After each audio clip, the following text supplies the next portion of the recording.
Hello, Andy Div guy. How's it going? How's your day going? Can you hear me okay? Hopefully. I don't know, I haven't adjusted anything, so. I don't know why it would be any different, but I always feel the need to ask. You know how unreliable these things can be. Audio things. Once more into hyperspace. Going well, you can hear me? Okay, cool. Here, I wanted to show you this. This was kind of cool I got today. So this, Galaxy Magazine, November 1976.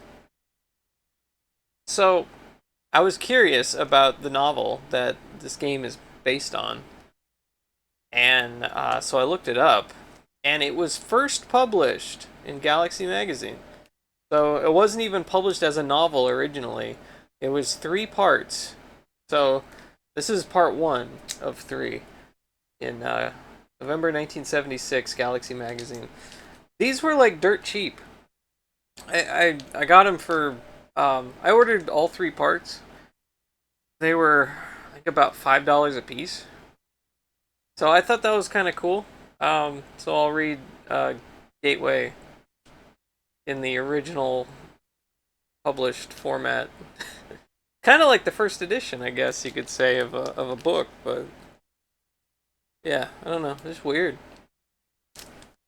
Yeah, that's how Asimov started. Yeah.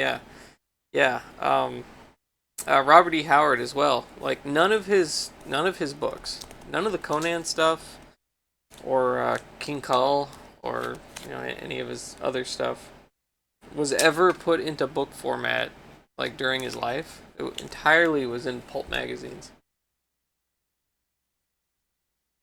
So if you want like the first printing of the Tower of the Elephant or whatever, it's one of the Weird Tales magazines from the 1930s. Yeah, I thought that was pretty cool. So I got that. Um, hey El Bravo, how are you doing? Let's party, Habibi. You're getting steaks ready for dinner. Ooh, steaks seem good. I do love steaks. I got this at an auction on eBay. Real cheap, like less than $10 cheap with free shipping, which I thought was nuts. Just like no one bid on it. But this is Draken for IBM. Got all of its stuff. Yeah, I don't know. So sometimes you can get these big box games like they'll just fall through the cracks or whatever. And so I've been watching the eBay auctions a lot more. And then this is the original first Civilization. I already had the discs for it, so I had the I can show them to you. These little guys right there. But I was missing the box and all the stuff in it, the manuals and all the paperwork, everything. And someone had this box with no game for sale for like $15. So, um, yeah, got a completed my Civilization. So, is that a CB radio or an audio player? What are you asking about? Are you asking about over here, these guys? The if I can work, maybe. Ew. Those guys right there. So on the bottom is the MT32. It's a MIDI synthesizer module, whatever you want to call it. Um, multi-timbre sound module is what it says. Above that is the SC55 and then the SC88 above that, which are all MIDI synthesizers basically. And then on top is the this up here is my amplifier.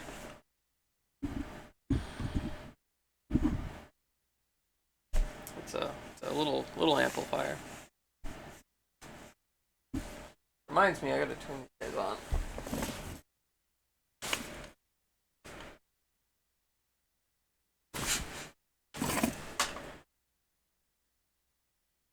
Yeah, so let's give us the MIDI audio.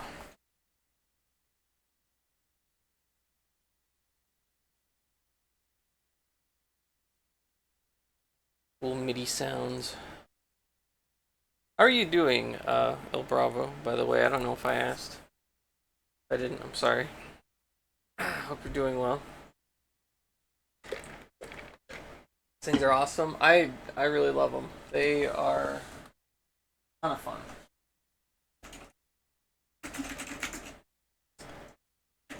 Gate, and then we can activate the MT32 by typing gate MT32. Otherwise, here, if you guys want to hear the music just on the Sound Blaster, I'll just start it under gate. Then you can hear it. I'll restart it with the MT32 and you can compare.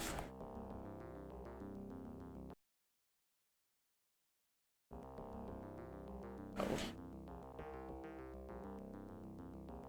Game changes resolution a lot.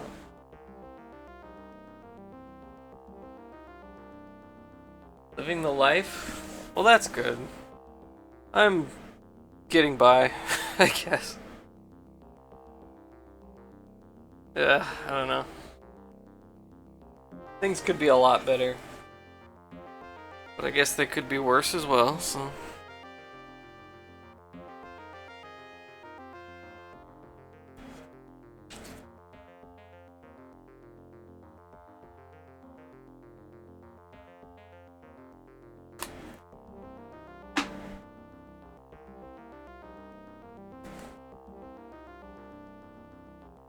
After the intro's over, I'll play it again with the MT32. You can kind of hear the difference.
I've heard really good things about this book.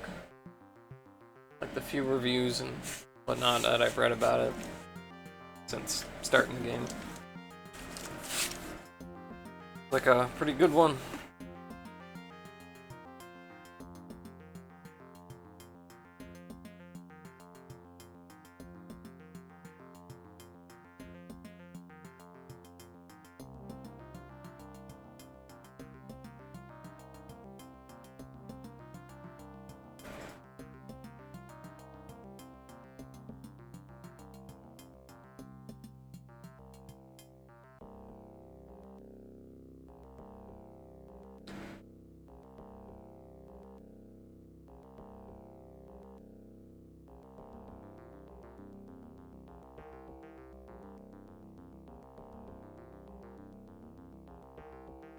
Game lore is really awesome. That's all in the book. I bet it's a good read. Yeah, yeah, yeah. It's what the I've read the book is all based on, or I mean the game is all based on the book. I mean, what if God is a computer?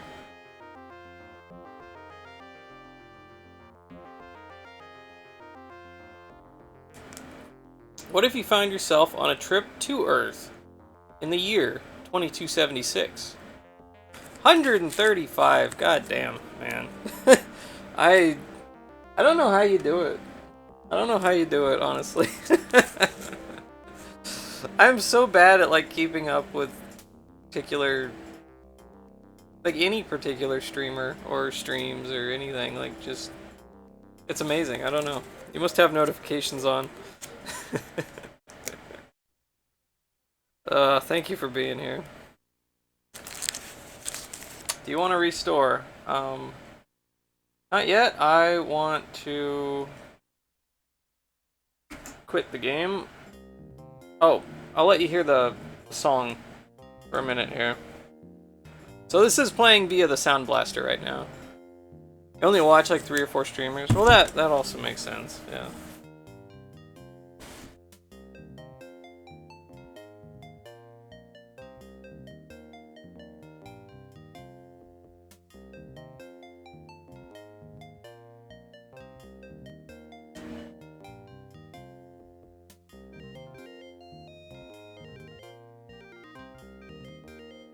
So what do you think about the Sound Blaster? Like, it's not bad. If this is all you had, like, this would be perfectly suitable. And it's good. I think it's good.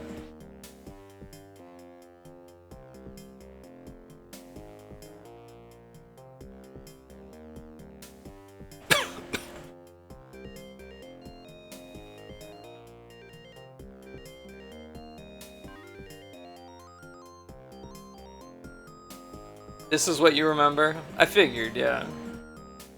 I'm sure Sound Blaster audio is what most people remember with these things. Like most people didn't even know it could sound like the MT32. I'm sure some people remember like the AdLib sound card, which I don't have. I can't demonstrate, but...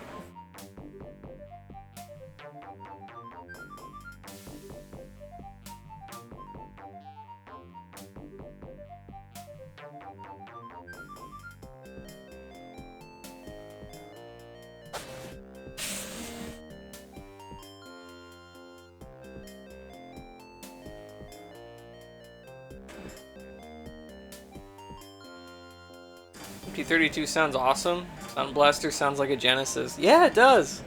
It does sound like a Genesis, doesn't it? That's true. That is true.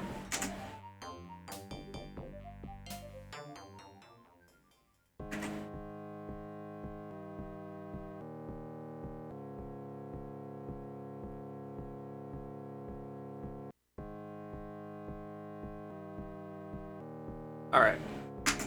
I'm going to start over with the MT32.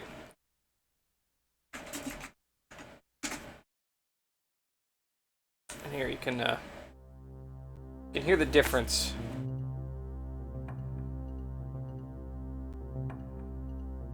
It's pretty different.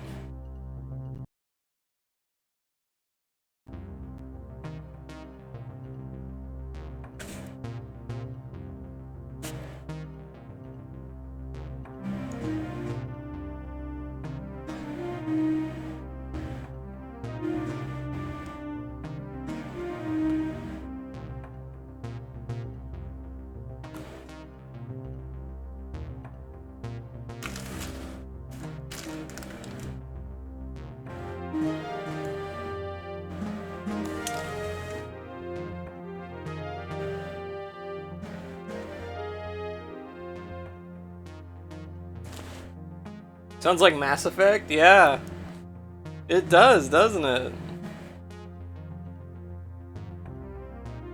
It's got such a cool, like, atmosphere to it.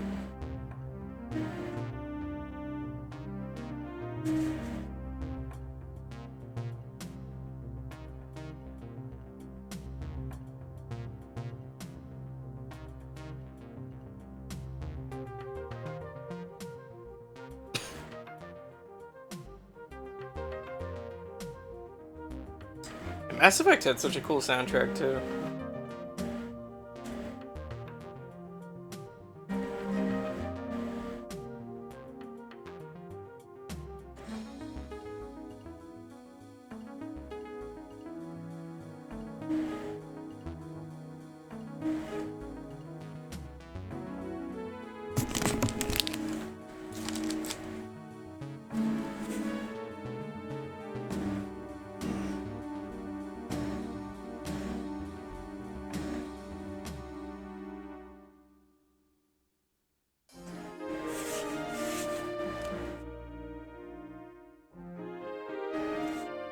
You want to remake this in Techno Motor? That would be cool.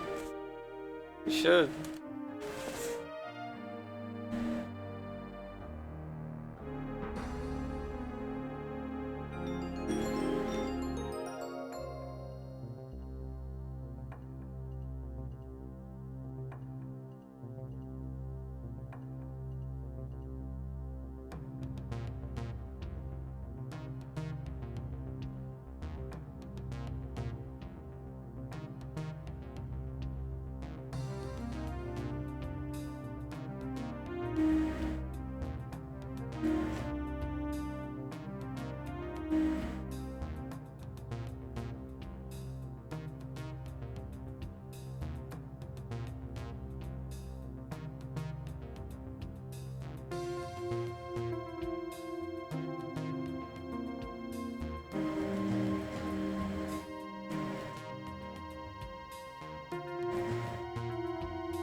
Store Part 2. Here we go. We're starting on Part 2 today.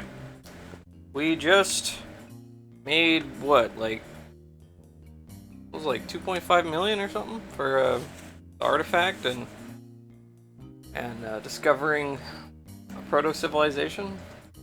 Well, I only got 50,000 for the proto-civilization.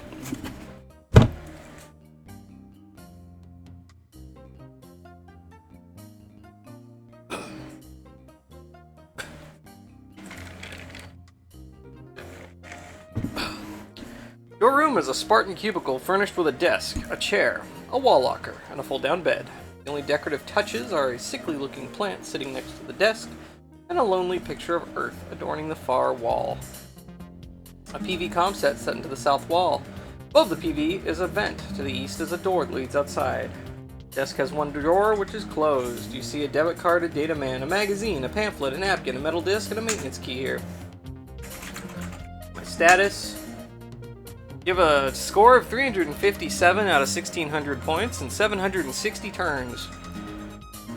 You have an account balance of $1,541,410. You are enrolled in the Orion program. You've been on 7 missions. Let's see, so let's insert debit card into com. No, put debit into com. No.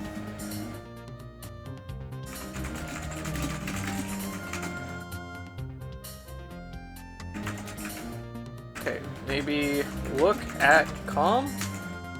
Maybe it doesn't register com. Put debit into the concept. Okay, look at concept.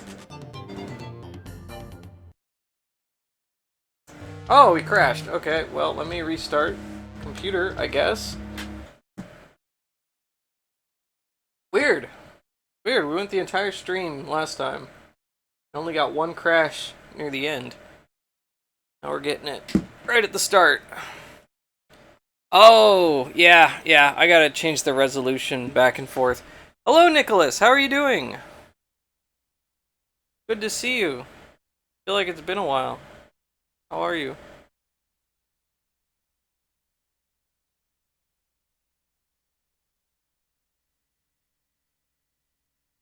Happy 2025 to you too. I hope 2025 will be a better year than 2024. Maybe I got the crashes out of the way early this time? I hope so.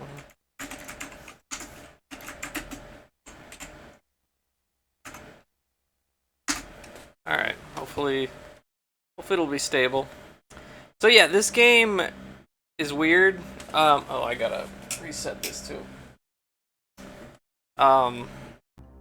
Yeah, so this game changes resolution a lot. It jumps between the like 300 by 240 and 640 by 480. Like it'll just flop back and forth between that quite a bit. So, like, see the opening here is at the like 220. Was it 320 by 200 or whatever it was? 240.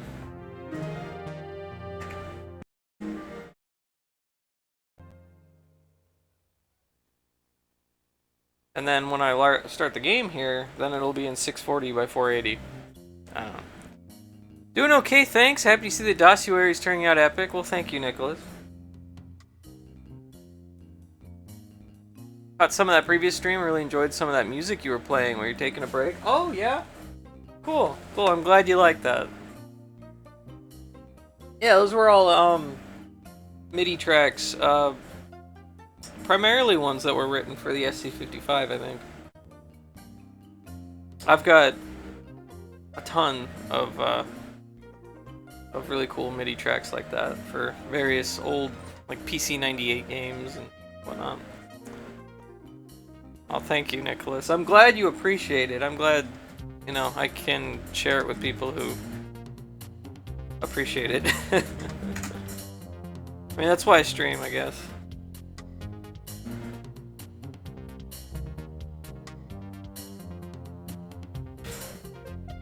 Alright, look at debit. Okay, no. I guess I have to write look at debit card. Okay. Yeah. Alright. So put debit card in the PV. You insert your debit card in the slot. There we go. Alright, time to check out new news and messages and things like that, I guess. What have you been up to, Nicholas? Sorry I couldn't be at your Banjo-Kazooie. Your every year you do your Banjo-Kazooie thing. Also, happy late birthday, because I was banned. I wasn't able to come on. I hope you had fun. Hope it was good.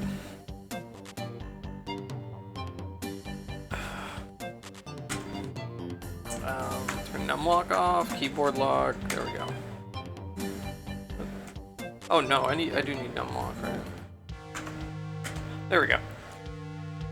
No worries, thank you. It was a great time recently, mostly just been surviving.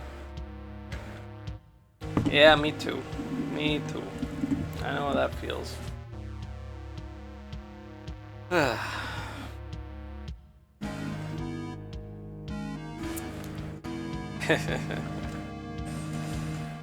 It is very important that you meet me in the tanning room off the Pedroza Lounge as soon as possible.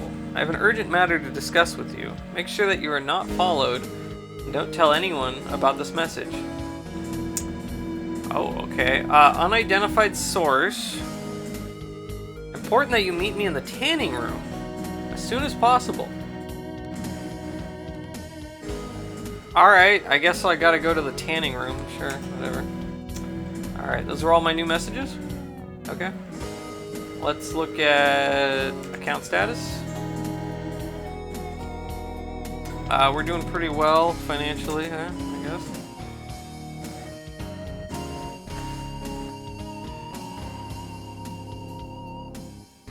Tan to death? Yeah. Alright, current events from EarthComNet. Let's check that out. Anything new here? Hamburg News Service. Key global net uplink tower blown up by terrorists. Several hundred square miles of western Germany were taken offline for 3 hours yesterday after an MBB global net uplink tower was destroyed by an explosion. Authorities reported that the explosion was the result of a bomb. They suspect that the Saarland National Army was responsible. The blackout began at 4 p.m. Greenwich Mean Time, and backup systems failed to kick in until well after 7 o'clock p.m. GMT. Factories, schools, hospitals, stores, and hundreds of small businesses without private dishes. Without private dish? Oh, okay, dishes. Like, okay. Or access to secondary uplink towers were paralyzed by the cutoff from the net. Damage is estimated in the millions of dollars.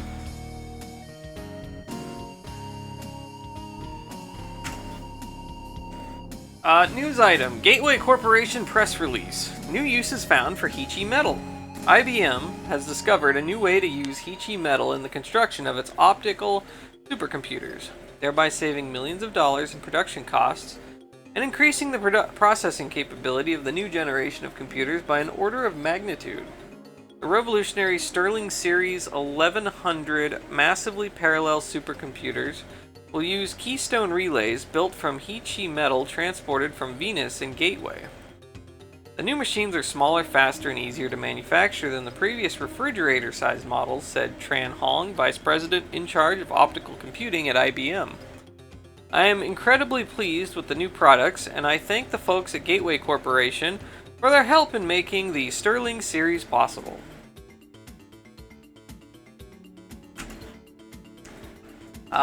Malaya Network update. Leonard Kreisky dies at age 115. The famous leader of the Grenoble movement, Leonard Kreisky, died of natural causes yesterday in Johor Bahru, a city in the Malay Republic. Kreisky founded the movement in 2050 as an alternative religion and philosophy based on the potential harmony of technology and nature. Kreisky advocated the intelligent coexistence of technological and natural forces, and discouraged unbalanced exploitation of natural resources and the uncontrolled advance of technology. Kreisky attracted over 3 million followers worldwide by 2095. Kreisky and the movement are best known for the massive nonviolent protests during the 10-year war between India and Pakistan. I like that they use real company names, not generic names. Yeah, it is cool. It makes it, gives it more of like a real future feel, I guess. Makes it feel a lot more grounded.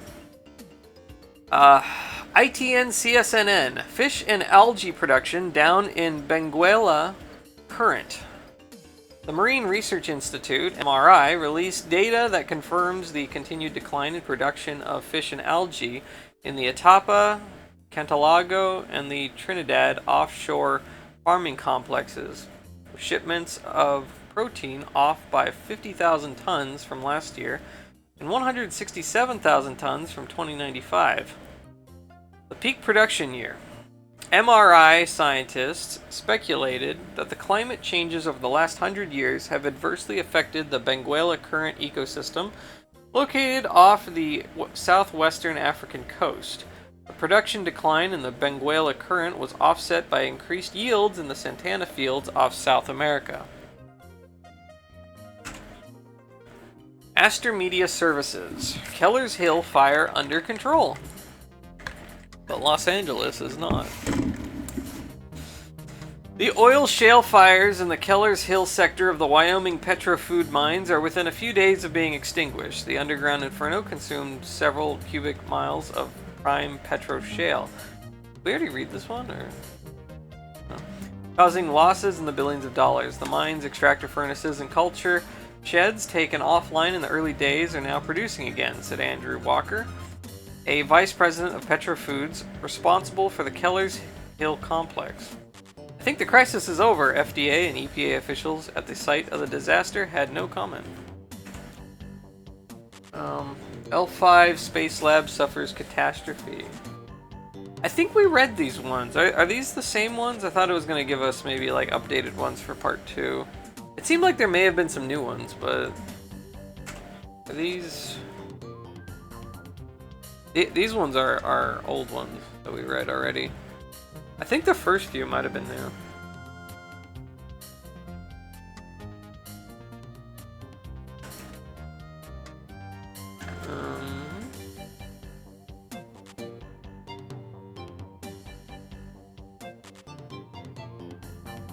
Alright, yeah. Alright, cool. Okay, well I think that's all the new news there. Let's check out the bulletin board and the classifieds. Those are the old ones. Let's see, SWM. I don't know what that means. Prospector, 3 trips, determined, 6'2", blonde, 180 pounds, seeks... Oh, single white male? Is that what it means? Seeks single white female? I don't know. 35 to 40, active. Duridian disciple. Companionship, trust, caring, contact, and a shoulder to cry on. You can be alone and scared, or share your fear with me. Call box 3482. I don't know, man. Karma reading. Don't ship out with poison Balastrama. I can tell you what's in store for you. Put you in touch with your inner self. Call me. $200 a reading. $150 an hour for karmic counseling. Is there anything new here? Yeah. Helen, all is forgiven. Come home. Okay. ¿Dónde están mi compadre de la boca gigante? Tenemos que mantener nuestra amistad. This game has a great atmosphere. It's very immersive. It's awesome. I really like it. I wonder what this says. I'm gonna put this into a translator. We had a German one earlier, or last stream.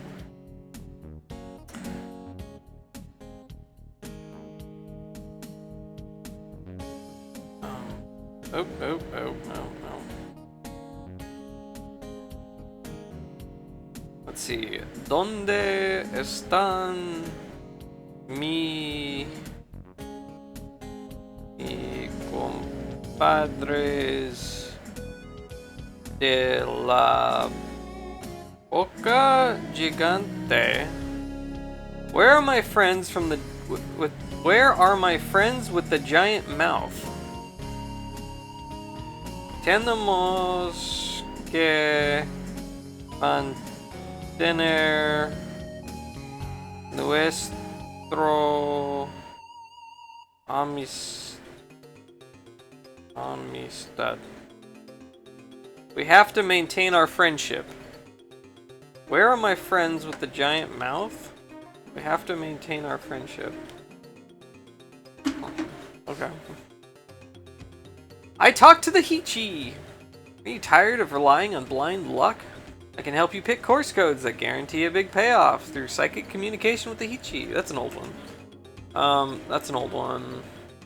Anyone from Syracuse? Okay, those are old ones. Yeah, we, okay, so we read all those ones then. I can place a call, end session. Okay, well, in that case, let's, I guess, go to the tanning room, I suppose. Alright, we're at the bar. Casino. Let's go here. Ah, there he is. A nondescript man by the door glances at the golden membership pin and nods you through. As soon as you're inside, he fades away. Tanning room. Look. A sign in the north wall states Gateway Tanning Center. Below it are innumerable warnings and disclaimers dealing with skin cancer. The room is not warm, but you can feel your skin tanning under the ultraviolet rays emanating from the tanning lamps set in the transparent walls. 4 couches extrude from alcoves in the east and west walls. One of them is occupied by a man, dressed in an expensive suit. An exit on the south wall leads back to the Pedroza Lounge. The man on the couch begins to speak. Although I am perhaps the most powerful man on this station, few here recognize me. I am the special assistant to the president of the corporation, and I am here on his direct orders. Look at man. The man is reclined on one of the tanning room couches. You can't see his face, only his very expensive suit and his very expensive shoes. What you found on Aleph 4 is much more than a simple machine. It is the single most important discovery since Macklin stumbled upon Gateway itself. And it has revealed an impending catastrophe of unimaginable proportions. What? Okay. After I leave this room, please go immediately to the corporation administrative offices. Where the hell is that? Leonard Worden and the science section chief are waiting there to explain the significance of the Aleph 4 discovery and to brief you on the 4-part mission for which you have been chosen. Ask where the corporation administrative offices are. Okay. Ask about corporation administrative offices. Sorry, I'm not prepared to talk about that. Are you telling me to go there? Where is it? What they can't tell you, because they don't know, is that each part of the mission carries a special completion bonus of $5 million. With another $25 million upon completion of the entire job. You're gonna pay me $50 million for this? This must be important. Wow. Okay. I apologize for the cloak and dagger stuff, but a mission bonus like this has never been authorized, and the president wants to ensure word of it doesn't leak out. Yeah, I would assume so. Okay. I wish you luck, my friend. The man on the couch gets to his feet. If news of this catastrophe becomes known on Earth, there will be a massive scale panic such as the planet has never seen. I'm relying on you to guard the secret carefully, and remember, we never met. He turns and walks out, leaving you speechless. Well, damn. Alright.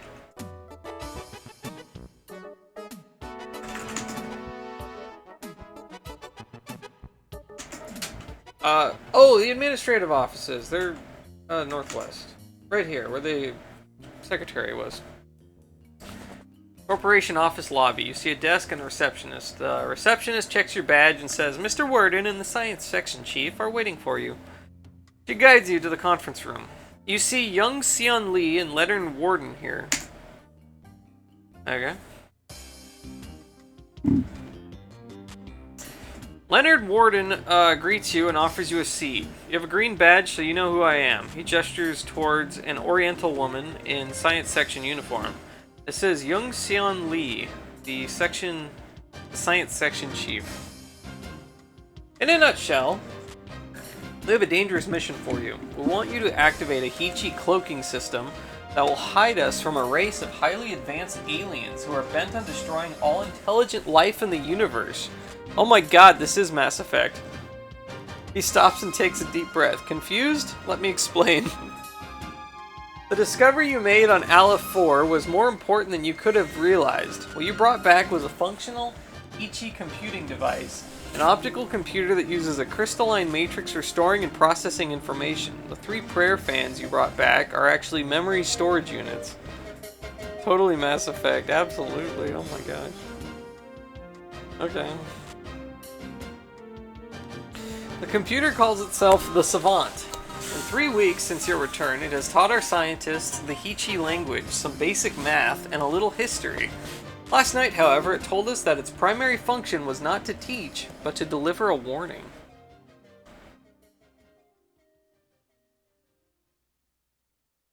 The Savant has told us why the Heechee vanished. It seems they learned of another alien race whom they called the Assassins. By the time of this discovery, the Assassins had already been systematically destroying intelligent life in the galaxy for a very long time.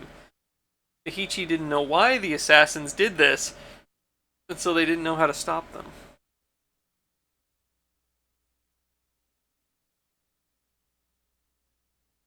The bad news is the Assassins are still alive. They built a surveillance station the Heechee call the Watchtower, which monitors the levels of electromagnetic and FTL radiation in the galaxy.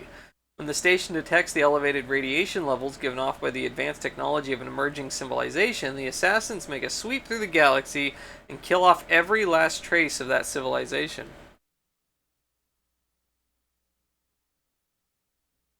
The Heechee were just approaching the threshold level of FTL activity when they discovered the existence of the Assassins. They decided to build a sophisticated cloaking system to hide the advanced state of their civilization from the Assassins. The system consists of 4 shield generators designed to create an area of warped space, a blind spot around the Watchtower.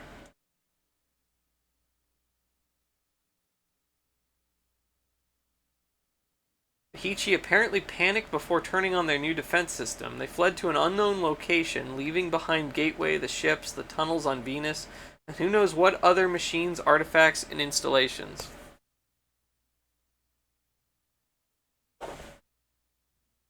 Now for the interesting part. The Heechee left their cloaking system within a few simple steps of being activated. Then they left the Savant on a world where they thought an intelligent race would evolve, Aleph 4. They hoped that once the proto-civilization was advanced enough to crack the code on the dome and turn on the Savant, they would also be able to fly a Heechee ship to the 4 worlds that house the shield generator mechanisms and turn them on as well.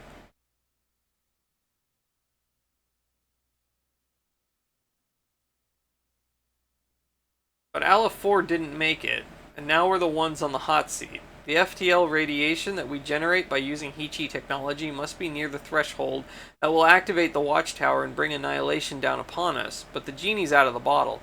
We cannot force the people of the world to abandon the benefits of Heechee technology, so we have no choice. We must activate the Heechee cloaking system ourselves.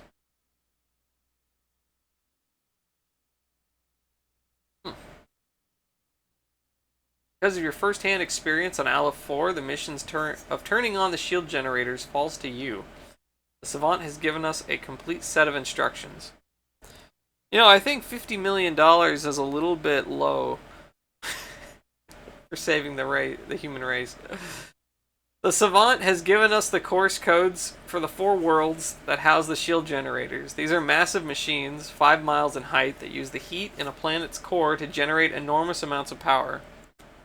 You need to fly to each world, find the control room for the shield generator, and activate the generator. The control rooms will be dominated by large columns that have control panels built into them. On each control panel, you will find a knob, a lever, and a button in sequence right to left. Turning the knob will turn on the power. Pulling the lever raises the shield generator above the surface from its storage hangar underground. Pushing the button activates the field. The Heechee have built the control room so that anyone can operate them. You shouldn't have any trouble figuring out what to do once you get there. They should just get an infinite money card, right?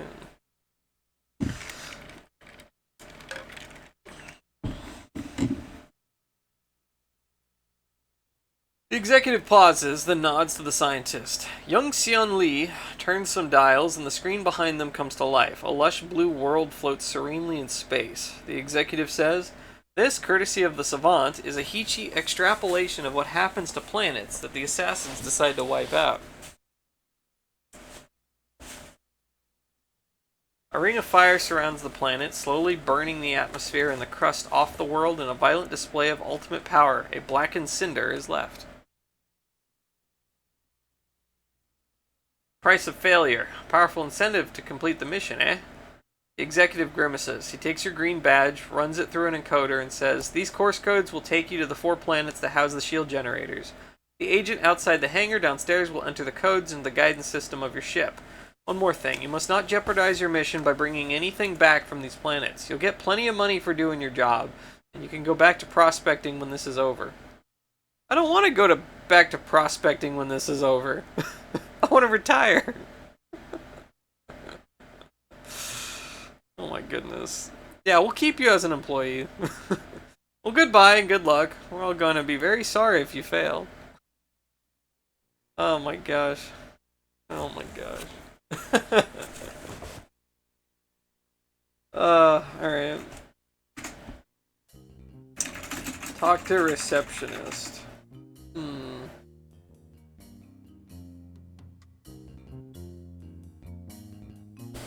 Okay.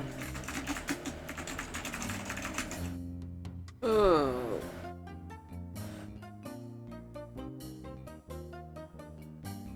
Take vase. Hey, leave that alone. Take rose. Hey, that's my flower now. Alright, whatever. Okay, I want to play around some more in this room. What do we have here? We got, where's my, medallion?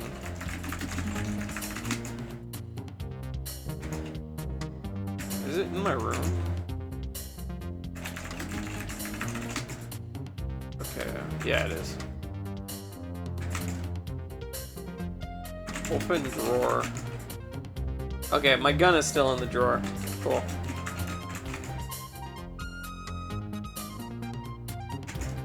Alright, let's see if we can figure this out. Put medallion in device. We insert the disc in the depression. As it drops into place, the device begins to hum and shimmer. Okay. Take. Let's actually save first. Let's see. Museum. Take fork. Put fork in device. Oh, hey, that did something. As you place the tuning fork into the device, an image of it appears floating above the disc. Your score has gone up by 10. The room's filled with the sound of an obnoxious klaxon. And a synthesized voice states, "Replace artifact immediately or you will be placed under arrest."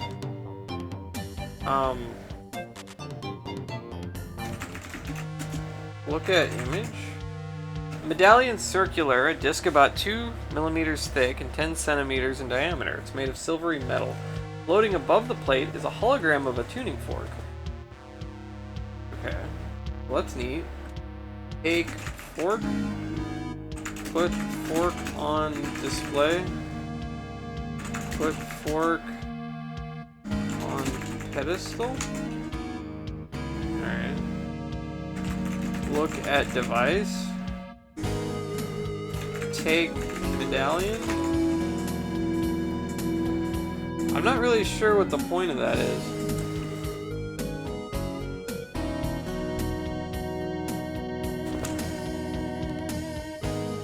Hey, it's July 4th. Why not?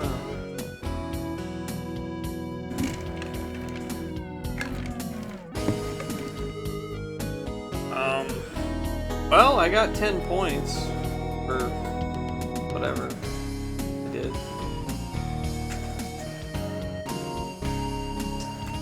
Well, alright,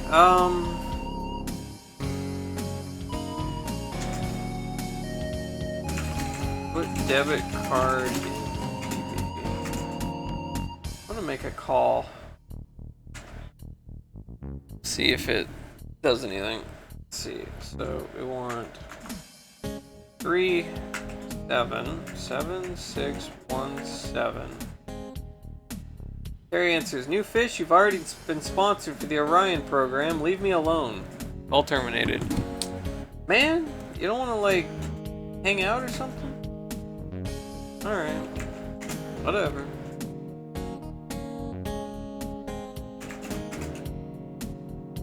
Harry wants nothing to do with me. What else is new?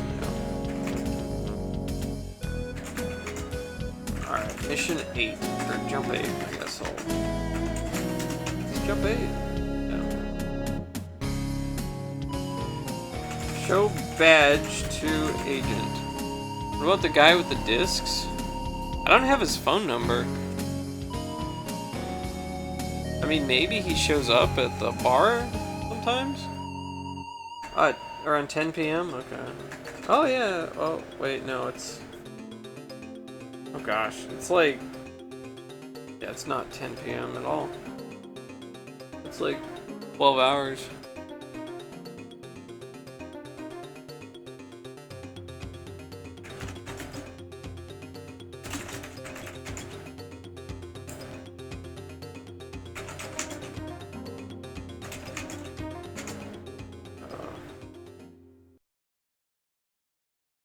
Alright, so here's another situation where it changes resolution. So I've got to go into OBS and change scenes to the smaller resolution. Okay, do that. Go.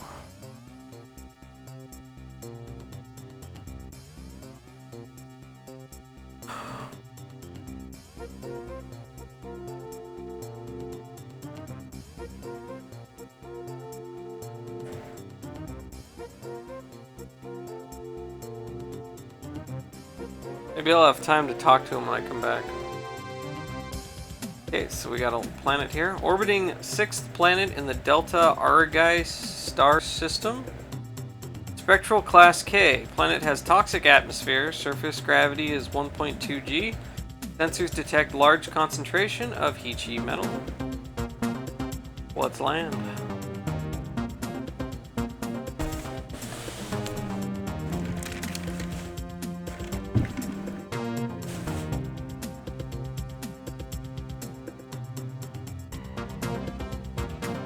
Oh man, this looks like an actual city.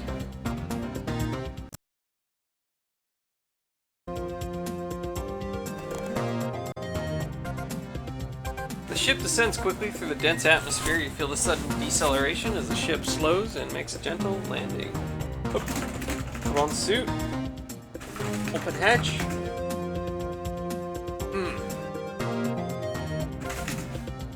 Alright, we're outside. Ship is positioned on a polished ceramic landing pad. The circular pad is several hundred meters across, nearly covering the ground in the walled area in which you are standing. Beside the pad is a metallic disc about a meter wide that is flush with the ground. Searing waves of superheated air swirl around the landing pad. Smoke and occasional flames emanate from cracks in the ground. A single archway is built into the western wall enclosing the pad. The metal disc, just large enough to stand on, has a diamond-shaped depression containing a cracked prism in a square socket that has a bright cube plugged into it. Let's see, look at cube. All cube shines with a bright light. Take cube. You unplug the bright cube from the socket. Oh, I have the bright cube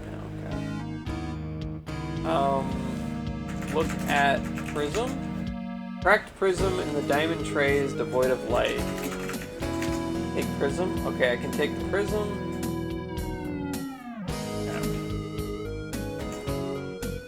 Oh, there's an old residence. Oh man, we're inside a probably like a Heechee house. Yes. This is a narrow, cramped room. A bed of simple construction occupies most of the room. The cabinet is built into one wall and is surrounded by an elaborate, multicolored pattern. An ancient cloak lies in a heap in one corner. The landing pad lies outside to the east. The cabinet is a transparent window that is closed at this time. Within the cabinet, you can See an oval depression and a black pyramid. On your side of the window opening are several white knobs, a diamond-shaped depression containing a clear prism, a square socket that has a dark cube plugged in it.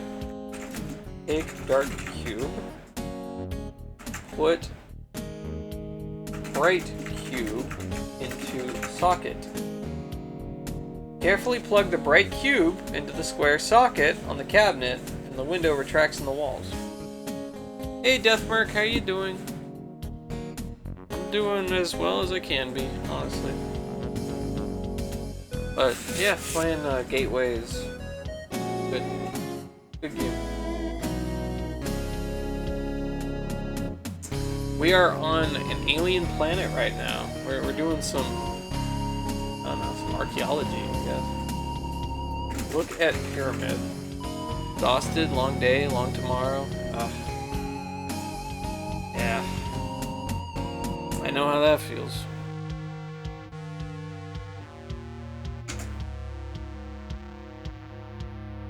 A large pyramid-shaped object is fashioned from some black material. It looks firmly attached to the bottom of the cabinet. Touch pyramid? Feel nothing unusual. Can I take pyramid? Tug at it, but doesn't budge. Okay, look. What else is in there?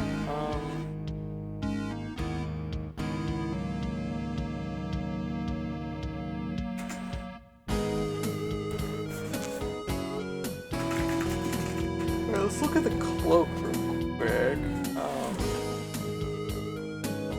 In the cabinet, there's an oval depression. Well, let's look at that. Look at oval. Empty. Do I have anything that would go in the oval depression?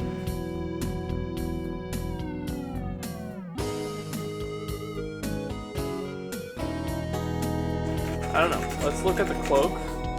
The cloak was woven from cloth dyed with the 7 colors of the rainbow. It looks as if it would crumble to dust if you disturbed it. Touch cloak. Touching the cloak would certainly destroy it. Take cloak? No. Look at art. No? Okay. Damn. Run that. I think I'm going to just go ahead and... Well, let's look at knobs. Several white knobs are attached to the outside of the cabinet. Touch knobs. Turn knobs. Turn the knobs, but nothing happens.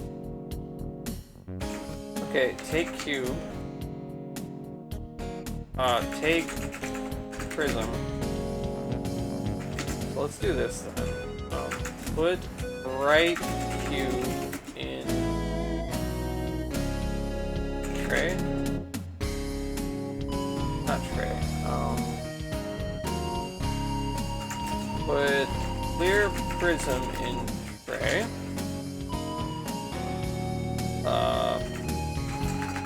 Put bright cube in hole. Look at disk. What is the word I need? Put bright cube in depression. No? Oh, socket. Put bright cube in socket. That's the word I'm looking for. Have you played any more Nox Archaic, Deathmark, or Prophecy? You figure anything out in that? Carefully plug the bright cube into the square socket on the metal disc, and you feel a slight vibration in the ground beneath your feet. Step on disc. Oh, it's a teleporter. What do you know? You step on the metal disc, and the world around you fades to black, leaving you in a dark, empty space. A moment later, the world fades back in, and you find yourself on a metal disc similar to the one you just stood on at the landing pad. City Center. Metal disc. Find yourself in the center of a large ceramic plaza amidst a dense city center. All skyscrapers, devoid of any activity, lie in ruin all around you. A long stairway leads up and toward the east, ending at a huge open archway. A metal disc similar to the one you left in the landing pad is embedded in the ground. Alright, let's go east. Temple Court. Now I think I'll reduce streaming DOS games one night a week. Oh, major burnout? Oh, I'm sorry. Well, yeah, just do whatever you're comfortable with. Preferably Saturday nights. I know one night kill channel discovery, but life's too busy. Well, yeah, you gotta do what you gotta do. I understand. This courtyard appears to have been a religious shrine of some sort. An archway on the western wall and a descending spiral staircase on the northeastern wall are the only exits from the temple. The center of the shrine is a dais surrounded by a colorful shimmering force field. Colorful murals cover the walls. Hundreds of small black luminescent insects are crawling along the walls of the temple court. Look at insects. The small black insects resemble beetles from Earth, are crawling along the walls in the temple court. Several of the oval bugs appear to be oval bugs. Okay, luminescent, lighting up for a few seconds at a time. Take bug. Takes you a while, but eventually you're successful in capturing one of the insects. Alright, let's see. Stand on disc. Take prism. Take cube. Alright. Place cube in socket. Place prism in hole. Put bug in oval. Yes! There we go. I might stream retro games 2 days because my NES games are just collecting dust, hoping for them to be early morning streams. Everything's up in the air. Alright. That's alright.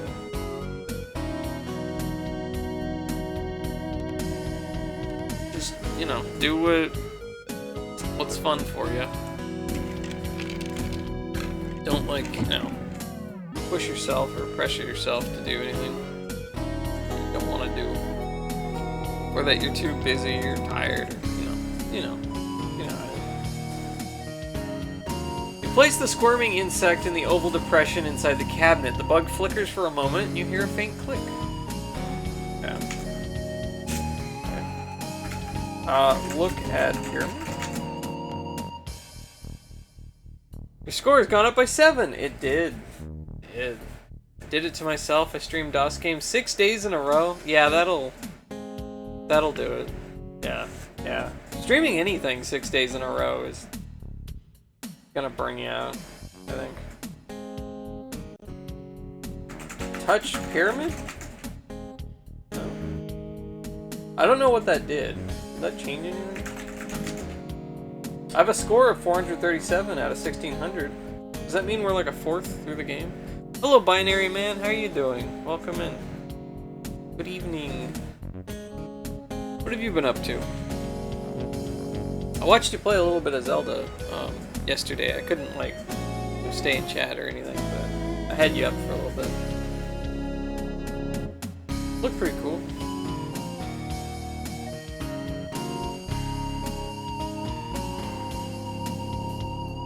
Let's see. Well, so the beetle did a thing. Oh, maybe I can turn knobs? No. Okay, what am I looking for now?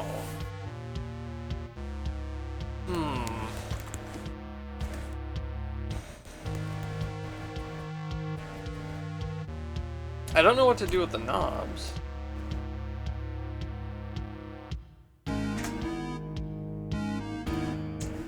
Okay, what if I take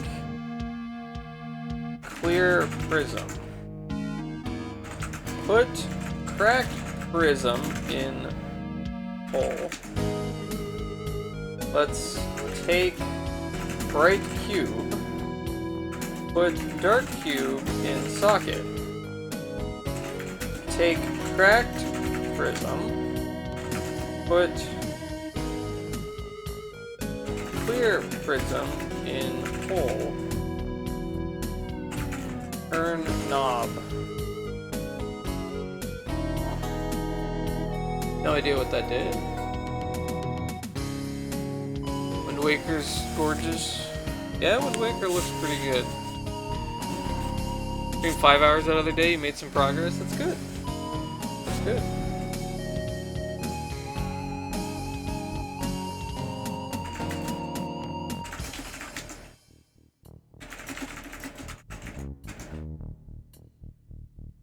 Well, I put the beetle in the right place, but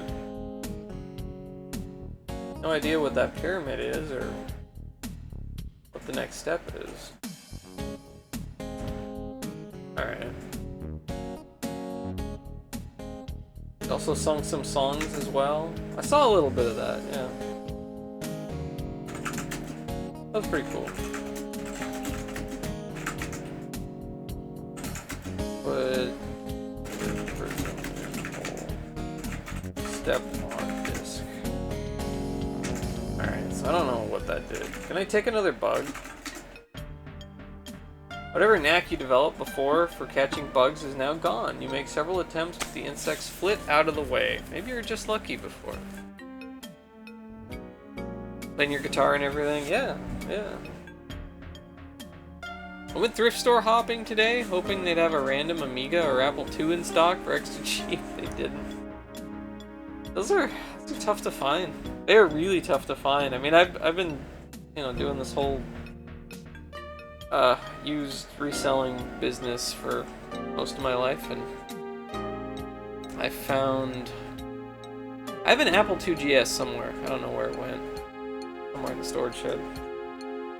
But I found an Apple II GS, a 2E, 2C, and a 2 Plus. That's, you know, over the course of like, I don't know, probably since I've been looking for that kind of stuff, probably 15 years. So, I mean, they do show up, but they're fairly rare. And I've never come across an Amiga, so there's that.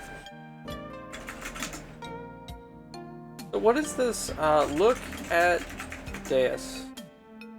Look at Force Field.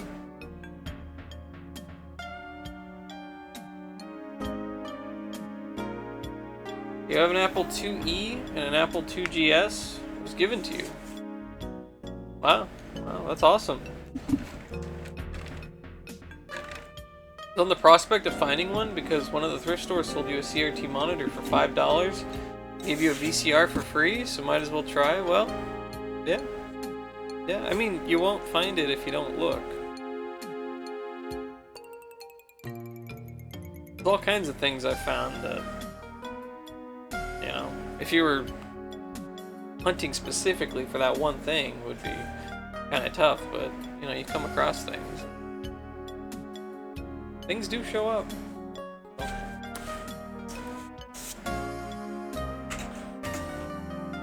Octagonal room. You descend the circular stairway deep beneath the courtyard and eventually arrive at a small octagonal chamber a few meters wide. Oh my god, I can go in every direction. The southwestern wall of the room contains a spiral staircase leading up to the temple court.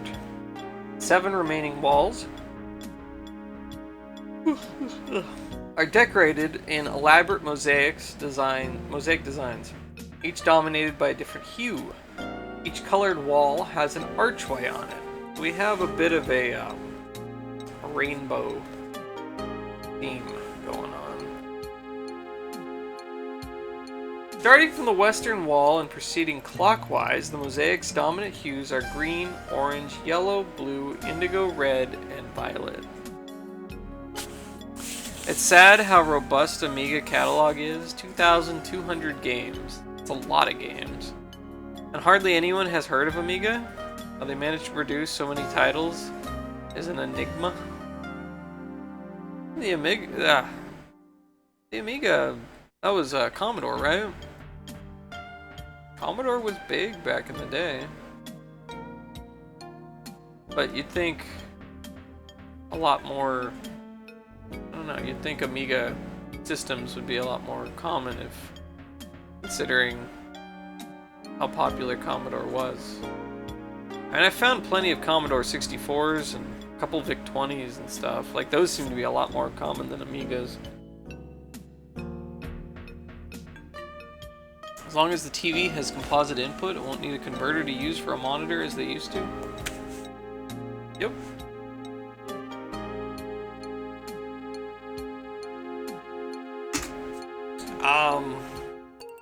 Okay, well, let's go west first, I guess. The southwestern wall contains a spiral staircase leading up to the temple court. The 7 remaining walls are decorated in elaborate mosaics. I want to go west. Okay, northwest?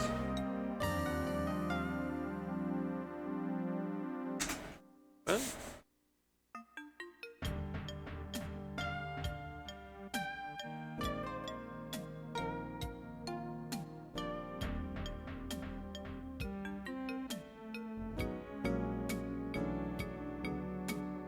Whoa, whoa, whoa, whoa, did the... Oh, am I just, like, changing directions?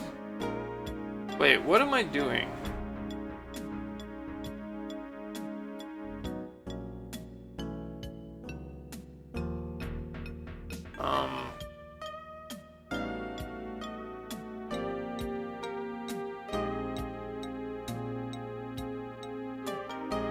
Hello? Red? What?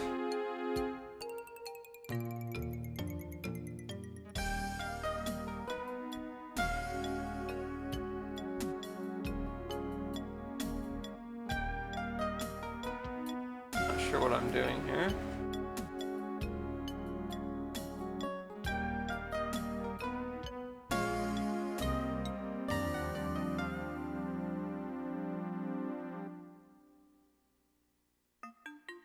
Commodore was more popular with the 64 and prior.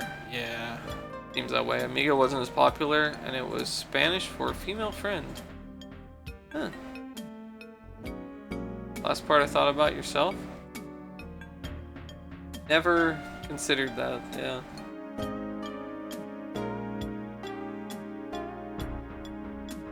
Yeah, I'm a little bit confused. Like, what am I trying to do here?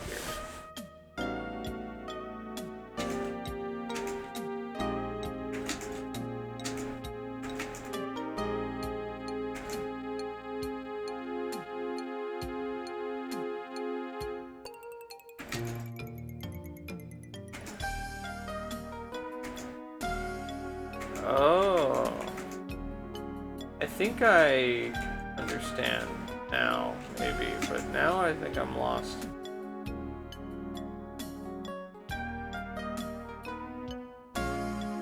Okay.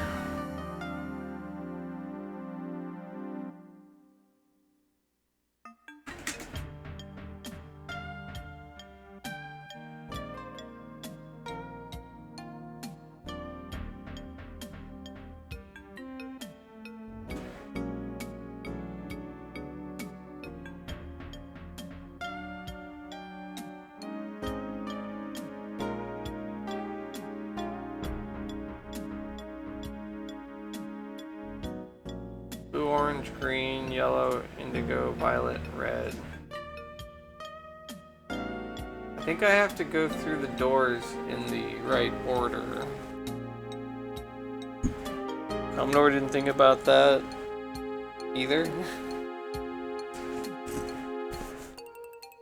Oh my gosh, how do I...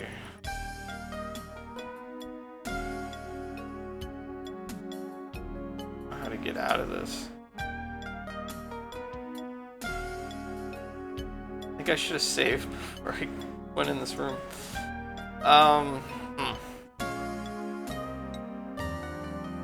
Let's see here. So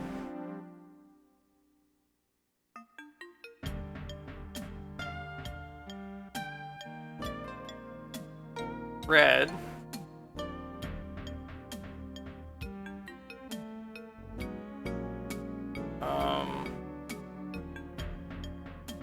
Blue, orange, green, blue? Blue.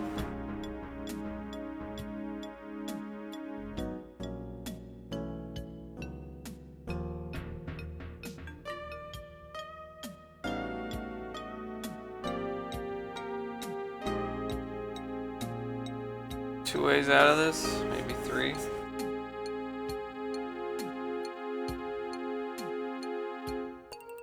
Indigo. Red, indigo, violet. There it is! Hey, I figured it out. What do you know? Cool. The southwestern wall of the room is illuminated from behind, providing a gentle white light. The 7 remaining walls are decorated in elaborate mosaic designs, each dominated by a different hue. Okay. Each colored wall is an archway. Starting from the western wall and proceeding clockwise, the hues are red, orange, yellow, green, blue, indigo, violet. Large metal 3-legged stand dominates the center of the room. I think I need the pyramid.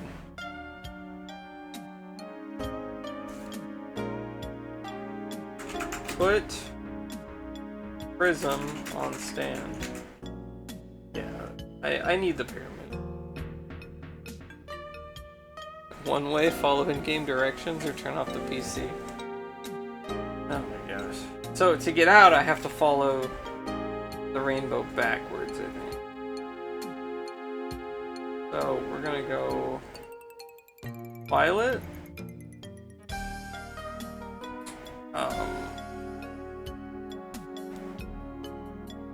Indigo.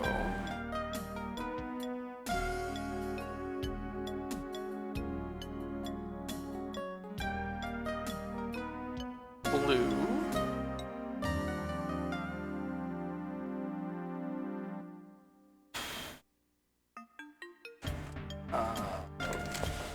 Red, I think.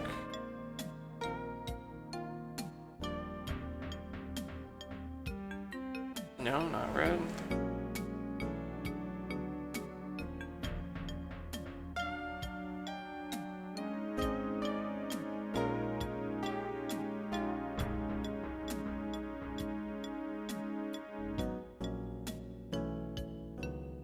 Oh, green. Green, isn't it?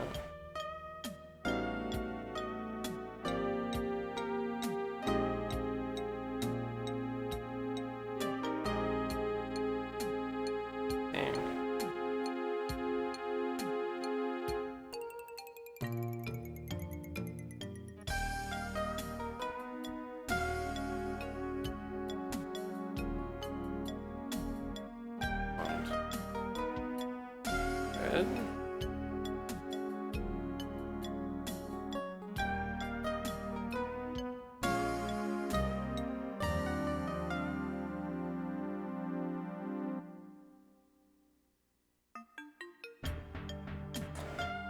Okay. And then red, yeah? Yep, that's it. Okay.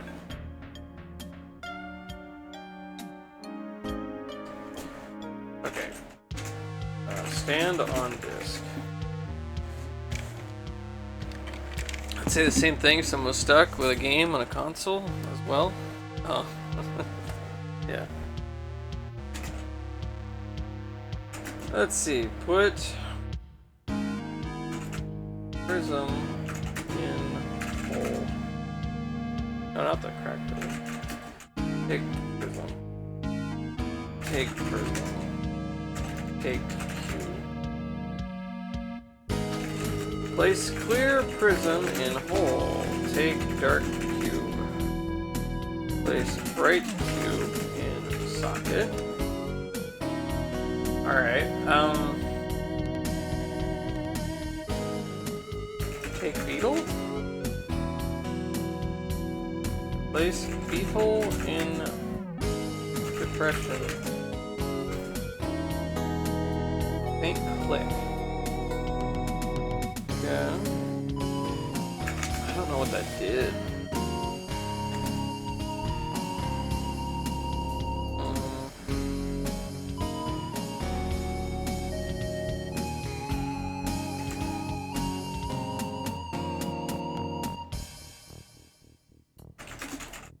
Take pyramid. Oh, now I can take the pyramid? I don't know what I did differently. Okay, whatever. Carefully remove the pyramid from the cabinet. It's much heavier than it looked and has sharp, pointy edges. Well, alright then. Take beetle. Take cube. Take prism. Place bright cube in socket. Place clear prism in hole. Step on disc. East. Okay, northeast. Alright, I'm gonna save here. Let's see. Color room. Alright, so yeah.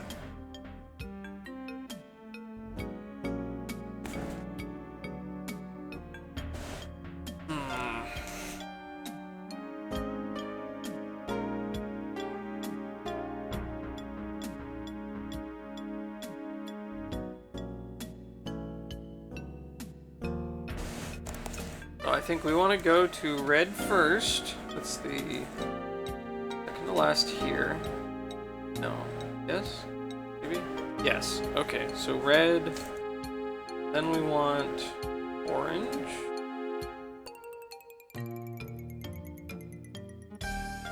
Yellow.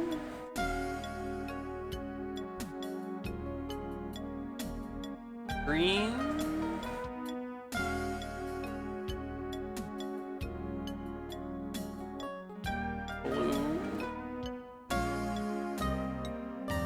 Indigo and violet. There we go. Place pyramid on pedestal. Or is it? Place pyramid on stand.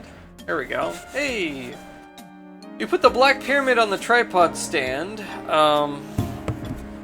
In the rainbow-colored chamber. The floor starts to vibrate, and the light from the southwestern wall dims slightly. Okay. Oh! Okay, that probably deactivated the field. The force field.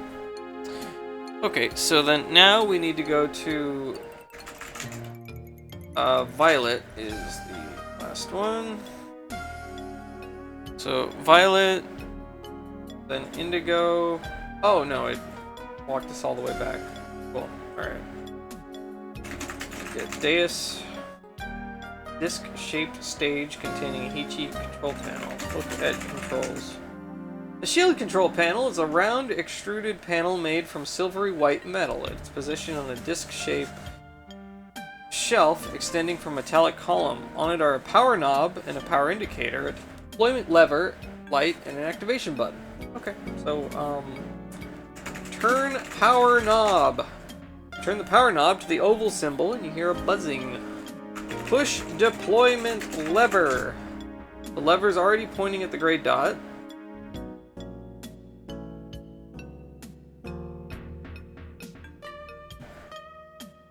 Pull deployment lever.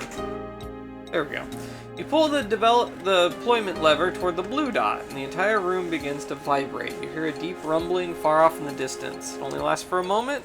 When the vibration ceases, the deployment light starts to glow. And, press activation button. You press the activation button and a deafening high-pitched squeal hammers at you from all sides. My score has gone up by 25.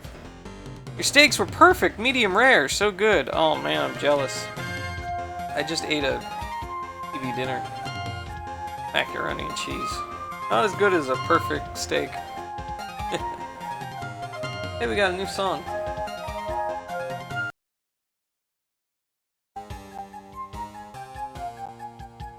Nothing else happens for a full minute, then the ground beneath your feet begins to shake almost imperceptibly. You become aware of a deep rumbling sound, more felt than heard. A dull mechanical thunder that begins to increase rapidly in volume. As the sound reaches a level that's barely tolerable, the shaking intensifies until you're holding onto the control panel to avoid being thrown to the ground. man, things are happening. Things are happening. Those are pretty easy puzzles.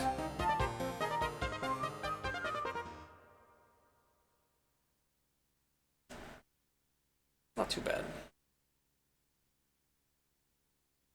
Many kilometers away, ancient machinery built to an inhuman scale grinds to life. 3 enormous columns extend from the crust of the planet, reaching for the sky like fingers on a giant hand.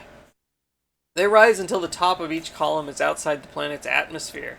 Then the shield generator activates. A ring of violet fire links the 3 columns, a torus of fiercely glowing energy that warps the fabric of space itself. Oh man, that's intense.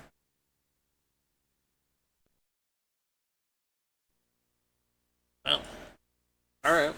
I guess it's time to leave. Step on this. But I'm not supposed to bring back anything, so place cube in socket, place. Maybe I should leave the beetle here too. That was it, yeah. That was it. So let's take cube, take prism, take cube, place right cube,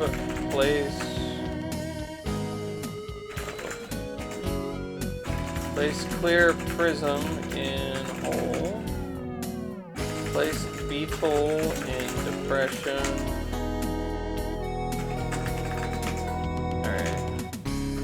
Place cube in socket. Place prism in hole.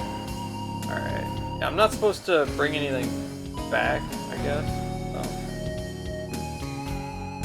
I don't think these matter too much. But yeah, I guess that was it for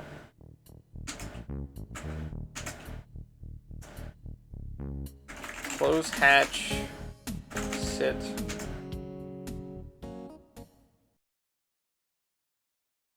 Soundtrack has Sega vibes going with it. I could see that, yeah. Alright, let's go back up to orbit. And return. That's 1 out of 4 done. Oh yeah, I love PSO. Phantasy Star Online. Played that a ton. Good.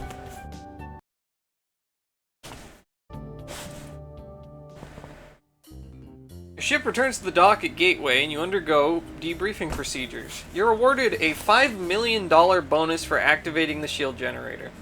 Your spacesuit is cleaned and restowed in the ship. You return to the hangar entrance. Yeah, great game. How's the game going? Hey Frederico, how you doing? Game's going well. I just made $5 million. That's on top of the 1.5 million I made before. Also, I thought you might think this is kind of neat because you're interested in the book stuff.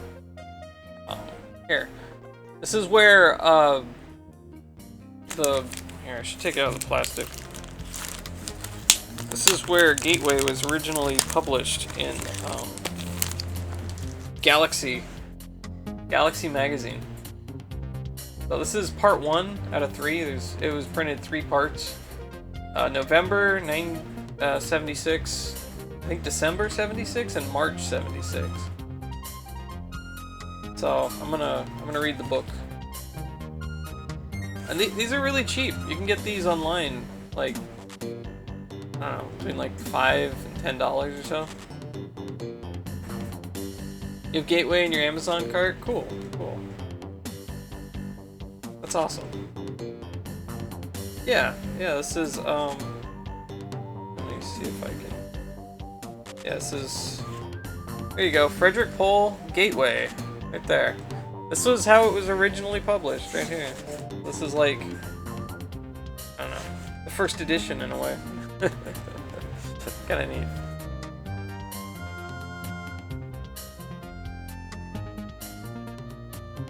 Yeah, I'm gonna give that a read soon.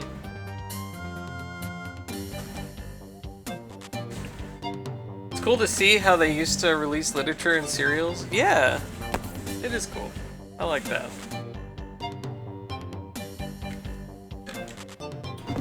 Did you grab a set? Yeah, totally. You can check like eBay and Abe Books. They've got them a bunch of different places. And I don't think Gateway is like a super popular series or anything. I mean, it seems to be well regarded amongst like people who like sci-fi novels and stuff. But you know, it's not expensive. So that's kind of cool. Who else published in that magazine? Let's see. So this one we've got Frederik Pohl, Gateway. That's like the big one for the month, I guess. We got Larry Niven, made Discworld. We got J.E. Purnell, Barry Malzberg, Spider Robinson, Jack Williamson.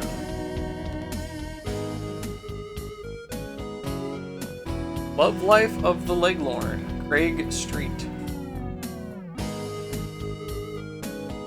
That is. I have one more here that I just threw in the cart for like an extra $2 or whatever. And both of these books were $6. This one is from, this is another Galaxy. And I ordered one more book from the guy, but he refunded me because he couldn't find it. So, whatever. So I got this one that... This one has Beneath the Bermuda Triangle by Jane Gallion, 2 novelettes. It's got Femworld by Van Gogh, The Psychic by Martin, also Frederik Pohl, Gaius, Peel, Ludwig, and Bunch. So, I don't know. I thought that would be kind of neat to look at. But, mostly interested in the Gateway stuff. Remember cataloging Gateway for the library you once managed? Really? That's neat.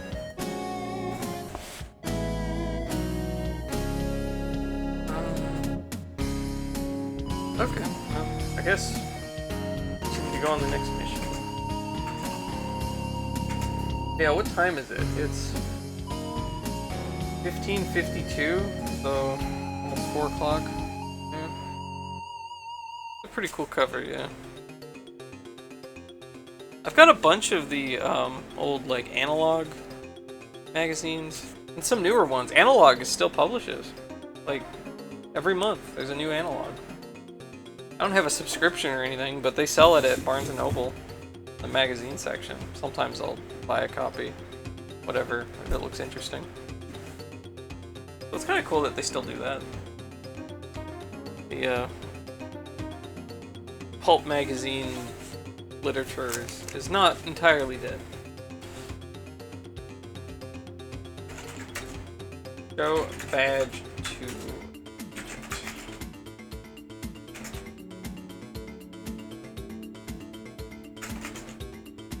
4 o'clock? It's 8 here. I thought you lived in Idaho. It should be 7 o'clock. The in-game time, Deathmark. Also, it's... yeah, see? See there? Like 3:54.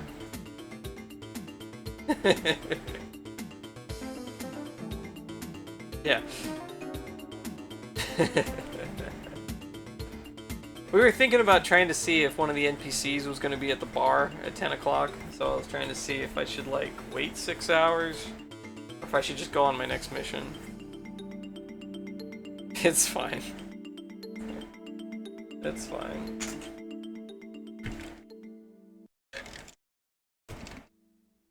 Alright, let's go the next one. Go.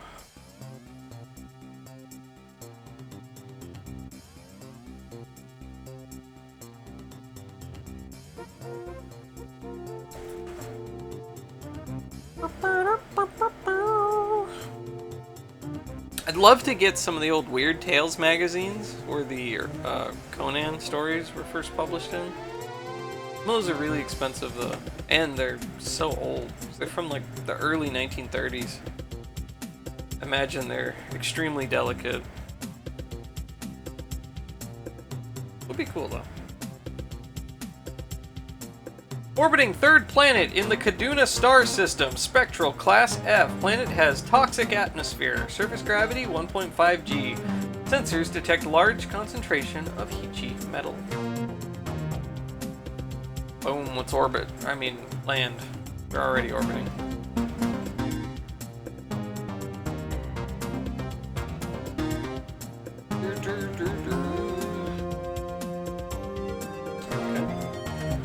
A lot of vegetation here.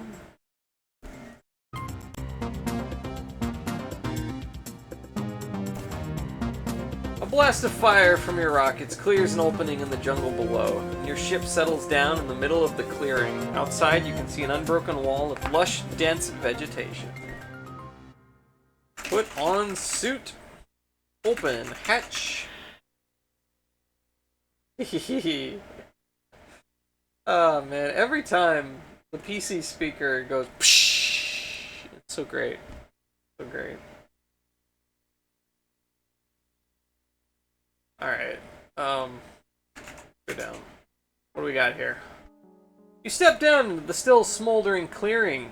Tendrils of smoke rise from the blasted tree stumps. The ground below your ship is covered with a layer of steaming ash. Overhead, pterosaurs circle like vultures. We got dinosaurs? We got dinosaurs here? We're on a dinosaur planet? There's no path into the jungle, but over the treetops in the east, you see a distant tower. The edge of the clearing is a tall tree with broad leaves and pod-like fruit. From the lush undergrowth beyond the tree, you hear a strange chittering sound. Can I take fruit? You pluck a pod from the tree. The chittering sound gets louder for a moment, then recedes. The score has gone up by 3. Several small shoots poke up through the ground at your feet. Take shoots? There's so many you wouldn't know where to begin. The small shoots are growing rapidly. They begin to entwine themselves around your knees. Suddenly, the ground below your feet bursts open and a huge worm crawls up your legs and winds itself around your torso. It attaches a sucker mouth to the back of your helmet and begins to chew on your headgear. Feed fruit to worm? The shoots are now up to your waist. They're beginning to hamper your movement. Oh my god. What do I do? What do I do? Can I leave? Follow your way through the jungle. After a while, the dense foliage gives way to a waving thicket of tall, slender plants that look like huge anemones. The tower is visible to the east, but the anemones block your progress in that direction. To the west lies the way back to your ship. Am I okay? Did I get away? Oh my god. Oh, and the chittering sound is following me. Okay.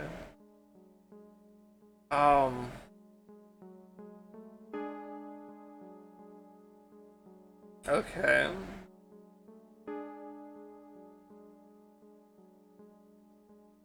Give fruit to anemone? Oh, yeah, it's showing up again here. Okay, can I go east?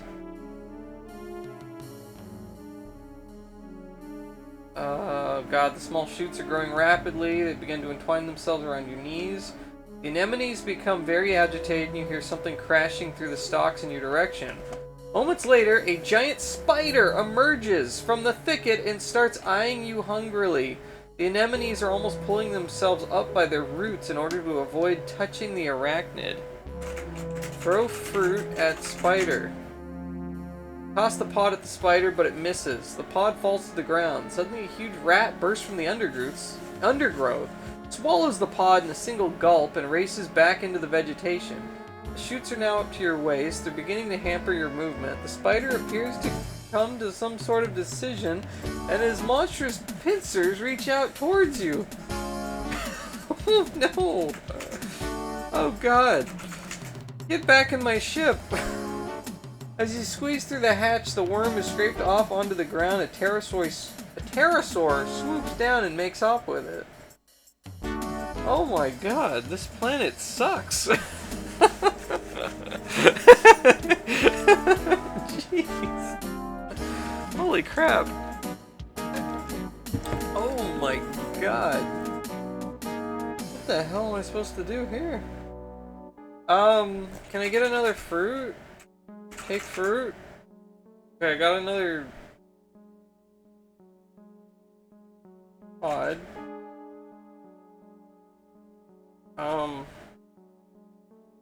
Oh my god, a huge worm crawls up my legs and winds itself around my torso. No, no, no, no, no, no, no. Climb anemone? Reach for a nearby plant. It reaches for you. You back down first. What's going on, man? There's that spider again. Oh.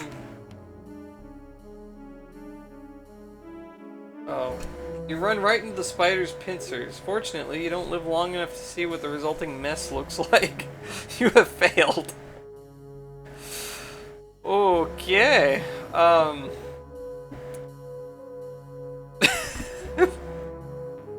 Oh my god. What am I need to get to that tower. Could I not have landed closer to the damn tower?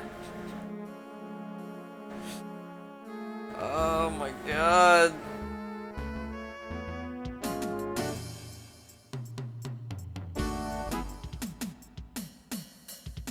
Are there any flamethrowers for sale? Oh my gosh, I wish. Can I bring the gun with me?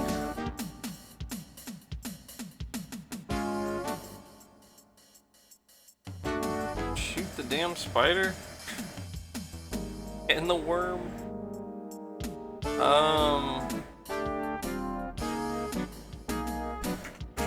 Look at Spider. Spider is an ugly beast with tarantula-like legs and nasty pincers that look huge lobster claws. The moment he's staring at you through expressionless eyes that make your blood run cold. The worm is chewing away steadily at your helmet. The shoots are up to your waist. They're beginning to hamper your movement. The spider appears to come to some sort of decision, and his pincers reach out toward you. God. It's like an ant lobster spider. It is. It is. Put fruit on ground. Pod falls to the ground. Suddenly a huge rat bursts from the undergrowth, swallows the pod, races back to the vegetation. Oh my god. Take fruit. Climb tree. Can't climb anything while you're wearing a spacesuit. You ride the rat? As soon as it shows up, it's gone. I don't think so. Put fruit in anemones. Misses. Yeah.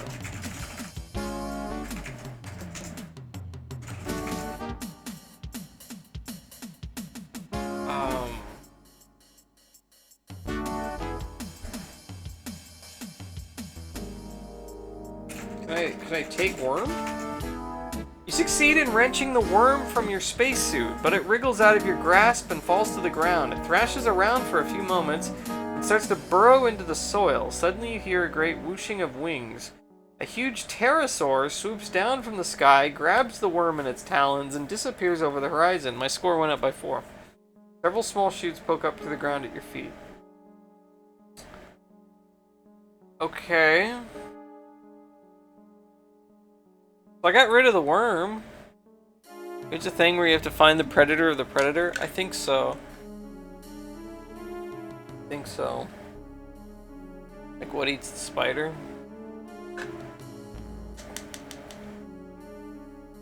Oh. Okay, so the rat eats the fruit. I don't know what eats the rat. The pterosaur eats the worm.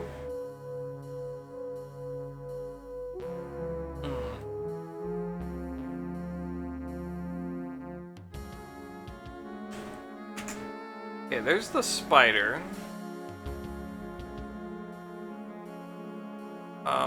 Throw fruit at spider. You toss the pot at the spider, but it misses. Falls to the ground. Okay. Maybe the spider can eat the flying thing? Maybe. That's what I'm thinking, yeah, some sort of a distraction. Okay, what's with the shoots? They're small green plants that are poking up through the ground. They're growing rapidly. Begin to entwine themselves around your knees. Okay, the worm is back. Huge worm crawls up your legs and wraps itself around your torso. Okay, so let's go east. Can I...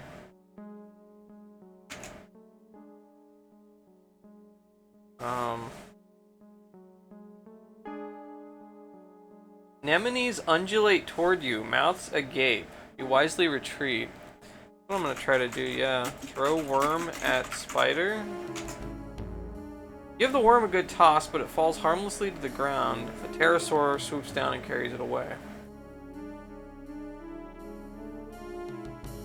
Okay. This spider will grab the pterosaur? Well... Oh boy. Take fruit. Oh no. Okay.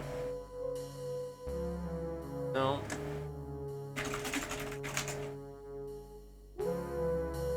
Take shoots? No.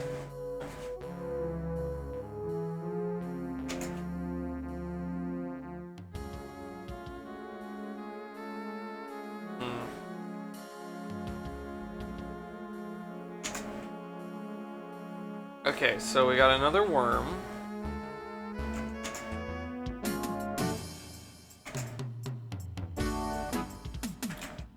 Okay, let's see. Throw worm at anemones. Falls harmlessly to the ground. Okay. Oh.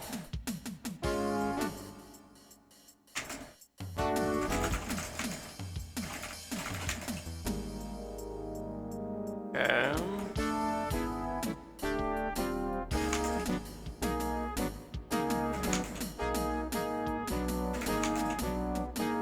The shoots have thickened considerably and are starting to grow pseudopods. As the stalks wind themselves around your chest and begin to squeeze, you realize that if you don't escape now, you probably never will. Suddenly, the ground below your feet bursts open and a huge worm crawls up your legs and winds itself around your torso. Yeah, okay. Pseudopod. Oh my god, everything's trying to eat me.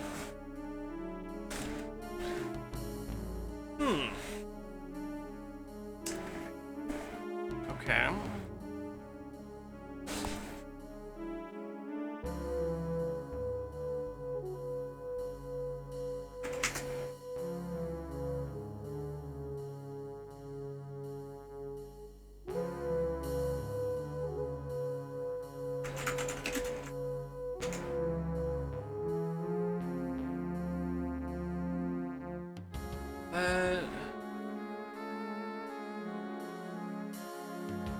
I can throw the worm. Do I have to wait until the spider gets closer? Throw worm at spider. Give the worm a good toss, but it falls harmlessly to the ground. Okay. Spider's expression doesn't change at all as his pincers slice through your spacesuit. You hear a hissing noise, and you're not sure if it's the sound of air escaping from your spacesuit or some horrible sibilance the spider produces when it kills its prey. It hardly matters, for it's the last sound you ever hear. You have failed. Wow, okay, this one's brutal. They're eating her, and they're going to eat me! Oh my god! What if you hold the worm up? Hold worm to to spider.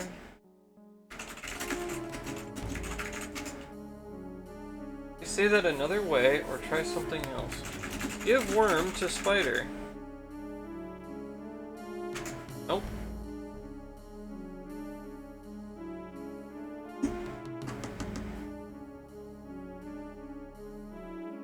Nope. Sorry, I popped a mine and you said they're eating everything? Yeah.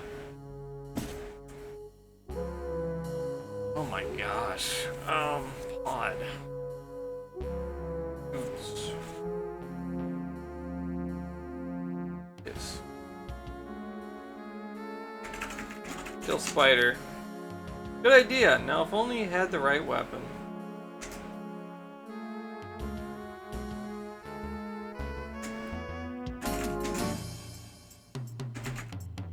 Okay, I'm gonna make a new save here. I'm gonna try something. We're gonna go back here. I'm gonna see if I can bring the gun with me.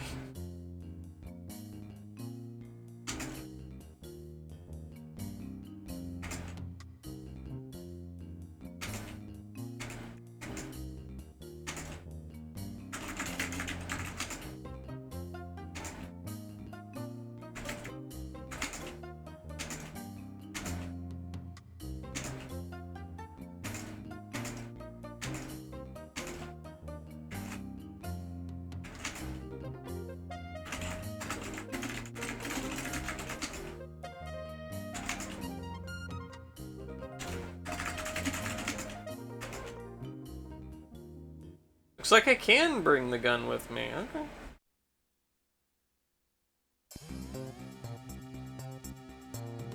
Just carried it down the hall with me, I guess.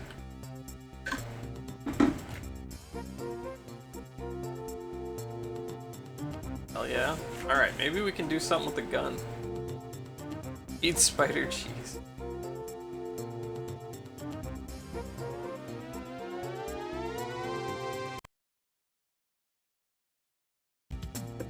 Alright. Hold on, suit. Take gun. You already have the gun. Alright. Oh, here. Here, since I'm gonna open the hatch now, I'm gonna let you guys hear it. Oh, it didn't make the sound this time. What?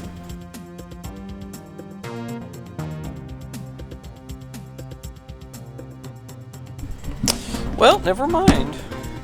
The one time I actually put the microphone up to the PC speaker and it doesn't make the sound. What a bummer.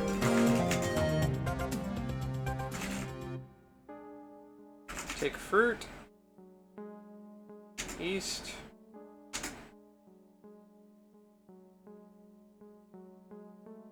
An enemies undulate towards you, mouths agape. You wisely retreat. I still gotta figure out a way past the anemones. Okay. Shoot spider. Take careful aim at the tough shell that covers the small body suspended between the spider's legs. The bolt strikes the shell and cracks it. Enraged, the spider rears up and advances towards you, exposing its soft underbelly. The shoots are now up to your waist. They're beginning to hamper your movement. Shoot spider! You fire up into the exposed flesh of the spider's belly. The monster screams in pain, and one of its giant pincers reaches out and wrenches the gun away from you. The gun disappears into the spider's mouth, and the beast's mandibles grind together. Seconds later, the spider's head blows apart. The spider falls to the ground, its limbs twitching. Black ichor drips onto the ground from what remains of its head, forming a pool of sticky liquid on the ground.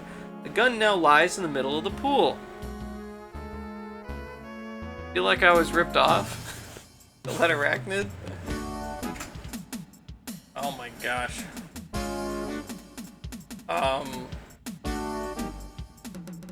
Take gun. The shoots engulf you completely. As they squeeze the life out of you, the pseudopods suddenly sprout small poisonous stingers which pierce your spacesuit and dig into your flesh. If anyone ever finds your corpse and does an autopsy, they'll have a field day when it comes to right and cause of death.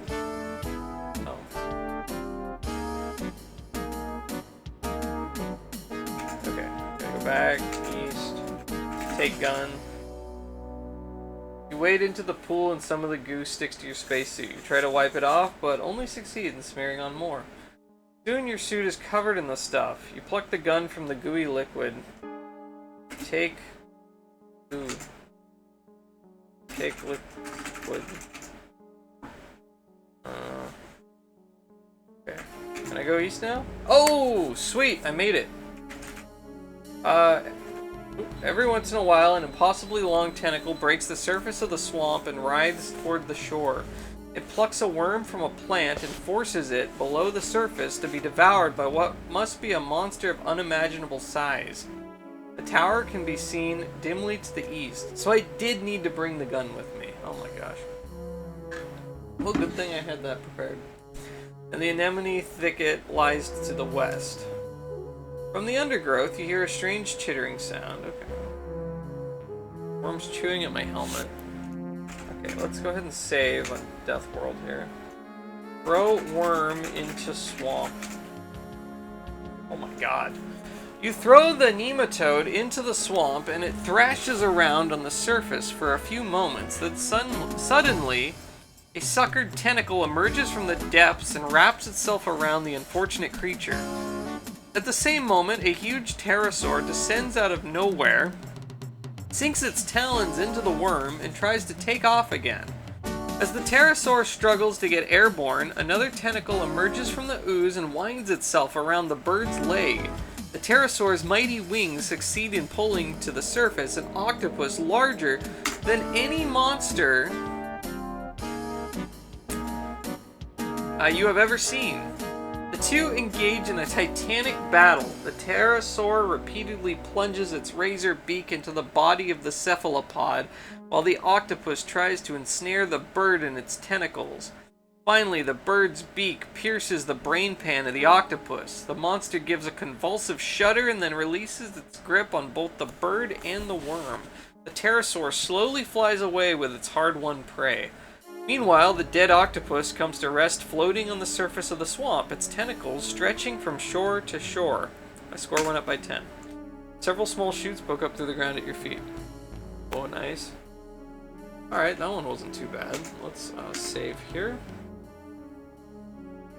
Look at octopus. Tentacles stretch from one shore of the swamp to the other. All shoots are growing rapidly. Alright, let's go east. You dash along one tentacle, hop over the bloodied head, and race along another tentacle to the opposite shore.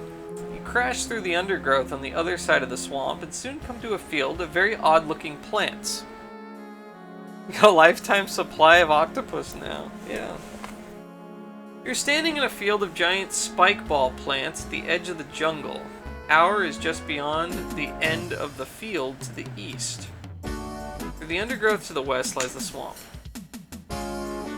Vegetation near the nearest spikeball plant is riddled with thousands of tiny holes, and a small spike is embedded in the tree trunk next to you.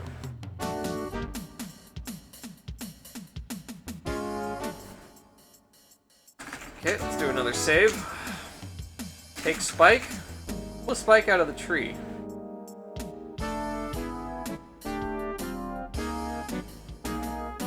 Okay.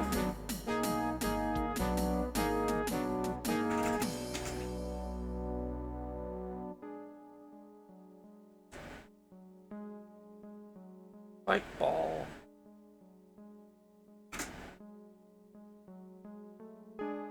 Throw fruit at ball. You toss the pod at the plant, but it misses. The pod falls to the ground and rolls over next to the spikeball plant. A huge rat darts out of the jungle and swallows the pod, but as the rodent turns to escape, it brushes up against the spikeball, and the plant explodes. Hundreds of tiny flechettes fly through the air and kill the rat instantly. My score went up by 5. The shoots are now up to your waist. Okay, the ground below your feet. First, and a worm crawls up your legs. Oh my god. Take rat. You hoist the rat onto your shoulders. Score went up by 5. The shoots have thickened considerably and are starting to grow suitable. Yeah, okay. The tongue comes slithering out of the stalk and Feels around on the ground for its prey. Finding nothing, it sadly retreats. Slowly, a new spike ball regenerates on top of the plant. Oh. Interesting. Okay. Okay. I see. Let's do this. Let's take spike. Throw fruit. Then go...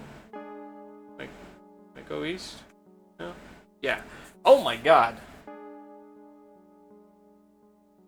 Oh, it's a snake. Oh my gosh. Okay, so this is a stone plaza laid out at the foot of the tower. I need the rat. The door to the tower is closed, but between you and it lies a very large snake. The snake uncoils itself and slithers towards you, stopping only a few feet away. It fixes you with a cold reptilian stare and starts to weave its head back and forth, trying to hypnotize you prior to making its strike. Suddenly, the ground below your feet bursts open and a worm crawls up. Yeah. Okay. Okay, so let's go back here. Throw the spike at the second pod. Yeah, maybe, yeah. Take spike. Throw fruit. Take rat.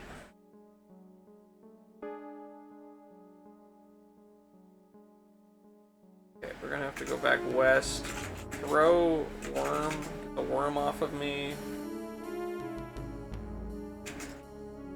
Throw spike at spike ball. Falls to the ground nearby. Oh, I can just walk past it, I guess. Okay. I wanna take spike. East. Throw rat at snake. You drop the rat on the ground near the snake. The reptile's head darts out like lightning and sinks his fangs into the rodent. He unhinges his jaw and swallows the rat whole. Maybe I can put the spike in the rat. Or maybe I can just open door. Oh, I can just walk past him. Okay, never mind. You are in a large room in the base of the tower. In the center of the room is the shield generator activation system. A small puffer slug is sitting on top of the control panel. Stab slug with spike? Oh my god. As you reach toward the slug... Oh wait, what? Okay. As you reach toward the slug, it suddenly swells to 100 times its normal size. In its enlarged form, you can't help noticing it has beady eyes and sharp fangs. The puffer slug watches you warily, prepared to defend itself if you make another aggressive move. Throw spike at slug.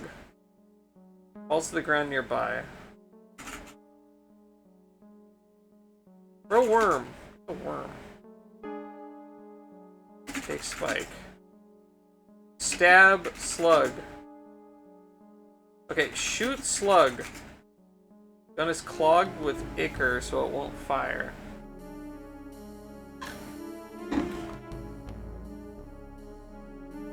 How am I supposed to deal with the puffer slug? Got a spike.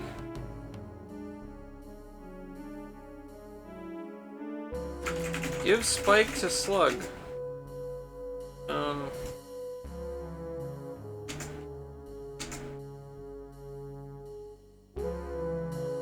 Okay, look at slug. Wet, obscene creature, drips with slime. Swelled to 100 times its normal size, looks eager to trap newly enlarged fangs on you.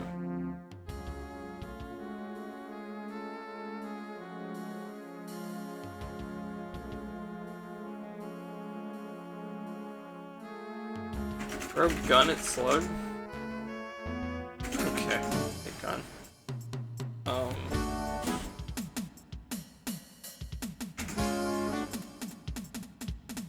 Stab snake with spike.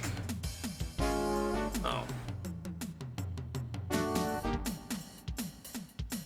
You strike the snake strikes you. The snake is poisonous. You are not. The snake lives. You die.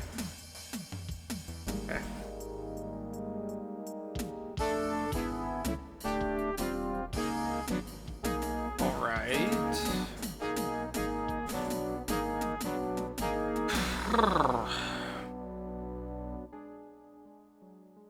have one last little thing to get past here.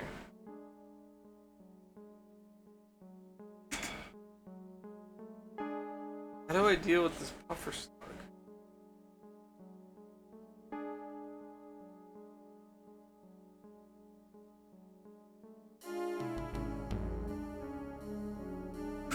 Touch slug. Hisses and snaps at you, missing your fingers by inches.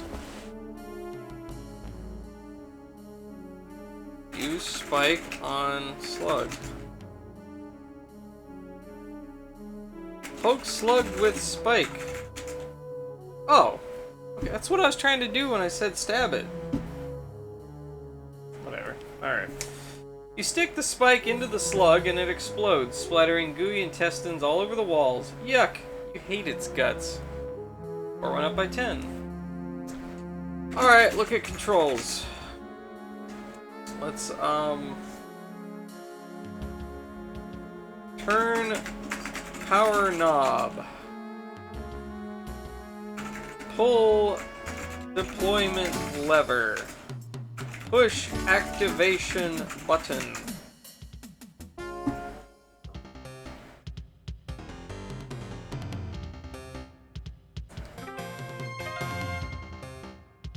Press the activation button and a deafening high-pitched squeal hammers at you from all sides. My score went up by 25.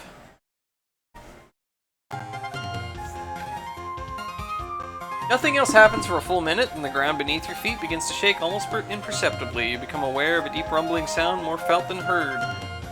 It looks like it's the same text as the last one that we did. Yeah, that's exactly the same.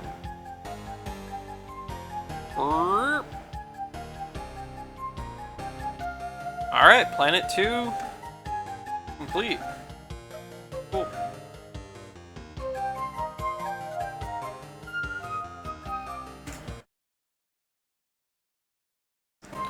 Let's get the hell out of here. First this way. Let's get out of here.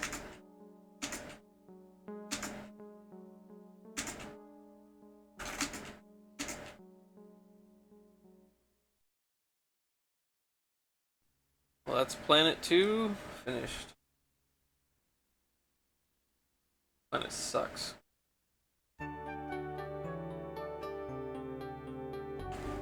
Yeah. Be back just a second.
Alright, I'm back. Second planet complete, nice, yes. Your ship returns to the dock at Gateway and you undergo debriefing procedures. You're awarded a $5 million bonus for activating the shield generator.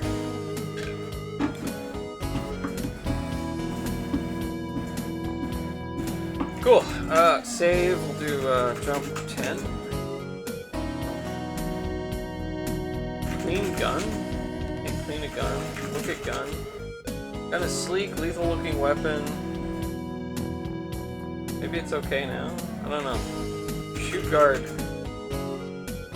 Draw the gun and aim it at the hangar guard. You discover he's faster on the draw. Your world disappears in a flash of white. You have failed. Alright then. Filthy rich now. Yeah, look at this. With a score of 602 out of 1600 in 1,113 turns. You have an account balance of 11,541,460. But you're a hero. How could he just kill you?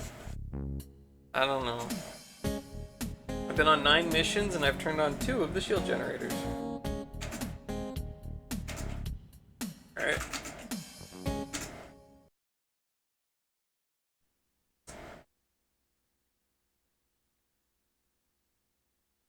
Go.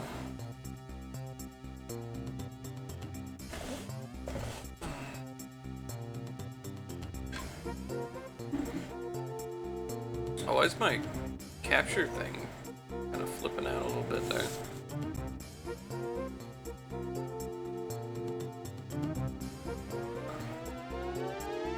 Well, that's weird. Let me reset this. I may have to restart my capture card software. Maybe not. Oh yeah.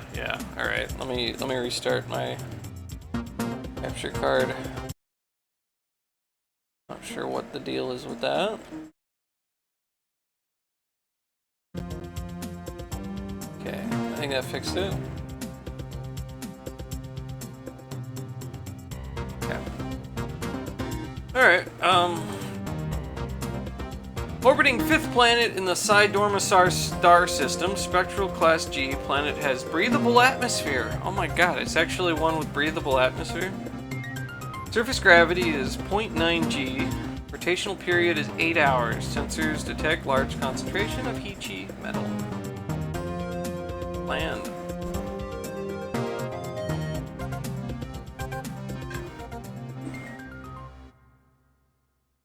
Maybe keep the suit on anyway. Probably.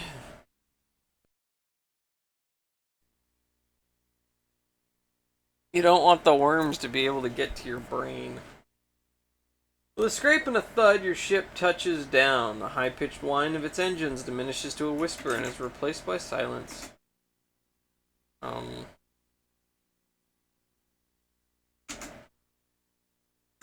Open hatch.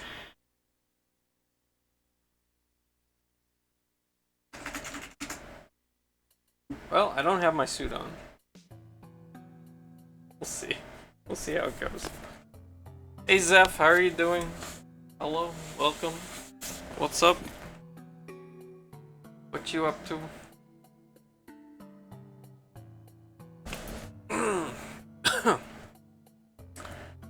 Standing on the southwestern shore of a small oval pond, you notice that your ship sits in the middle of a small blast area. The scorch mark from its final descent trails off to the north.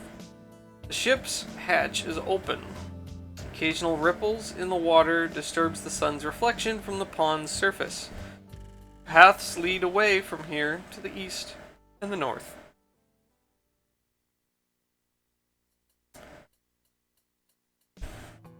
Let's go north. Looking east, you see a substantial dike between you and the tranquil pond.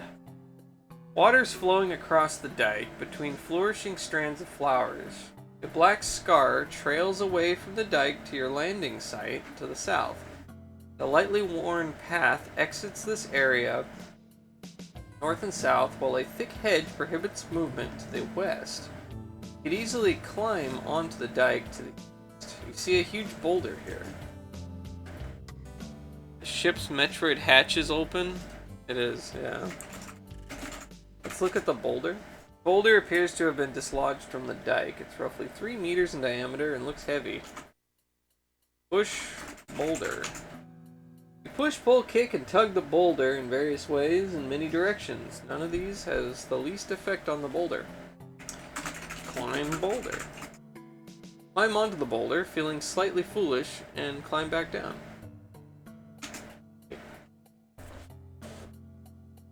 Standing on top of the dike and looking west, you're afforded a panoramic view of a far-off mountain range.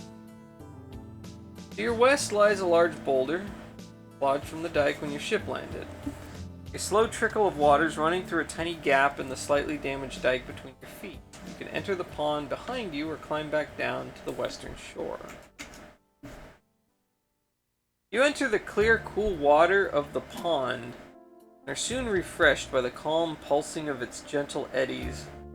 Buoyed by some hidden force, you welcome the break from your seemingly endless trials and become completely relaxed, almost to the point of sleep. Your blue coverall is now sopping wet. Your boots are now waterlogged. You bob up and down in the cool water. Oh man, Zeph is on 135 as well. Oh my gosh. I don't know how you do it. I don't know. I don't know how you do it. Thank you. You've watched my streams a couple times? Yeah, just a few. Just a few times. Oh my god, I can go any direction now. Jeez. Okay, so this planet has a lot of paths. You're standing in the cool shade of some towering trees that are beautiful yet somehow disturbing. The path surrounding the pond continues north and south from here, and it intersects another path that winds into the wooden area to the east. The tranquil pond lies to the west. I think our streak started in 2023. I think so. Yeah, I don't know when they added that in as a thing.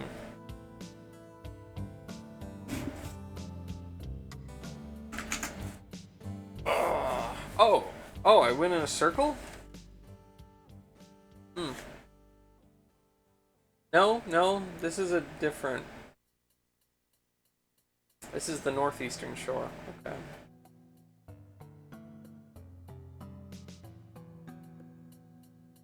You're standing on the northeastern shore of the pond. Sunlight gently reflects off the calm blue surface.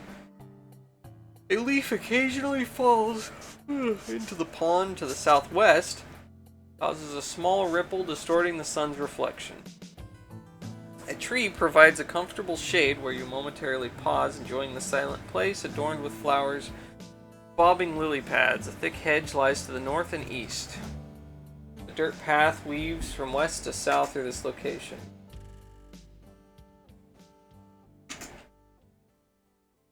Standing on the northern shore of the pond, sunlight gently reflects off the calm blue surface of the pond. A leaf occasionally falls into the pond to the south. Tall grasses and cattails grow near the edge of the peaceful pond. Lily pads gently bob on its surface. A thick hedge prohibits further movement toward north.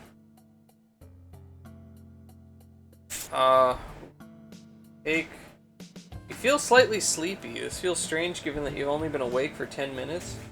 Perhaps it's the unusually short diurnal patterns of this planet. Take stone? You take the small stone. My score went up by 6. Okay, well that's good.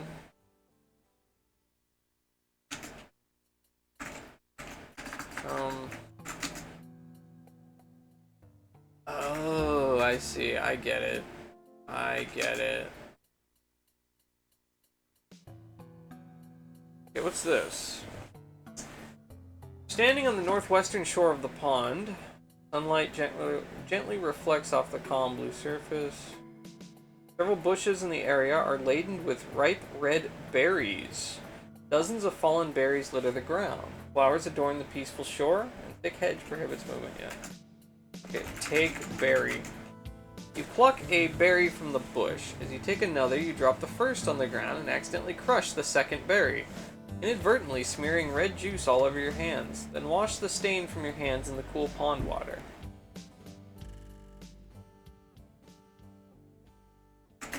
Eat berry.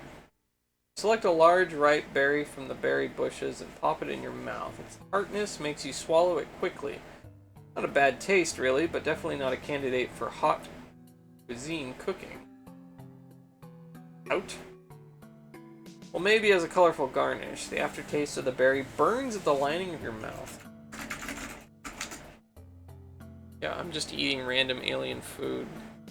Alien fruit. I'm sure it's fine.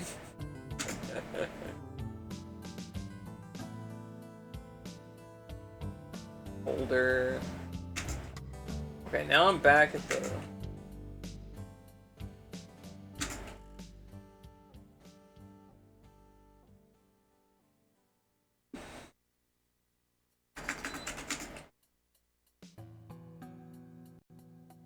Blue coverall has finally dried off. Oh, look at that. Dark forest. Okay, here's something new. Okay. The interior of the forest is darker than you would have imagined, given the brightness of the dormant sun. In competing for the sun's light, the trees have formed a canopy that is nearly opaque. Vines gracefully hang between the canopy and occasionally grow between trees. The forest floor is covered with leaves, branches, and young seedlings. A path stretches from west to east through the forest. A small clearing is visible through a gap in the trees to the east. You see a strong vine. Oh my god, is that Bigfoot? From your vantage point in the forest, you see a creature in a clearing to the east. The beast is more horrible than anything you've dreamt of in your worst nightmares. Is this worse than the spider ant? Lobster? Oh. Welcome back, Zev. He stands upright, but his similarity with the human form stops there. He's covered with long matted hair from his enormous head to his huge feet. He roams back and forth across the clearing, occasionally picking small red berries from shrubs in a clearing and putting them in a crude wooden bowl.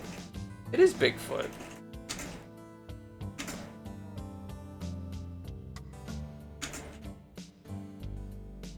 You have arrived at a small clearing in the forest where the path apparently ends. On the northern edge of the clearing is a large entrance to a tunnel that disappears into the hillside. To the southeast is a slightly smaller entrance to a large cavern. Lots of footprints cover the ground, and a huge beast is hovering around the clearing's perimeter. As you enter the forest clearing, the beast immediately notices you and begins to cautiously stalk you. Uncertain about what to do, you wait until the beast is nearly upon you. As he bares his fangs and prepares to pounce, you dodge to the left and run until you've reached the relative safety of the pond. I don't think it likes me. Shoot beast. You notice too late that you've got the gun oriented incorrectly in your hand? What? What you intended to be a well-aimed shot at the beast's torso bores a wide hole through your body. You're killed instantly. Oh my god. That's kind of bullshit. They're basically just saying, no, you have to solve the puzzle. You can't shoot it. What kind of stupid... Oh my gosh. Are you serious? They're just literally right there just saying you can't shoot the beast. You're too stupid to shoot the beast. God. Throw stone at beast. Bounces off his head.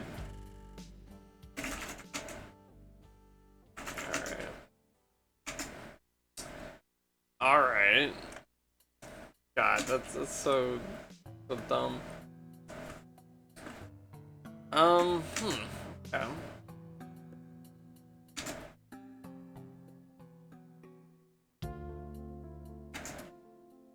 Sneaking an option?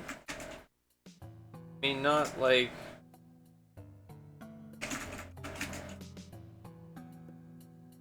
Not like a command. I don't think so. Like, maybe I could wait for him to leave. I'm not sure. Hey, thank you for the follow, Parabex. Thank you very much. Just noticed. Sorry. Appreciate it. That's not an option, possibly? Well, I don't think sneak is actually a command, but maybe something else that we can do. Pluck a berry from the bush. Okay.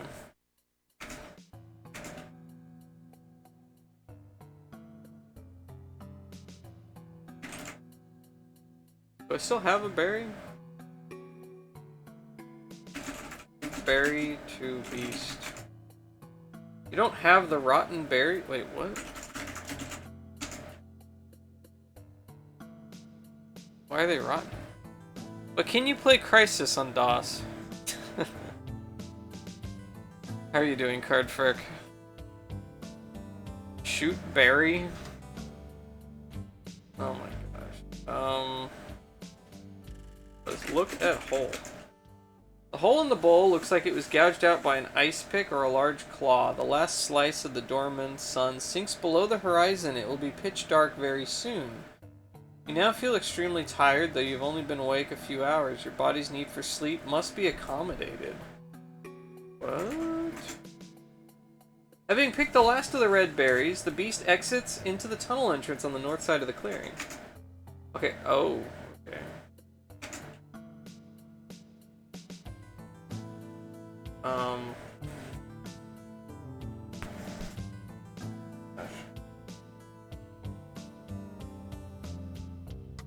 The horrible beast limps into the clearing from the tunnel entrance, grunting to himself. The beast lets out a fearsome growl as he spots you. Make a mad dash for the forest, and don't stop sprinting until you've through the forest and have reached the safety of the eastern shore of the pond.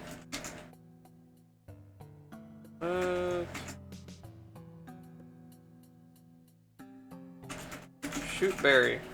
You fire at the right berries and miss.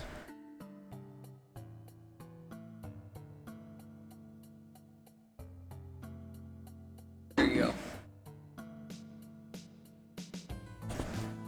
There you go. Wait, how did you miss it? Look at rotten berries. Two rotten berries lie strewn beneath the bushes. Take rotten berries. Are rotten and useless. Take ripe berries. No, same thing. Okay. Step on berries. Step on rotten berries. Make a rotten berry pie. You don't need to use the word pie in this game. It's stone.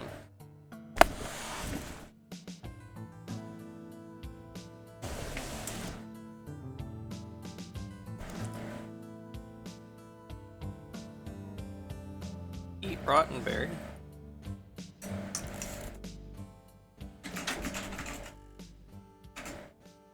Rotten berries don't look very appetizing. You can barely keep your eyes open now.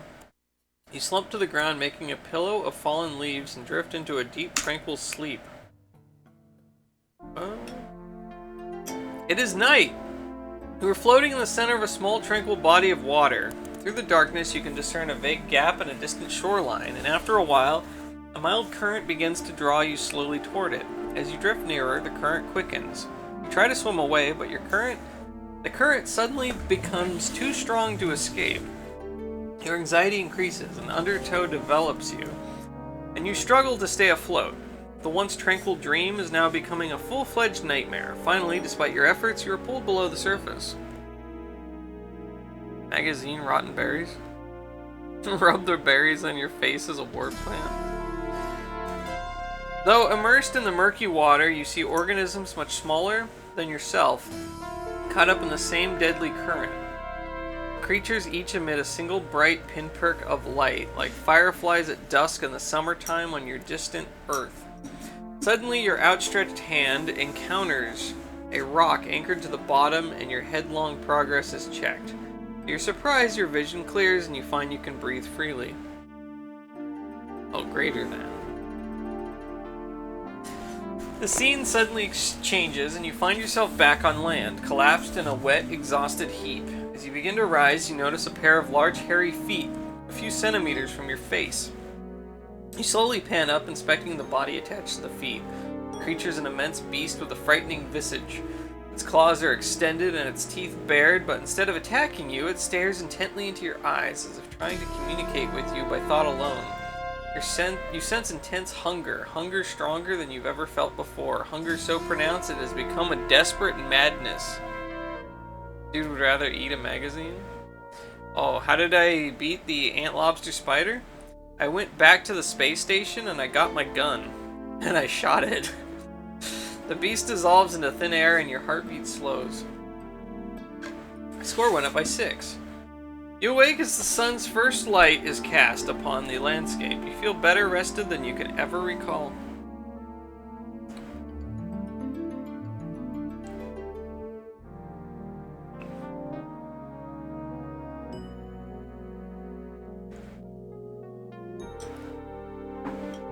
Okay.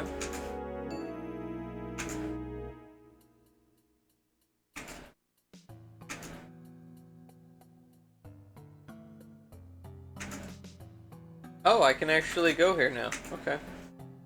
You've arrived at a small clearing in the forest where the path apparently ends. On the northern edge of the clearing is a large entrance to a tunnel. It disappears in the hillside. Southeast is a slightly smaller entrance to a large cavern. Lots of footprints cover the ground. Oh, there's that guy. Little light is provided by the forest clearing to the northwest. A small opening to the north catches your attention. You see footprints covering the ground here. The horrible beast limps into the cave entrance from the cave, grunting to himself. The beast lets out a fearsome growl as he spots you. You make a mad dash for the forest and don't stop sprinting until you're through. God. Alright, well, let's try this again. Hunger that crazy? You better have a whole box of magazines. Bigfoot? Yes. Yes, we've encountered Bigfoot. Let's go north. Okay, he's not here. Tunnel antechamber. The antechamber is a dimly lit room from which many smaller tunnels lead off. Beams of light barely illuminate parts of the room. Near the tunnel entrance is an improvised small wooden bowl. Footprints cover the floor of the tunnel. Take bowl. Alright. Look at light.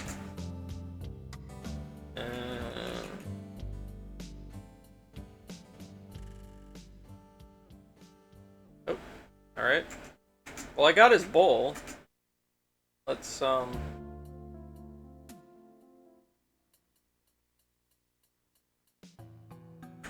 put berries in bowl. Holding the bowl under the berries, you carefully pick a few of them and let them drop into the bowl. After a few minutes, you realize they've been falling right through the hole in the bottom of the bowl onto the ground. Put stone in bowl.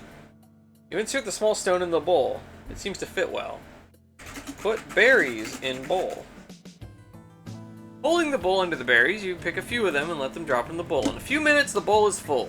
Your score has gone up by 8. Okay.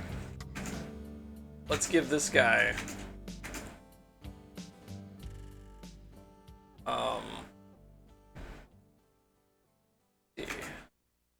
Put bowl on ground. Aha! You carefully put the wooden bowl back on the floor of the tunnel antechamber, hoping to delay the beast with some food. My score went up by 17. The horrible beast limps into the antechamber from the forest clearing, grunting to himself. The beast lets out a fearsome growl as he spots you. You make a mad dash for the forest and don't stop sprinting.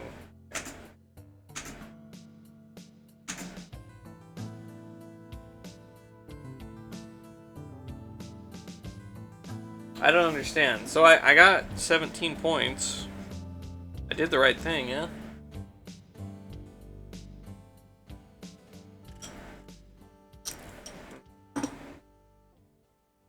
Wait 5 minutes?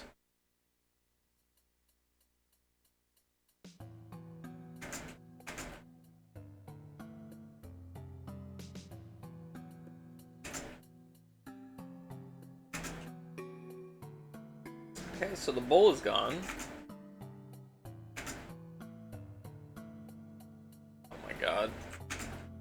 Crazy.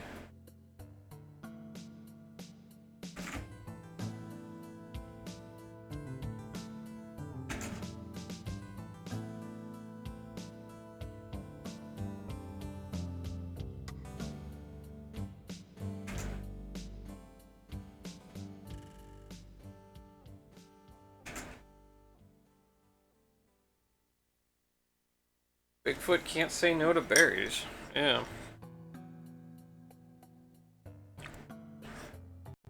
Hmm.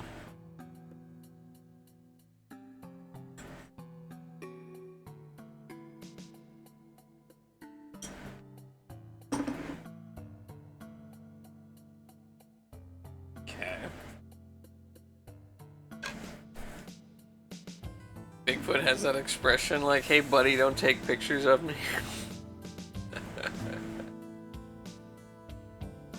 Oh my gosh. Wait 5 minutes. Wait 5 minutes. Hey, Ecto Cooler.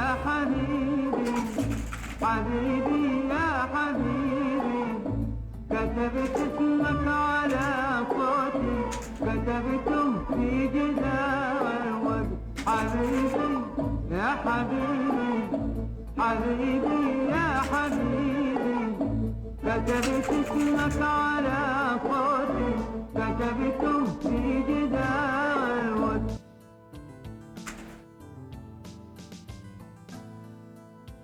Bigfoot left Earth to hide from the Reavers. Blown his cover. Man.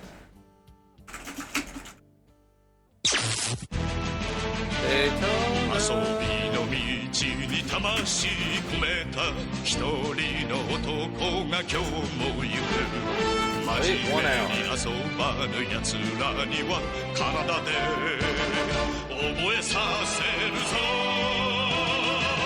背がたさんしろ背がたさんしろ背がさたんしろ Oh, there we go. See what that does. As in your previous dream, you're floating on a tranquil body of water. Again, you're drawn into the current. Again, you are pulled under to see tiny creatures struggling against a deadly vortex. Their fluttering aquatic appendages flail the rushing water, but they are still helpless against the torrent that pulls them toward the gap in the shoreline.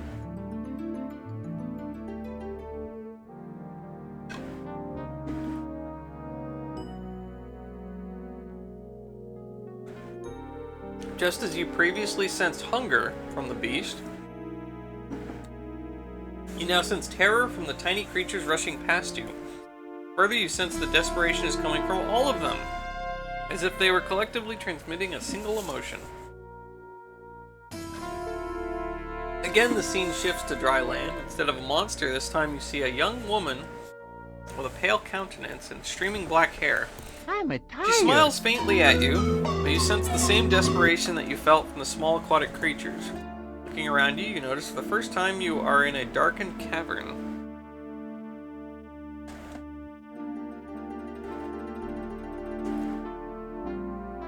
The young woman glows with an eerie light that seems to come from within her own body. She raises an arm and, extending the long fingers of her hand, she points deliberately at an indistinct clump high on the wall of the cavern.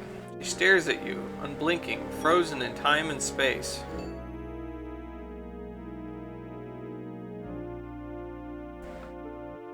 You're filled with uncertainties about the meaning of this dream as it fades to wakefulness. Okay.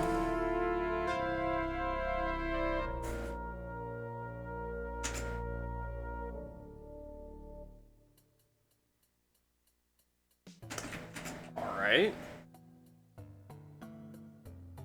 Take large stone? Oh. Take a large stone. What am I supposed to do with the large stone? Oblong and fairly smooth. Must weigh around 2 or 3 pounds. Oh boy. Alright.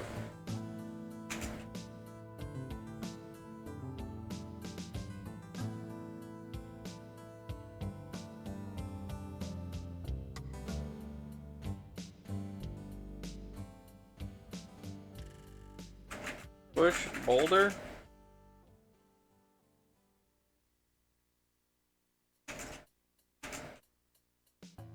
Throw stone at boulder.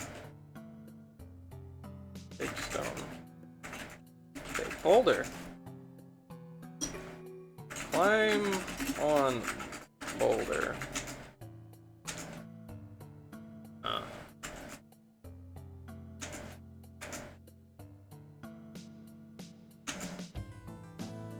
Let's see.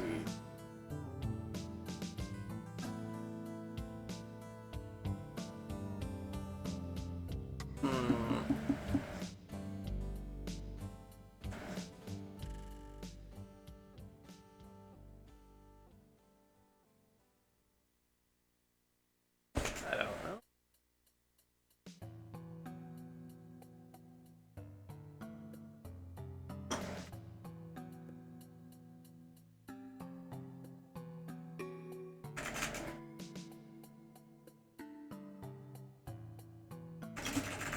Big flower.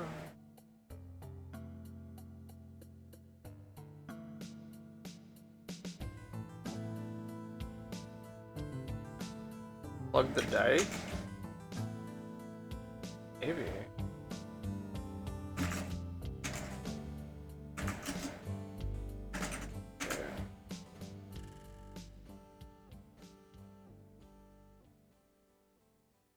Water's running through the gap.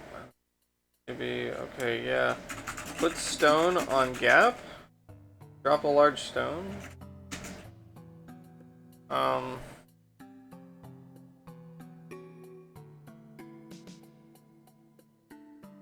West lies a large boulder, dislodged. A meandering rivulet of waters running through a small gap in the somewhat damaged dike. Take stone. Put stone in gap. The large stone's way too small to adequately plug the leak in the dike. Oh. Does this game have death skeetos? I hope not.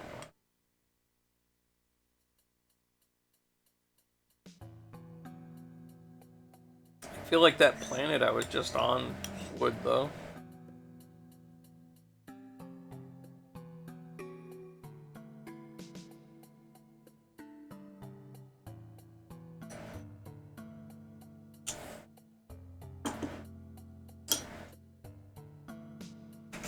Last planet, yeah.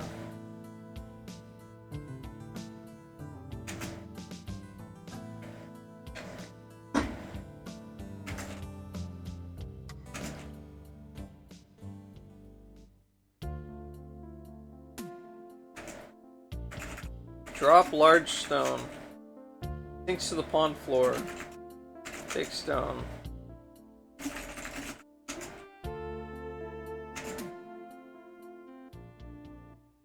See if that made any difference. I don't know. Build maze. Yeah, build maze. No, that didn't do anything.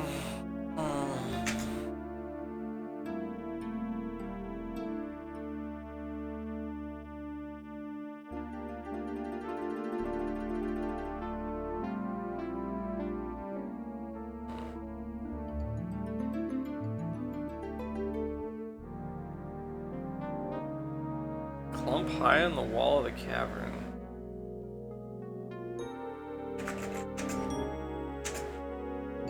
Build chest. You don't need to use the word build in this game.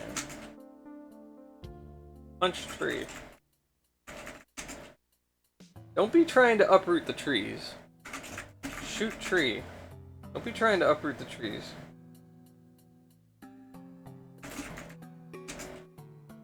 Can't take the leaves. Take tree. Hug tree. As you step off the path and reach toward an alien tree, a huge limb cracks far above and crashes down through the forest canopy. Barely dodging the falling branch, you jump back onto the path. After the commotion subsides, the stillness of the pristine forest returns. Okay. Well, dang. Felled tree. Yeah.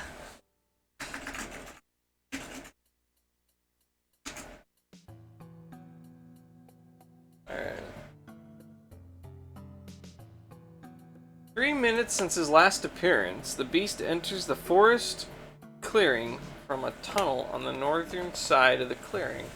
He plays with his hair and moans quietly. Look at Beast. The beast leaves, entering a cave on the southeastern side.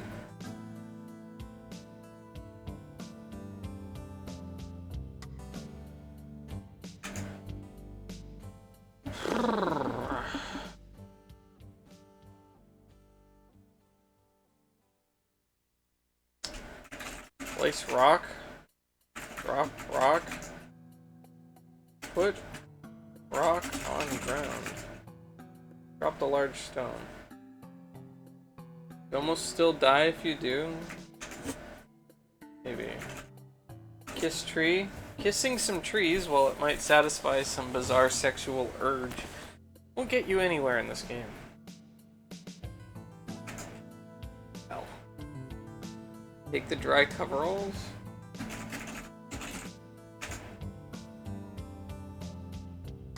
Take coveralls. Already have the blue coverall.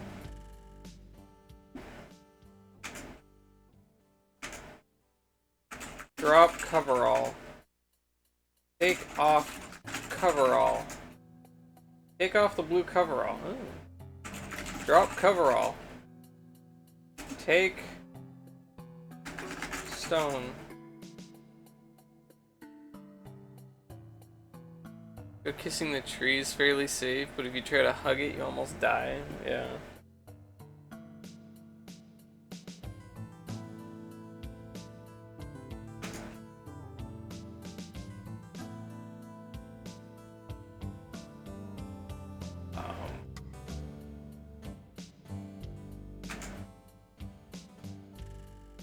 I have no idea.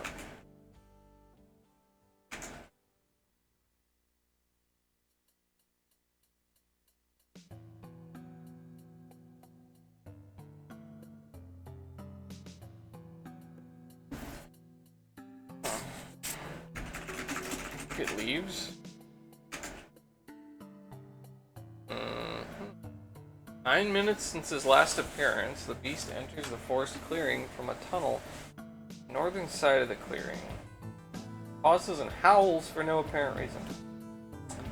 You see a strong vine and a long branch. Look at vine. Vine is several meters long. Beast leaves the forest clearing on the southeastern side. Take branch. Grabbing onto the end of the branch, you free it from the underbrush. Your score went up by 9. Oh, okay. Take vine. With some effort, you rip the vine from the tree to which it is loosely attached and coil it to make it easier to carry. Score has gone up by 5. Okay.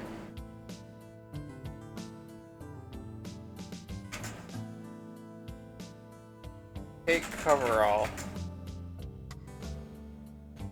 Oh.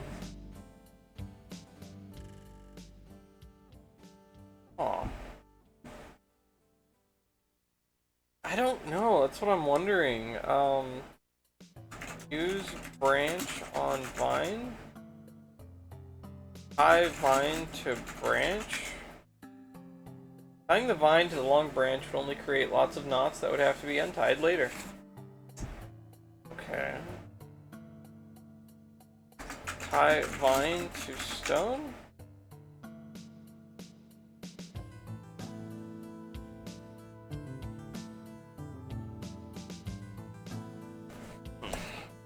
Okay.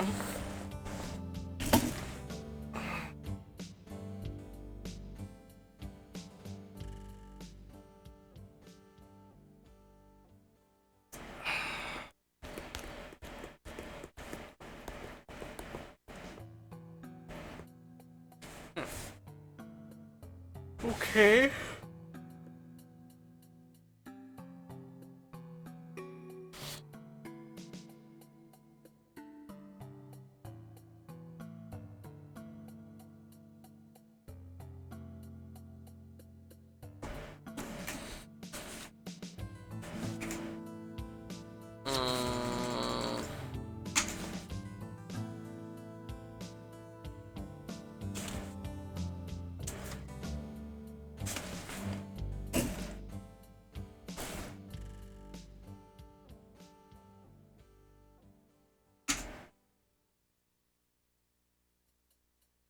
Wicked Beast. He walks with a pronounced limp, grimacing and drooling as he drags his left leg behind him. Hobbling from bush to bush, the beach is desperately searching for something he isn't able to find. Oh?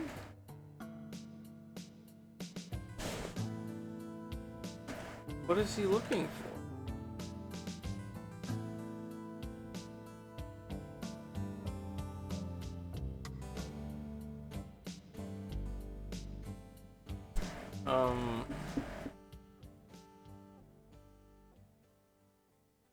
Ugh.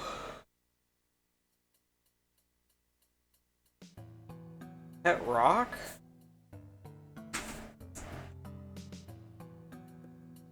Strong vine.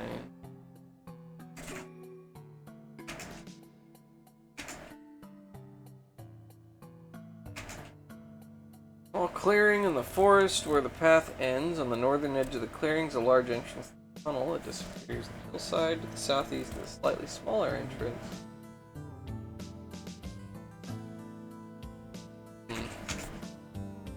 Oh, oh, oh, oh. Crap. Restore.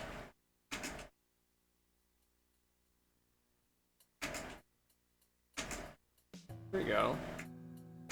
Save.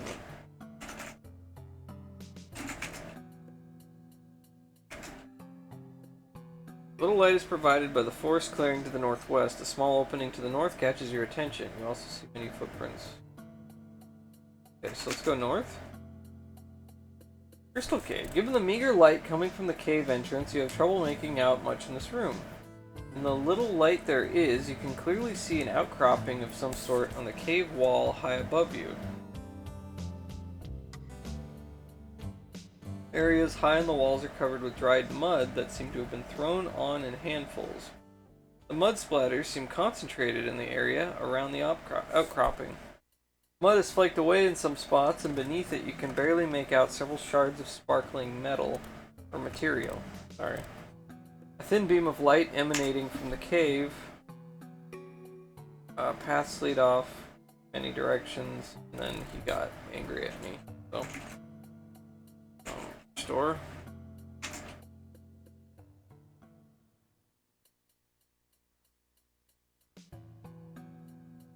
Oh.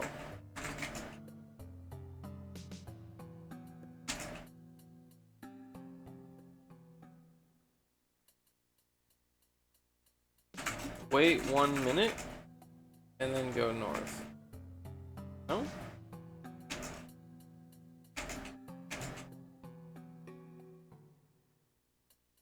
Wait 2 minutes. No? Long.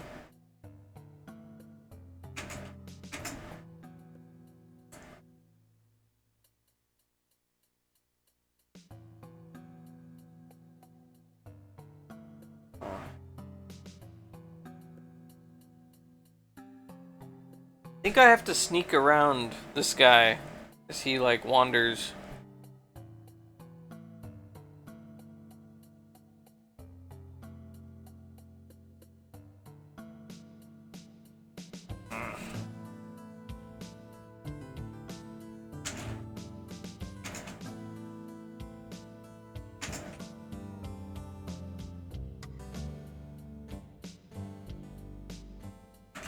Put rock on outcropping.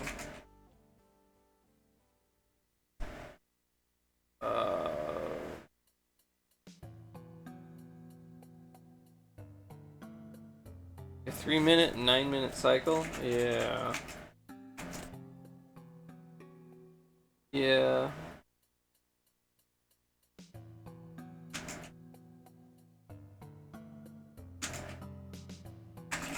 So wait 3 minutes.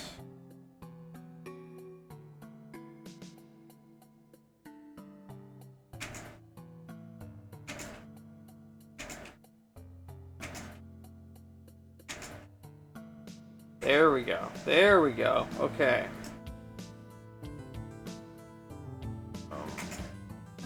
Do this. Areas high on the wall are covered with dried mud that grown on handfuls. Oh my god. Are you serious? Showed up. Again? Like what? Oh, what am I supposed to do here?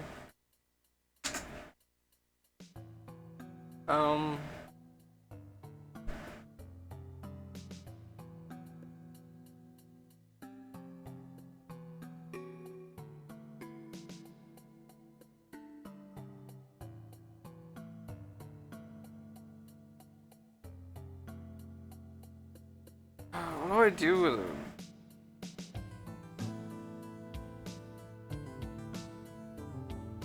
Hide? You can run, but you can't hide.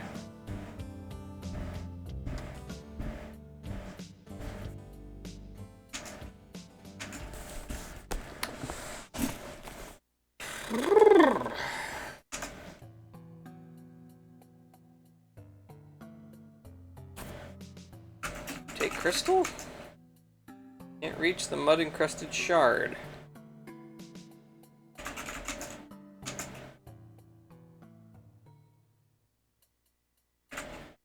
Use branch on shard.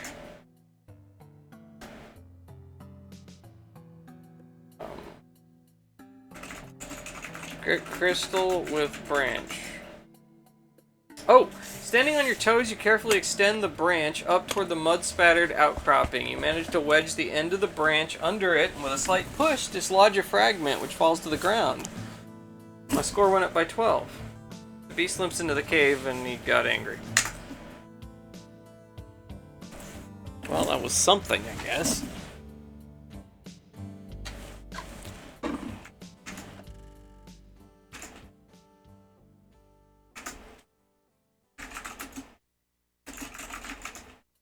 Six minutes since his last appearance, the beast enters.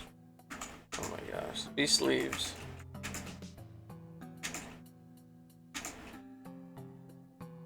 See some crystal dust here.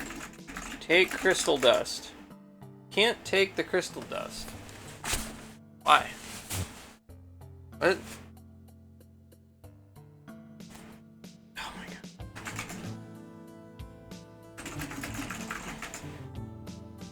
7 minutes since his last appearance, the beast enters the clearing.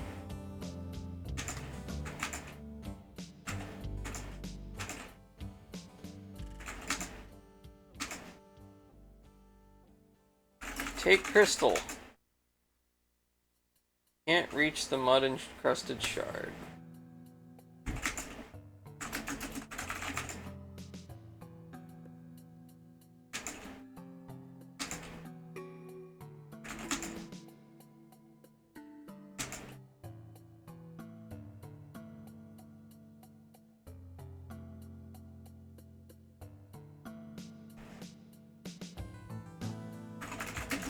Poke mud with branch. Okay.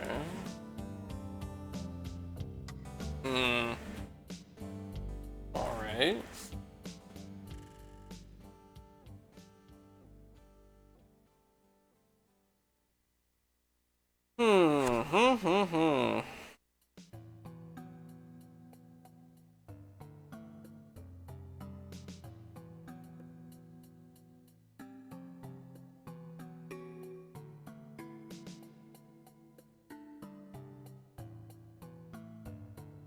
Man.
Give him the stone? Anytime I reach him, though, he... Gosh, I don't know.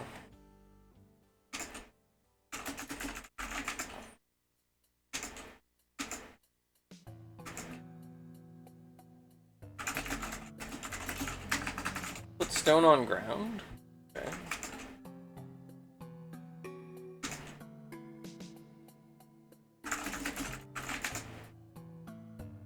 What do you mean 7 minutes since his last appearance? I just waited 2 minutes. Okay.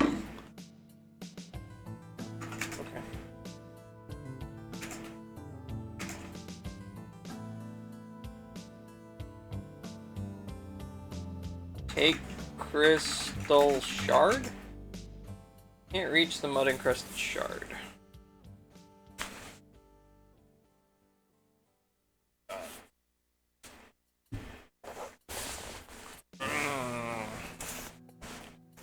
What do?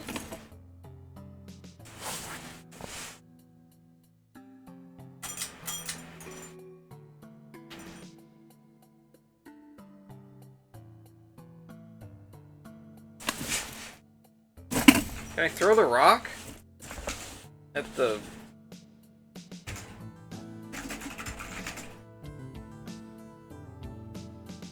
9 minutes since his last appearance.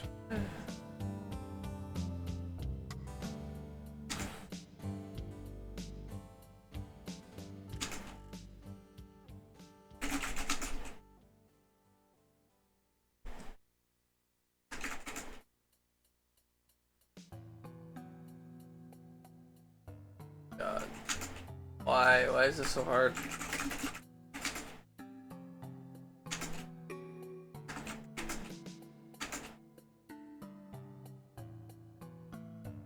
Throw stone at crystal. You hurl the large stone at the mud spattered outcropping. It strikes the mud spattered outcropping, shattering a bit of it in a cloud of dust that falls to the ground with the stone. You need 2 minutes in the cave alone. Yeah. God.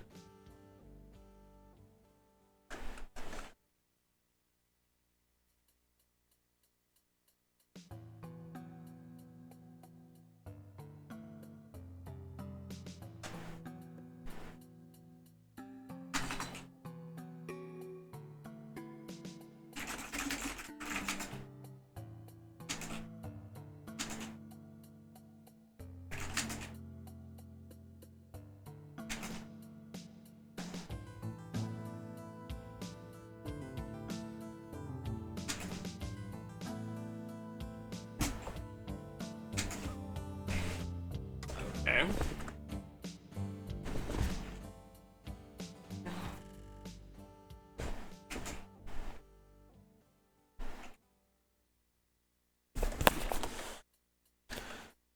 Oh, all right.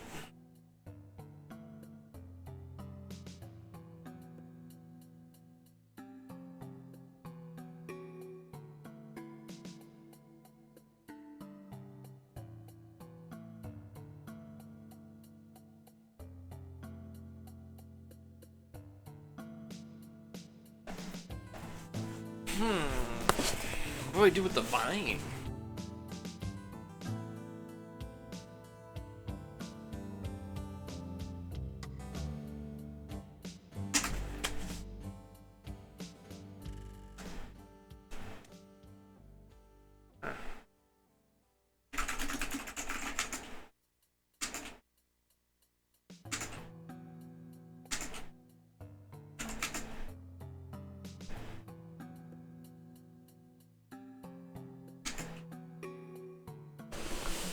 Like, I get to do one action in there. Seems like the best I can get is just like one action. Oh my god. Can I shoot it? Maybe I should try shooting it. Shoot the crystal.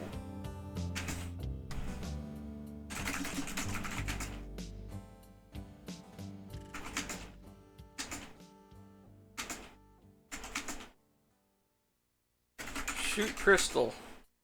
Fire at the mud-encrusted shard and miss.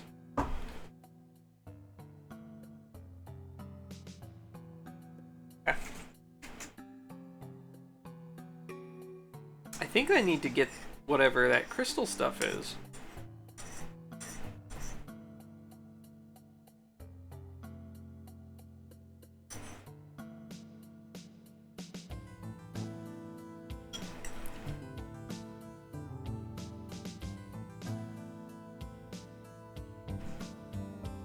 What did the dream say? It said there was like a bunch of little critters desperate for something. And there was a lady pointing at something.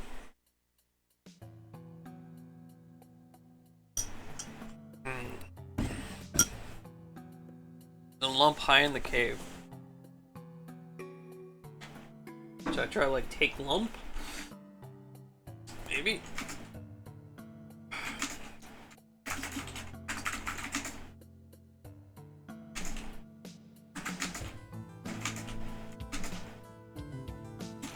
Take lump. Be any lump here?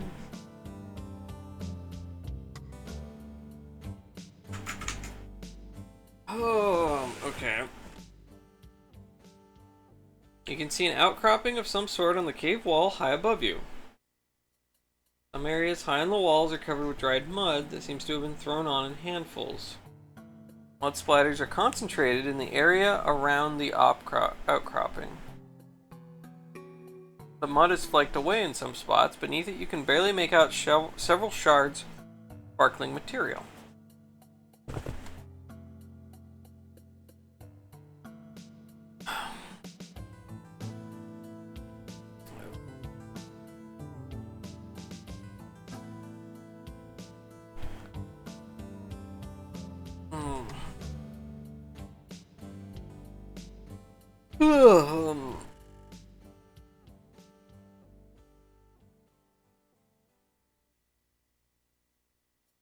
So, like, when I poked at it with my stick, the crystal dust fell on the ground.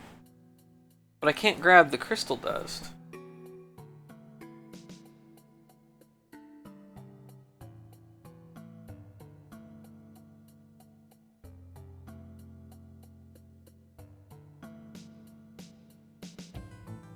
Same thing seems to happen when I throw the large stone at it.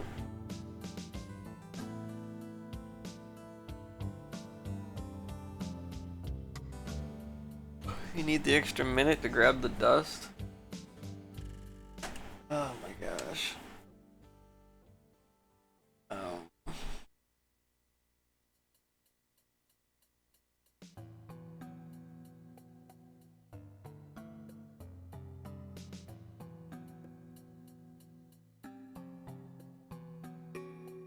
Can I call? Oh, okay. Can't even say anything. Alright.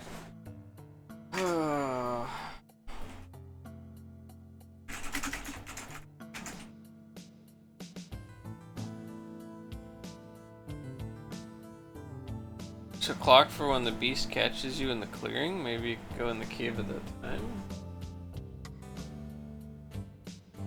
Not sure.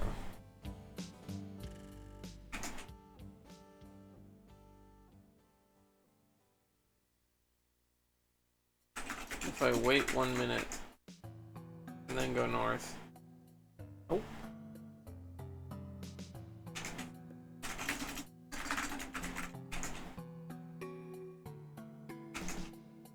Southeast.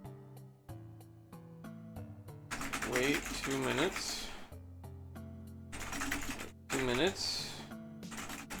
2 minutes. 6 minutes since his last appearance. He clearing from a cave entrance on the southeast side.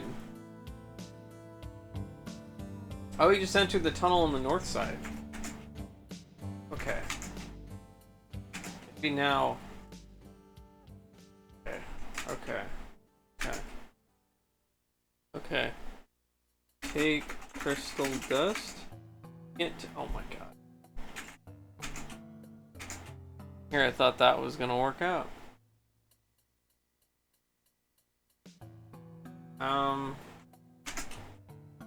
Climb outcropping.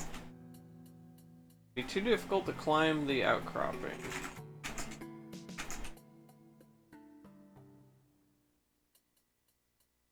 Ray of light. Block ray of light with rock. Put rock on ray of light.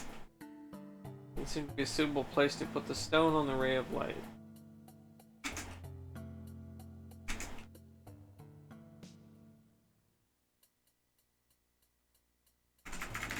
Look at shard. Mud spattered outcropping. Particularly large fragment juts out from the outcropping.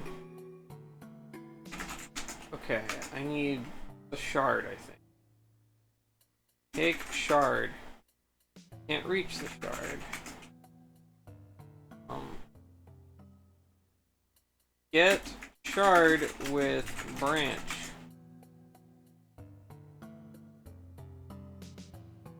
Dislodge a fragment which falls to the ground.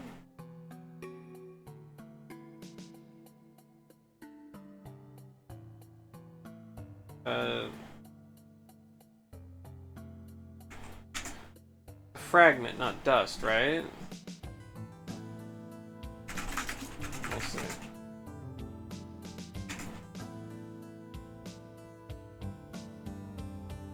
Oh, yeah.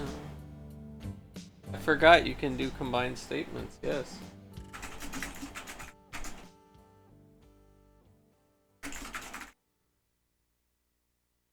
Lodge it and take it.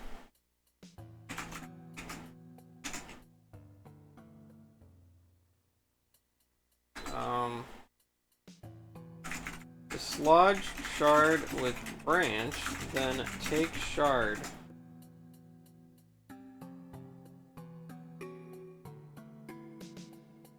No? No. There doesn't seem to be any shard here. I think it would take an extra action, I guess. That sucks.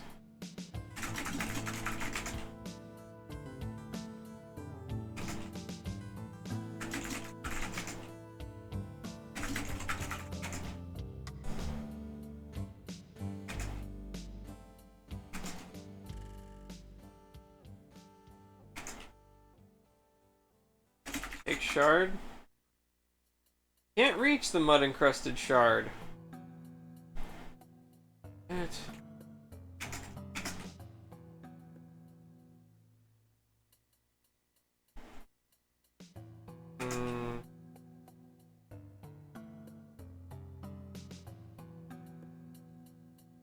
Throw rock at shard?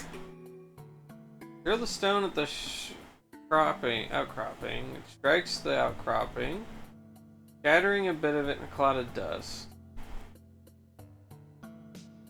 Putting the shard back every time? Oh, is he? Oh my god. Okay. Well then, whip shard with vine. You don't need to use the word whip. Throw vine at shard. Make a lasso out of the vine and make several unsuccessful attempts to dislodge a fragment from the mud spattered outcropping high above. I mean, that's not even what I said to do, but that would be cool if it worked. I guess it didn't work.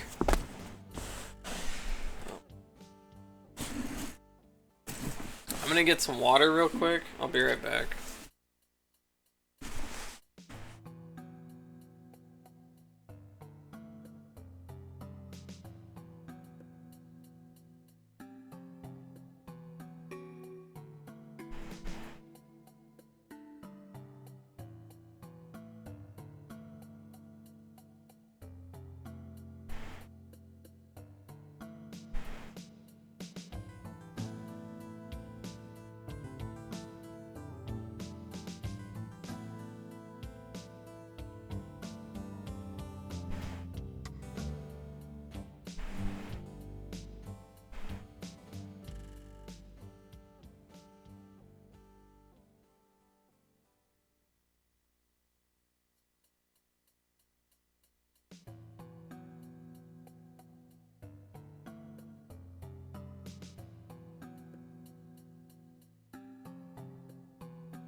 might we do? What might we do? What might we do?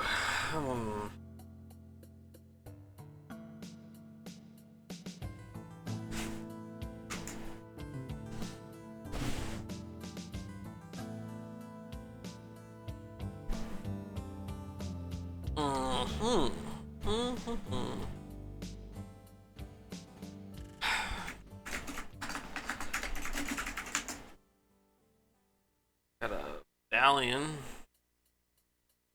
Don't know that that does anything. Am I missing something? Like, do I need to go back to the station and get something? Like when I went back for my gun?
No. Wait.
What happened to the bowl?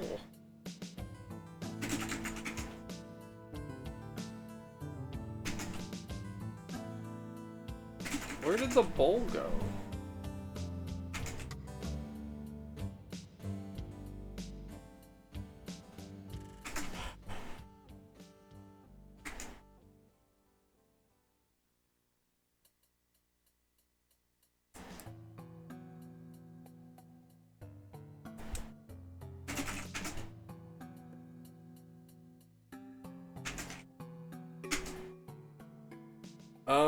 Okay.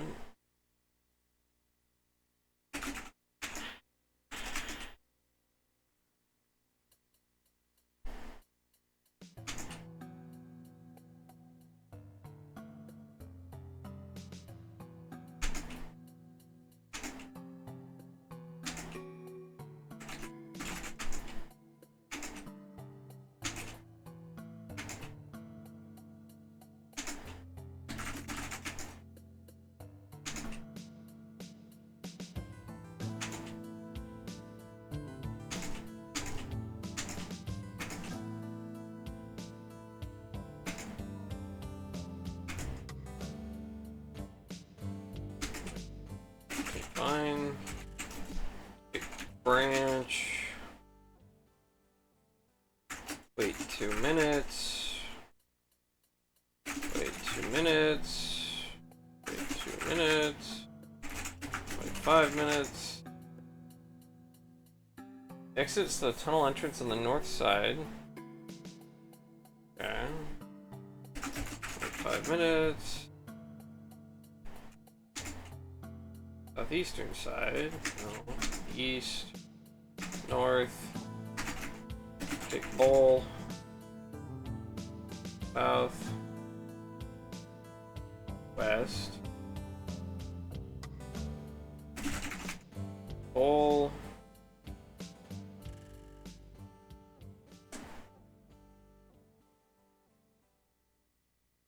Making the bowl useless for carrying anything but large rocks. I have a large rock. Put large rock in bowl. Rattles around on the bottom. Take large rock.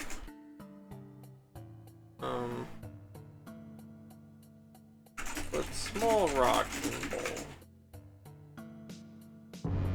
To fit well. Okay.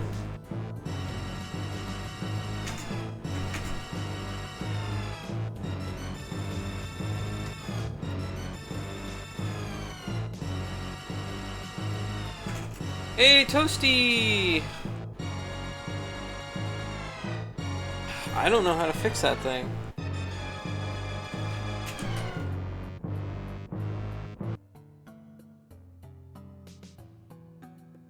How are you doing, Toasty? Thank you for the raid. Appreciate it. What were you playing?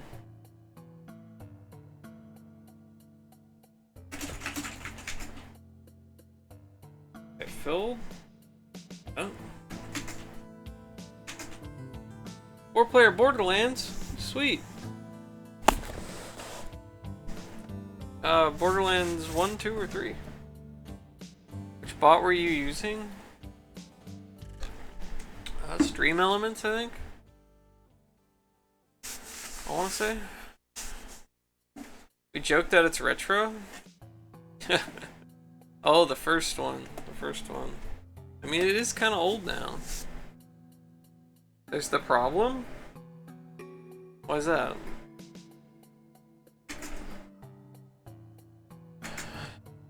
Well, thank you for the raid. I appreciate it. Dream Elements isn't even showing up in the list of viewers. Just not here. Oh. Oh. Oh. Guess I have to figure that out. Oh, man.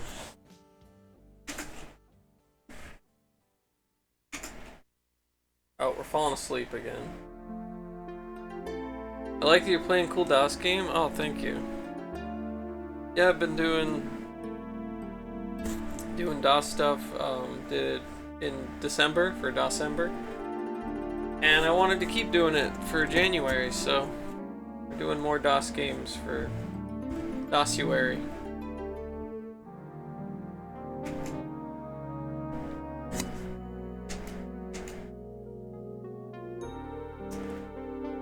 Yeah, so we are currently playing Frederick Pohl's Gateway, which I never really hear anyone talk about. But I think it's a pretty cool one. Very, very cool atmosphere. A lot of fun.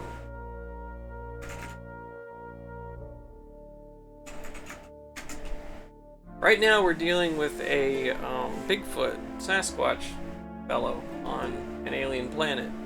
Trying to activate these shields on like 4 different planets. And there's like puzzles and whatnot to figure out as you know, try to get to the control panels. But yeah, I'm playing everything on original, real hardware, whatever. I can show it to you here. Well, you can see it there, but yeah, here you go. We got the MT32 for music right now. We've got my computer I built, nice big monitor, all that stuff.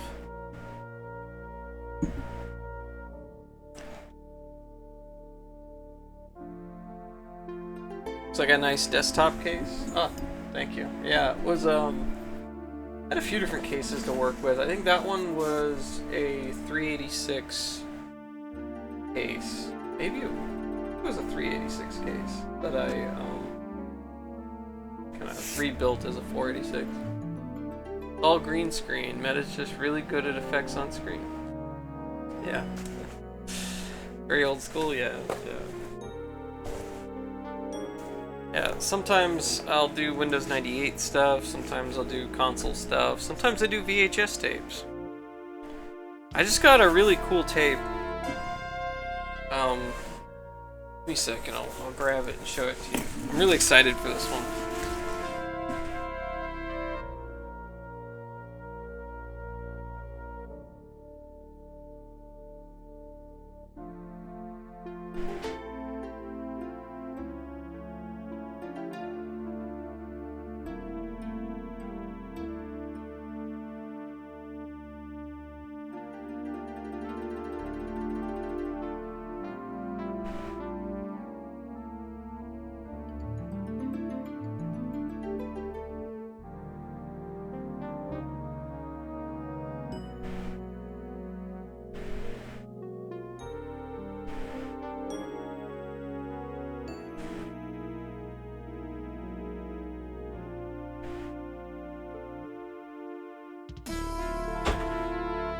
Here, check this out. This is gonna be a fun tape to play. Becoming a Master, the ultimate Pokemon experience. Unauthorized documentary 2-tape set. Tape 1, Insider's Guide to Pokemon Tournaments. Tape 2, Ultimate Pokemon Trading and Training Strategies. It's a double tape set. It's got 2 tapes. look at the kid on the box there. Yeah, this one's gonna be really fun, I think. 1999. Insiders look at a real Pokemon tournament. Learn how to become a Pokemon Master. Hundreds of Pokemon website listings. Learn trading and training tips and techniques. A phenomenon that started in Japan several years ago, Pokemon has captured the youth of America by storm.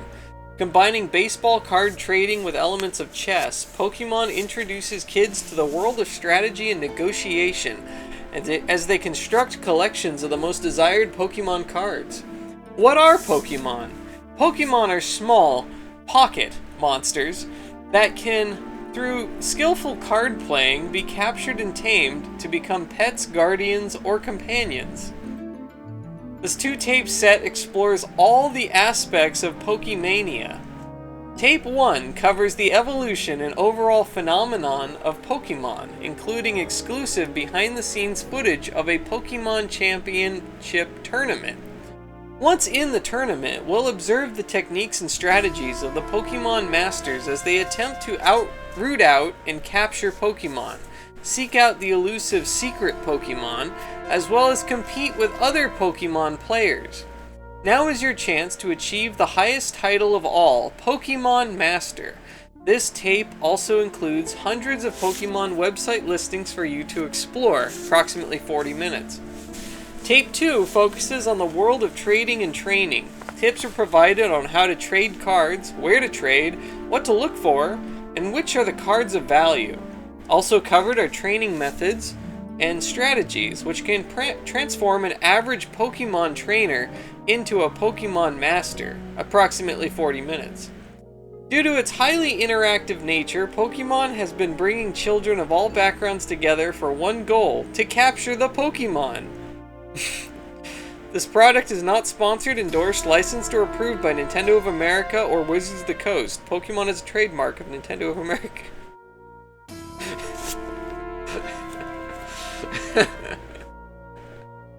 Yeah.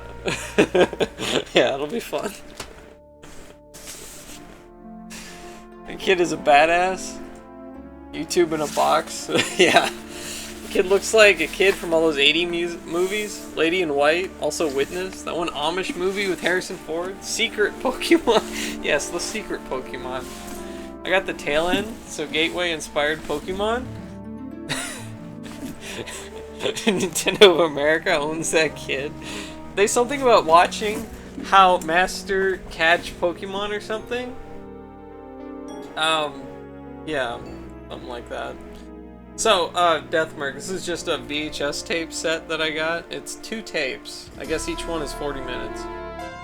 So we've got like an hour and 20 minutes of Pokemon from 1999. It'll be fun. Oh. Maybe I'll do VHS tapes tomorrow. I don't know. We'll see. Better be super good quality. I hope so. Hope so. Only 40... Yeah, 40 minutes per tape. That part about watching other catch Pokemon? Is it just some kind of opening packs or something? I don't know. I think that was written by someone who has no idea what Pokemon is. Instead of Bassmasters, I guess it's Pokemasters. Fly fishing Pokemon with best Pokeball, reeling them in with best lines, jet boats. I'd watch it. When did this game come out? Oh, Gateway came out in 1993 or 92? 92. Came out in 92. What about the other cave? Okay, so I reset things to be able to get the berry bowl back. I was wondering maybe I could like drop the berry bowl and then maybe he would be preoccupied with it for a bit. I don't know. This game's really cool. It's really cool. If you like text parser based adventure games, yeah, it is very much text based. Yeah, you can use a mouse and you could like look around a bit. There's a few different ways to control it, but it's mainly a parser game. So if you like parser adventures, and sci-fi stories and stuff like that, it's really good. It's very immersive. Really cool soundtrack too. Let's keep waiting. Okay, so he went to the southeast cave. So let's go east. Let's go north. Put bowl on ground. There doesn't seem to be any bowl here. Oh, did he take my bowl? Hold on, let's go back here. So I have... Look at bowl. Wooden bowl. There are a bunch of berries in the bowl. Okay, cool.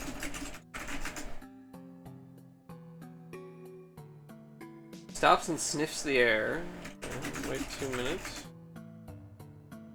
Okay, no. Go east. Go north. Put bowl on ground. Okay, my score goes up by 17 when I do that. Hoping to delay the beast with some food. Okay. If I go south, and then I go west, and then I wait 2 minutes. I don't wait anymore. I go east. I go southeast. I go north. Hit shard with branch. Standing on your toes, you extend the branch toward the mud-spattered outcropping. You wedge the end of the branch in. Dislodge a fragment which falls to the ground. Take fragment. Did it. I did it. Okay, the berries were key. The berries were key to distracting him. Okay, so now I look at fragment. The shard is oblong encrusted with mud. A small, uncovered part it reveals as a glass-like substance. Wipe off shard. Clean shard.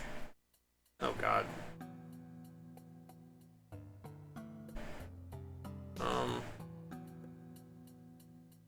Wait, what? Okay, You'll need some water to clean it? Okay. The beast limps into the cave. As he enters the cave, his attention is drawn to you. You freeze, hoping that his attention will be diverted elsewhere. As he approaches, a glint from the glassy surface of the shard you're holding crosses his face. He stops dead in his tracks for a moment, and then resumes walking towards you. Grunting gets louder as he seems to become agitated. He grabs you by your left arm and slams you headfirst into the cave wall. Oh my god. What? Oh my god. I need to get out of here. Not brave enough to endure the wrath of the beast, you run away, leaving him confused and angry in the cave entrance. Okay, do I still have the shard? I do. Okay. Okay, so let's go wash it in the clean shard.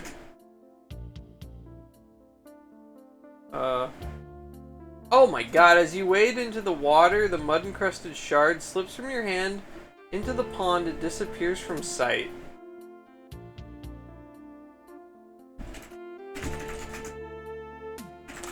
Okay, well, I guess I screwed myself over there. Do it again. Oh my gosh. Okay.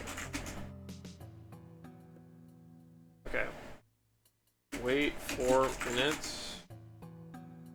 Then hit the dike. Good idea. Good idea. Okay.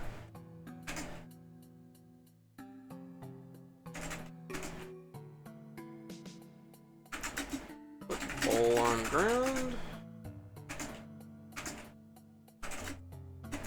Can you change the background of the text for dark mode? No. No. No, that wasn't a thing.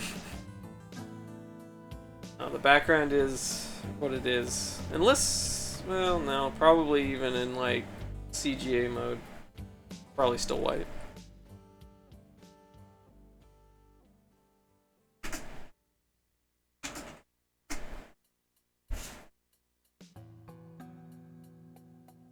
Yeah, I don't think there's anything you can do about that.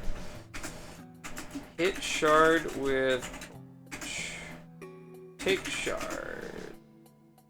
Okay, south, west, west, west. You can remove some of the text panels though. You can, yeah. Yeah, like the left side here. All that stuff you can get rid of if you want. I wonder how it would look. Let me see. Get the commands again.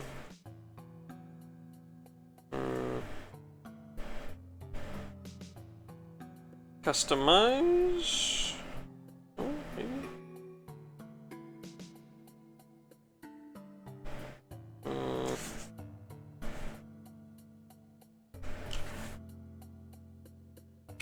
Let's see. Playing without a mouse. You do not have a mouse. Oh no, that's okay. Menus, alternate screen interfaces. Okay.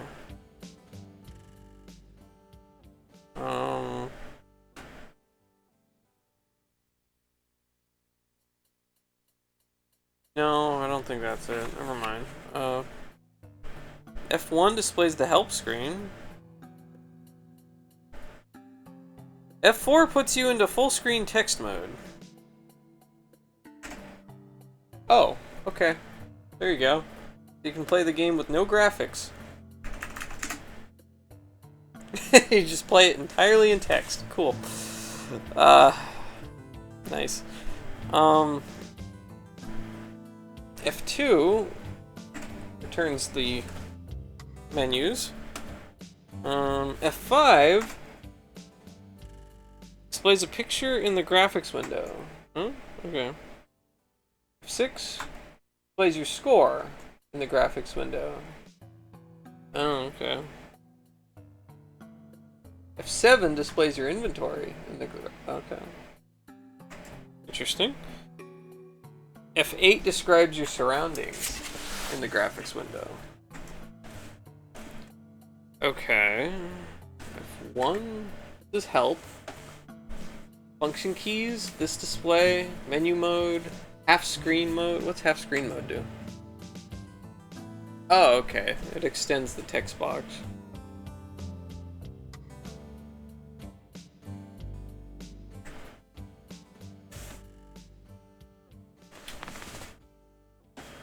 Yeah, all the buttons are the commands. Yeah.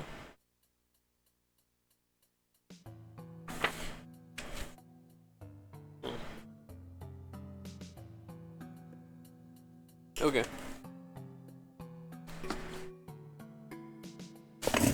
Well, yeah. There you go.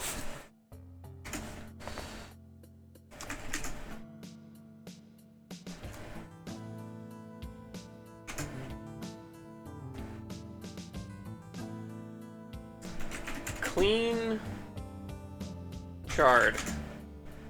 Leaning carefully over the pond, you immerse the mud-crusted shard in the cool water. After a moment, you retrieve it. The clean shard sparkles with a brilliance you wouldn't have guessed was possible. Sunlight striking it is reflected off its many facets in a nearly blinding cacophony of light, which seems at once soothing and frightening. Alright then.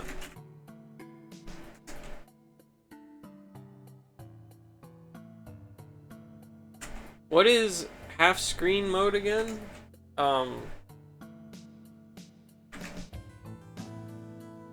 That's this, where half of the screen is taken up by the text and it gets rid of the side things.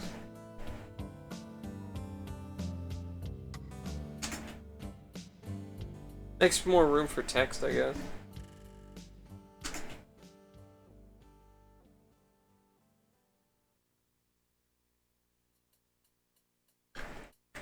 What do we got? Status mode, look mode, story mode. What's okay? F8 is look mode. F9. Okay. That's F3. F3 is half screen mode.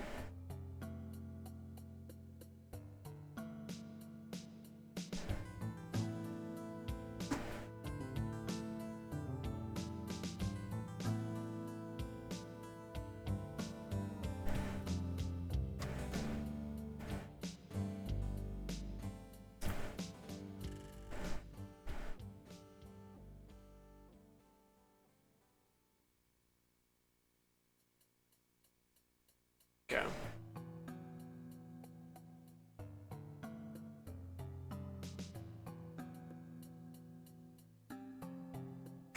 East.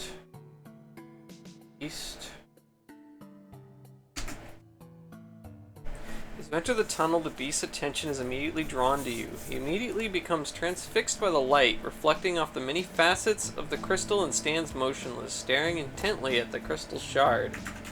Show shard the beast. Already staring at it.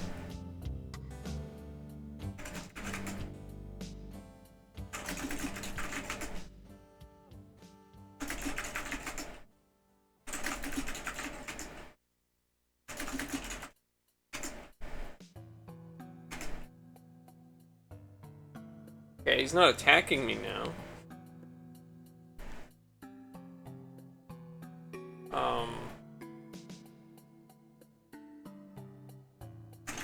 Talk to beast? He cocks his head to one side and utters a muffled growl. Then he stares at the shard.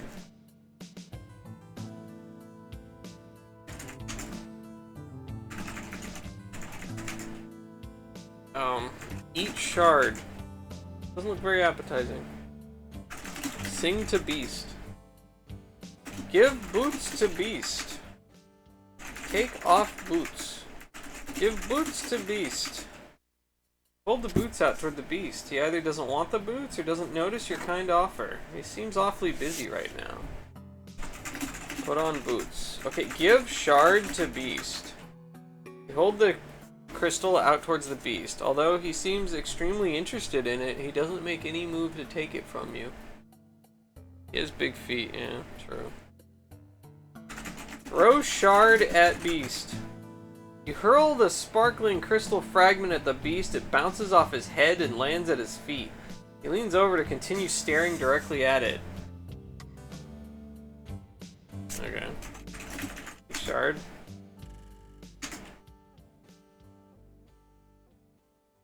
Okay.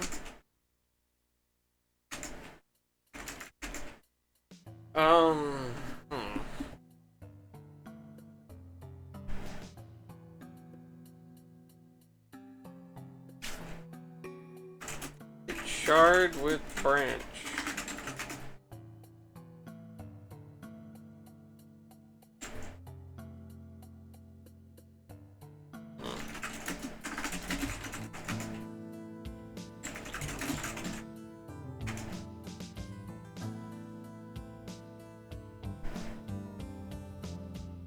Well, Beast covered the shards because they hypnotize him? Oh. Interesting, okay. Hold up shard. Hold shard to beast. Lure beast. Beckon beast. I don't know. Good beast. Okay.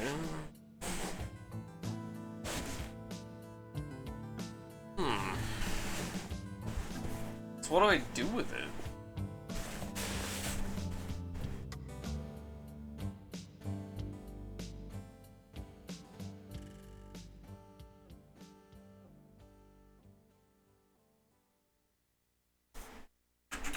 Tie beast with vine.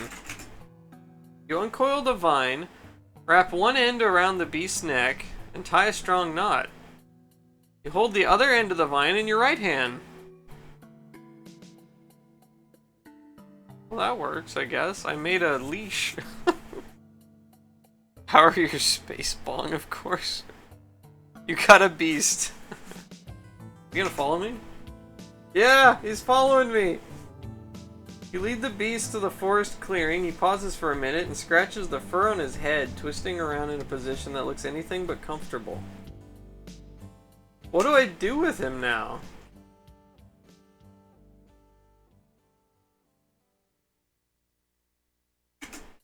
He's still following me? Yeah, okay. You lead the beast to the edge of the forest. Okay, scratches the fur on his left arm, twisting around in a position that looks anything but comfortable. For a moment, he looks agitated at the sight of the pond, but soon resumes the staring contest with the crystal, groaning with pleasure as he studies its many glistening facets. Take him home. He'll have a great time at the bar. That's a great idea.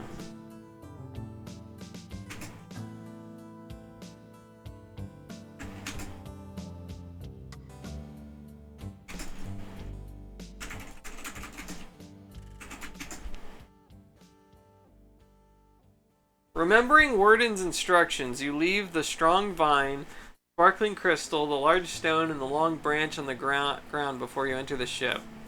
Damn it! I wanted to take the beast home.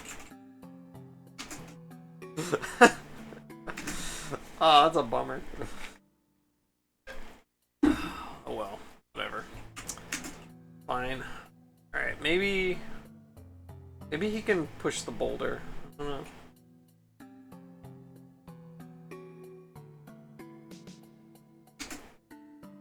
Oh, okay, maybe. There's only enough room for you on top of the dike. You let go of the vine, and the hairy beast hovers on the western shore, dumbfounded by the play of light off the surface of the crystal shard. Okay, my score went up. Push boulder.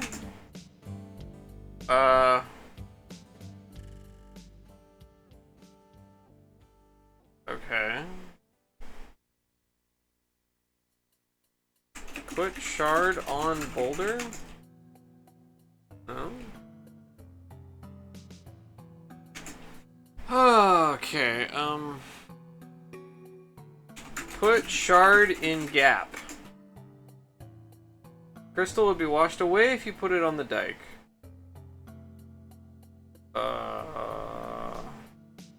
Okay. Now that you're on top of the dike, take over Holland.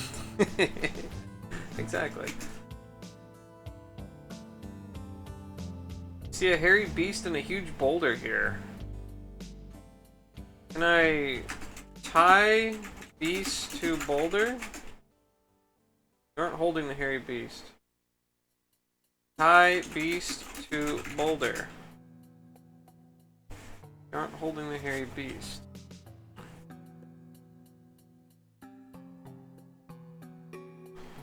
Climb the boulder? Oh, maybe. Climb boulder?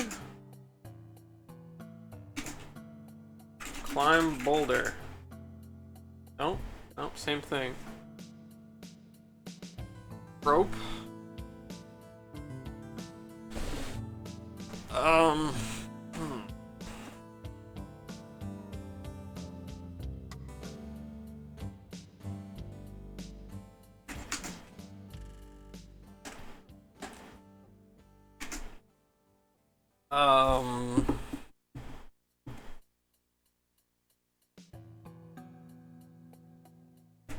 Give stone to beast.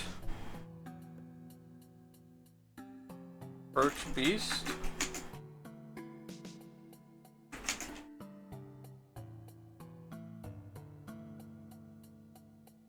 You enter the clear, cool water of the pond and are soon refreshed by the calm pulsing of its gentle eddies. As you enter the pond, you hear the beast behind you on the western shore bellowing at the top of his lungs. He covers his eyes with both of his massive paws and runs screaming off toward the forest.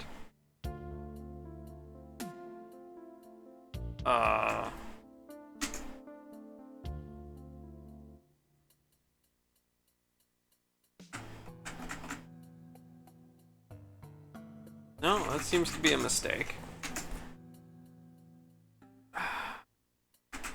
Tie vine to boulder. Aren't holding the strong vine. Take vine. The beast isn't even here. What? Tie vine to boulder. Your vine is currently in use. You'll have to untie the beast first.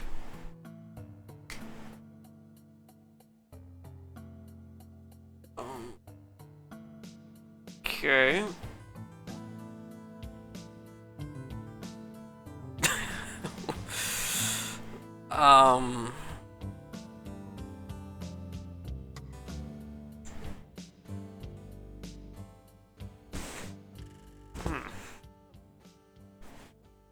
Untie the beast.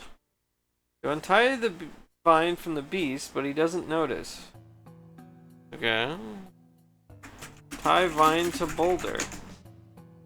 Tying the vine to the huge boulder would only create lots of knots. That would have to be untied later.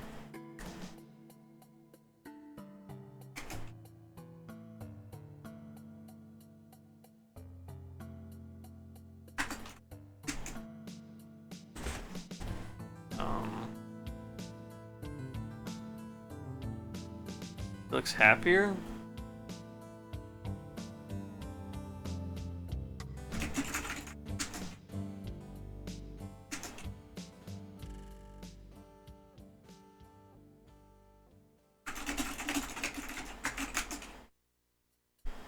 What? The vine is already tied around the beast's neck? But I untied it. Huh? What?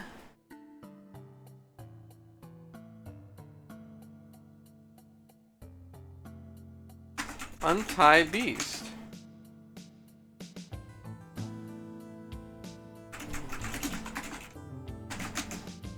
He isn't tied up.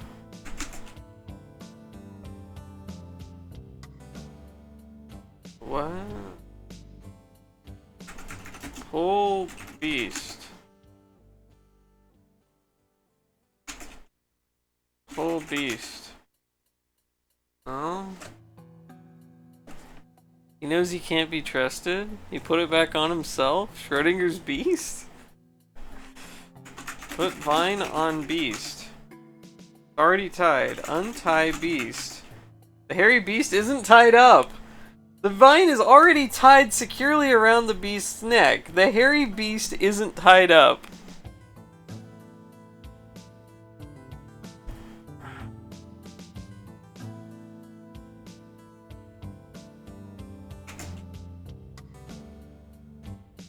Throw shard in water. Do the devs tell them there's a bug? Yeah. You throw the sparkling crystal at the tranquil pond, it enters the water's surface silently, disappearing from view.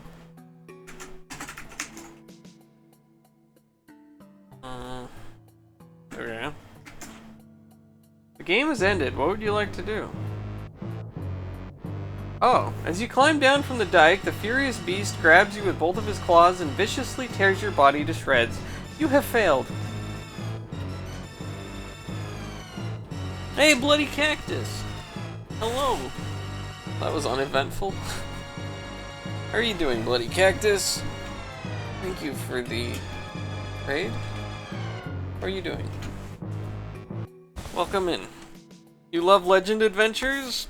Yeah, me too. Before this, I'd only ever played Mission Critical, but I absolutely loved that game. And then Indie Dev Guy mentioned that he had played this, like a demo of this as a kid or something. And so I looked it up and I thought it looked really cool and it reminded me a lot of Mission Critical. And I looked it up and I was like, hey, it's Legend. Okay. So maybe they're pretty good. Shard on a string? Maybe. We're trying to figure out what to do with this beast. I'm not entirely sure. How are you doing, and what were you playing?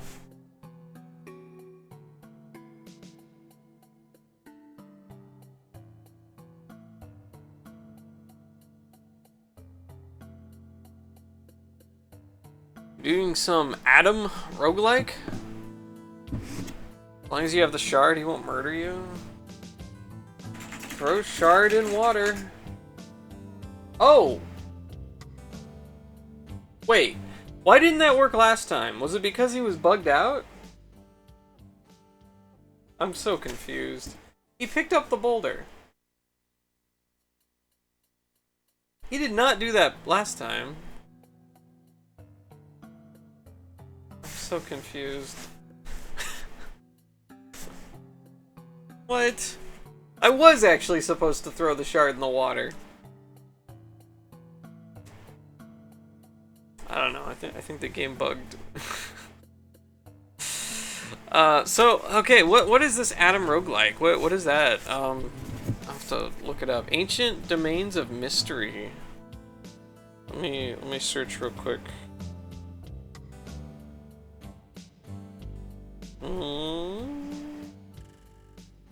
It's got a 9 out of 10 on Steam.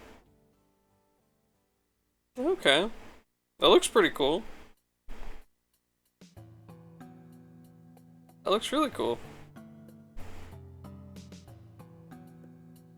Seems, a lot closer to something like Rogue than a lot of self-proclaimed roguelikes. That seems cool. Let's see. I totally guessed. Okay, so you throw the crystal in the pond, it hits with a plop, then disappears. For a few long moments, the beast stares at the spot where the crystal sank. And he suddenly snaps out of his trance and gets a murderous gleam in his eye. He sees you standing on the dike and seems to burst with anger. He bends over and picks up the huge boulder, then tosses it at you as if it were a toy. The boulder arches into the air towards you. Well, let's go west. The game has ended. What would you like to do? Oh, maybe I should go east. Okay, undo. Let's go east.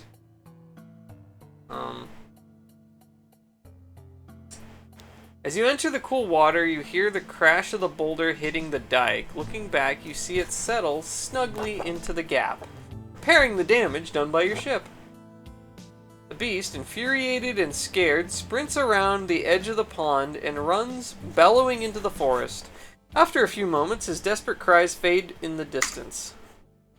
As you enter the water, an unseen force pulls you toward the bottom, and soon you find yourself suspended in the perfectly calm water just above the pond floor. As in your dreams, you find you can breathe without effort. Hundreds of brightly illuminated creatures spin and dance in complex patterns before you, their movements coordinated in perfect unison. Catch Boulder, yeah. That was such a weird roundabout way of doing things. One of the specks in the pattern of light separates from the group and hovers directly in front of your forehead. The speck pulses for a moment, and the familiar voice of the Dorman woman resonates in your mind. "We are glad of your work. We are now as we were. We Dormans have lived here since beyond memory, cut off from external intervention. We've become a self-sufficient and collective consciousness. What we think is thought by all. What we decide is decided by all. There is no individual. We are one." Oh my god, it's the Borg. "Throughout most of our time here, we were in harmony with a race of intelligent creatures who lived beyond the shore of our pond. We communicated with them in dreams, and we cooperated with each other in unbroken peace. Gradually, however, genetic mental defects in the creatures multiplied, rendering the once brilliant species violent and irrational. They began to make war upon one another, and soon only a few survived."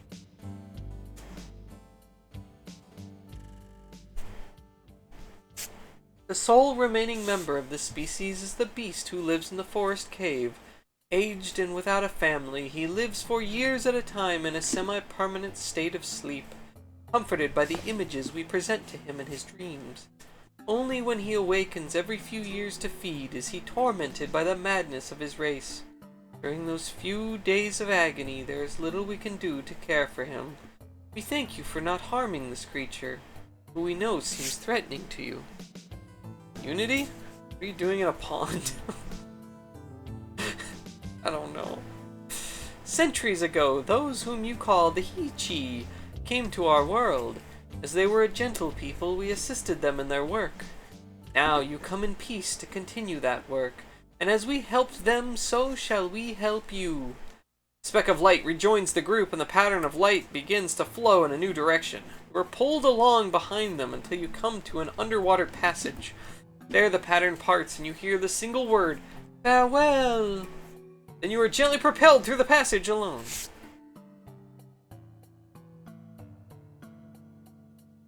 Shield Generator Control Room. The shield control room contains a variety of complex Heechee equipment. A small control panel is positioned at waist level on a metallic disc-shaped shelf. The shelf extends from a large column that stretches from the floor to the ceiling. There is a small rectangular pool of water on the floor beside you. You can use it to enter the pond. Piece of cake. Yeah, easy. Alright, so we are going to, if I can remember, it is turn knob,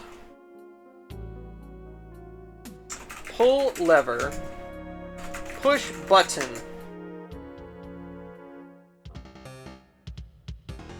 Alright, high-pitched squeal hammers at you from all sides.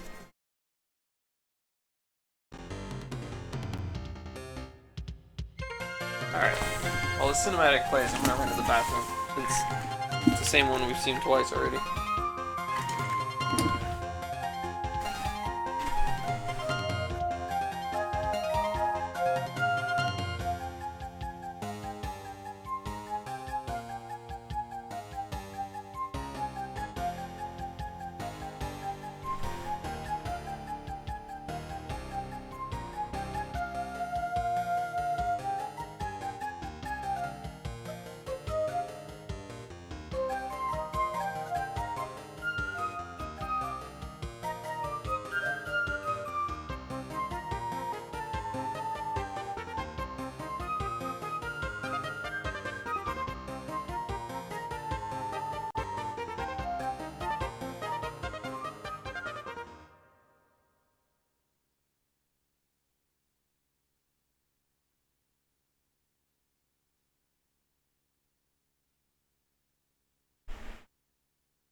Tell a male from a female Bigfoot if they don't wear a little pink bow?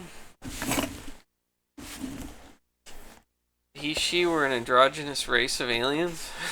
Other Bigfoots. Alright, we did it. Enter pool. Proud of rescuing the strange alien race, you slowly tread water, enjoying the peaceful scenery. Your blue coveralls now sopping wet. Your boots are now waterlogged. Alright, southwest. Up. Get out of here. Sit.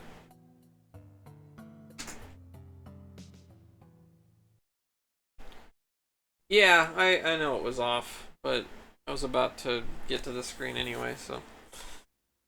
Yeah.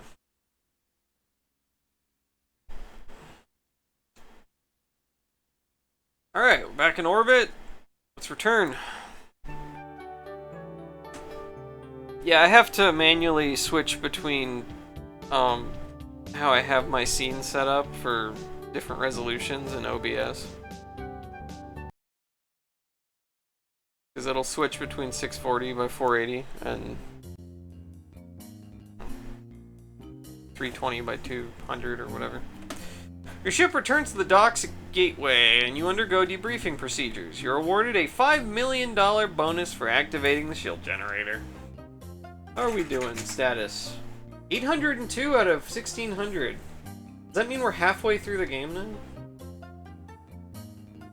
You have an account balance of $16,541,460.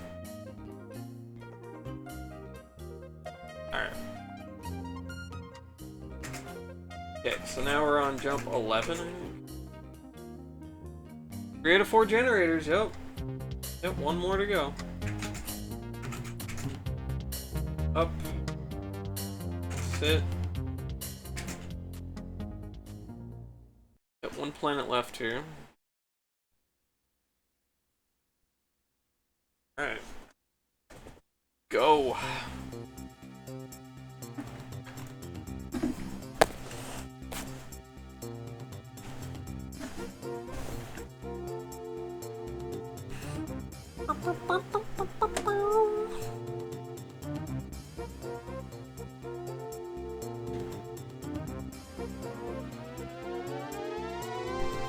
Okay, where are we at?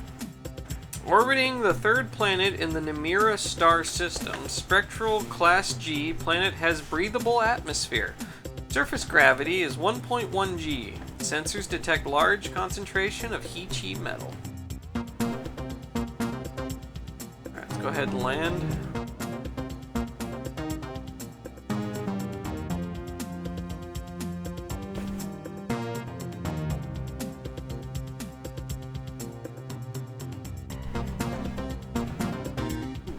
Deserty.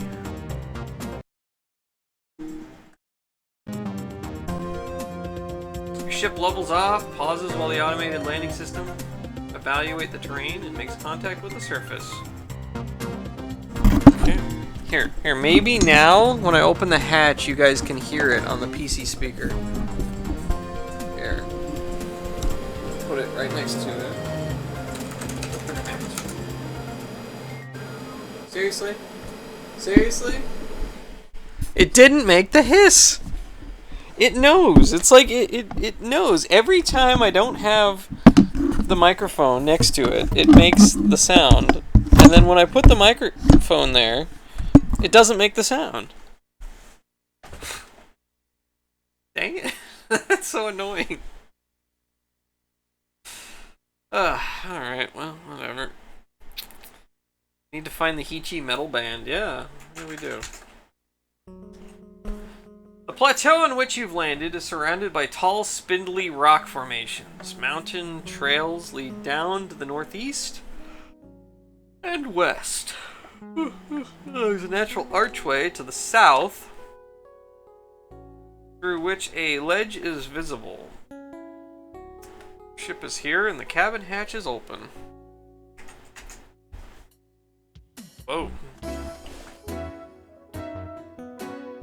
The tiny rock outcropping on which you are now standing provides an impressive view of the surrounding terrain. Your precarious position on the outcropping causes your pulse to quicken noticeably. You cling to the northern rock wall that contains an archway through which you can see an area of level ground on which your ship is situated. A river winds through a deep chasm thousands of meters below. On the far shore, you notice a metallic glint. My score has gone up by 5. Okay.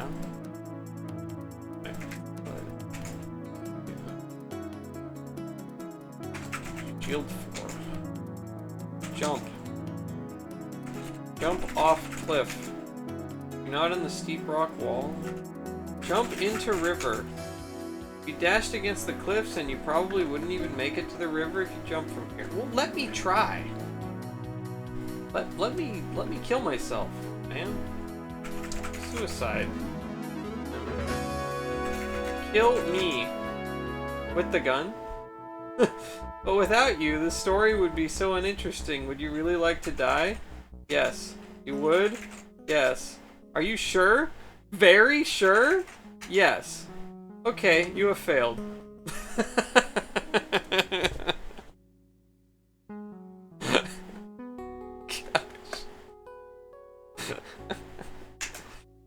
Alright, well, there you go.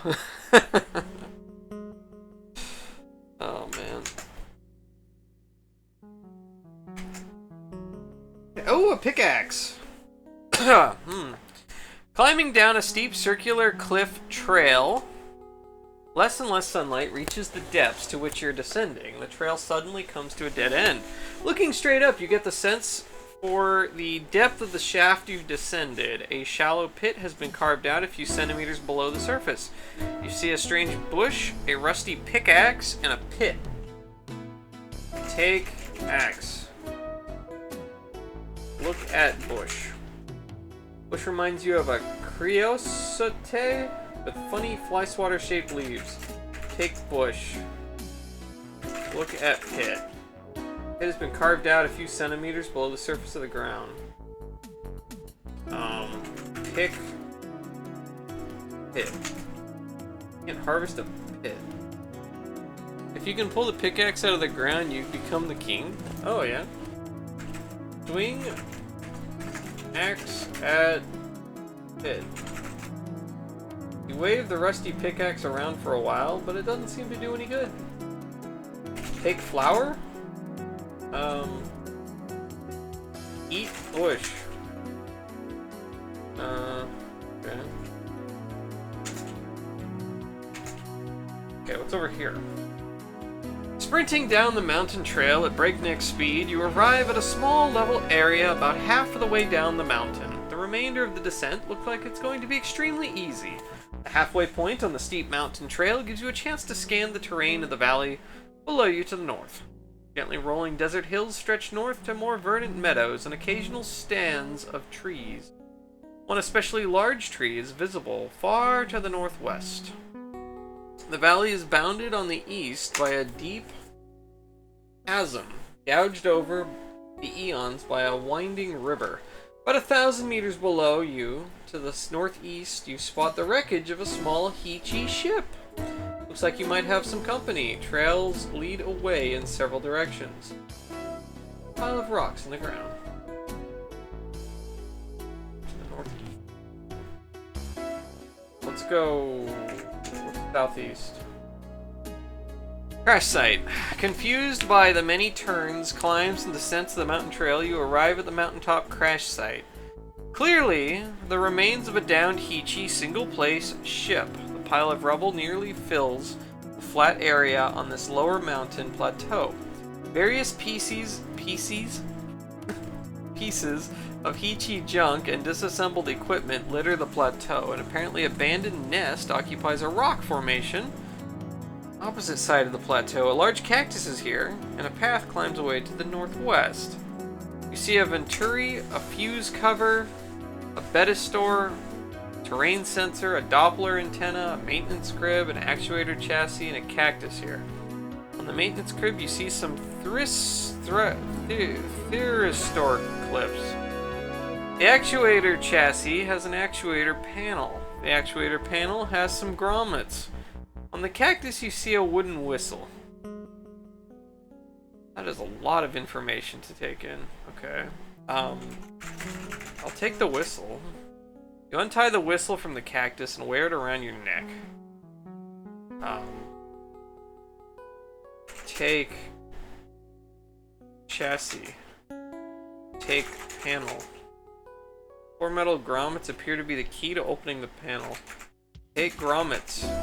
You'll need a tool to remove the 4 grommets. Okay. Blow whistle. Oh. Let's look at the nest. A large nest of some kind. Unoccupied. Look inside nest. Nest is empty. Take nest. Take egg. No egg here. Okay. Look at crash. Look at site.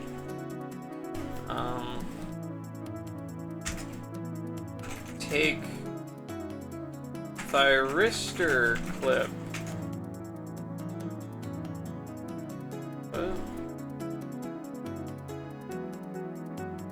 Look at crib. Maintenance crib is an oblong compartment attached to a large piece of the wreckage. 4 rusted thyristor clips are welded to the crib's cover. It's currently closed. Open crib. You open the maintenance crib and discover a flange diffuser and a grommet wrench. Okay, we'll take grommet wrench. Take diffuser. Yeah. Use wrench on grommets. No? Wait, what is it? Okay, use wrench on panel. Wrench panel. Feed nest cheese. Grow baby. Unscrew grommets with wrench. Okay, remove grommets with wrench. There we go. Spend a while getting used to operating the grommet wrench and eventually succeed in removing all 4 grommets from the actuator panel. You bend the panel on its hinges, revealing an actuator cylinder. Take cylinder. Look at cylinder. A foot-long depression in the chassis. Small round cap is fastened to the cylinder. Undo cap.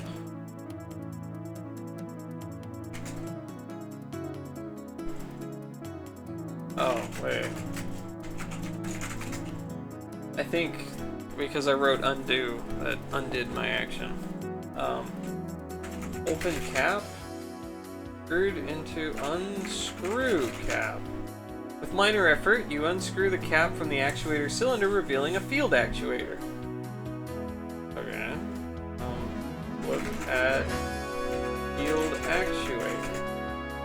Field actuator is a rectangular platform containing an actuator canister. The canister is covered by a black metal flange connector mounted to a housing that's welded to the actuator platform. On one end of the actuator is a red plug with 2 small anodes.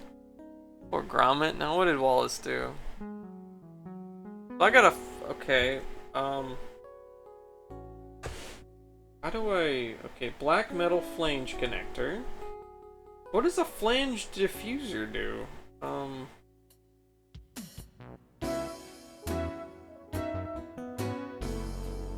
Use flange diffuser on metal flange. For Wallace and Gromit? Yeah. I remember. They had the sheep. Sheep were terrifying.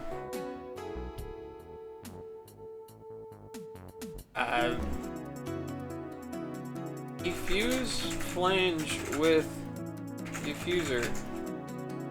Experiment with the flange diffuser for a long while and eventually figure out how to use it to diffuse the flange connector from its housing. You toss the connector onto the ground. Removing the connector reveals a green cube-shaped actuator core within the canister. Take actuator core. Look at core.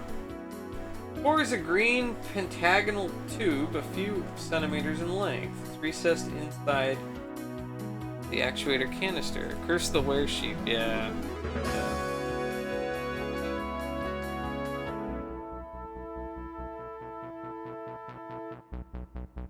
Remove core with wrench. Remove core with diffuser.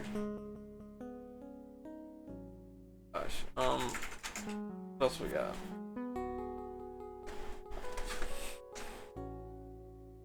Doppler antenna, maintenance probe, anode, and a tetrahedron anode. Look at anode. Pyramid.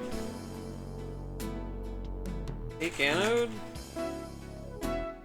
Pyramid. Look at tetrahedron anode.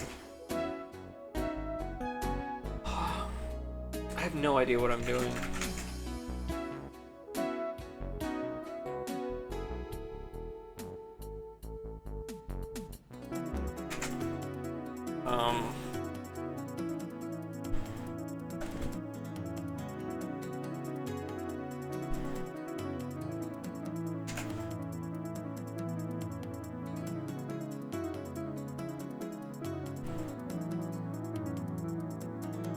Look at Venturi.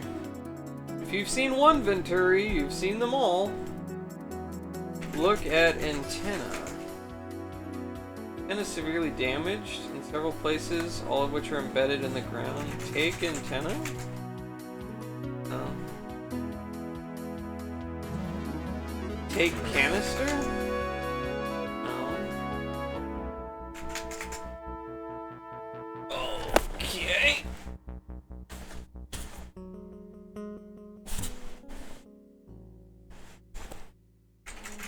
Look at terrain sensor.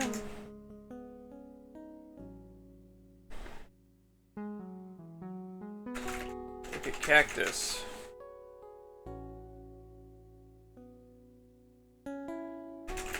Take needles. One of the massive arms of the saguaro cactus swings menacingly towards your head. You barely dodged it. If you hadn't, you really wouldn't have survived.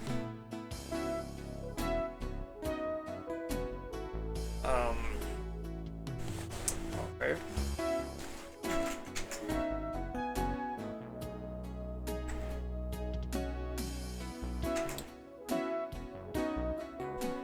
There's just like so many freaking items here right now. I think I need to get the core, but look at connector. Okay, look in crib. It's empty. I have grommet wrench, axe. Move core with axe. No. No.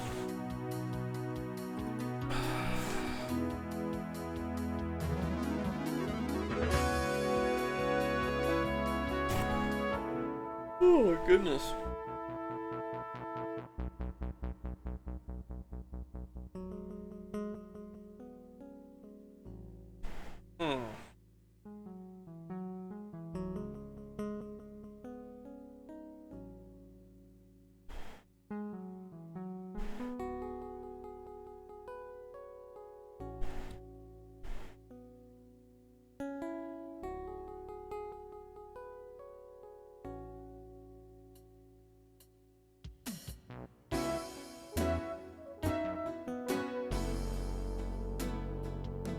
I don't know, maybe I'm missing a tool that I don't have.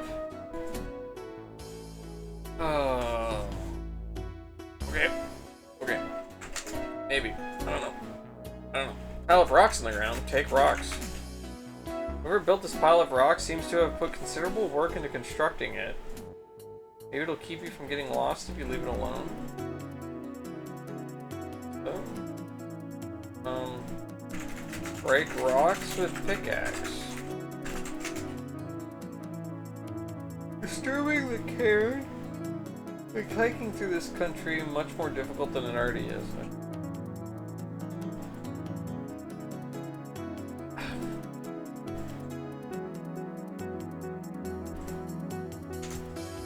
Oh, okay, well that leads me nowhere. Let's go northwest. Exhilarated. Oh my god, someone's talking to me.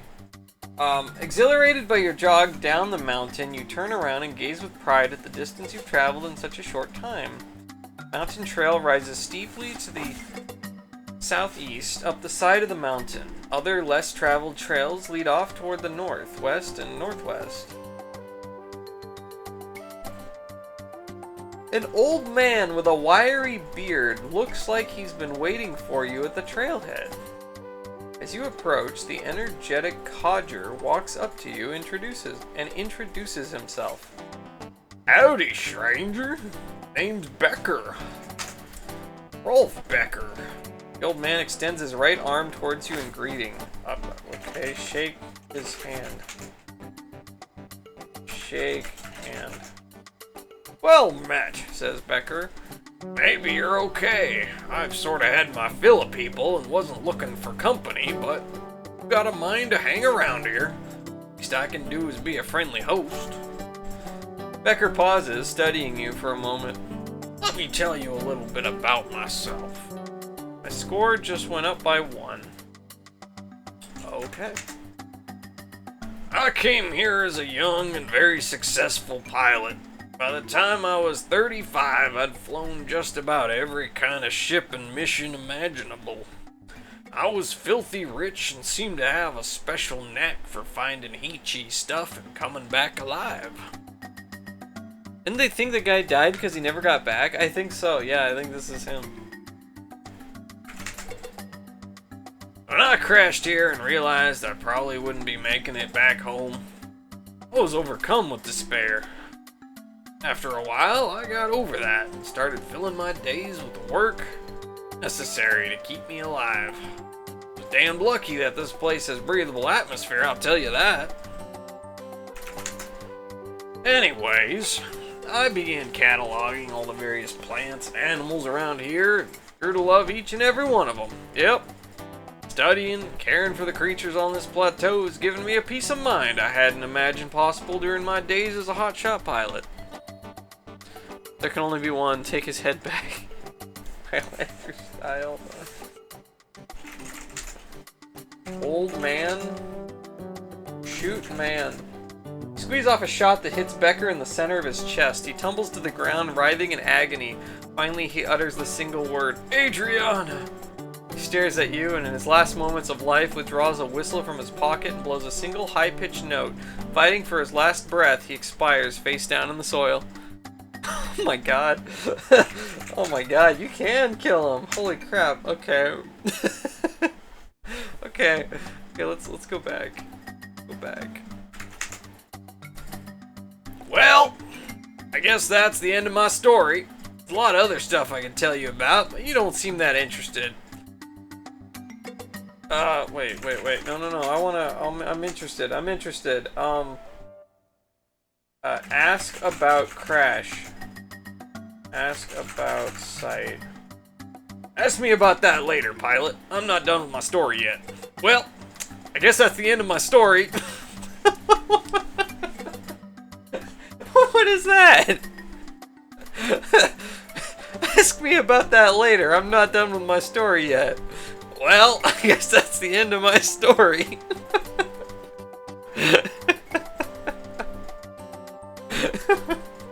Like literally the next thing he says.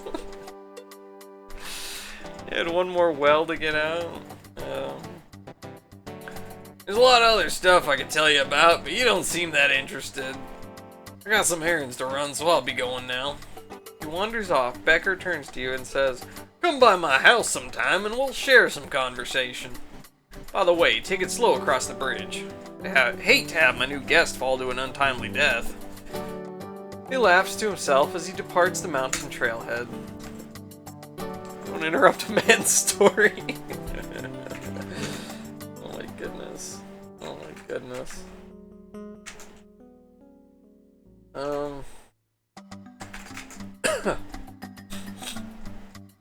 see a tiller here. Look at tiller. Tiller was carved from a stout wooden branch is lying on the ground. Take tiller. Or went up by 5. Take rocks. No? Okay. Okay, north. Oh, look at this. Row upon row of potted plants are arranged here in the moderate shade of the tree above.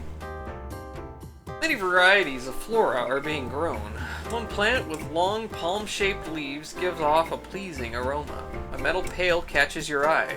A ceramic kiln has been constructed beside the garden and is radiating extreme heat.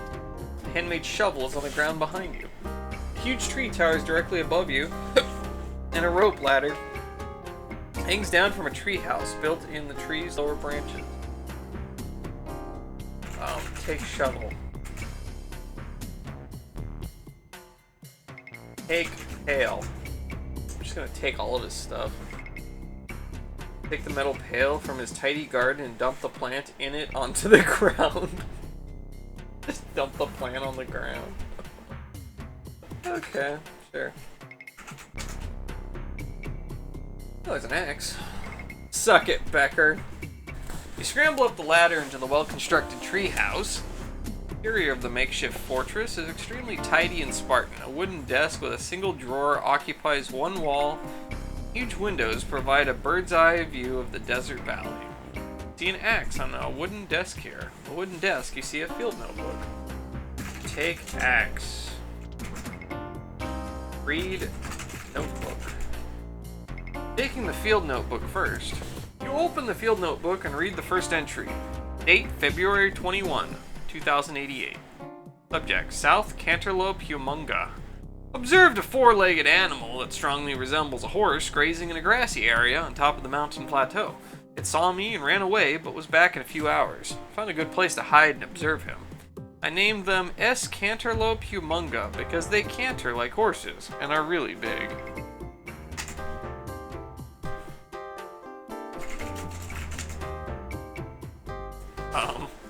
March 3rd, 2088. Subject S. Philangamorph mandibilia.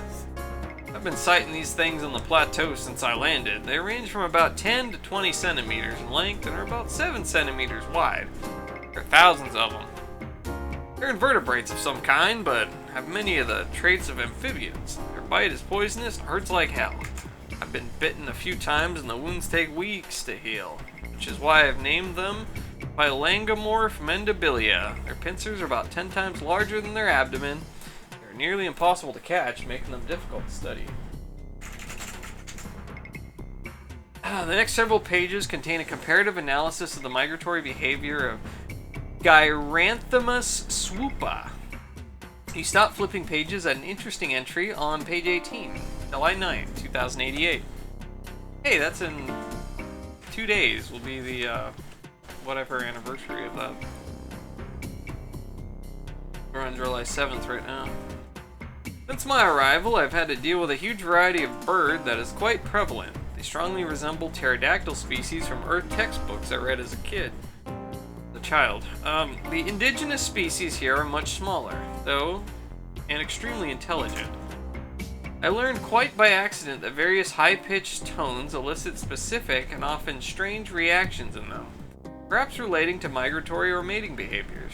After experimenting with a few handmade whistles, I was able to make one that causes them to sleep, another that causes them to attack, and yet another that seems to pacify them.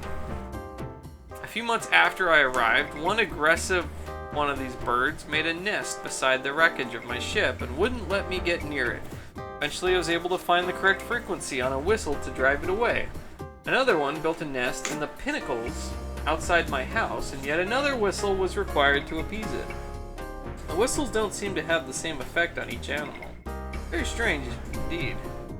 Anyway, I think the one outside my house likes me. It's been there for a long time and has periodically protected me from canterlopes that have wandered into the cliffs. It swoops down from its perch and bars the way across my rope bridge, but it just lets me pass right on by. I've sighted 24 different subspecies of S. Geyer swoop in the vicinity of my home. Some are aggressive, but most of them make themselves scarce when they see me coming.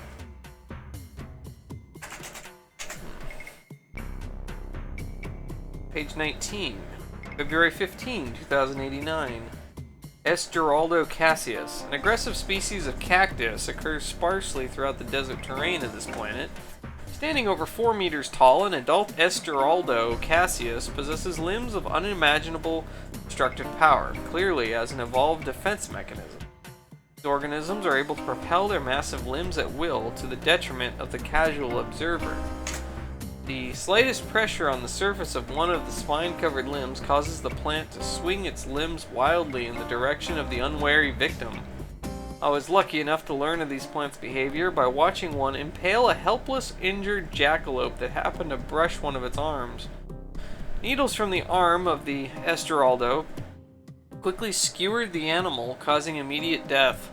Thank God these plants do not possess mobility, or the desert terrain would be dominated by huge green barbed aggressors intent on making pincushions out of all the creatures they encounter. Although fierce and deadly, the plants do not seem to possess any reasoning ability, and I've often amused myself by throwing things at them from a safe distance. The arms wave violently in all directions for a moment, and soon resume their seemingly harmless frozen pose. The next several pages contain a study of feeding patterns of desert invertebrates. Stop flipping pages at an entry on 28. August 13, 2090. S. rodenta roadrunna. The fastest organism to inhabit this planet appears to be the ubiquitous S. rodenta roadrunna. Sprinting at speeds exceeding 100 kilometers an hour, they're nearly impossible to catch. I've been marginally successful at capturing a few injured specimens for further study, although I always release them when I'm done. They run from 23 to 40 centimeters in length and resemble miniature prairie dogs. Their incredible speed seems to be the result of specialized leg muscles and aerodynamic body shape. They are warm-blooded, seem to bear their children live. Their metabolism resembles that of earth rodents. Their hearts beating over 300 times per minute, perhaps resulting from the extremely short nights on this planet, seem to require little or no sleep. Analysis of their fecal deposits has led me to conclude that they subsist largely on a diet of leafy plants and small insects, of which there are hundreds of species in the local habitat. They build subterranean tunnels just below the surface of the desert, in which they rest and rear their young. It is quite amusing to see a tunnel being dug, a slight furrow rising from the desert as it winds out of sight. It is not at all uncommon to see a group of S. rodenta racing at top speed across the desert terrain. Although disconcerting at first, I have grown fond of their playful games, racing to and fro amid the fragile ecosystem of my adopted home. The next several pages contain an analysis of the chemical composition of Gyranthamus droppings. Stop flipping at page 34. December 24, 2091. Certainly, the oddest of intelligent organisms on this planet is S. gophera robustus, similar in appearance to Earth dinosaurs, but extremely small. Standing less than a foot tall, Gopheria are adept at negotiating the craggy cliff tops of the local terrain. Living like bighorn sheep, they roam courageously atop the rocky mountain tops, building nests and eating flora that only occur naturally at the extreme elevations. S. gopheria, like S. rodenta roadrunna, are extremely mobile, enabling them to evade their natural predators, which are, at this time, unknown to me. They possess an extremely small horn embedded in their head, which serves as a powerful deterrent to the unwary aggressor. They communicate with each other through a system of barking and whining that can be quite noisy and annoying. Unhappy, the Gopheria is a quiet and peaceful species, desiring lots of food and sleep, but little else. S. gopheria seem to be extremely social, living in groups of 2 to 7. I encountered a member of a Gopheria clan on a recent hike in the mountains surrounding the mountain plateau where I live. It seemed to be stranded on a particularly jagged cliff top, and its friends or family had abandoned it. Risking my own life, I did manage to free the small creature, and it immediately befriended me, following close behind my heels all the way back to my house. It insisted on sleeping on my mattress until I fashioned one especially for it. It seems content to lounge around my home.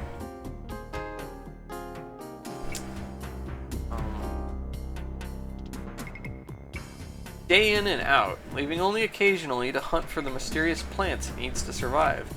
As pets go, Escoffiera is certainly one of the gentlest and most rewarding animals a human could befriend, attentive and empathetic and requiring little other than a soft bed.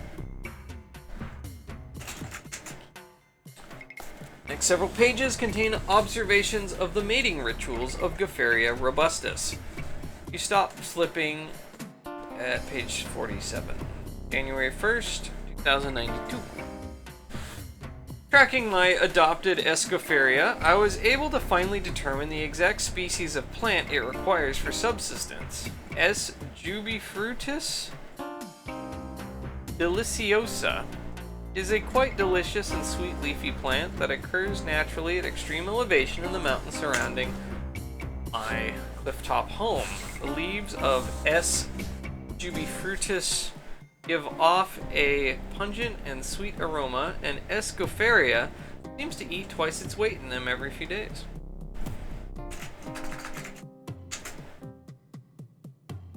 January 2, 2094, S. Winterpeller avia. Napping in a nearby meadow, I came across the strangest of trees I've seen so far.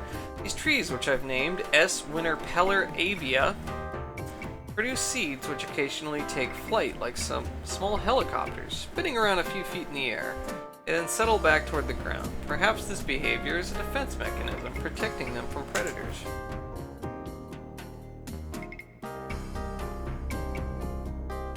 Perhaps the seeds reorient themselves to areas where soil conditions are better. Questions remain unanswered. As far as I've been able to determine, the one S. Winterpeller avia I've found is the only one on the entire plateau. Maybe the last of its kind, and I treat it with special care, watering it occasionally during times of drought. Is that the one I just dumped on the ground? Hey Cinestubborn, how are you doing? What's up? Just playing Gateway. Dude. The next several pages contain recordings of average ground speeds of Rodenta roadrunner. You stop flipping at page 78. October 5th, 2097. Well, good morning to you, Cinestubborn. Good morning. S. Mendobrilium violeta. This strange bush resembles a creosote? Creosote? I don't know. But possesses leaves shaped like fly swatters that attack small insects hovering beside them. Apparently not carnivorous. The reason for this evolved behavior is unclear. It is, however, quite amusing to watch. Having bread, butter, and chai? Well, that sounds pretty good. I'm kind of hungry. I might take a break here in a little bit. I don't know, we're already 5 hours in. Kind of wanted to finish all 4 planets this stream. But I would like to eat. Go for a little bit and then see how things go.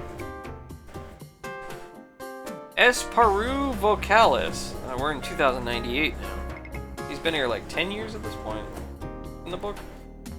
I first observed S. Paru vocalis early this year, hunting for Rodenta, scurrying across on the desert floor. They resemble parakeets and make an awful racket, screeching and squawking constantly. They're extremely timid and avoid all contact with me, with one very strange exception. Discovered this quite by accident when I was experimenting with some drums I manufactured to enhance my life here with the joys of music. One day, while I was experimenting with abstract meterless rhythms, a paru landed less than a meter away from me and began squawking like crazy.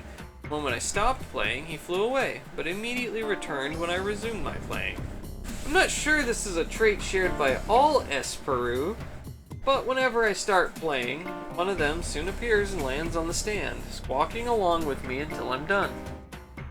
Perhaps S. Paru vocalis possesses an innate attraction to certain percussive rhythms and is drawn to rhythmic sources against its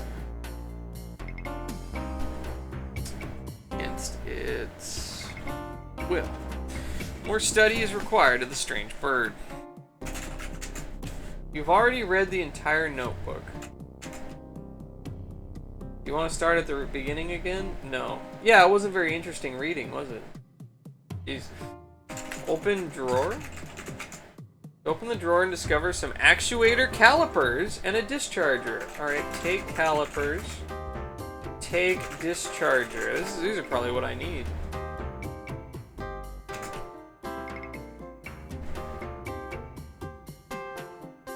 See here.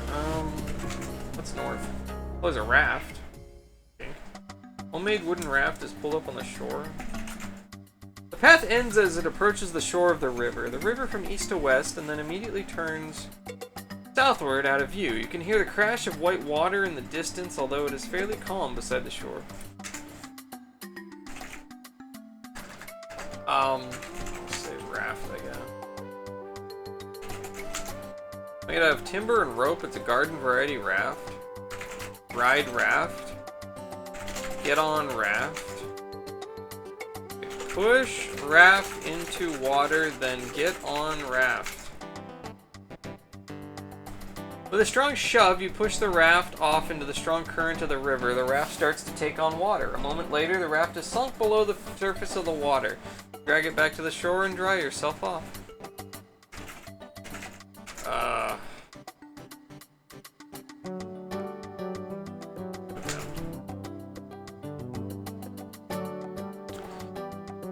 Towering cliff formations surround the small level area here. Trails lead off in several directions, generally upward toward the northeast, downward to the southeast. There's a pile of rocks on the ground. Take rocks.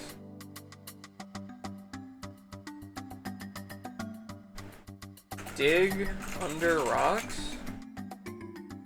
Dig with shovel.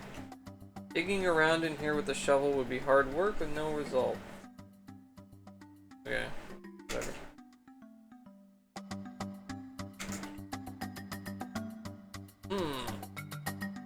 A rope bridge stretches southeastward across the chasm. It connects to a doorway on the opposite side of the chasm. The sound of rushing water in the river far below is barely audible. A large nest is perched high on a formation nearby. Other than the bridge, the only other apparent way out of here is back down the steep trail to the southwest. A coil of rope here. The Gyranthamus swoops down from a nest built into a pinnacle above you and lands on the path between you and the bridge. Take rope. Blow whistle. Putting the whistle in your mouth, you play a long shrill note with the wooden whistle.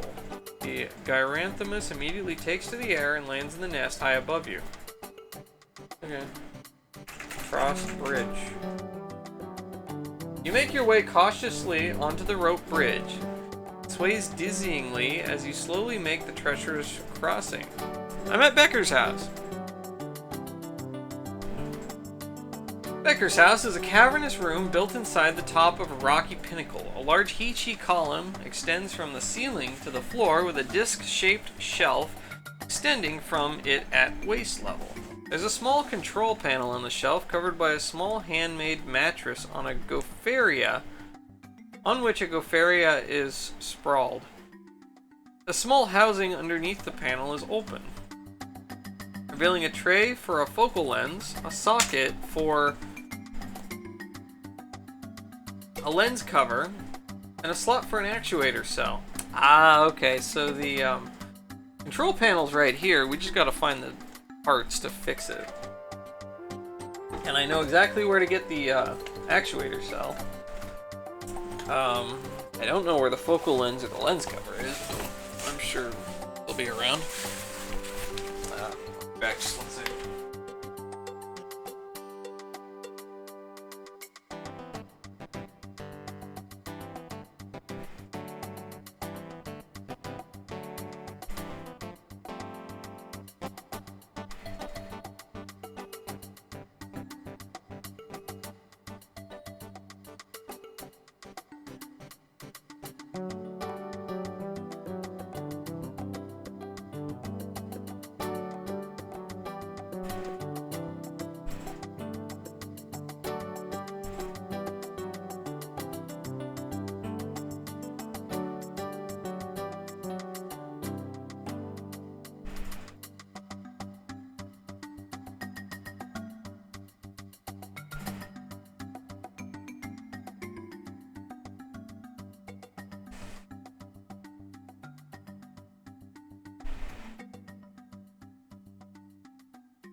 Let's hope that bridge isn't a soft locking bridge.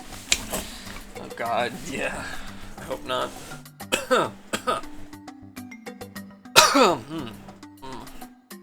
Becker is lounging on a large mattress, lying nearby on the floor. Beside it is a personal log.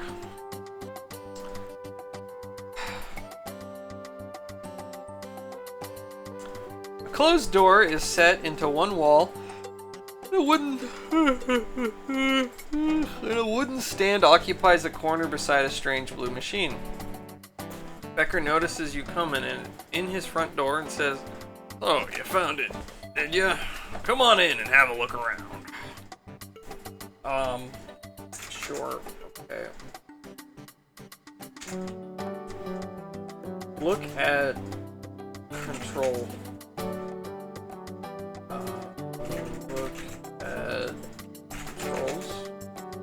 As you approach the control panel, the Gofaria bares its teeth and growls at you. It snaps at you in warning. You're not going to be able to mess with anything on the panel while the Gofaria is there. Ask about sight. Well, what is there left to tell? I crash landed here, ripped all the useful stuff out of my ship. Guess that's about it. Have a nice day. Ask about Adriana. That two-timing bitch. I'd stuck a Gyranthamus on her right now if she were here. Pauses for a moment, reflecting on his outburst. No, I wouldn't, he whispers.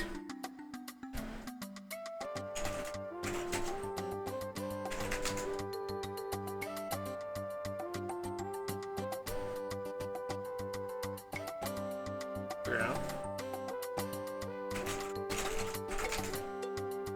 I found that little feller back in '93, trapped on a cliff edge. He was roaring his head off when I got there, but he befriended me once I'd rescued him. He's been hanging around ever since, and he really likes it up there on that panel. Made a little straw bed for him about a year ago, and he's calmed down quite a bit since then. Took me a while to figure out what he likes to eat, but there's one kind of plant that he just gobbles up if he smells it. Grow it in my garden, feed him a little every few days. If he eats more often than that, he balloons up and has a hard time walking around at all. I've named the plant Juby Fruit, after, Becker's voice trails off. Gee, I can't remember. I'll call him Mr. Pookie. Becker smiles. The name of his species is Gofaria. Pookie's a real swell pet. Doesn't eat much and only charges now and then. Gets his dander up. Best thing to do is get out of the way. He's a little feller, but that nose horn packs a little wallop.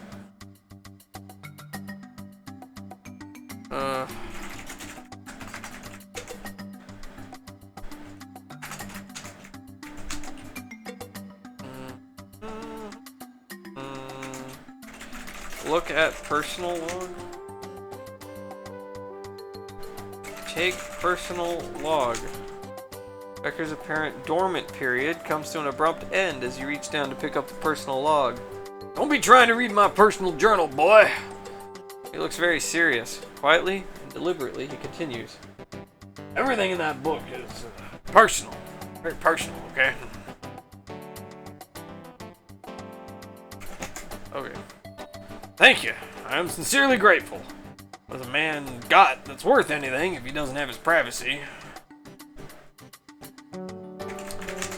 What else we got here? Column. Control panel.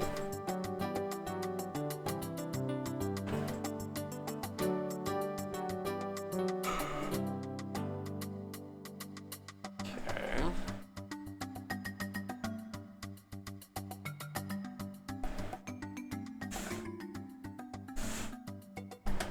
Close the door.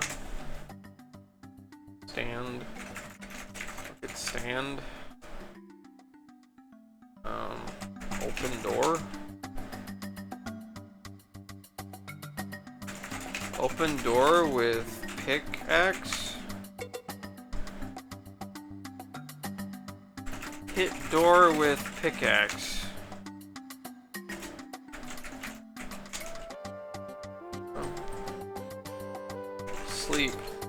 tired.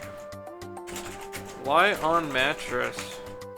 As you approach the small mat, the Gofaria bares its teeth and growls in warning at you. Alright. Atomic Dragons of Mars! Hello. Oh, hello, hello! Welcome in. How are you doing? Are you still doing Gabriel Knight? Or did you finish that? What are you up to? Thank you for the raid, I appreciate it. Welcome in. We're playing Gateway by Legend Entertainment.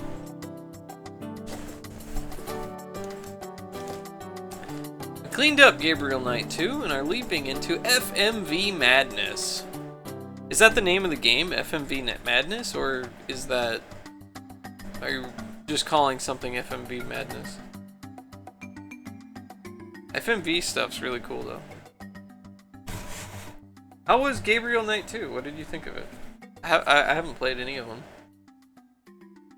Hello, Drusiform. Hello, the Nab.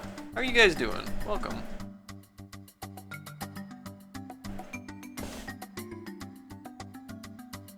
I mean, we'll be doing a bunch of FMV games for at least the rest of the month. Okay.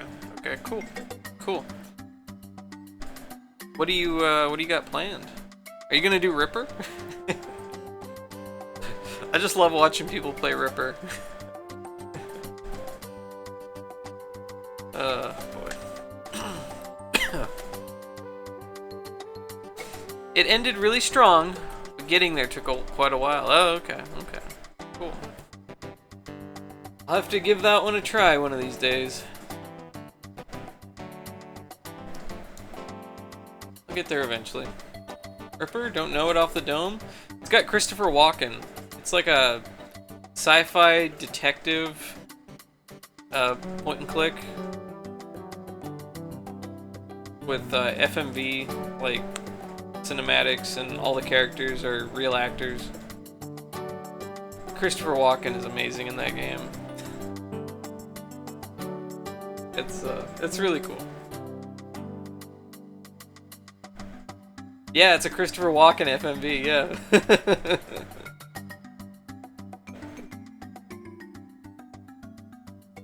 All about this, thank you. No problem. Yeah, you should totally check it out. I suggested it to Renegade Retro back in October, and he played it back then. And oh man, we still quote lines from that game. It's pretty great.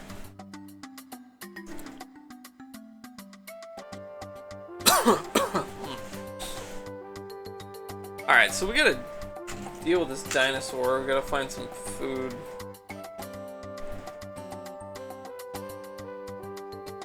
Let's see.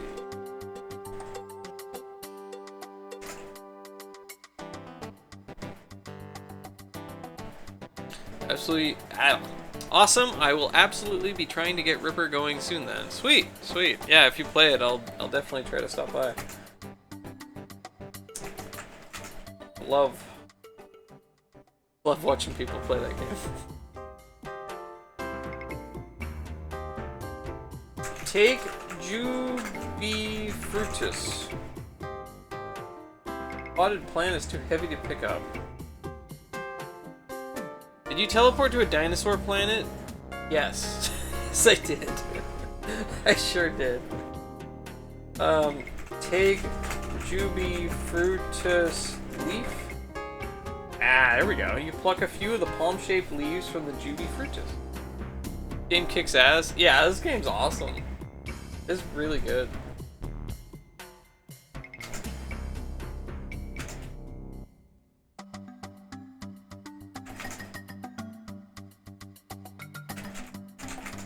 Let's see. So, give Jubifrutus leaves to dinosaur. Ah. As the Gofaria spots the Jubifrutus leaves, it begins panting and screeching vigorously. The Gofaria leaps into the air and snatches the pungent leaves from your hand. Now on the floor of Becker's house, the creature begins rapidly consuming them. Sweet. Okay, so now I can look at controls. Look at mat. Small pad has been fashioned from grass and twigs. It's lying upon the control panel. The Gofaria, having polished off the leaves, eyes the control panel and the mattress on it. It easily hops back to its original position on the small mattress. Ah, man.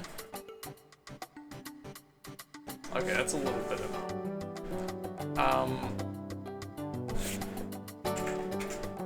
he's only removed temporarily. Okay, so... Take Juby Fruitus leaves. Okay, I think I can take the leaves again though, so. Alright, it's not like you're gonna just screw yourself over if you're doing that.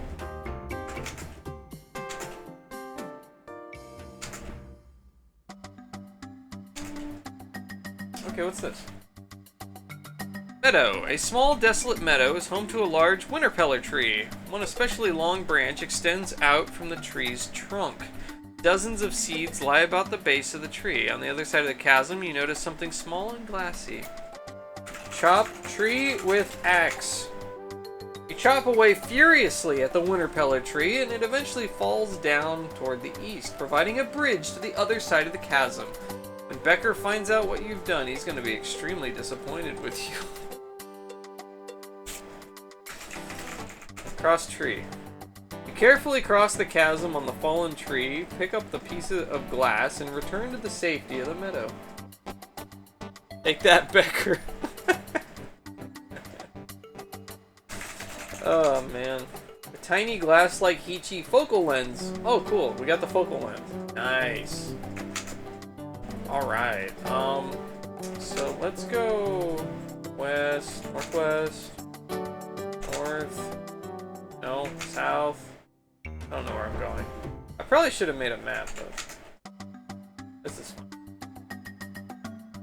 Okay, this hike was much more difficult than it originally looked. Sweating and aching, you struggled to the cliff top overlook. The view from the river overlook is a panoramic view of the river chasm running from north to south, slightly to the west of the overlook. Here it's clear that the river turns eastward toward the mountain plateau as it passes beneath you and toward the south. The ground is composed entirely of solid rock. You see a Mendobrillium here. Some of this landscape has a surrealist quality, very cool. Yeah, the alien planets are really neat. Yeah, so we're trying to activate these like 4 cloaking generator field things on these different planets, and this is the 4th planet that has one. The other 2 were all very different. The first one had like an alien city on it. Another one had crazy jungle where everything wants to eat you. That one was crazy. Yeah, there's all kinds of really neat stuff. Let's look at Mendobrillium. Bush is a fine specimen of the species Mendobrillium. Take bush. You can't take it. What do I have? Can I... Okay, look at tiller. Tiller was carved from a stout wooden branch. Okay.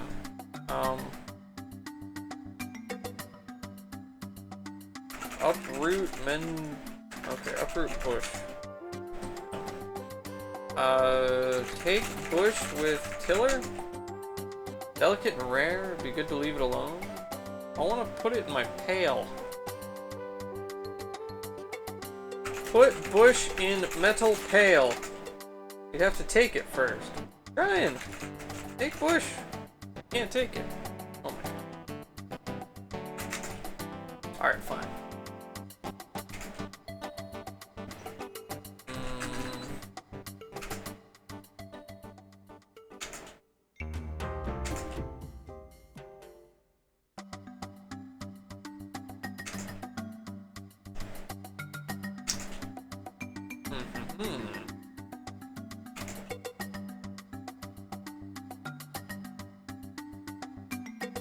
Oh, okay, let's see.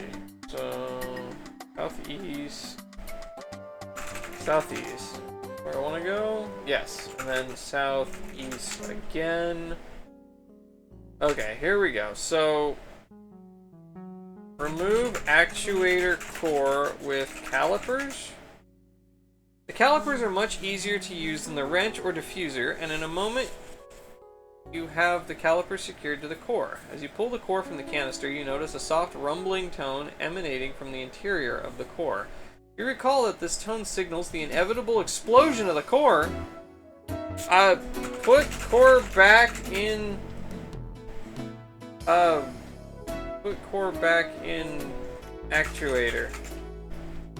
Put core in actuator. Oh god, it's gonna blow up. It's gonna blow up. Okay. Even with the actuator far away, the loud humming... Oh dear, I think I screwed up.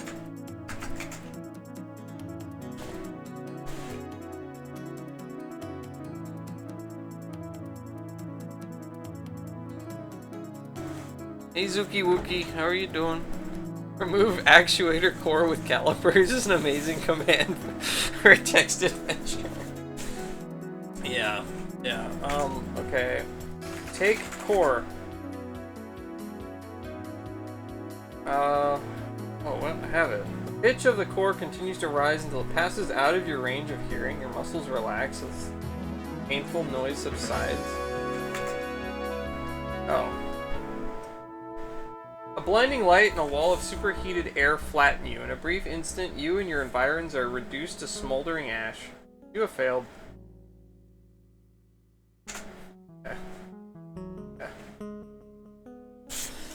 Let's see. Look at core. Oh, no. Oh, okay. I have to actually reload a save. Oh.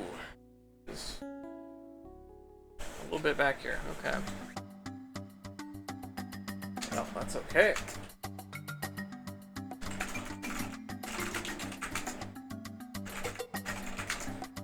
Okay, we got the west, north.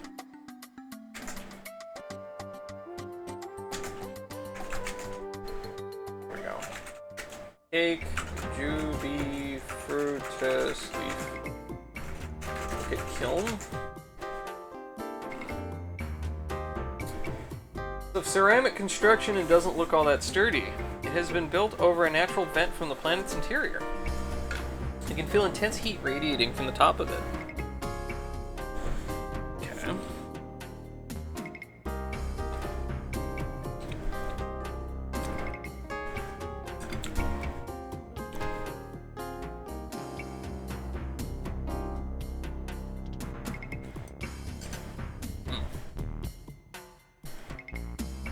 Right.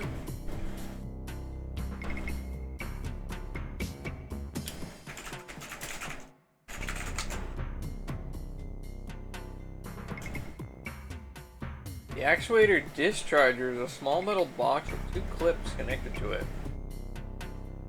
Oh, can I use that to make the core not blow up?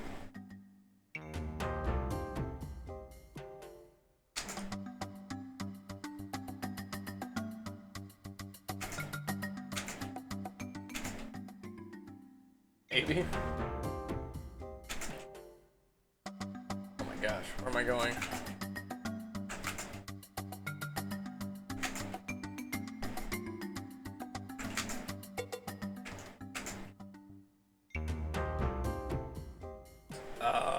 What is it?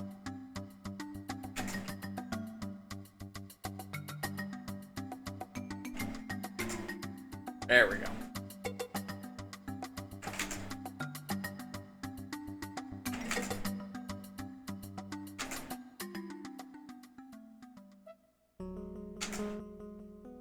Okay, here we go. Core. Remove actuator core with calipers. Attach core to discharger. Can't attach an actuator core to the actuator discharger. let's not do that then.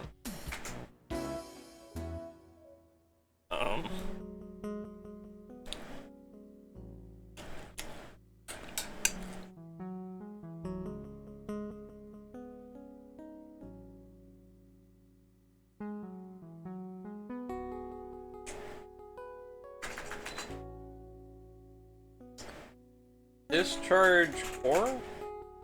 What a thought. There's no way you could discharge an actuator core. However, there may be something inside the field actuator that can be discharged. Okay. Look at field actuator. It's a rectangular platform containing an actuator canister.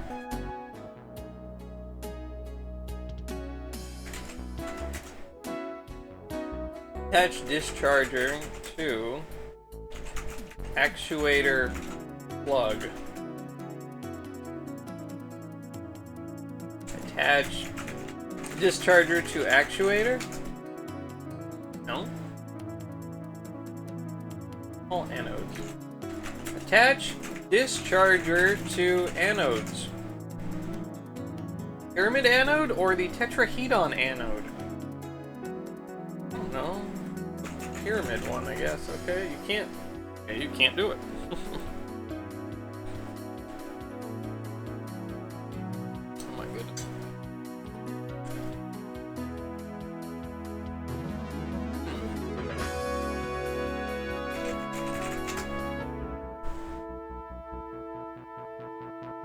Actuator discharger is a small metal box with two clips connected to it.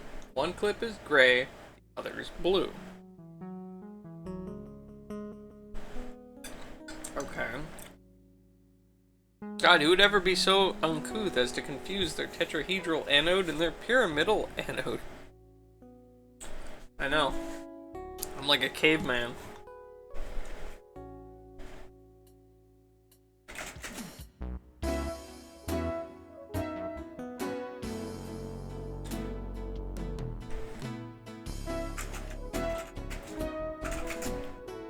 Small red actuator plug has two anodes on it, extending from it. One has a symbol on it resembling a pyramid. The other anode has a tetrahedron on it. Attach discharger clip to tetrahedron anode. Which discharger clip do you mean? The blue clip or the gray clip?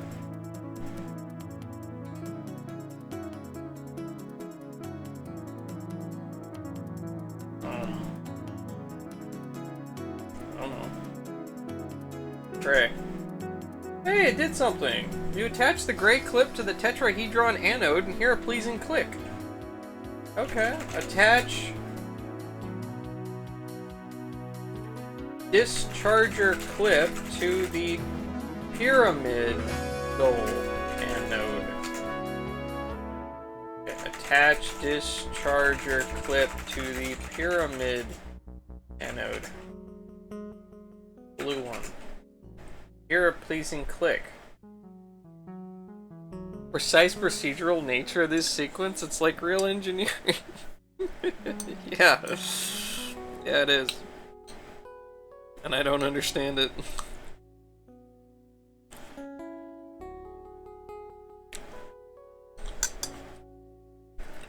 Okay. Anodes.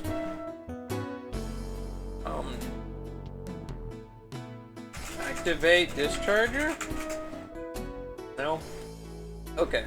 Remove core. Oh. Remove core with calipers.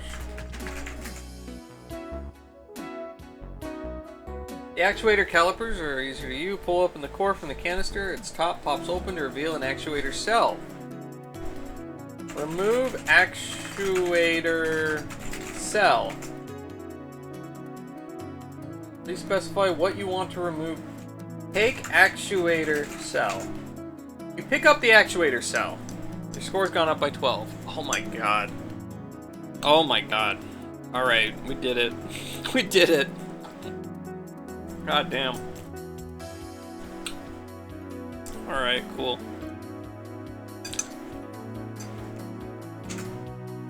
Actuator cell get. Yeah.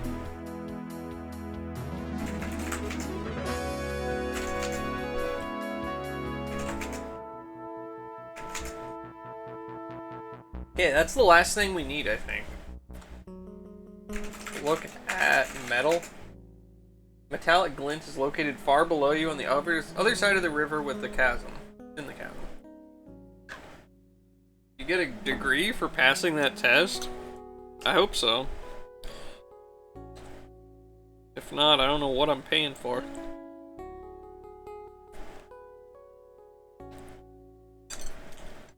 Okay, so I think we need the raft. I don't know how to make the raft work though.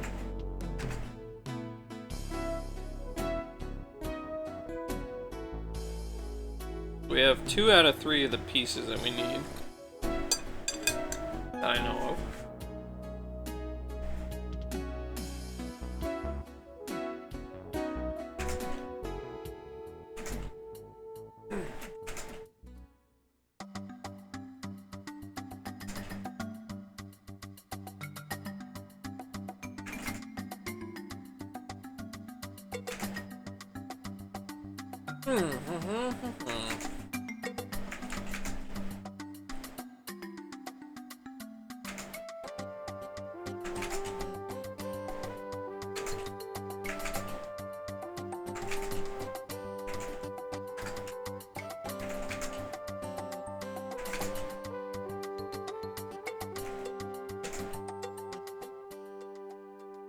Oh, no.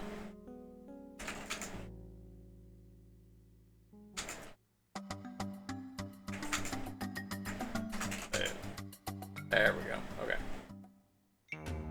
Okay, so there's the raft.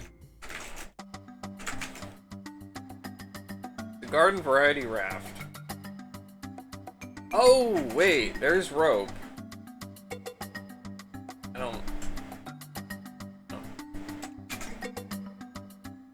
Take rope, blow whistle. Cross bridge. Okay, so there's Becker's house. Greet Becker. Ask about Adriana. Ask about Crash. Ask about Sight. Okay, yeah, we did all this previously. Ask about Dinosaur. Ask about shields. Ask about controls. No.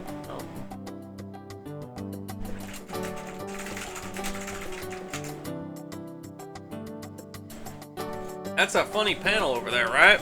I don't really remember much about it. I know I got some useful stuff from it when I first moved in here. There was a lens cover thingy, an actuator cell in there when I first arrived. Becker nods in the direction of the control panel. Wait a minute. This thing was inside it, I think. He holds a Heechee lens cover in his hand. Shows it to you. Find me some vermaculite. I'll give you this little trinket you seem to want so badly. Chris Christopherson lives on this planet? Yes. Yes, he does. He was a prospector who crashed here.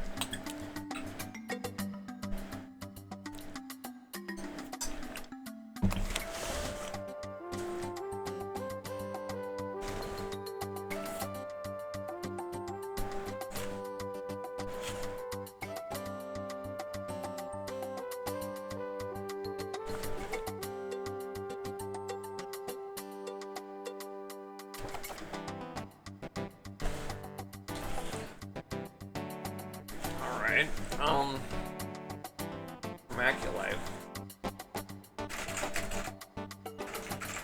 About vermaculite?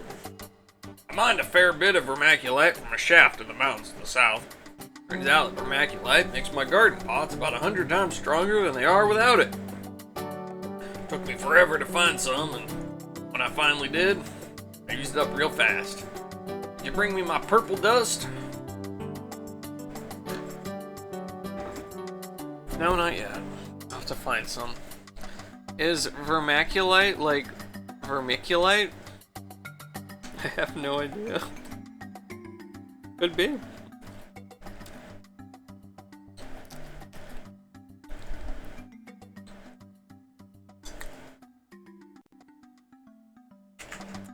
He tends to make up names for things.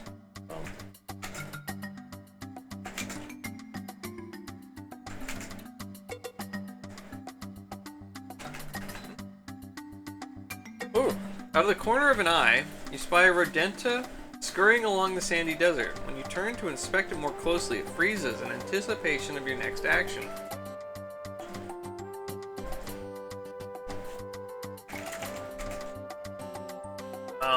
Rodenta.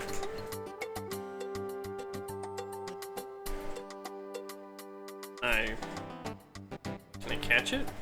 Can I do anything with it? I don't know.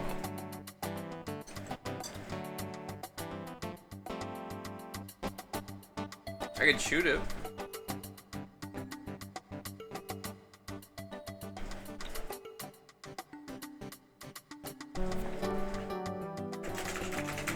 Low whistle? It scampers away. Okay.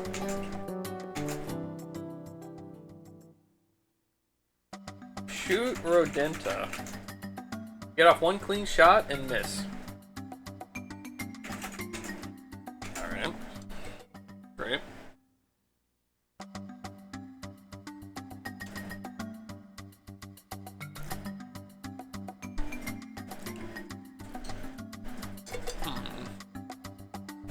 I wonder.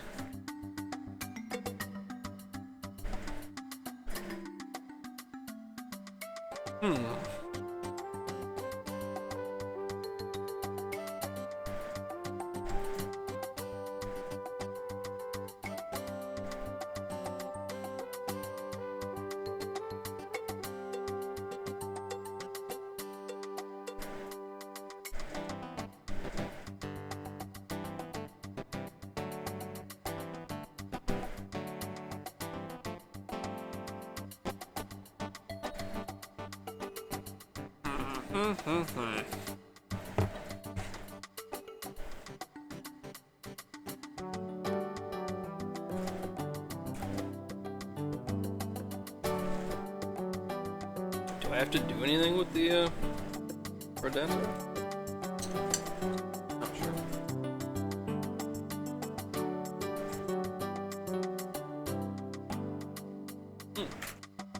Throw rope at rodenta. You throw the coil of rope, it falls to the ground nearby.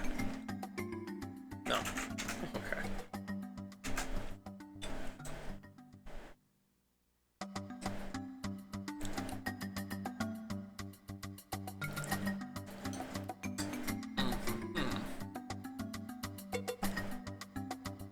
I don't know if I even can do anything with this thing.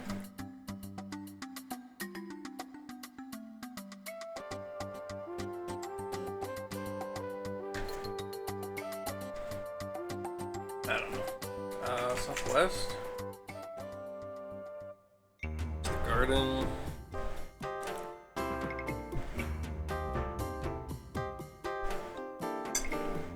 Oh, I didn't try just taking it. I don't know.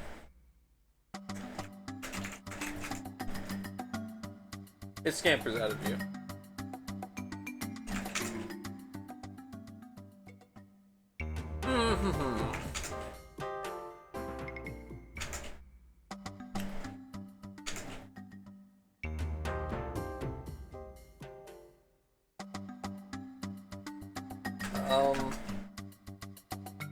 Tie raft with rope.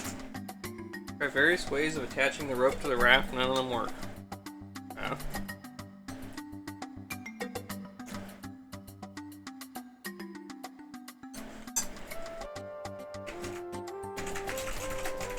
Push raft into water. Oh. Get on raft. Push raft into water. The raft starts to take on water. A moment later, the raft has sunk below the surface of the water. Drag it back to the shore and dry yourself off. Examine raft. How do I fix the raft? Raft sucks. Look at red leaves. Oh, Jupifrutus leaves. Okay.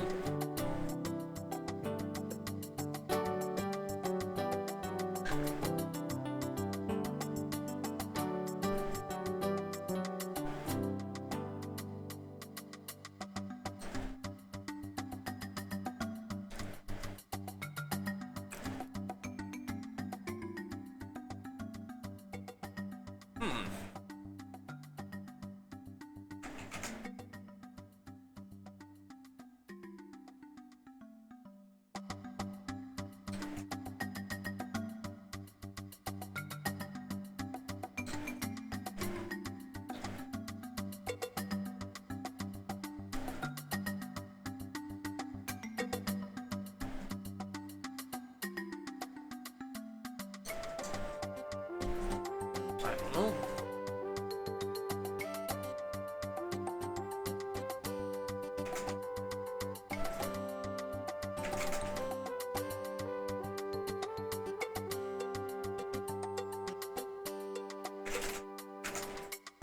Oh?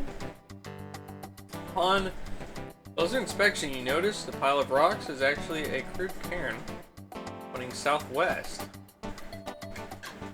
Oh.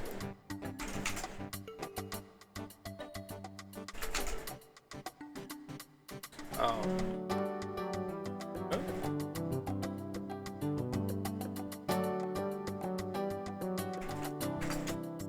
Wait, why did I get a point for that?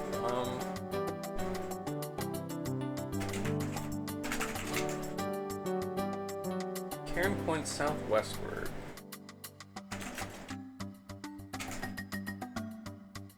Okay, what's here? View from the river overlook is a panoramic view of the river chasm running from north to south slightly to the west of the overlook. Where it's clear the river toward down the mountain plateau. And it's composed of solid rock. Views are pick, axe the ground. Pick the ground? Harvest a crown.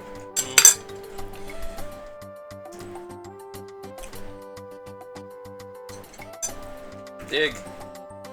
I can't dig that, Daddy. What the hell?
Gosh, I don't know.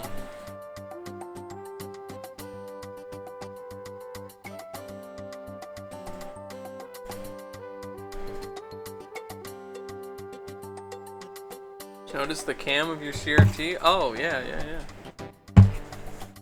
Yeah, there's the full screen there.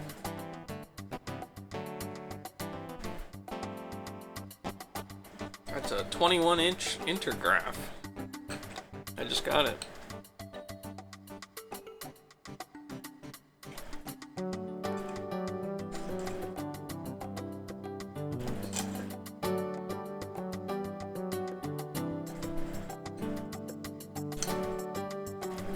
Alright, trying to eat at the same time.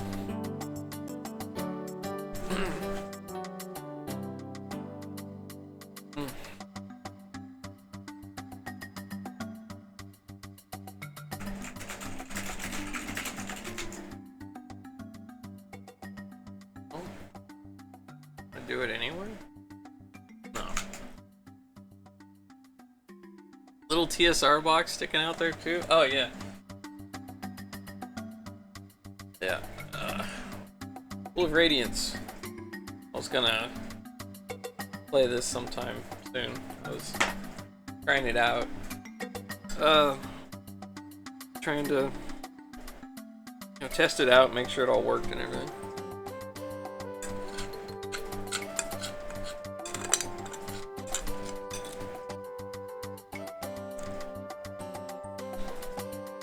Hello, Cassette.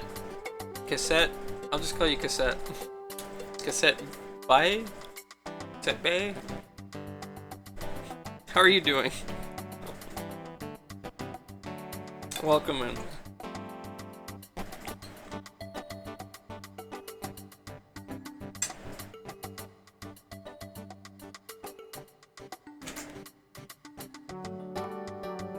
Do you know they had an internet cafe at Burger King in Manhattan in the 90s? I did not know that. That's pretty cool. You could go surf the web at Burger King. That'd be fun.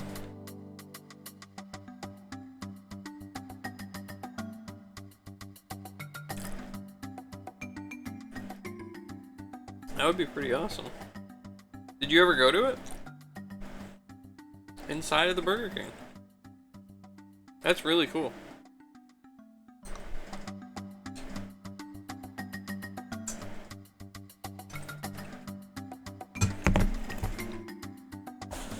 You can have your way. You can have it your way while you surf the information superhighway. That's awesome.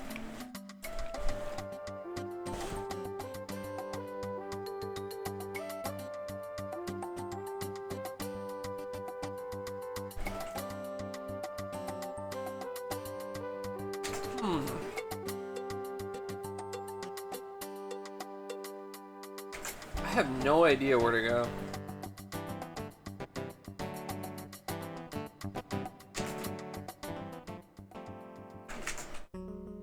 So here's back at my ship.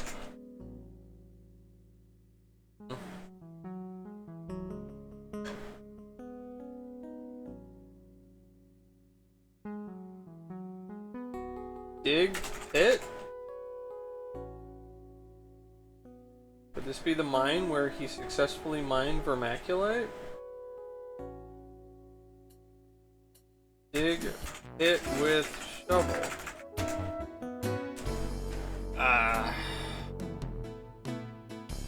Oh, wait, no.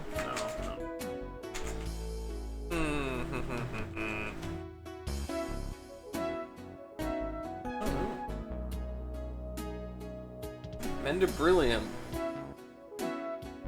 I'm guessing the Mendabrilium might be like signifying where the vermaculite might be. In which case there would totally be some.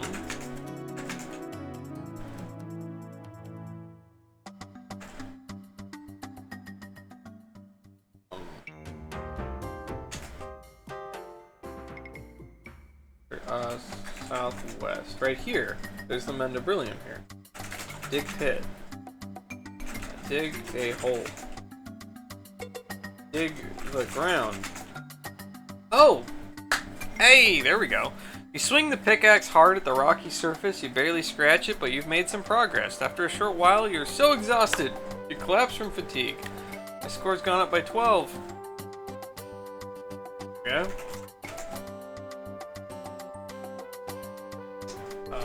Take rocks? Okay, what did that do, though? Huzzah. You saw it on Twitter X page? Real pics taken from a guy that went? Oh, okay, cool. That was cool. Okay, well I got points for that.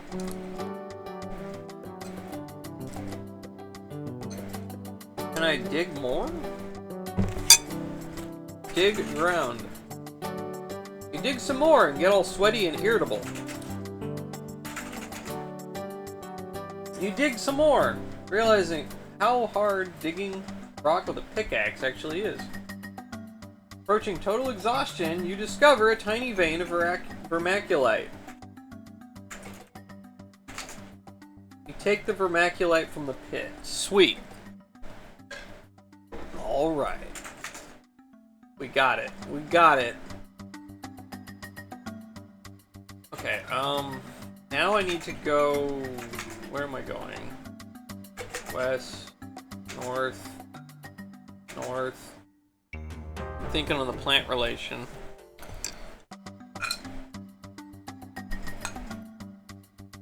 Yeah, it was a pretty subtle clue, I guess.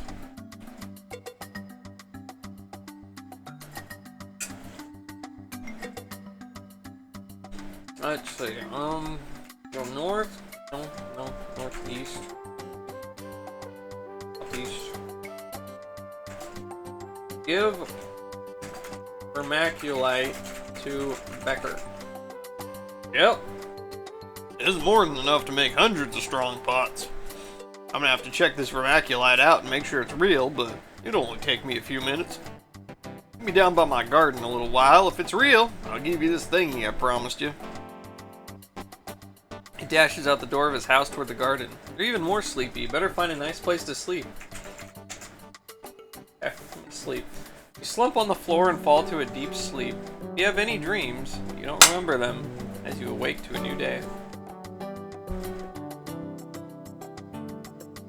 Alright, let's save here. Becker.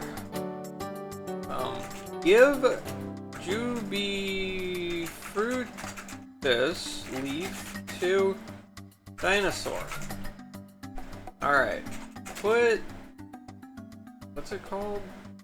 Put... mat on the floor?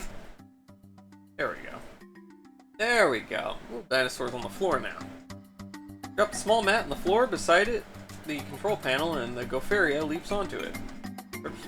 Pitifully. Hello, Sinning Stan. How are you doing? Hope you're well today. Well, thank you. I'm doing okay. I'm alright. How are you doing?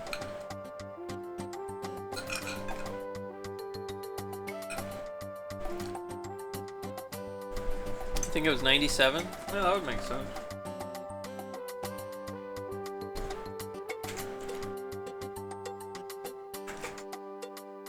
Alright, let's get to this guy's garden. I don't know where this guy's garden is. Live stream streak! Hey! Doing okay, apart from being awake since 3 a.m. That's an early awakening. Oh, there's Becker. What took you so long? Anyways, here's the lens cover I promised you, friend. Drops in your open palm. I always keep my word. He starts back towards his house, but turns back to add,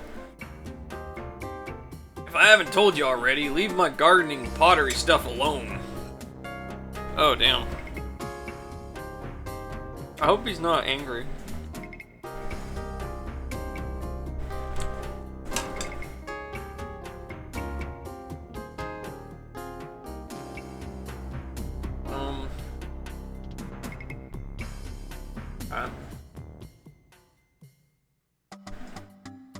Never touch another man's garden.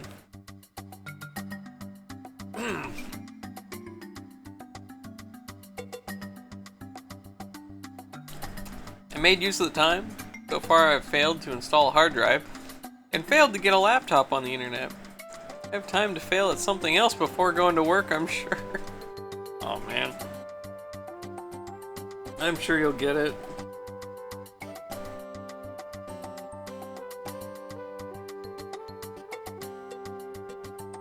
Remember when you could play video games at McDonald's? Not really, no. I haven't eaten at McDonald's in this century. Last time I ate at McDonald's was in the 90s. Crazy. At least don't touch his turnips. Hey, X2. How you doing? Is the N64? Definitely remember N64 games at McDonald's? Okay.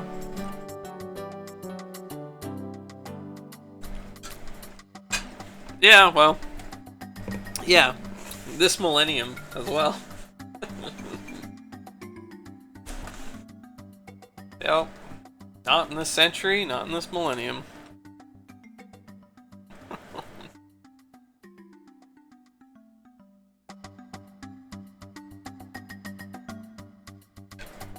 Ordered a new hard drive casing and a new Ethernet cable. Hopefully I should get those things sorted in a week or so. Well, hopefully. Hopefully that's what you need. That kind of stuff can be pretty frustrating, for sure.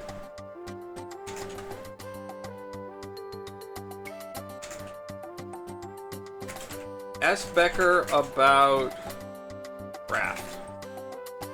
I built that raft last year out of a fallen timber and rope. Make a long story short, didn't work. Thought I'd be able to figure out how to build boats, but I couldn't. I was hoping to use it to recover my cane, which accidentally dropped over into the chasm several years back. I built the raft to try recovering a really great cane I made from one of my ship struts. If I get older, it'd get difficult to climb without it. You be willing to help me try and get it back? Yes. Not gonna be easy. Might not even work at all. Without your help, I'd never get it. You really gonna help me? Yes. Great! I'm ready to begin when you are. The first thing we gotta do is find my raft and tiller. Something for you to bail water with. Rolf Becker, the distinguished poet, laureate, scholar, stares off into space, deep in his own thoughts. Give Becker tiller.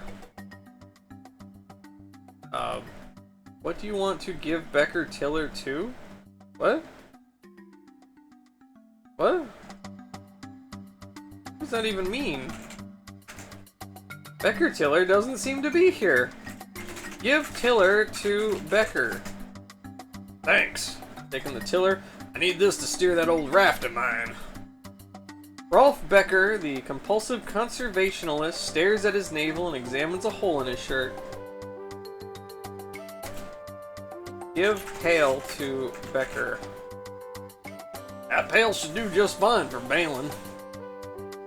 Hang on to it. You're gonna need it while I'm steering.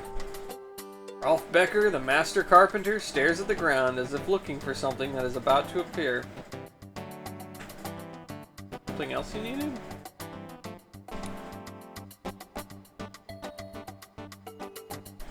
Meanwhile, Los Angeles has no water. Well, there is that, yeah. Yeah, things in LA are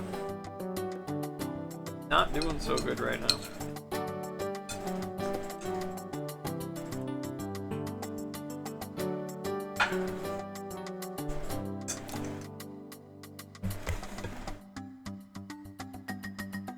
You like the second cam? Cool. Yeah, I don't know, I just thought I'd give it a try and see what people thought of it. I don't know. Cool, I guess.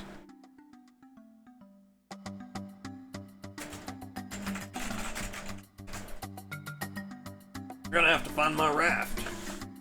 Rolf Becker, a castaway with an attitude. Yeah.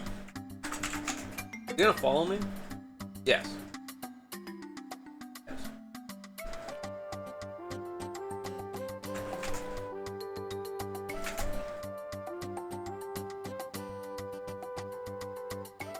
Get on raft.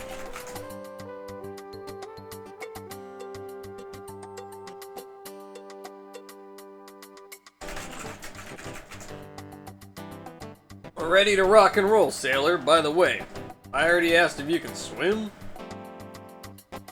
Rolf Becker, the way cool Earth Daddy, hums to himself and appears to be counting his fingers. Yes. Well, can you? He studies you suspiciously. Yes. Oh, goody. And we can proceed with the business at hand. You and I both need to be on the raft together. I'll hold the tiller and steer. You'll hold the pail and bail like crazy. Rolf Becker, the master carpenter. Okay.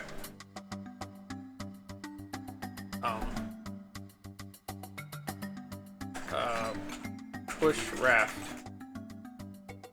Want to use it? Get on it and launch it. Get on raft and launch it. Okay. Get on raft and push it. Already on the raft. But Earth Daddy. Yes. Earth Daddy.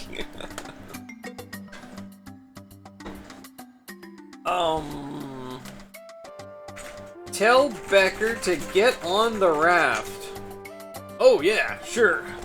Once we're ready to go. Steps gingerly onto the raft. This is sure gonna be heaps of fun, sailor. Becker climbs onto the raft, grinning widely. Push raft. Okay, get on raft. I'm already on the raft. Okay, launch raft. There we go. Okay. Rapidly churning water all around you is a little alarming, but Becker seems to know what he's doing. Becker adeptly steers the raft around the first bend and into the rapids. The raft has already taken on a lot of water. Steady as she goes, shouts Becker over the din of the white water. Bail water. You bail like crazy and manage to keep the rickety craft afloat. Bail, sailor! Becker shrieks at you. He really seems to be enjoying this. The river proceeds due south between canyon walls that continue to rise. You see a Gyranthamus circling above you just below the canyon rim. Getting your bearings, you recognize the features of the river trailhead area. Bail water. Bail, sailor! Okay. Oh, alright. The river begins a slow turn eastward, and you leave the white water behind. Becker whistles a sailing song of some sort. The canyon walls are still getting steeper. Hey, Cube Dude, how you doing? Choose your own drowning adventure, yes. Society peaked with N64 at McDonald's. N64 at McDonald's and internet cafes at Burger King. I mean, what more can you want, really? Sweet sounds of rolling. There is. An MT32 right over there. Sounds pretty cool. Alright, bail water. Bail, sailor! Becker shrieks at you. He really seems to be enjoying this. The river proceeds in a straight line in front of you, heading due east. You must be approaching the shore where you saw the middle strut. Bail water. The river gets shallow here, and the raft soon runs aground. Picking it up, you and Becker carry it north until the water deepens again. Along the way, Becker leans down and picks up his cane and smiles at you. We're quite a team, yes indeed, quite a team. Put the raft back in the water, get in position, and resume your journey. You immediately re-enter white water, and Becker yells out, "Bail, ensign!" You bail like crazy and manage to keep the rickety craft afloat. Bail, sailor! Becker shrieks at you. Really enjoying this. The river turns sharply north, and Becker carefully compensates with his tiller. You've completely lost your bearings now and wonder if you'll ever make it back. Pretty good raft. I really need to work on making it watertight, though. Becker whistles another tune. Bail water. You and Becker both spot the waterfall coming up ahead. You look at him. He looks at you.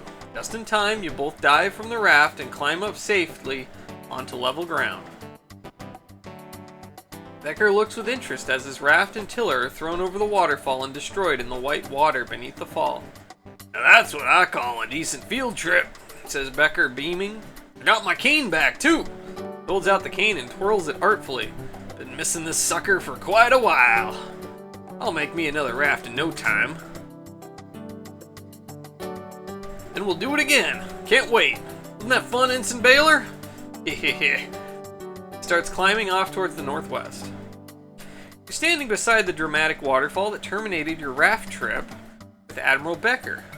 There isn't any developed trail here, and the only possible exit is a steep climb to the northwest. The river and waterfall prohibit movement in other directions.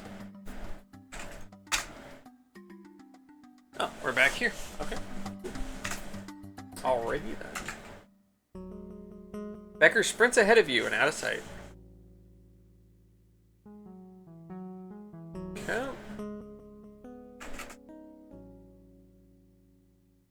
Alrighty.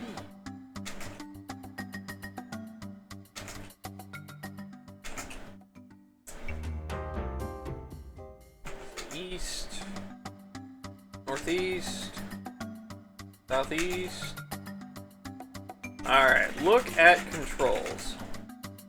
The shield control panel is a round, extruded panel made from silvery blue metal. It is positioned on a disc-shaped shelf extending from a metallic column. On it are a power knob and power indicator, a deployment lever, and light and activation button. The housing underneath the control panel is open, revealing a tray for a focal lens, a socket for a lens cover, and a slot for a cell. Alright, repair. Let's see. Put cell in socket. Put lens in hole. What was it? A tray. A tray for the lens. A socket for the lens cover. Oh. Put lens in tray. Alright, getting a ton of points now. Put cover in socket. Cool. Close housing? Okay, that's fine. Alright, we're gonna turn dial, pull lever, pull the deployment lever toward the blue dot and the entire room begins to vibrate. You hear a deep rumbling far off in the distance. Only lasts for a moment.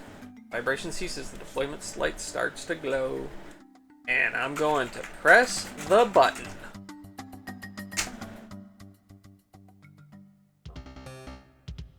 You press the activation button and a deafening high-pitched squeal hammers at you from all sides. Boom. Alright, final one. Nothing else happens for a full minute, and the ground beneath your feet begins to shake almost imperceptibly. You become aware of a deep rumbling sound, more felt than heard, a dull mechanical thunder that begins to increase rapidly in volume. As the sound reaches a level that is barely tolerable, the shaking intensifies until you're holding onto the control panel to avoid being thrown to the ground.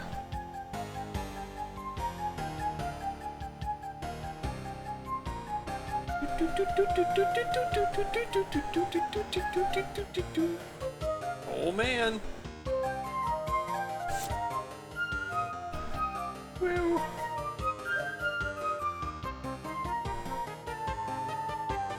Many kilometers away, ancient machinery built to an inhuman scale grinds to life. 3 enormous columns extend from the crust of the planet, reaching for the sky like fingers on a giant hand.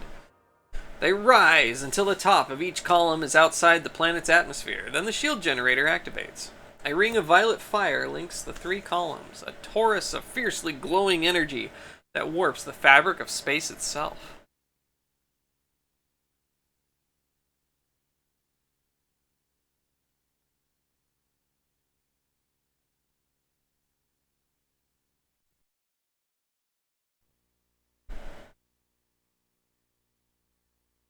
Alright. Ask Becker to come home. Ask Becker about Gateway, maybe. You know more about Gateway than I do, friend. Ask Becker to ship. Ask Becker to go. Now listen and listen good, Becker says, pointing a finger at you with determination. But he's told me what to do for many years, and I'm not about to start taking orders from the likes of you. Am I making myself clear? Yes. Apparently disgusted with you, Becker ignores your annoying behavior. What? What? What? What? What?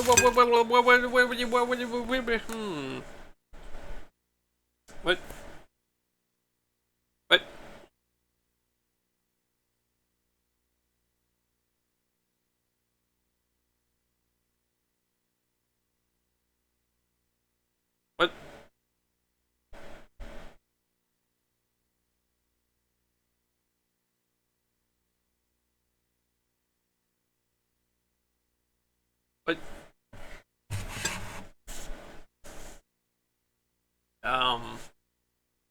Ask Becker about the stand, I think. Use that in musical pursuits. You aren't interested in music, are you? Yes. Music. I surely do miss it at times. Becker sits up straight on the mattress and smiles broadly. I've made a few musical instruments since I came here. Practicing quite a bit. Do you play? Yes.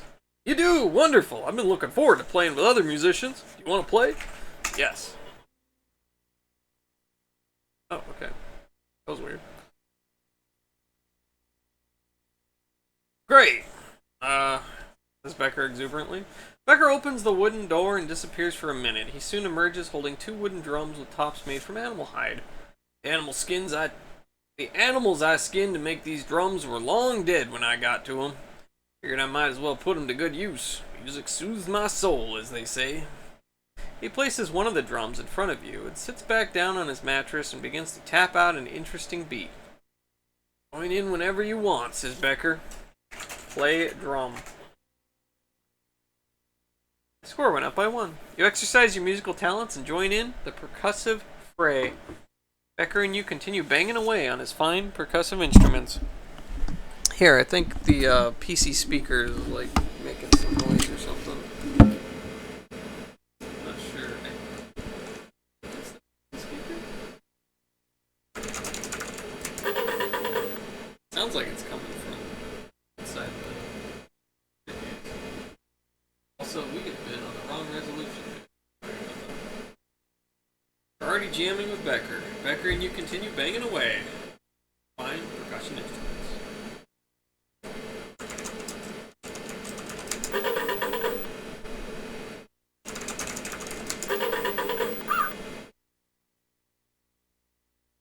Becker and you continue banging away on his fine percussion instruments. A Paru flies in through the front door of Rolf's house and takes a position on the wooden stand.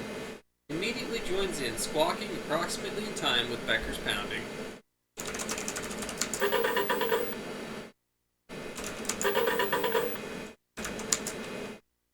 Becker drums his way to a dramatic flourish and concludes. You do an impressive solo finale as well. The Peru takes flight, leaving Becker's house from the doorway. It entered. That was a lot of fun. You aren't half bad either. We'll have to play again sometime.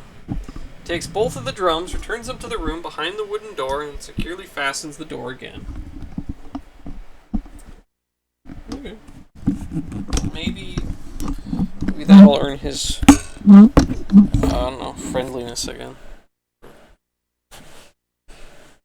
Alright.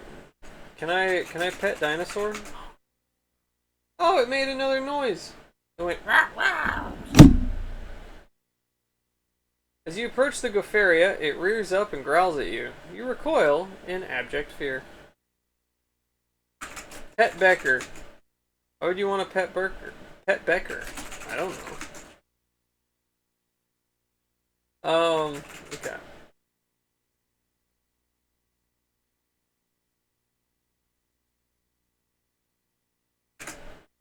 Well, I guess I'm done here. Yes.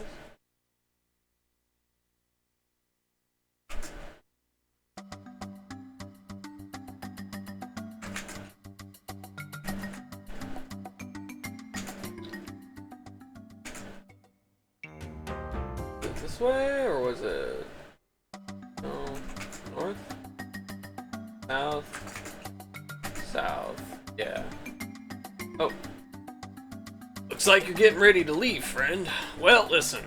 Becker pauses, apparently collecting his thoughts. Been doing a lot of thinking about you. Showed me the courtesy of greeting me properly. You avoided killing the harmless Garanthamus. You haven't hurt Mr. Pookie, and although he wants his bed moved back, you were ingenious. Your disassembly of my ship's actuator helped me get this cane, and you jammed with me. Becker recalls. You cut down the winter pellet tree, ensuring its extinction. I think you're alright, friend. Decided to come back with you. If you'll have me. How about it, my friend?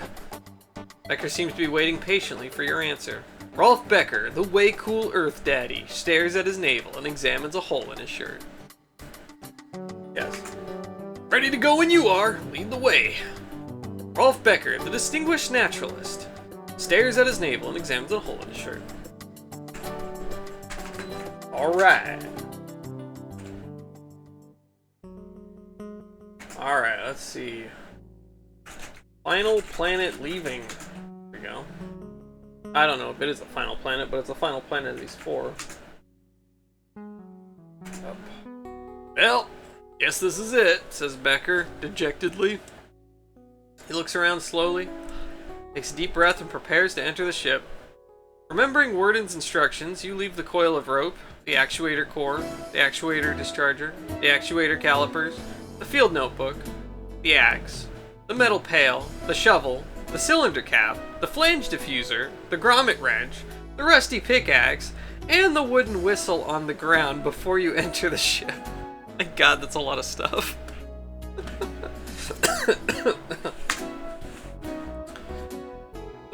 Hobbling while humming to himself, Becker follows you into the ship cabin. Rolf Becker, the crunchy granola space dude, stares at his navel and examines the hole in his shirt. Alright. We're heading back now. Boop, boop, boop, boop. Good orbit. Return! Alright.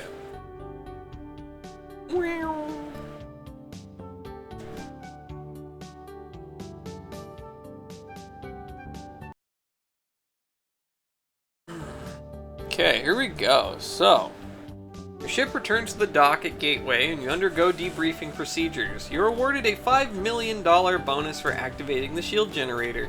You receive a $1 million reward for the return of Rolf Becker.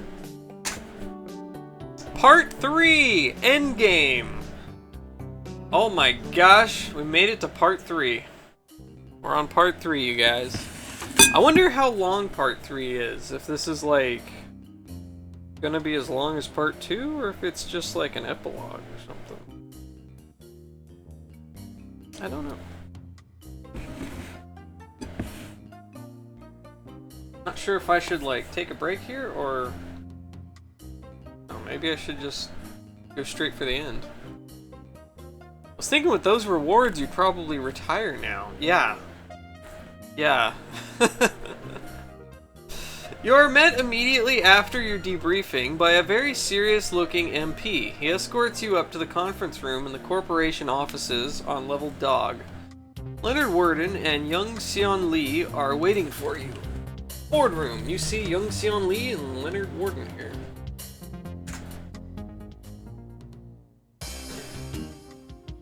Good news is that you have activated the 4 shield generators that Heiichi told us about. The bad news is that there is a 5th component to the defense system, and we don't know where it is.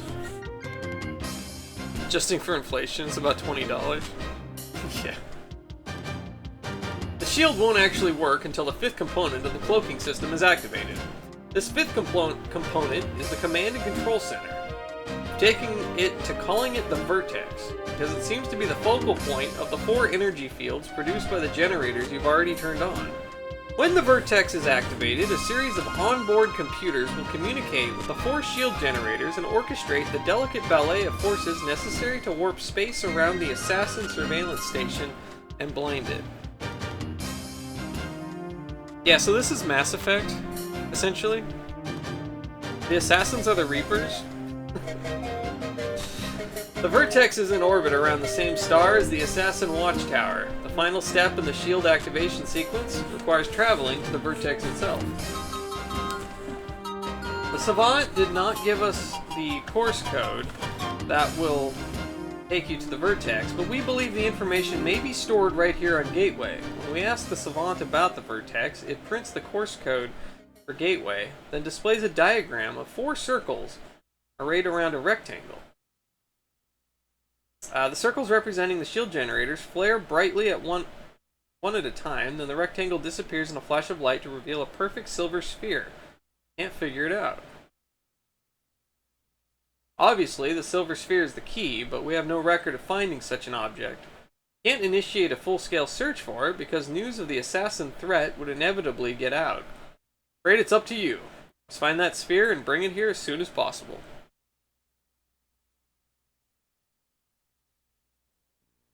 So yeah, for everyone who wasn't here earlier, yeah, so the Heechee, like if you've played Mass Effect, the Heechee are basically the like the guys who built Citadel or whatever, I guess, the call them the Prometheans, I think, like that. Not the Forerunners, that's Halo. The Precursors. Yeah, basically that. And the Assassins are basically the Reapers.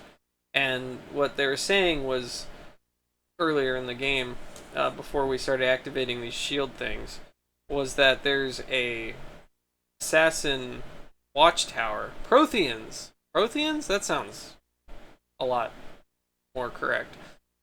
Yeah. Whenever, like, and it's set to, like, detect certain levels of, like, civilization activity. Like, I don't know. It wasn't like radio waves, but it was like whatever's output from like FTL drives and stuff like that. Once that starts getting alerted on the watchtower, then the assassins just come in and wipe out all intelligent life in the galaxy. Yeah. So we were activating a bunch of Heechee like cloak generator things, trying to blind the watchtower, something like that. Hello, CL8. Okay, how do you say this? CL8WNM.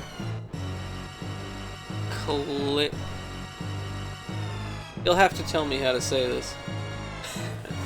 But thank you for the raid. Let me give you a shout out. Clown Man. Oh, okay. That makes sense. All right.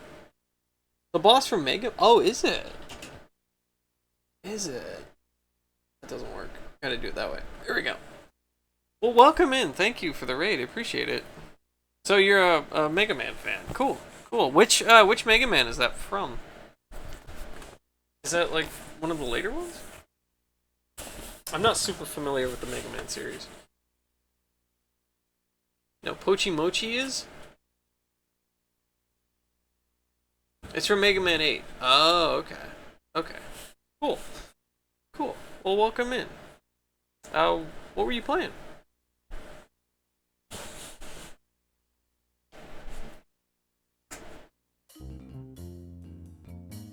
Metroid Dread. Oh, sweet. Awesome. Hey, yo, who bust out the mother brain?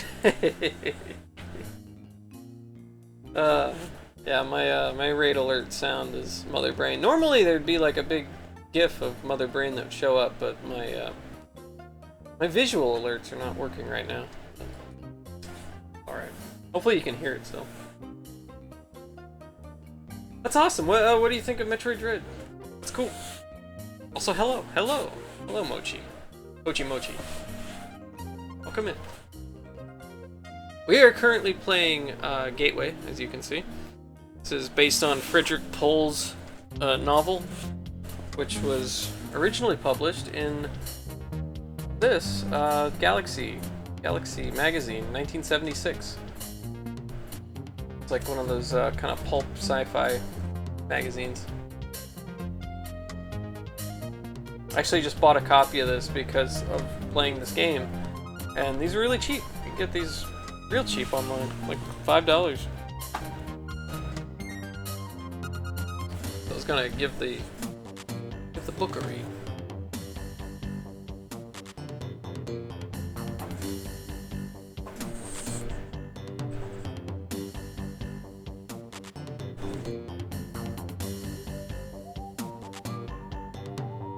Big fan of Metroid. Oh, awesome, awesome, cool. Yeah, I love Metroid too, as you can probably assume. It's dreadful until I beat the first boss and defeated an EMMI. For that, yeah, the Emmys, they're kind of a pain. Oh, hey, a retro game from the PC. Yeah. Is the reason I'm trying Dread? Oh, okay, cool. What type of game is Gateway? Gateway is a adventure game. It's a basically a text-based adventure game. It does have some graphical elements to it, but I mean, you can set it to entirely text-based mode if you want to play it in text without anything else. So it is a text game. But it's one of those parser type of adventures where you can type look, and then it shows you what you're looking, and then you can type different things to interact with. Like here, I'm gonna save real quick. Let's do this. This is part 3, and then I'm going to shoot receptionist. You raise the gun and fire off a shot. The bolt of energy strikes its intended target, who slumps to the floor in a pool of blood. Within a minute, you're surrounded by angry-looking soldiers carrying big guns. The leader of the squad looks at the bleeding body, shakes his head, gently waves his hand. The soldiers all fire at once. You don't even have time to regret your actions before you're riddled with energy bolts and bullets. You have failed. So yeah, you can just type whatever you want to do. Yeah, it's like Monkey Island, but text-based, or like the early King's Quest games used a parser system. King's Quest 1, 2, 3, and 4 all did that, where you just type in what you want to do. The early Space Quest games did that, and Leisure Suit Larry. Zork was like that. Yeah, a lot more common in the 80s. I think in the 90s you started getting a lot more of the point and click. But yeah, this is basically the precursor to point and clicks. I think Monkey Island, as far back as I know, for adventure games. I got Monkey Island right up here. Looking forward to playing it. Just got this copy like a week ago. So I will be doing Monkey Island soon. Very soon. I haven't played it yet. Looks really awesome. I love the music from it. So, yeah. I feel like Mass Effect really took a lot of inspiration from, if not this game, at least the novel. I don't know. I haven't read the novel yet. I mean, I assume they're both follow the same sort of plot, but this game feels very, very Mass Effect in a lot of ways. With kind of the plot and story and whatnot.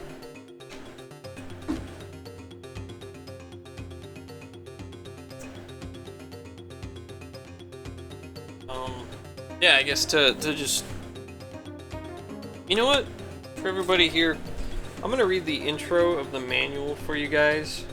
You guys can kind of get what the I don't know, the kind of a summary of what's going on in the game, I guess. So, introduction to Gateway. The gamble is the same for every Gateway prospector. You strap yourself into an alien starship whose destination was programmed 500,000 years ago by a race called the Heechee. At journey's end, you may discover a motherlode of technology that will make you rich. More likely, you will die. This is the gamble that many of the 20 billion inhabitants of Earth dream of taking. This is the adventure that you find yourself about to begin. During the month of December 2101, you won the monthly lottery sponsored by the state of Wyoming. and your employer, the giant chemical food conglomerate known as Petrofood Incorporated. The prize was a one-way ticket to Gateway, a passport out of the food mines, in the blasted moonscape of Wyoming, and a chance to become rich beyond your wildest dreams. After a 4-month trip in one of the huge interplanetary transports that ferry people and equipment to destinations like Titan, Io, Venus, and Mercury, you arrive at Gateway. This immense alien space station, discovered by accident in 2077, is home to the 1,000 operational, faster-than-light starships that give it its name. The once derelict station is currently owned and operated by the most powerful multinational corporation in history, and the ships are used for the exploration of the galaxy by volunteers like you. Your first ship handling class is scheduled for this afternoon. There you will be certified by the corporation as flight crew. 1 day later, you can head down to the hangar spaces on level Tanya and sign up for a prospecting mission. You'll be put aboard a Hichi starship and will take your life in your hands as you punch out for a destination that could be the core of a star, a deadly black hole, or a new planet filled with the riches of ancient Hichi technology. So yeah, we're kind of prospectors on this ancient alien space station that we found, and using it to fly around looking for more ancient Ichi tech. And then one of the objects that I found and brought back turned out to be like kind of a computer sort of thing that serves as a warning to, you know, any like future races that find it or whatever. Basically saying that there's an alien race out there called the Assassins that have these watchtowers. Sort of, they call them watchtowers, whatever they are. They're like sensors that detect for like levels of advanced civilization or whatever. Like when there's a lot of faster than light drives going off and I don't know, all kinds of like high tech stuff. It kind of senses that, and it'll set out an alert to the Assassins, who will come in and then wipe the galaxy clean of intelligent life. And so we were going to a bunch of different planets, activating these cloak generator basically, so that we could set up kind of like a cloaking field around the watchtower and blind it basically, so that we don't get wiped out by the Assassins. Well, if it isn't the wall, See what you mean by the similarity with Mass Effect? Yeah. You'll never crawl, you red and blue buffoon. There's one wall you'll never crawl. Did the audio play? I hope it did.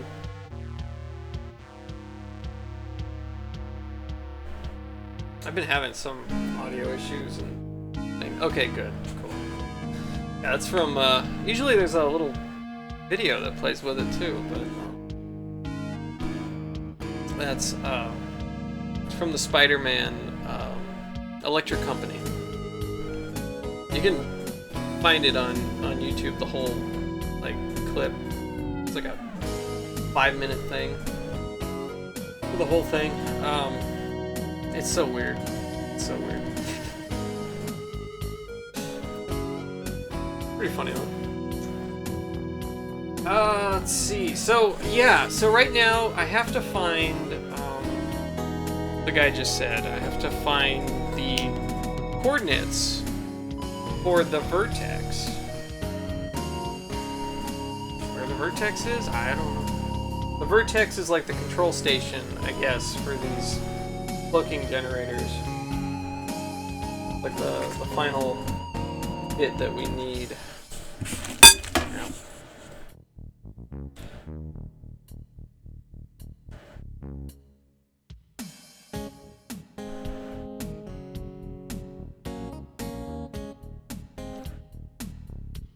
So, I don't know.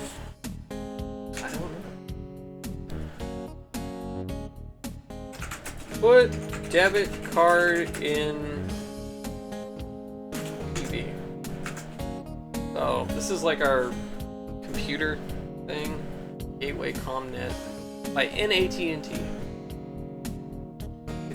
I don't have any new messages. Board messages. Things we've already read.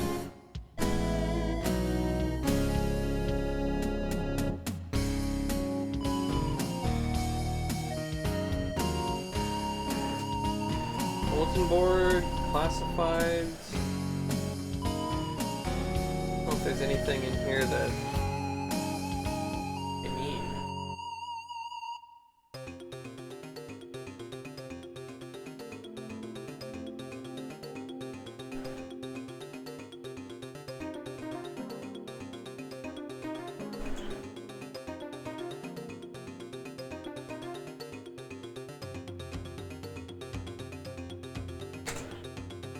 I don't think there's anything there.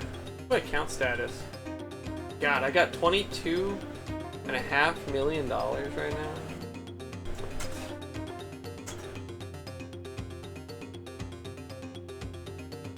Latitude 41.90 degrees north. Longitude 12.50 degrees east. Is that where I need to go? Okay, those are the coordinates. How does that translate to space, though?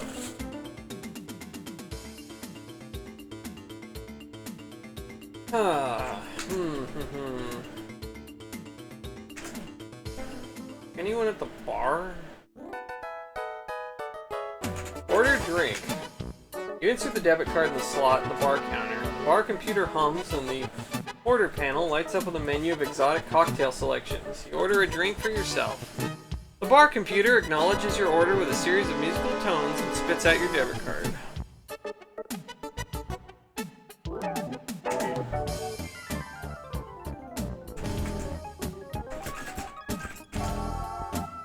Famous Gateway robotic bartender trundles over to where you're standing and extends a tray bearing a full glass. Drink glass. You gulp down your Heechee Town special. Your eyes bulge out, the little hairs on your neck stand up, and your stomach's coated with a wave of cold fire. You put the empty glass on the counter, your head spinning. You barely notice as the glass is whisked away by the robot bartender. This game was made in 1992. At least that's when it released, so. Probably made in like 91, though.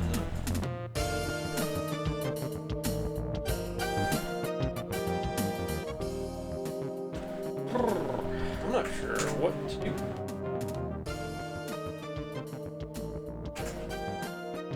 Canning room.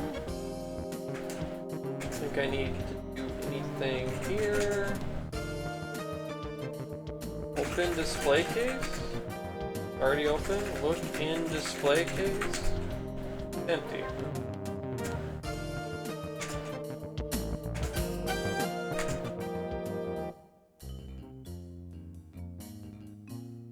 Corridor. We got the museum here. I don't know if those are important at all.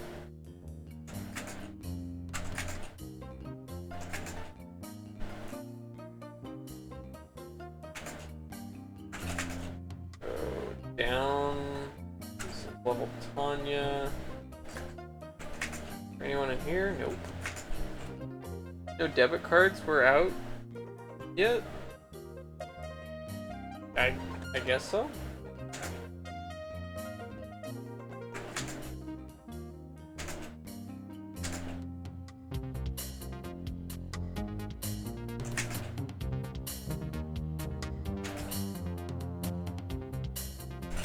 Talk to guard? Piss off! He snarled at me. What a jerk. Open cabinet? Locked. I wonder if I need to open it. No. Up. Up. Oh, babe. One of the many corridors that wind their way through the occupied portions of Gateway. These man-made hallways are nested inside the original tunnels that were dug by the Heechee when they created the station. Through the metal walls, mesh walls of the angular passageway, you can see the outline of ducts, pipes, and wires. The corridor continues. what east? What the hell's that? Corridor comes to a dead end before you, with the familiar human construct giving way to the strange melted look of the Heechee metal. It's a soft blue glow. Touch metal. Warm and tingly to the touch. That had something to do with this. I think I remember my first stream of this. I think I remember someone talking about seeing someone like walk through a wall. Wonder. Corridor comes to a dead end before you with the familiar. Okay. See a crate here? Look at crate. Empty supply crate sits in the middle of the corridor. It is square, about 2 meters wide, little over a meter tall, made of aluminum and tough Hexar plastic. One side of the crate's open. Stamped on another side of the crate is the following: machine parts. Parts embarked 12/28/2101. Shipment AX5062. Shuttle run 1203. Manifest number 54389A-A-390-D.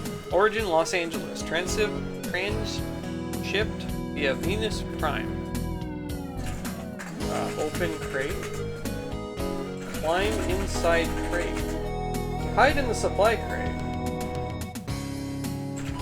Close crate. Okay. Wait 1 hour. Whoa. A portal appears in the wall at the end of the corridor. Gordon Perry steps out onto the deck and walks quickly down the corridor away from you. The portal closes before he has gone more than 10 steps. Do you want to continue waiting? No. Get out. Touch wall. Walk through wall. And enter the wall. Wait 5 minutes?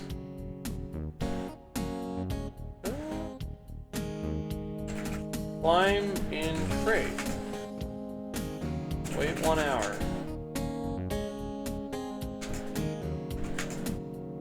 Sleep. Get out of the crate first. Oh! Wait, I have a message. Okay. Put debit card in PV. Alright, let's play new message. Gateway Directive 1165 specifically states that sleeping in common areas is against the regulations. You have been charged a $100 fine for violation of the regulations and the cost of removing you to your quarters. Time you need to take a nap, do it in your room. Have a nice day. What? That's some crap. Oh, well, I've got like $22 million. $100 fine I don't care about.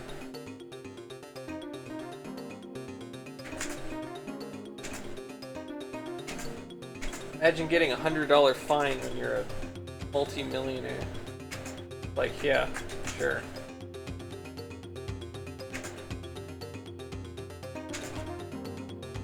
Okay, climb in crate. Wait 10 hours. Wait 10 hours. Oh, here we go. 3 steamy steaks! Hello, Matt Glad. How you doing? 3 steamy steaks? I love steaks. A rat-like man scuttles into the corridor, looks around carefully, then pulls a glowing blue artifact from a jacket pocket. He advances to the end of the corridor and examines the Heechee metal wall for a moment. Then he glances suspiciously at the crate you're hiding in, shakes his head, turns his back to you. No, I don't want to keep waiting. Harry's object. Okay, let's go ahead and save. Blue wall. Let's steal object.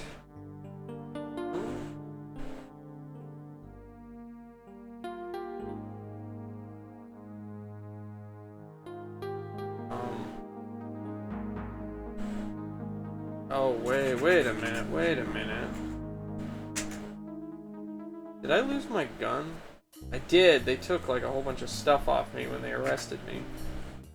Oh, bastard. Alright, let's actually do this. I don't want to lose my gun.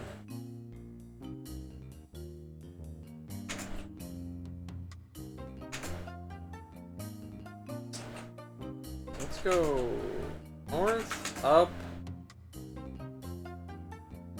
west, getting crate. Wait 1 hour. How are you doing, Matt Glad? There we go.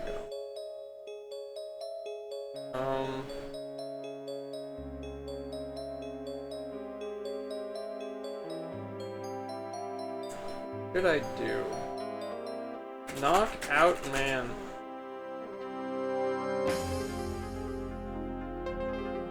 Climb out of crate. Get out of the crate. Perry whirls around. He looks startled. Who are you? What are you doing here? Go away. Ask about Sphere. Go away. Take object. Perry looks startled for a second, then he snarls at you, kicks you in the shin, and runs off the corridor. You notice that, in his haste, he seems to have dropped a small slip of paper. Take paper. Read paper. The crumpled slip of paper has 5 digits scrawled on it. 24423. Harry sneers at you and scurries back down the corridor toward the drop shaft.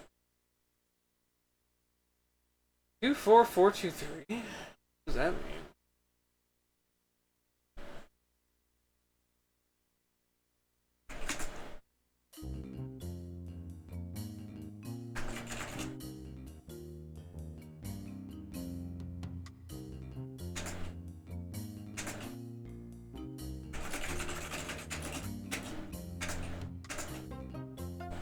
Is it call?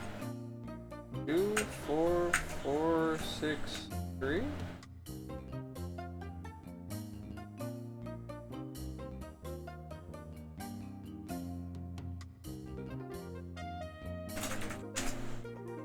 Two, 4423.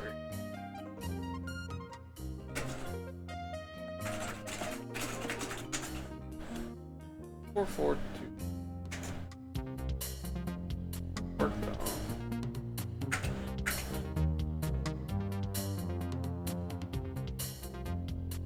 I'm dizzy. 24423.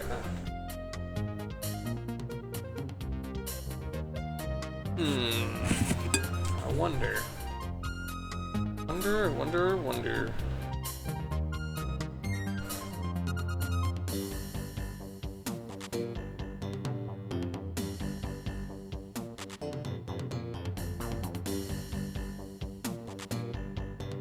It's definitely something. Maybe it's like a password. I don't know.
Oh yeah. Oh no, wait, no. West, up. This place, was it... Ask for... Deep Psych. Ask about Deep Psych. That's the most technically advanced and dangerous VR of the bunch. The program finds deeply buried images in the subconscious, gives them physical form within the VR. The images are usually deep-seated fears. The idea is for the user to come face-to-face with his fears, deal with them in a constructive way. The problem is that it freaks some people out, so Neotech put a 2-tier entry protection scheme on it. You can get the password that will let you in, but first you gotta be cleared by the corporation. That's how dangerous it is. Okay. Couch. Put on collar. Set switch to deep psych. Push button. Password 24423. Type 24423. Sorry, you haven't been authorized to enter Deep Psych. That's not it. I don't think. You like the song? Yeah, the game's got pretty good music. No, that's not right, I guess.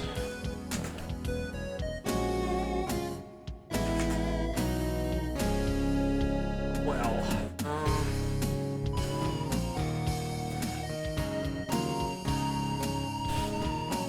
24423.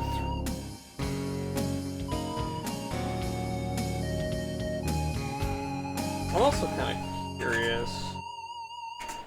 What do I do if I, like... Do you do anything weird, different if I... like, wait and watch him? Mutters to himself as he tinkers with something on the wall at the end of the corridor. He hits the artifact he's holding. You hear an amazingly pure tone. It surges in volume, then slowly dies away. Suddenly a blister appears on the wall behind Harry. Harry appears to insert the artifact into the blister, then huddles close to the wall. He moves his arms, but you can't make out what he's doing. A few seconds later, a black portal appears in the wall, and Perry steps through the portal and disappears. The portal closes soon after Perry's gone. You notice that in his haste, he seems to have dropped a small slip of paper. Okay. Get out. Get paper. Take the slip of paper. Paper, and that's the digits.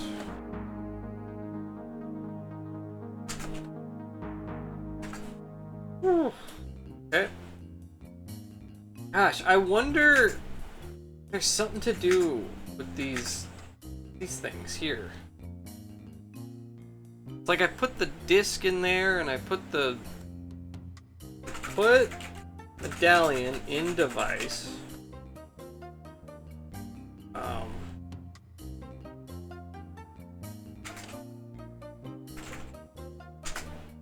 Let's see. Put fork in device. Okay, so that does a thing. As you place the tuning fork into the device, an image of it appears, floating above the disc. The room is filled with the sound of an obnoxious klaxon. Synthesized voice states, "Warning, these exhibits are protected by an optical pattern recognition system. Place artifact immediately, or you will be placed under arrest." I take device? Take fork? Put fork in device? Put device on stand? Put fork in device? Oh my god, and then I got arrested. Okay, well, I seem to be able to... If I put the metal disc in the depression, there's the fork. Put fork in device.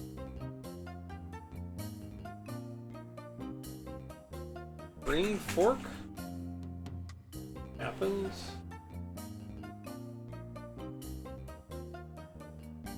What do you do with a tuning fork?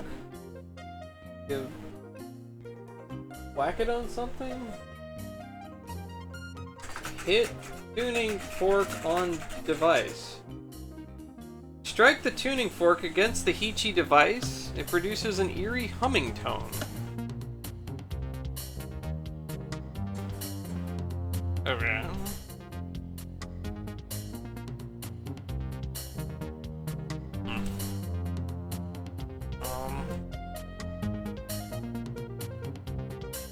Does that help?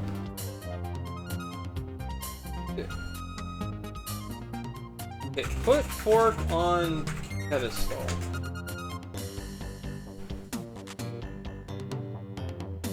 Oh, take fork. Put fork on pedestal. Here you go. Take medallion. Put fork in device.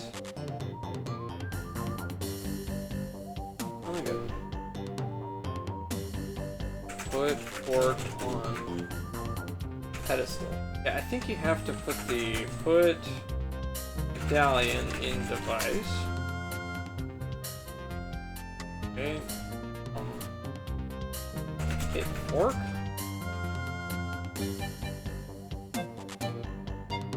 Take fork.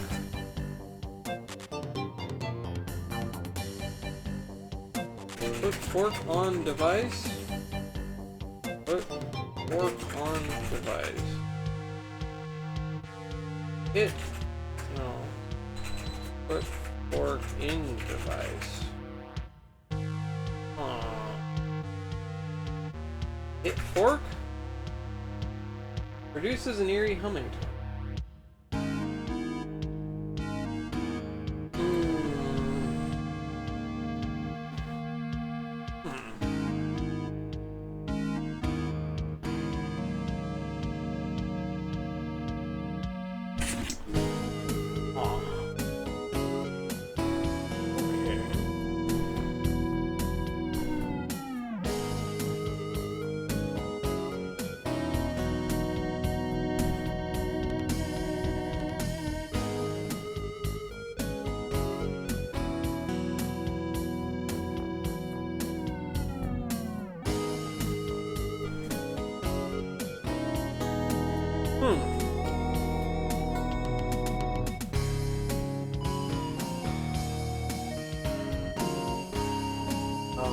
Yeah, I don't know.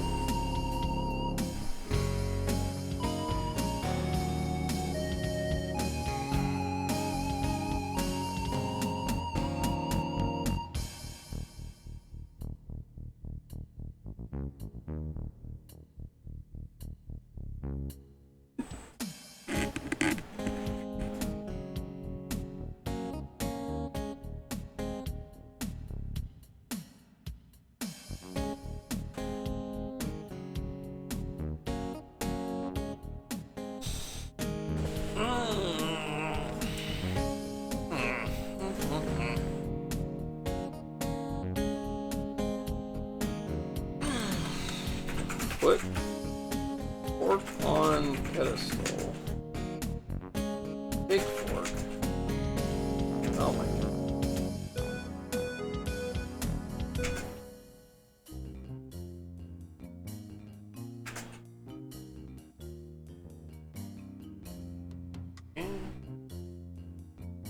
Put fork in device. That image of it appears floating above the disc. Okay, look at image. Medallion circular, a disc about 2 millimeters thick, 10. Okay, yeah. Floating above the plate is a hologram of a tuning fork. Look at hologram. What does that do? Touch hologram? You run your fingers over the strange disc. The Heechee metal feels warm and tingly, like anything made on Earth. One second. Charlie's looking for something.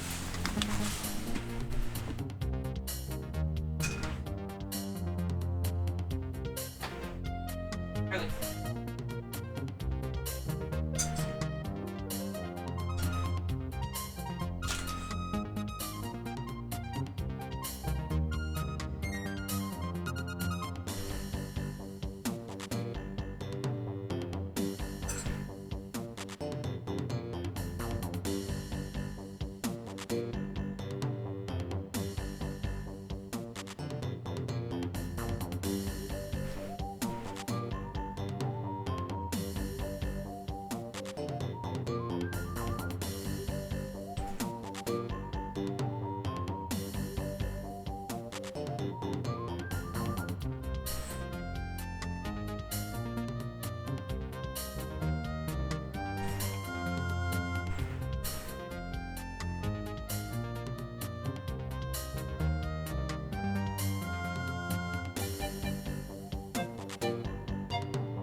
So, what do I do with this hologram?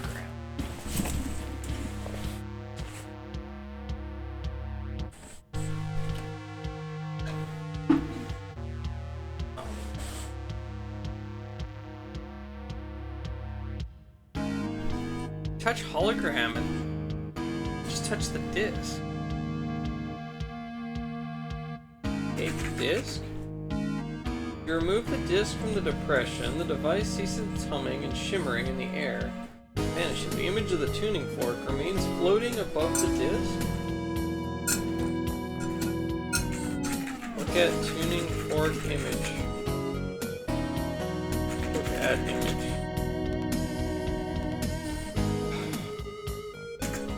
Alright.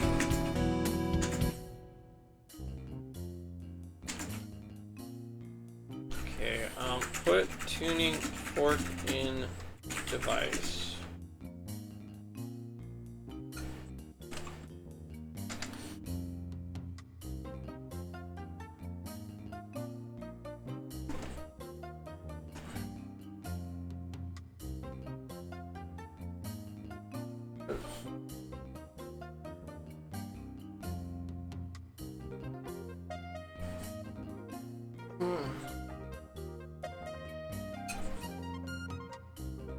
Eat hologram. Hologram doesn't look very appetizing. Take hologram?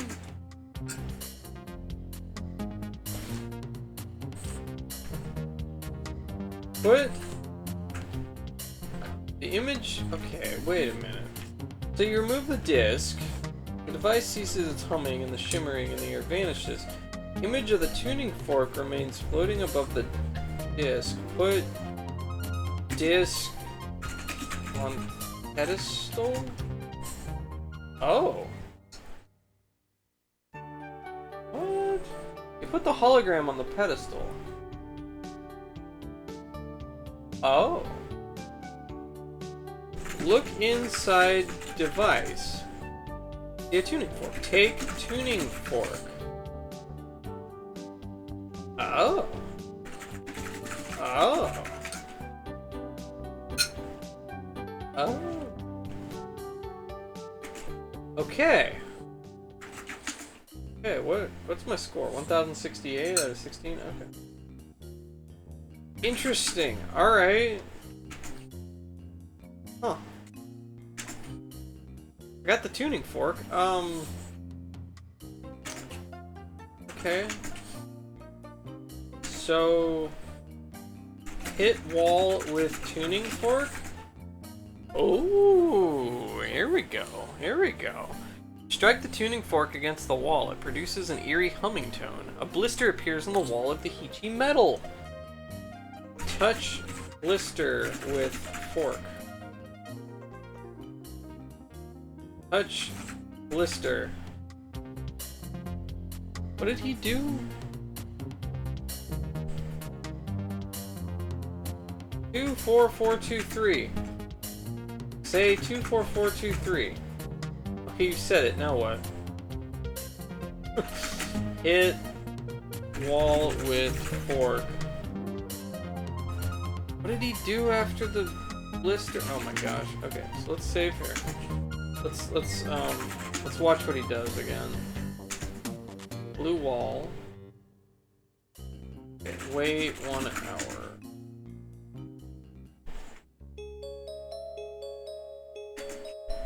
Okay. He hits the artifact he's holding. Hear an amazingly pure tone that surges in volume and dies away. A blister appears in the wall. He inserts the artifact into the blister, then huddles close to the wall.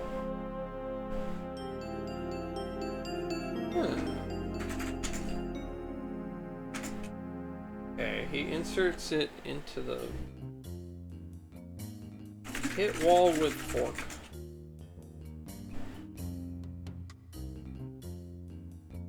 Insert fork into blister. You insert the tuning fork in the slot in the blister. You hear a muted humming noise. The tuning fork slowly recedes into the slot. A keypad appears above the blister. Oh, Keypad. 2 4 4 2 3. Keypad disappears and the tuning fork is ejected from the slot. You retrieve it. Suddenly a section of the wall before you disappears to reveal a portal. Enter portal. Oh, okay. As you step through the portal, you hear a torrent of swear words. Gordon Perry sprints past you into the corridor and disappears. Hidden room. You're in a large room about the size of a high school gymnasium. The room is empty, except for a panel set into the west wall. The portal through which you entered remains open to the east. You see a silver sphere. Look at sphere. The silver sphere is about the size of a tennis ball and is made of what appears to be a perfect reflective material. Upon close inspection, you notice a small, almost undetectable gold button set into the surface of the sphere. Press button. When you press the button, the air above the sphere shimmers and then darkens to a color seen only in the reaches of interstellar space. 1,000 fiery pinpricks of light slowly appear in the darkness, then a network of colored lines spreads between them, joining them in a graceful tracery. Some unintelligible Heechee characters suspend themselves in the air. They're looking at a holographic star map, staggering display of technology never before seen by human eyes. As you gape in amazement, the projection begins to rotate slowly. The hologram vanishes when you take your finger off the button. Take sphere. Cool, my score went up by 50. Anything else here? No, don't think so. East. East. Okay. Let's go down here, northwest. Aha! Alright, so we're going back into the conference room here. You see Young Seong Lee and Leonard Warden here. Warden looks up. Have you found it? You hand over the sphere. The science chief disappears with it. Sometime later, she returns looking very excited. That was the object we needed.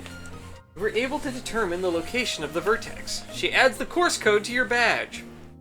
Warden says, because of your success with your previous missions, it has been decided that you must be the one to travel to the vertex and activate the final component of the cloaking system. Pauses momentarily. One last thing. While it's important for you to begin as soon as possible, the board has demanded that you undergo a psychological evaluation before you leave for this last mission. Fate of the world hanging in the balance, it's not an unreasonable request.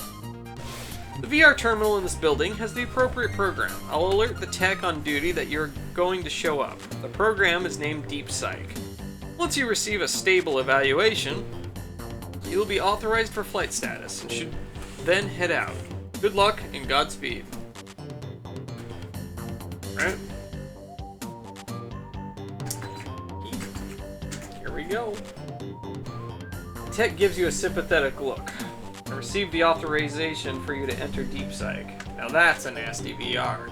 Just the higher-ups want to make sure you don't snap under pressure. They snag the password for you while you lie down on the couch. Aha. Deep Psych. Alright. Feel like we're nearing the end of the game here. Getting pretty close. Lie on couch. Oh. He opens the manual to the last page. He unclips the device on his uniform, pushes a button, and it starts giving off a purple glow. He holds the device above the manual and starts to read, occasionally glancing up at the calendar. Tech sees you watching and says, "This Neotech entry protection is a pain in the ass. The only thing inside this reader is a cheap ultraviolet lamp. Took it apart once." He grins. Anyway, the password for today is damage. Punch it on the keyboard on the side of the couch and you're off. Put on collar. Set switch to Deep Psych. Push button. Type in damage. Type in the keyboard. Type damage on keyboard. Carefully type damage on the keyboard. In response, you hear a faint tinny ping.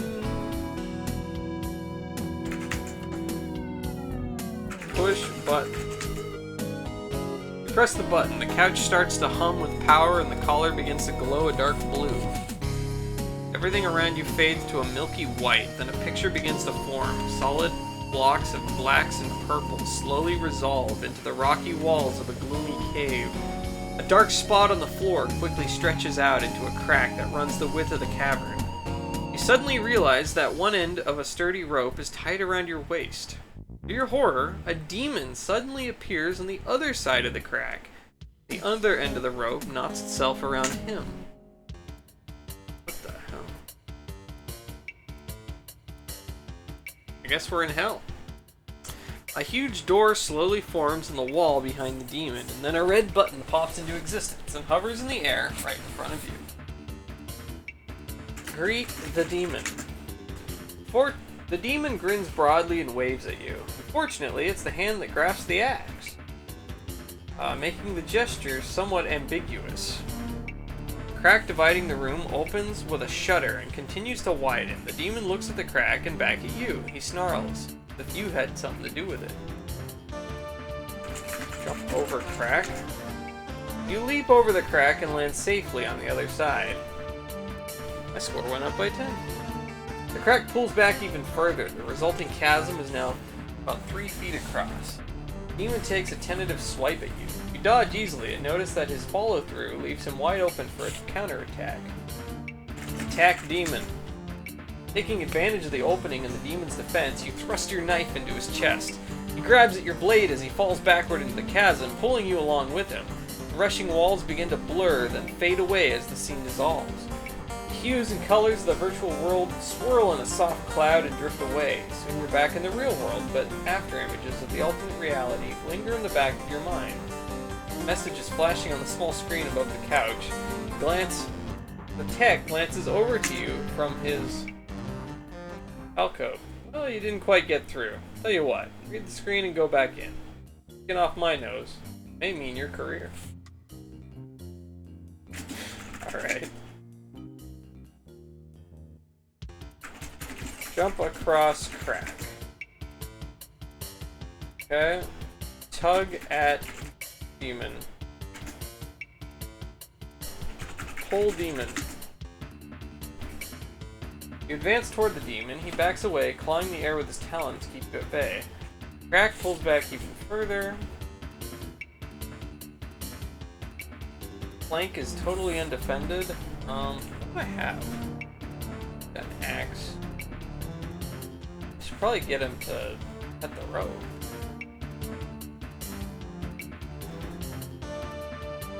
Cut rope?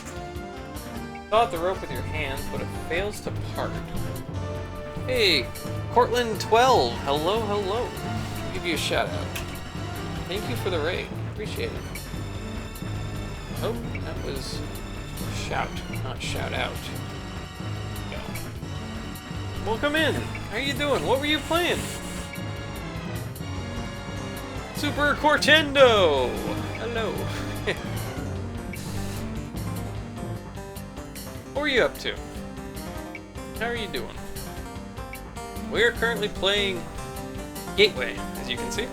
Frederick Pohl's Gateway, based on the 1976 novel. Oh, you're playing Baldur's Gate 3! Ooh, okay, cool. I've been playing that off-stream. I haven't been doing any on-stream Baldur's Gate 3, but... yeah, I'm like near the end of Act 1 right now. Playing it here and there. It's really good. Really, really good. Honestly, I'm surprised by how good it is. I fully expected it to be mediocre. But it is surprisingly good. I like it a lot. I'm glad it's good, because Baldur's Gate deserves to be good. That's awesome. Yeah, that's cool. Well, welcome in. But yeah, so we are currently in a VR This is like a deep psych evaluation where they stuck us in hell. We're near the end of the game right now, like really close to the end of the game. We have one more planet to go to, I think, after we get through this deep psych, and then that's probably the end of the game right there. But right now, I'm just trying to figure out how to deal with a VR demon. We are both tied together with a rope. He's tied at one end, I'm tied at the other. He's trying to kill me.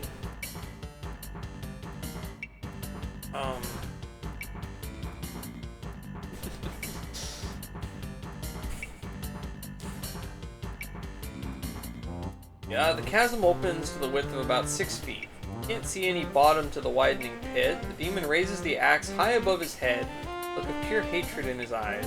The action leaves his torso vulnerable to an attack.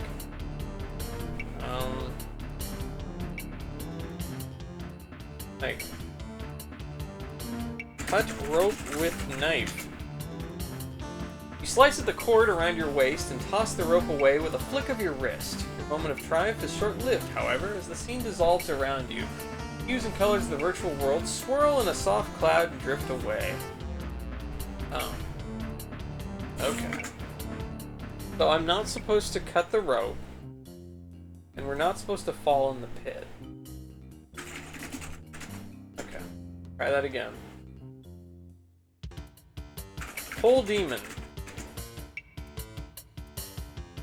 You advance toward the demon. He backs away, clawing the air with his talons. Oh, maybe I should have pulled rope. Let's see, pull rope. Give the rope a sharp tug. The demon plants himself and resists. Then he gives an answering tug, which puts you off balance. For a moment, although you manage to recover, the demon jumps up and down and laughs. The crack pulls back even further. The resulting chasm is now 3 feet across. I think I'm supposed to jump across the chasm. Can't see any bottom to the widening pit. The demon takes a tentative swipe at you. You dodge easily and notice that his follow-through leaves him wide for a counterattack. Not entirely sure what I'm supposed to be doing with this demon. Punch demon. Taking advantage of the opening. Oh, yeah, we fell down the chasm together. Okay. Okay. Jump across chasm.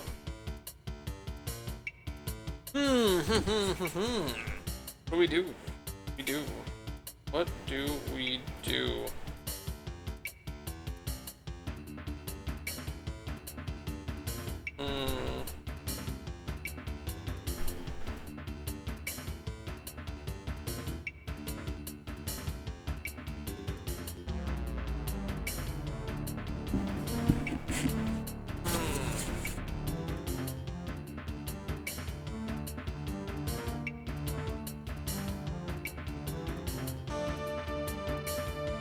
Throw knife at demon. The knife flies through the air and buries itself in the belly of the demon. He looks down at the blade sprouting from his torso and then back up to you. You almost feel sorry for the horrible creature as he fades away. Hues and colors of the virtual world swirl in a soft cloud and drift away. Soon you're back in the real world. Oh my gosh, really? Okay, so I'm not supposed to kill the demon either?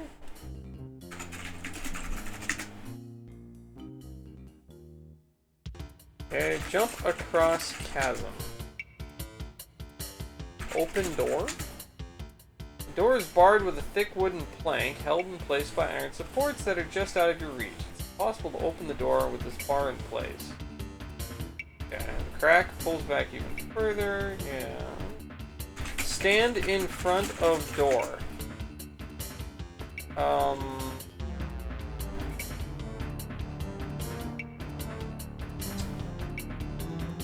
What? Oh, bar. Remove bar from door. Planks out of reach.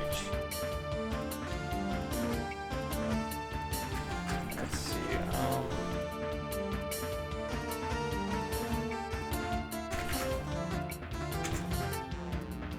oaken plank is long and thick, perhaps a cross-section of an entire tree, held by iron supports, and effectively keeps the giant door closed.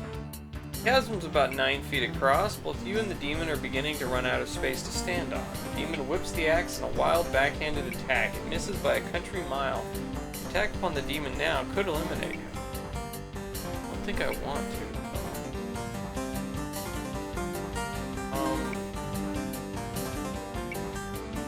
Look at supports. What is this?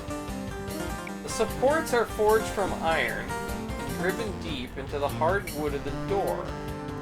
They hold the plank across the door and the neighboring rock wall, effectively keeping the door closed. The chasm continues to increase in size, crowding you back against the far wall. It's now 12 feet across. The axe slips from the demon's hands in a frantic lunge. It appears especially vulnerable at this moment. Take axe. Pick up the axe, but it twists and turns in your grasp as if it had a life of its own. The weapon falls back on the ground. The chasm widens. Now only about 5 feet left between you and the wall. The demon panics, starts clawing on the huge door. His efforts are to no avail.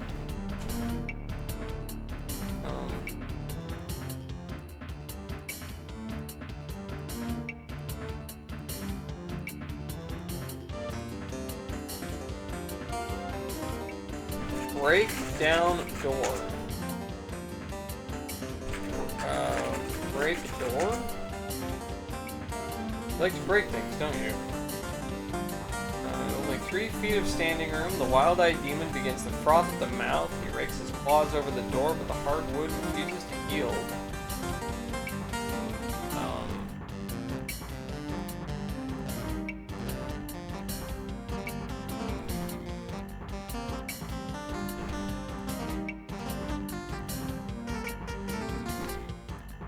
Hug demon. You advance toward the demon. He backs away, clawing the air with his talons to keep you at bay. The lip of the chasm touches the wall, leaving you no room at all. You exchange panicked looks with your demon as you both tumble into the bottomless chasm. The walls begin to rush by, then blur, then fade away. Okay. That wasn't it.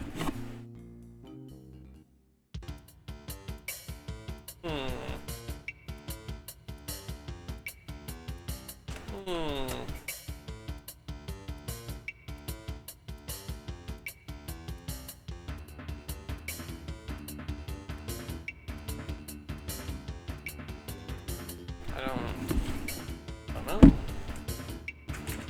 Jump across chasm.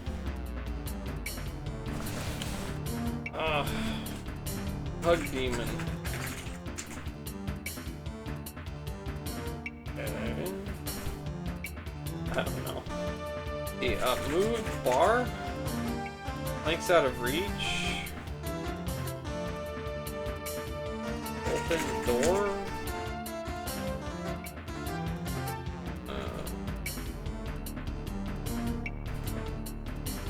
Iron supports that are okay. Remove supports.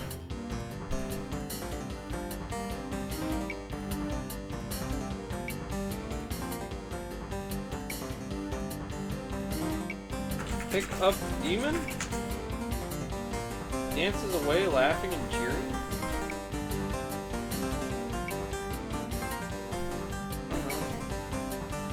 Take demon. Oh, wait, what?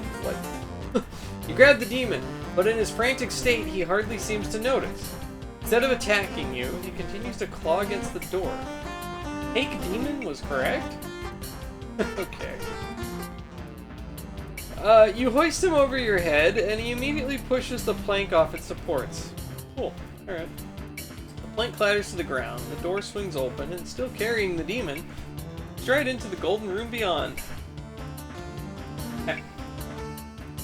Hues and colors of the virtual world swirl in a soft cloud and drift away. Alright, the tech glances over to you from his alcove. Way to go! Not many people figure that thing out. Personally, I think the program's kind of subjective, but anyway. I've alerted Warden to your success. By the way, if this means you're shipping out, I might not see you again. Go on Earthside for the Worldwide VR Conference. Miles, be back in a couple months. Good luck on whatever you're off to. Alright. All we had to do was take Demon. Let's see. Remove collar. Out.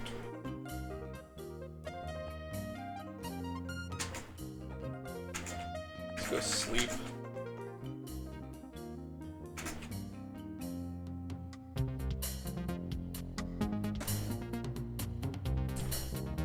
Alright. Take magazine. Take napkin. Never know when you'll need a magazine. Where we're going.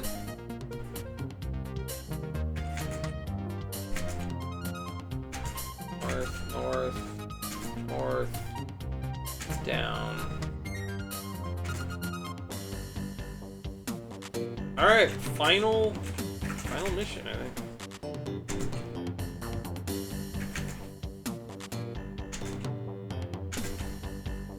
Show badge to agent. Let's go up. Sit. Alright, here we go. Should be into the game. Last planet. Alrighty. Boom. Let's go. Our final mission.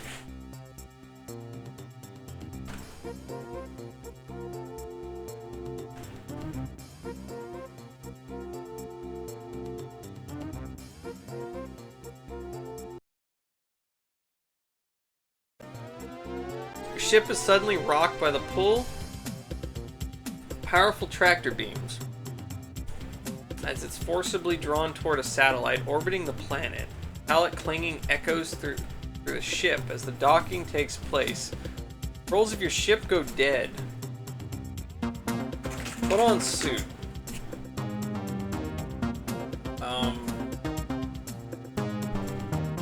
Sit. Oh. Get up. Open hatch. You open the cabin hatch and the internal cabin pressure equalizes with that of the atmosphere outside with a slight hiss.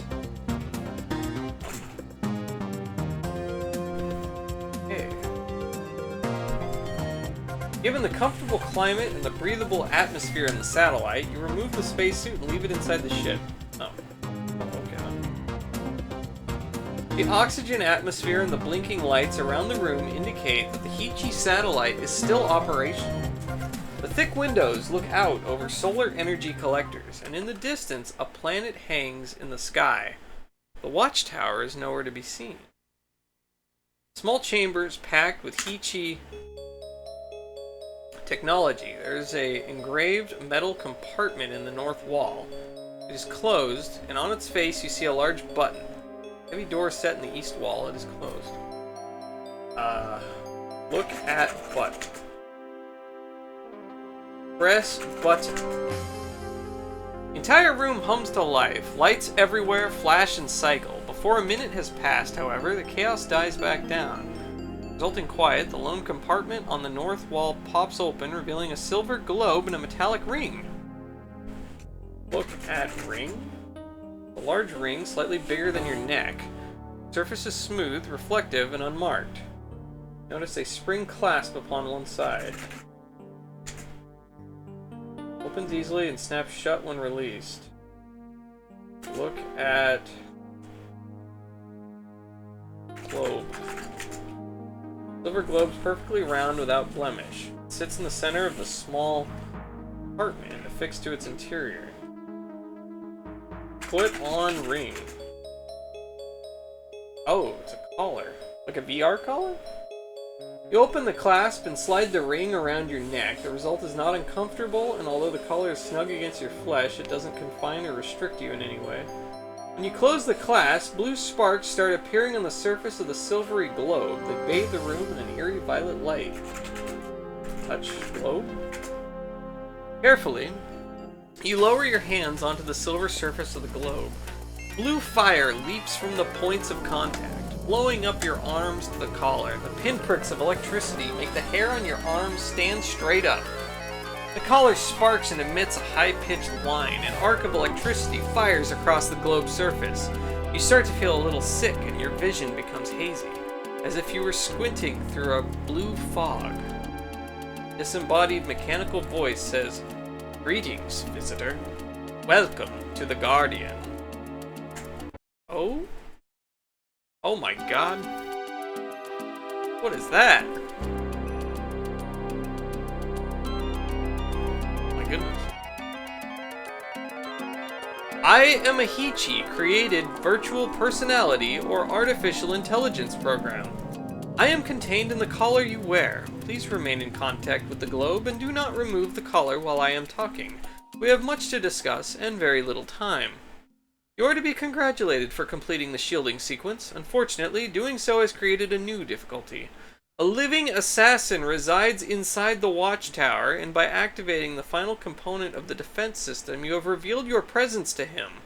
By now, he will have composed a warning message that will alert his race to the existence of a new intelligent species that must be destroyed. This is precisely what the Heechee were trying to avoid. In our favor, the message cannot be sent until the watchtower achieves another half-orbit around the planet, at which time the transmission path will become clear. This will occur in approximately 23 hours. The collar that you wear contains a program that will alter the content of the warning message to that of a standard all-clear message. It can only do so, however, if it is properly connected to the watchtower system. This is something only a physical being such as you can do. The success of this plan relies on one additional step, the elimination of the assassin himself. If he remains alive, he will eventually find a way to inform others of his kind about the existence of humans and the Heechee. If that happens, the destruction of both races will be inevitable. Hence, the assassin must be destroyed. The assassin is not a meat intelligence like you. He's an electronic intelligence, as am I. You can think of him as a sentient computer program that lives inside the circuits of the watchtower. You cannot destroy the assassin, but I can. It is for this purpose that I was created. At my core, I am a virus program. The plan is simple. A door will open from this room into a travel pod. Go inside. The pod will travel over to the watchtower and attach itself to a special access port on the exterior. You will see a globe similar to the one here, as well as a hatch. While wearing the collar, touch the globe. This will transfer me to the circuits of the watchtower. If all goes well, the hatch will open to reveal an intricate panel with a circular indentation on it. Remove the collar and place it on the panel. The collar's program will modify the alert message. When you have done these things, the controls to your ship will respond to your commands. You will be free to go.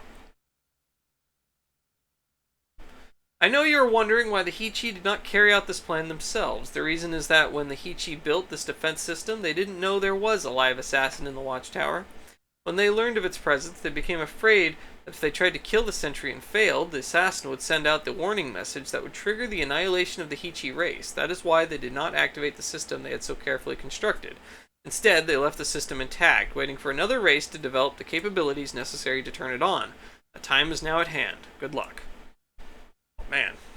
We're gonna go on this, like, assassin space station, and it's gonna be like, System Shock? Yeah, that's a game I'd really like to play. The blue fog clears, and you slowly return to your accustomed reality. The large metal door to the east slowly slides open. Alright. The walls are cylindrical and covered with Heechee symbols. A large plate window spans the upper half of the room, affording a view of the exterior of the satellite and the planet beyond. There's a thick door to the west, which hangs open. The room is small and confining, and the only way you can fit inside is to lie on your stomach with your face nearly pressed into the north wall. The whole of this wall is a huge metal iris, like the shutter of a camera. A pedal by your feet protrudes from the south wall. Activate pedal. Step on pedal. You hear a hissing sound as the thick metal door clangs shut. A few seconds of silence pass, and then the pod lurches forward.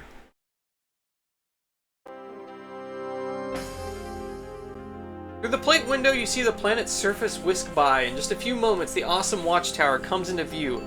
A moon-sized satellite so large that it actually has a shallow atmosphere. Oh, wow. The travel pod continues without hesitation. It approaches a large spire jutting from the watchtower's surface. Not long after, the pod breaks and attaches itself to the side of the spire.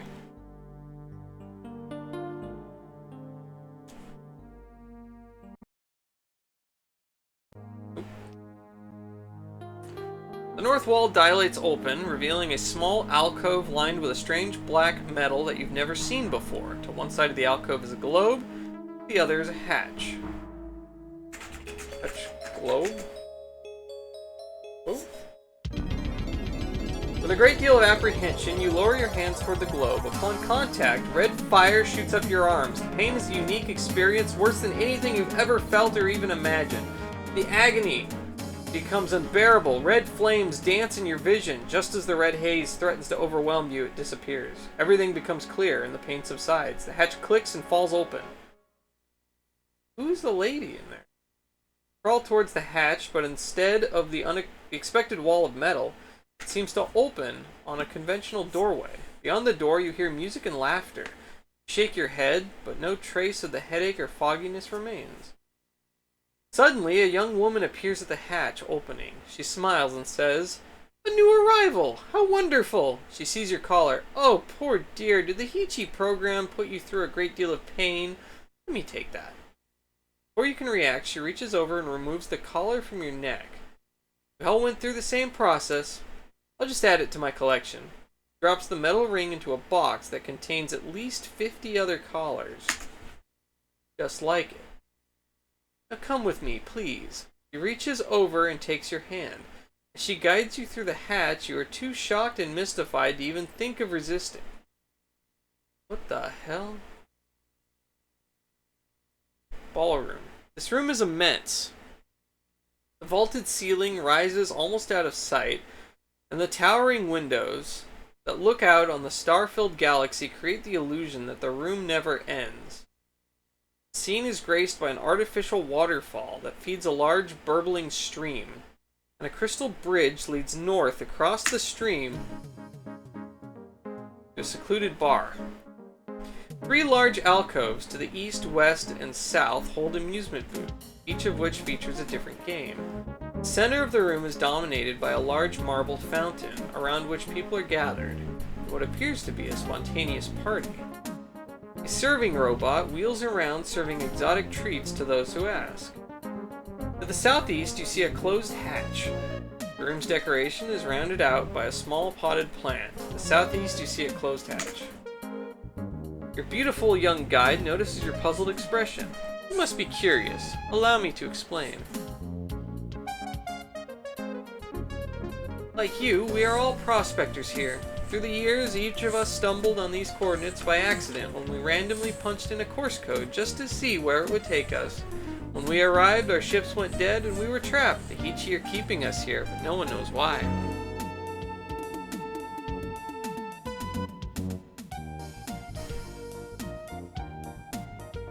Heechee have made things comfortable for us, however.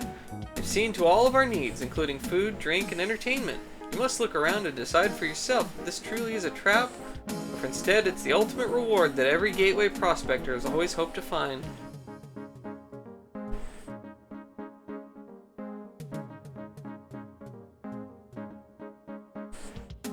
She hands you a golden card with credit embossed on it. Here's your complimentary credit line. Use it at any of the game booths or at the bar. Have fun!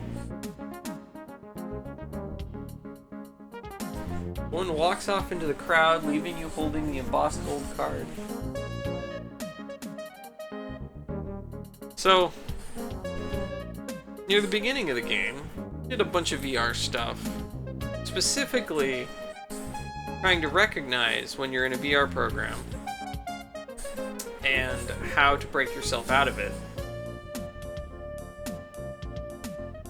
I think this is probably going to be a VR program, because this is too weird.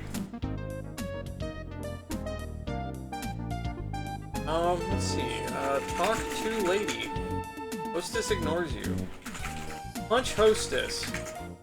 Can't get close enough to attack her? Shoot Hostess. What, your finger? Oh. I don't have my gun with me, right? In that case...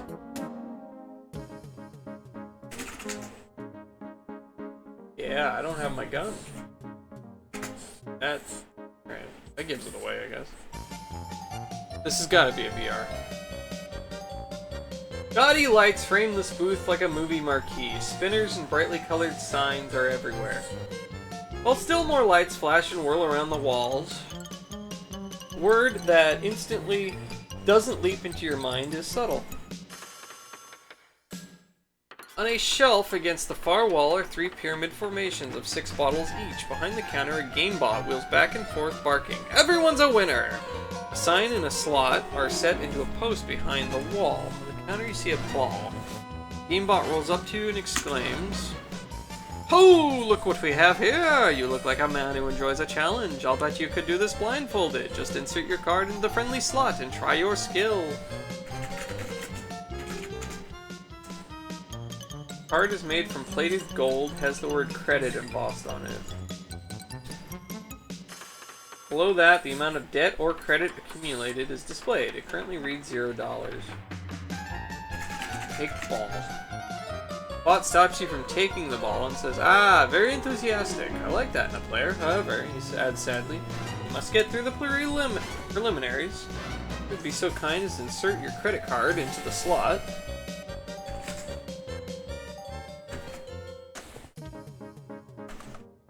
Guess your weight.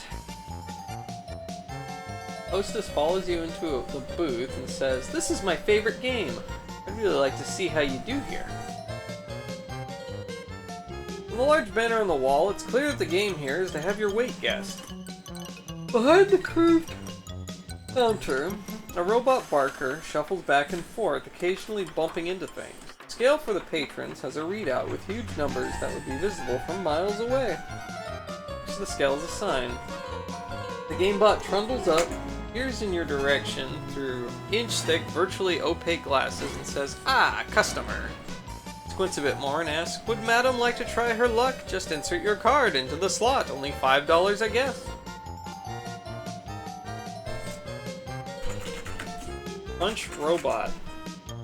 He fends off my attack. Punch Hostess. Start towards the girl, but she quickly disappears into the crowd. When it looks like you've calmed down, she reappears, looking a little frightened. Kiss Robot. It's not quite the entertainment I was programmed for, madam. Madam? Look at me? Calling me madam?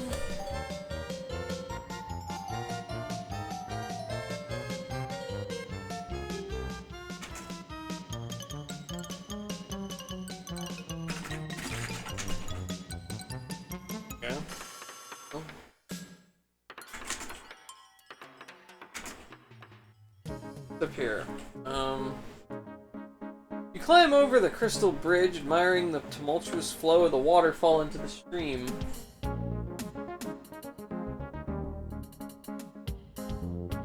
Soon you pass from the bright lights of the ballroom into the subtler atmosphere of the bar.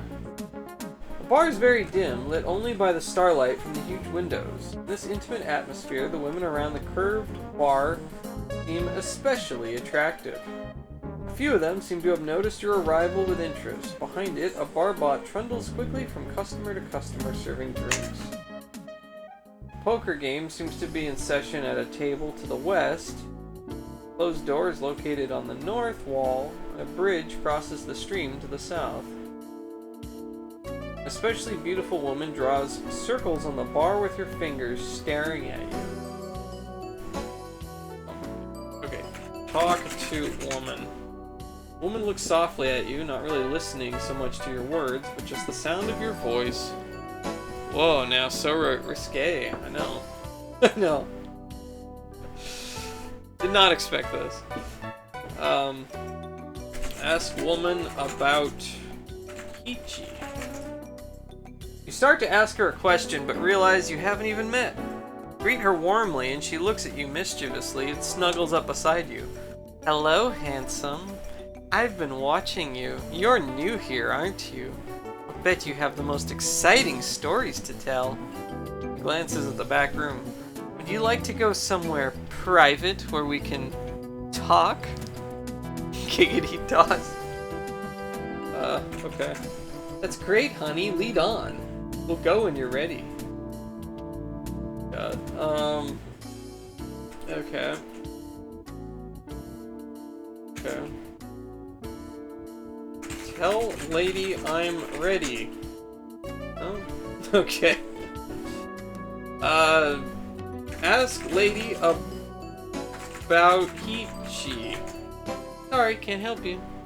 Gosh. Sorry, bud. Rough man mumbles. We're in the middle of a game. Maybe a little later. A hurried look and returns to his hand. What is happening? Oh, in? No. Open door. Try and slide the door open with your bare hands, but you can't seem to get a grip on it. After a couple of attempts, you give up in frustration. Hit door. Punch door. Scream. Throw magazine at lady. He catches the magazine, looks it over, and drops it.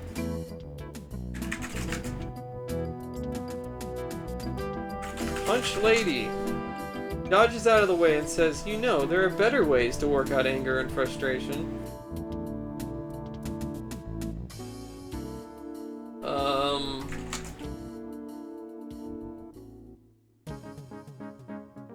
You rise out of the arms of the beautiful woman at the bar. She starts after you, but then turns back to the bar, dejected. Okay. Alright, stick card in slot.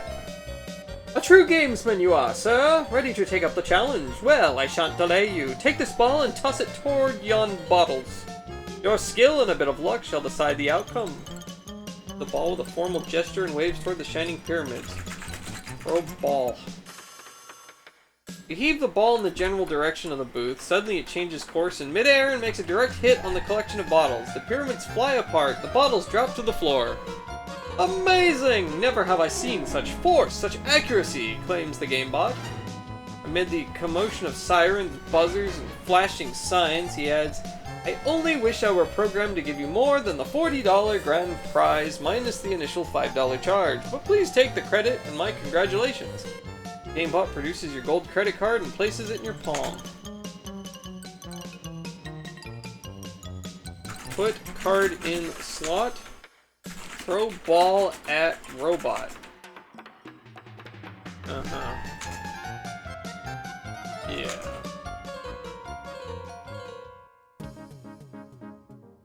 Guess your weight, booth. Alright, put card in slot.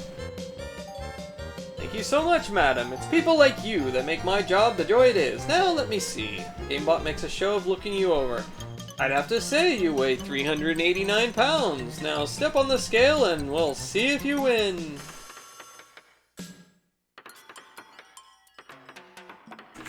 Step on scale. Step on the scale. The huge numbers on the display roll for a few seconds and finally come to stop at 163. The GameBot sticks his face up to the display and squints at it for a few moments. Oh my! He finally exclaims. How could I have been so far off? We have a winner! Lights flash, sirens wail, whistles shriek, and the small crowd around the booth begins to applaud.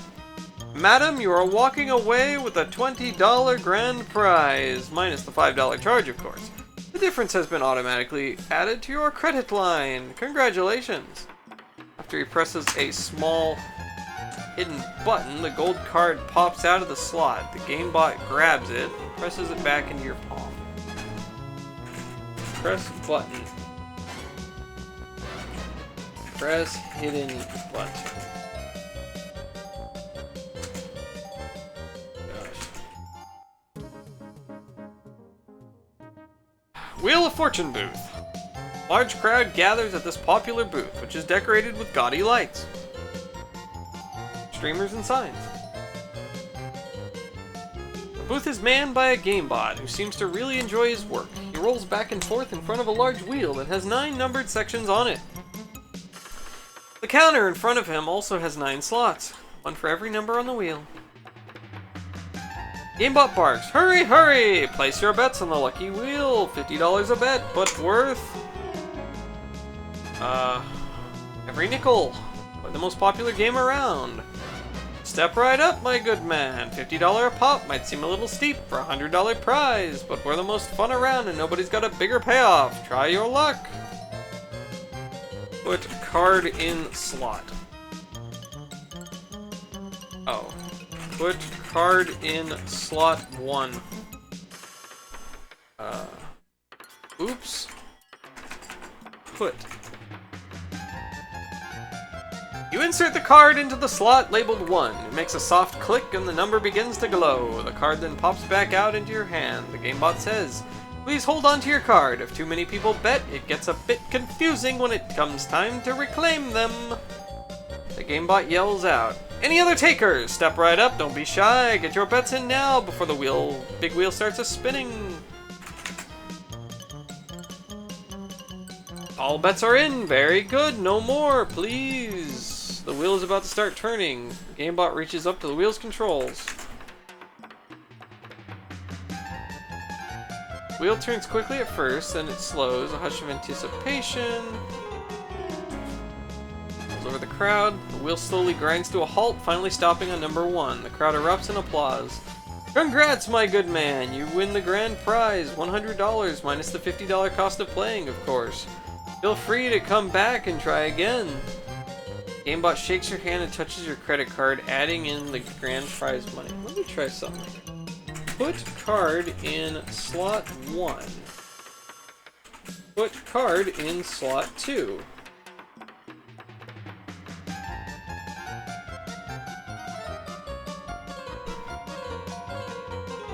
GameBot looks down at your second bet. If it were possible for a permanently fixed smile to frown, you'd swear it was happening. The GameBot gives you a pleading look and says, "You realize you cannot win both of your bets. One of them must lose." The GameBot shakes his head violently, then turns back to the big wheel. Men tussle their way up to the counter and start to argue which slot to bet on. After a few heated comments, they apparently decide on slot 8 and insert a card into it. All bets are in? Very good. No more, please. The wheel's about to start turning. GameBot reaches up to the wheel's control with a definite sense of futility. Put card in slot 3. Card slides and then back out. Okay.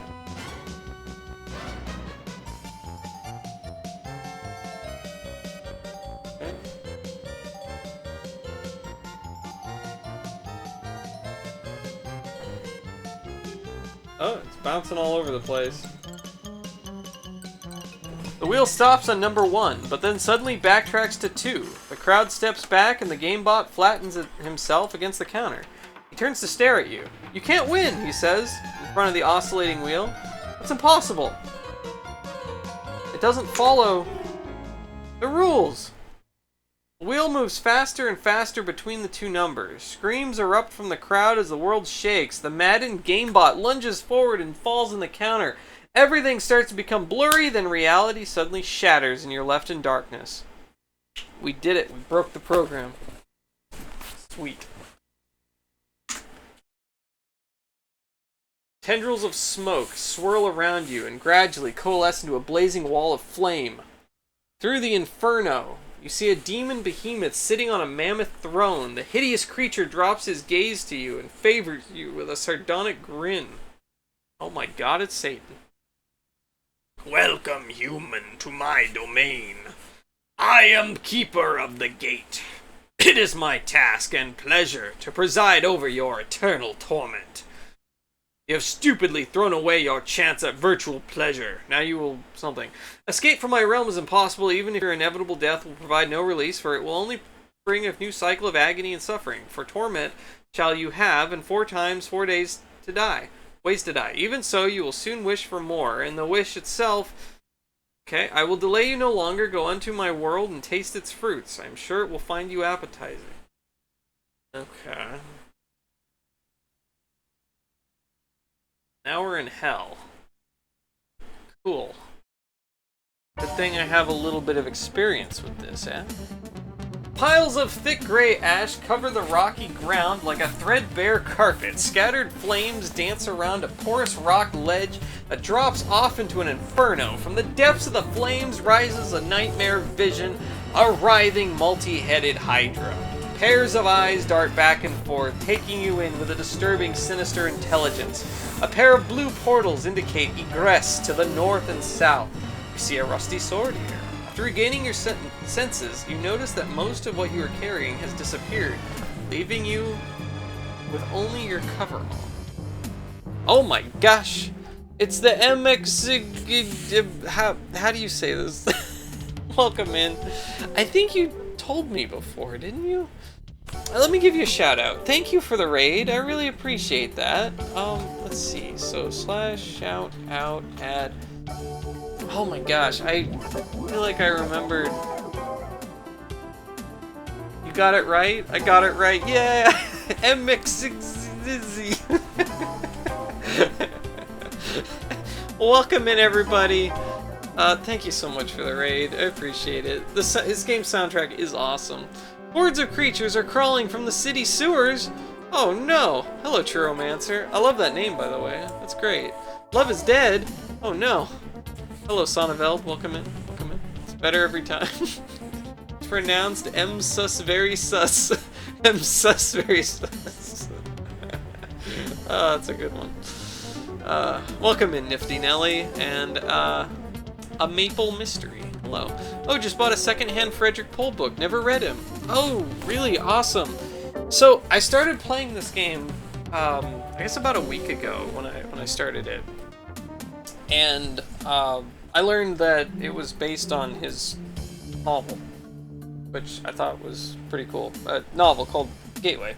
And so I bought this. These are actually really cheap online.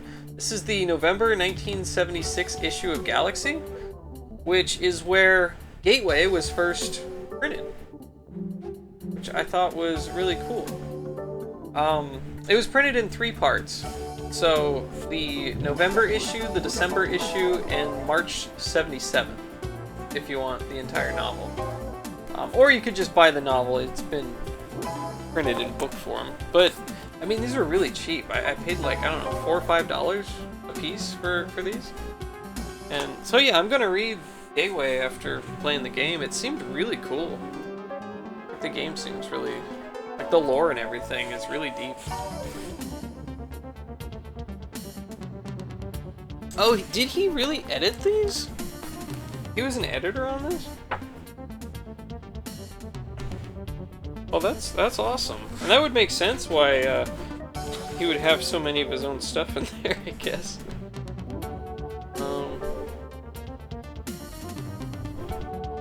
That's really cool. That's really cool. What's this great music? This music is the MT32 soundtrack of Gateway. Are we to expect a Pohl-inspired EGA adventure anytime soon at a Maple Mystery? That'd be pretty cool. Bought a 1969 book of his. It's called The Age of the Pussyfoot. Library-bound copy for like $10. Interesting. Okay. Is that science fiction or just something else?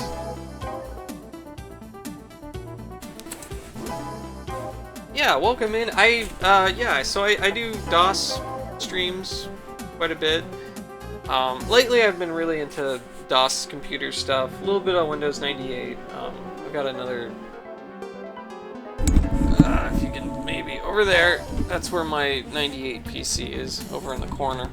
It's not quite, I guess it's pretty fancy, but not quite as fancy as my DOS setup, I think. But yeah, so my 486 that I built myself. I've got the MT32, SC55, the SC88 all hooked up. We got awesome MIDI stuff going on. Yeah, so I've just been really into playing DOS games. Sometimes I'll play VHS tapes on this channel. I like to do VHS marathons. We did VHS Fridays for quite a while. I'll probably get back to doing that at some point. Yeah. So we're near the end of the game here for Gateway right now. I don't know how much the game actually connects to the novel. I think the stories are different, but they're both. The game's definitely based on the lore of the book. I don't know how similar they're gonna be. It's sci-fi? Okay. People are immortal now? Don't know why it's called that. Interesting. Okay. DOS good? DOS is good, yeah, I've been really enjoying it. So, didn't have enough December, so now I'm doing Dosuary. So there you have it. But yeah, we've got a bunch of games coming up that I'll be doing. We'll be doing some Civilization 1, some Secret of Monkey Island. I've never played it, so I'll be doing Monkey Island for the first time. Yeah, probably gonna do some of the Gold Box D&D games that I've never played. Yeah, it'll be fun. Anyway, let's see if we can deal with this Hydra. Oh yeah, the Hydra. Pairs of eyes dart back and forth, taking you in with a disturbing, sinister intelligence. A pair of blue portals indicate egress to the north and south. Oh yeah, I was gonna save it. After regaining your senses, you notice that most of what you were carrying has disappeared. Okay. So we got the Hydra. Can I take the sword? You take the rusty sword. Wish I could stick around. Love text parsers. Good night. No problem. Have a good night. And thank you for the follow. I appreciate it. We're only 10 follows away from 1,000. Kind of a big milestone, I guess.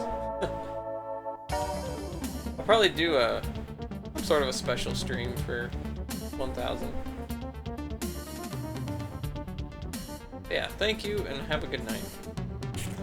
Okay, so we got the sword. One of the heads rides forward and snaps at the air, not a foot in front of your face. So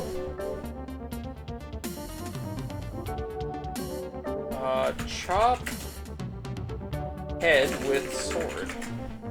With a mighty blow, you cleave one of the Hydra's heads from its neck, send it tumbling to the floor. Chop head with sword.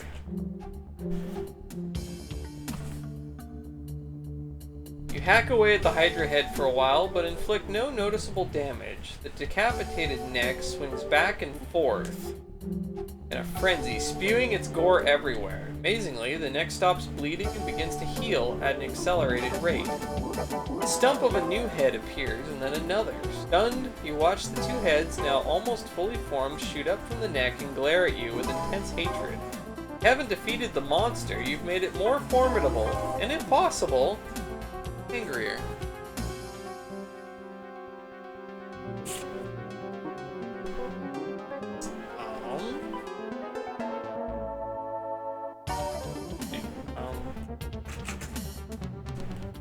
Go to North Portal.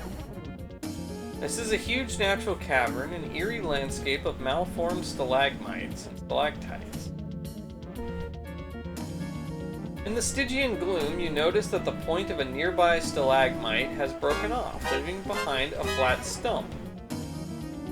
Demonic laughter cuts through the cavern. Look at stump.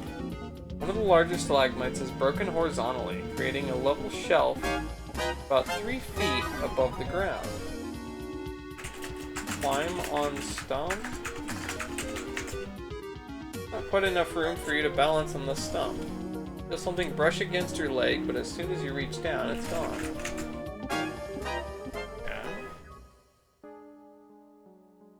Mirror room. This chamber appears to be a temple of some sort, suffused with ancient evil that claws at your heart and leaves your mouth dry. Silver mirrors are affixed to the walls, ceilings, and floor. Hideous demonic statues have been carved into the remaining rock in the corners. Each is labeled with a single name. Glowing portals are set in the north and south mirrors, their light contributing to the chamber's eerie atmosphere. Okay. Look at names. 4 hideous statues are carved into the corners of the room. Although they are masterworks of art, you somehow can't appreciate them for their beauty. Each has a name graven into its base. Ahriman, Azazel, Abaddon, and Aishma. Aww. Look at mirror. The mirrors set into the walls, ceilings, and floor are forged from silver and are highly polished. Although they seem very old, the light from the portals is thrown back and forth between them, casting a bluish hue over everything in the room. You wander around the room on the mirrored floor. It seems to support your weight well.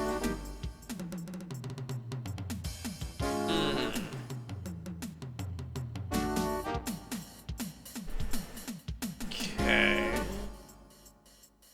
Touch statue? Abaddon.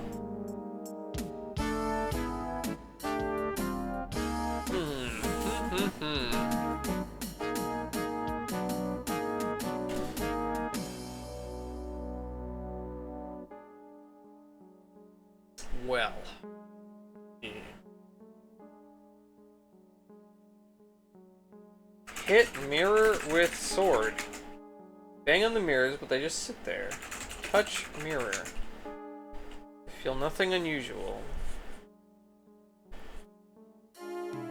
Look at reflection. The mirrors set into the walls, ceiling, and floor, forged from... Okay, yeah. Seems to support your weight well. Hit statue with sword.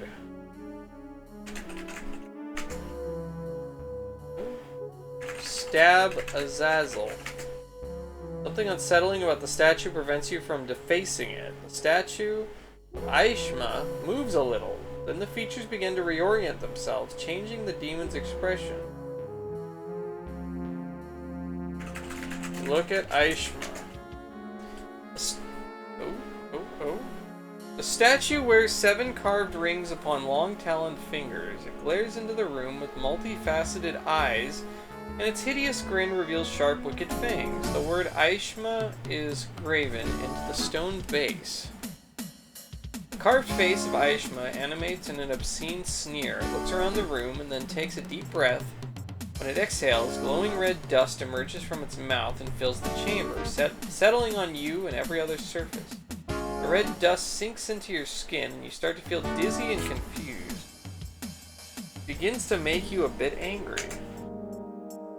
You attempt to make out your surroundings through the red haze of anger, and you find yourself looking at your own image in one of the silver mirrors. You're suddenly filled with an incredible self-loathing. You stare at your image and start to hate everything about it. Find yourself bashing your head up against the silver mirror to the rhythmic chant of "Die, die, die!" After about the 7th impact, you finally fall prey to unconsciousness. Eventually, you awaken and pull yourself off the floor. Your reflection in the mirror shows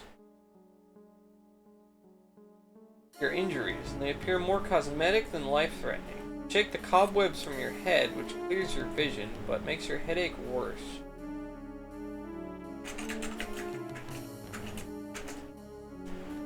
Stab Aishma.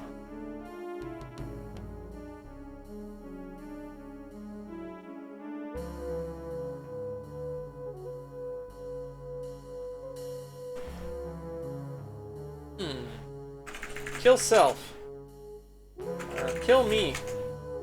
The rusty sword. Without you, the story would be so uninteresting. Would you really like to die? Yes. You would? Yes. Are you sure? Yes. Okay. Oh?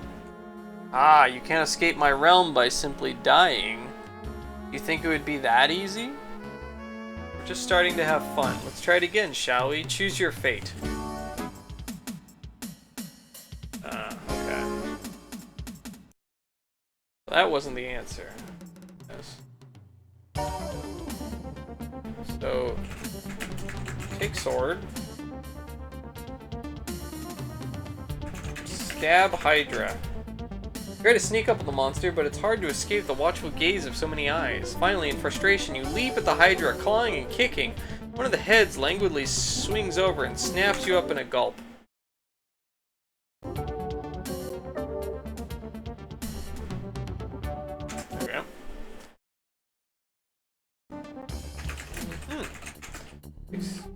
Oh, take sword.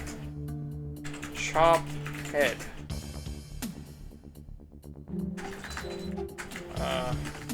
Pick up head. No, I can't pick it up. Okay.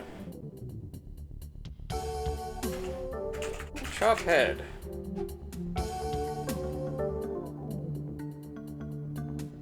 You lunge at the Hydra, but it has grown wary since your last attack. You fail to pin down any of the writhing heads. Two heads start snapping back and forth, fighting over the privilege of taking the first bite from you. Okay. Suddenly, one of the heads whips out at your legs. You leap aside just in time. Chop head. You lunge at the Hydra, but has grown wary. You fail to pin down. Okay. Head weaves out and opens its snake-like mouth, revealing huge razor-sharp fangs that are as long as your forearm. Shove sword to mouth.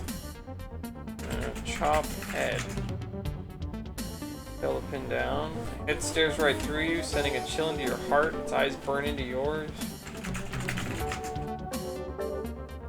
One of the mouths slowly closes over your torso. You seem powerless to move, and you wonder about this eerie paralysis right up until the moment when you can't wonder anymore. Ah, a deep voice rolls. You can't escape my realm by simply dying. Did you think it would be that easy? Okay. Okay. Hey, thank you for the follow, Churomancer. I appreciate it.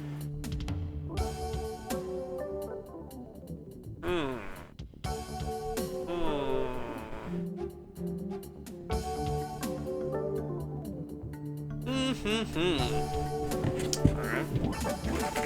Take the sword, I guess. I'll chop one of the heads.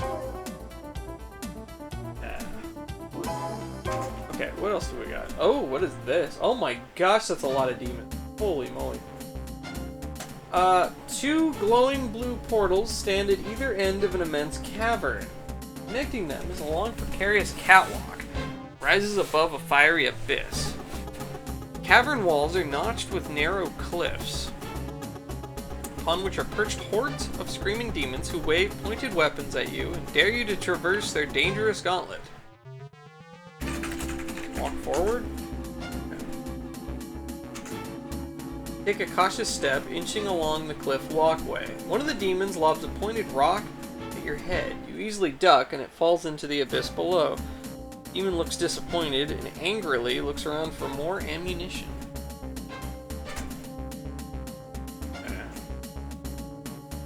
Stones and other unidentifiable objects fly uncomfortably close to you from both sides of the cavern.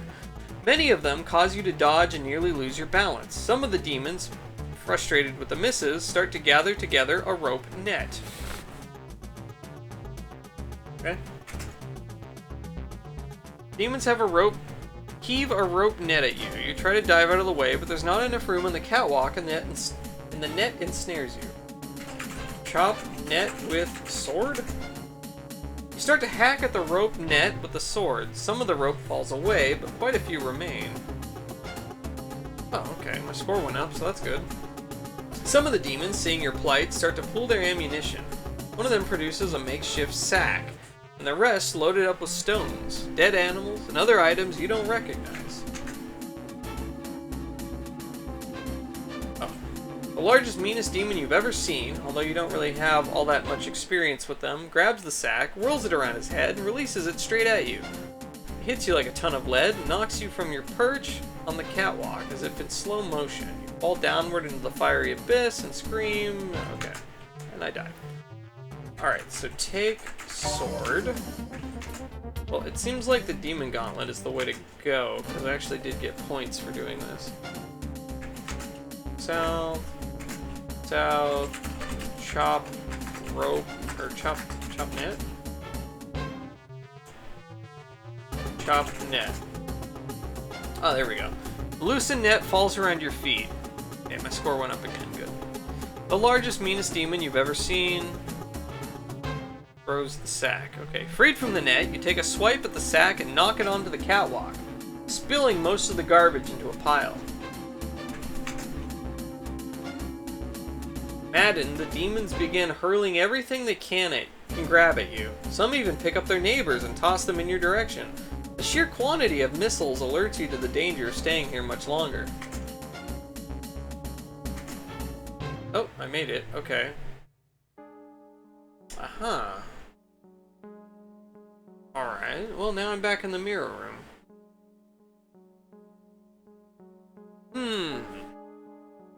I wonder... Can I break mirror? There's a forged from silver and cannot be broken.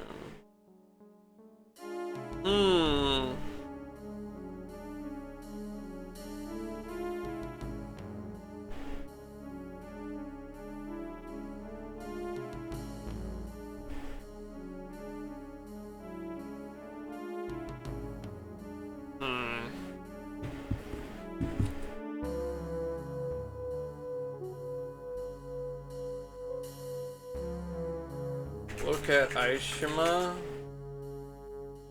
Or Aishma. Statue wears 7 carved rings upon long taloned fingers, glares into the room with multifaceted eyes, and its hideous grin reveals sharp, wicked fangs. The word Aishma is graven in the stone base. Punch Aishma.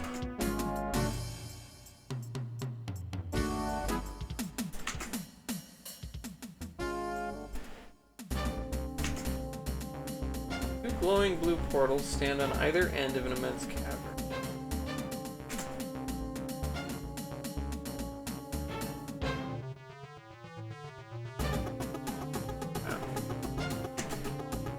Oh wait, no, not what I wanted.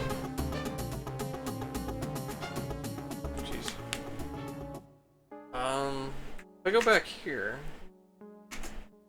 Okay.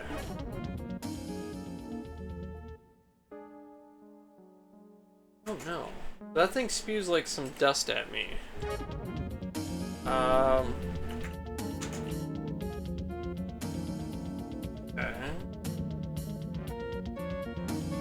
What's wiggling? Look at floor. Stalagmites look old and eroded. A disturbing giggle floats in the air around you.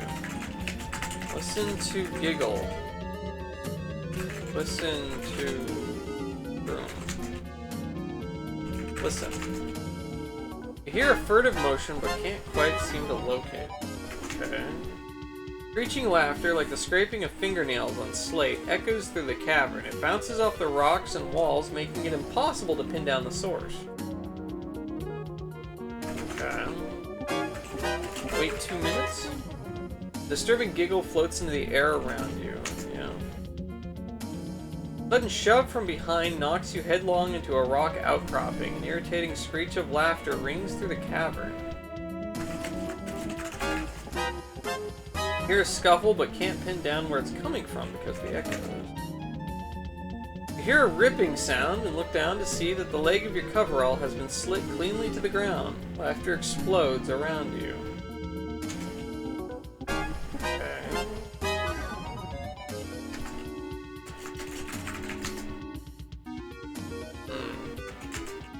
Sharp blade slices through the fleshy part of your leg. Blood trickles down your calf.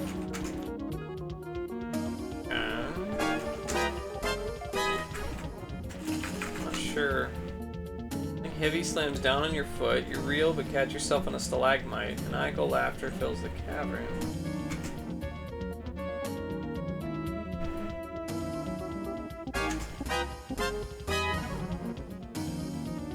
You hear a scuffle on the stalagmite shelf. Accompanied by a giggle. Okay. Hit stalagmite shelf with sword.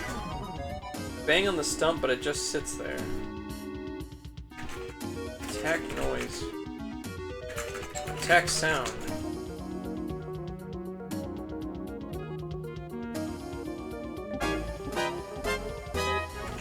hit stalactite with sword. Sit there. Okay. Get shiny sword? Wait. Bright, shiny, and surprisingly well preserved. It was rusty when I picked it up. I guess that's more of the, like, VR glitches. Okay. Don't see anything unusual. Foot is broken. Quickly, you pull yourself up and balance on the other leg. Probably. What is this? Suddenly, an invisible blade slices through the air and deals you a fatal blow. As the edges of your vision, tinged with black, piercing laughter again fills your ears, drowning you in its madness. Everything darkens and you die. Okay. So, take rusty sword. Cut head. Go south. Okay, south. South. South. Chop rope. Chop rope. Okay. Read from the net. Let's see. So, alright. Let's read this. The loosened net falls around your feet. The largest, meanest demon you've ever seen grabs the sack, whirls it around his head, releases it straight at you. Freed from the net, you take a swipe at the sack and knock it onto the catwalk, filling most of the garbage into a pile. I take the sack? Can. Okay. Added, the demons begin hurling everything they grab at you. Some even pick up their neighbors and toss them in your direction. Okay, now I have a sack. Let's go ahead and save.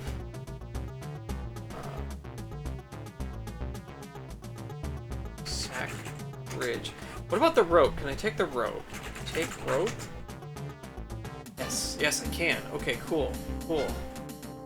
Okay, let's do a save again. So I have a sack and a rope. Okay, let's go all the way here.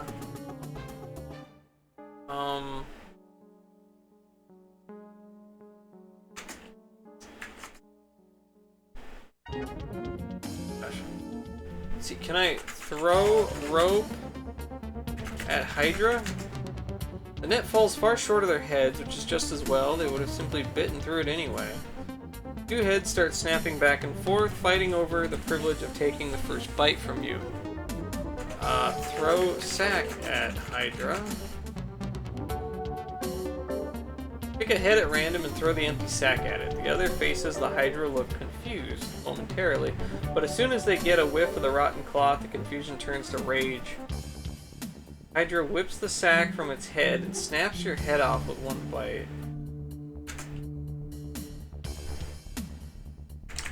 Okay. I have an idea. Wait, let's get back here. Okay. So, when the statue, like, got the dust at me, I just... What happened? Like, I got really angry, and I started to hate myself? Really, really hate myself?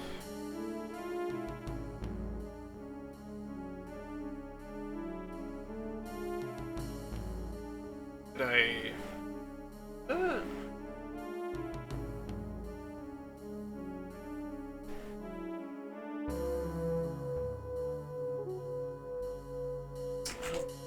don't know, touch... Aishma. Okay, use sack on Aishma? Put sack over mouth? Aishma. You have to take Eichmann for take Eichmann. Can't take Eichmann. How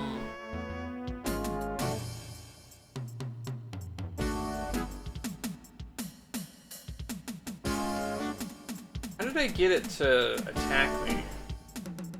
Did I just like stand here and wait? Game reminds you of Eric the Unready. Hello, Brian80s. Welcome in. Let me look that up. Eric the Unready.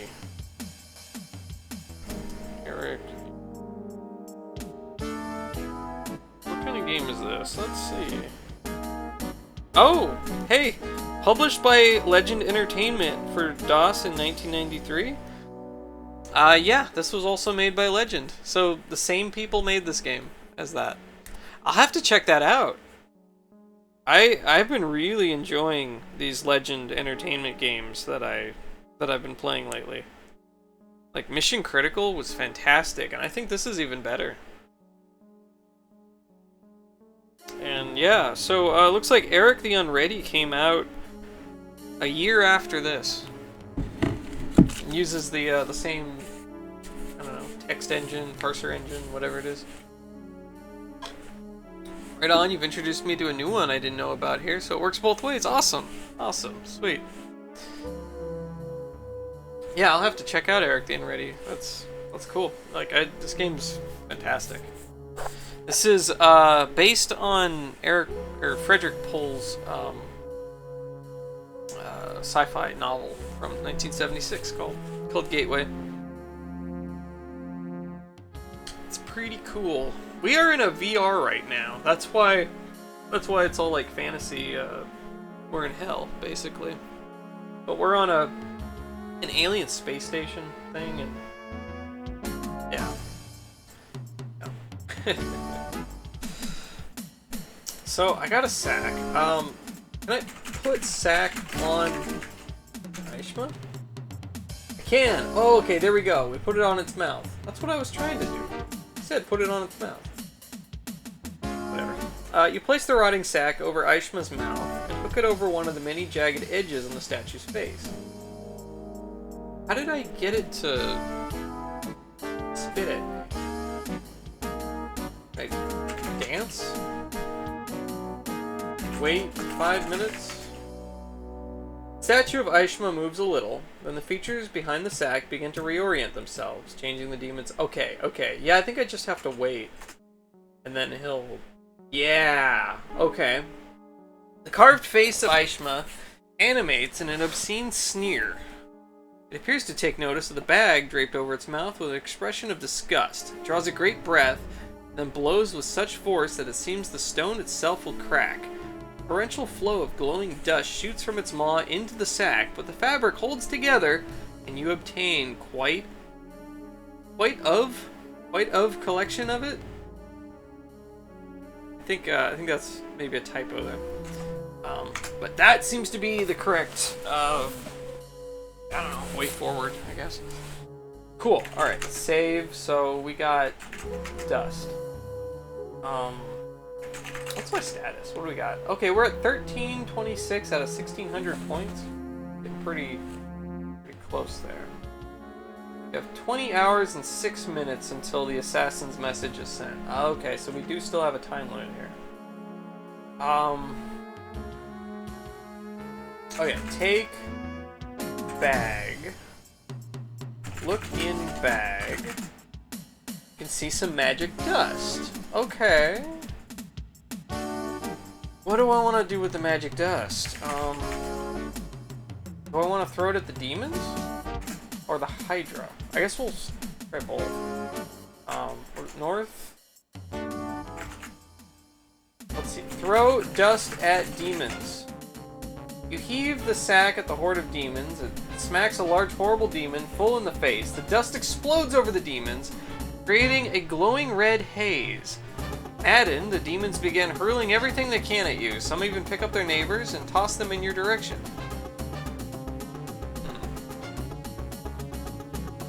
I don't think... I don't think that was correct. Let's try it on the Hydra. the south, I think. South. Here we go. Throw bag at Hydra. You heave the sack filled with magic dust at the Hydra. One of the heads snags it midair and tears it open. The Hydra waves it back and forth, spilling the red dust over the other heads. The Berserker dust immediately does its work. Many pairs of eyes focus on you. The Hydra roars with bloodlust and comes after you, with not just one or two, but all of its heads. You last about as long as an ice cube on the surface of Venus. Huh, okay. Interesting, okay.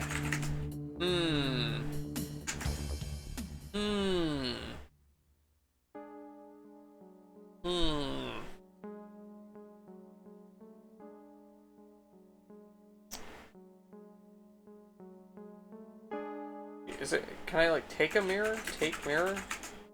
Can't take the mirrors. Okay. Look at mirrors.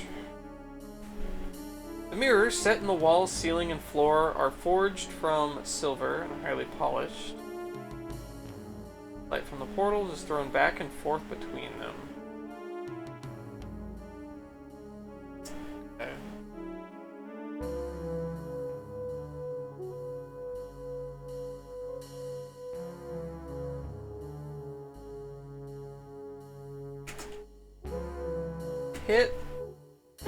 Hit the Lagmite with sword. How did I make my rusty sword shiny? I'm not sure how I did that.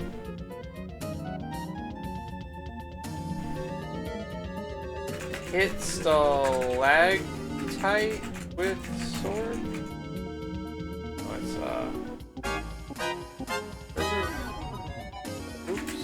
Stalactite. Bang on the stalactites, but they just sit there. Hit stump with sword.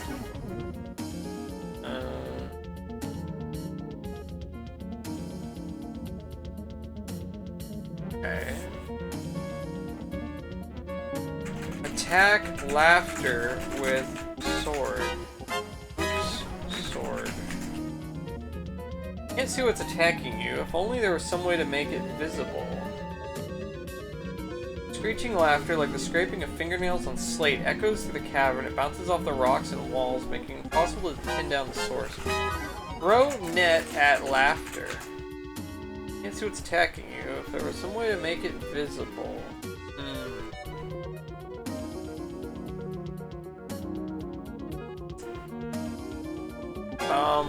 Throw magic dust at laughter. How to make it visible? What could I do to make it visible?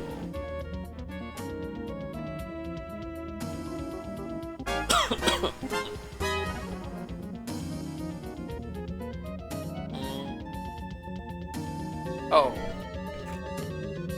Throw sack at laughter? No. No.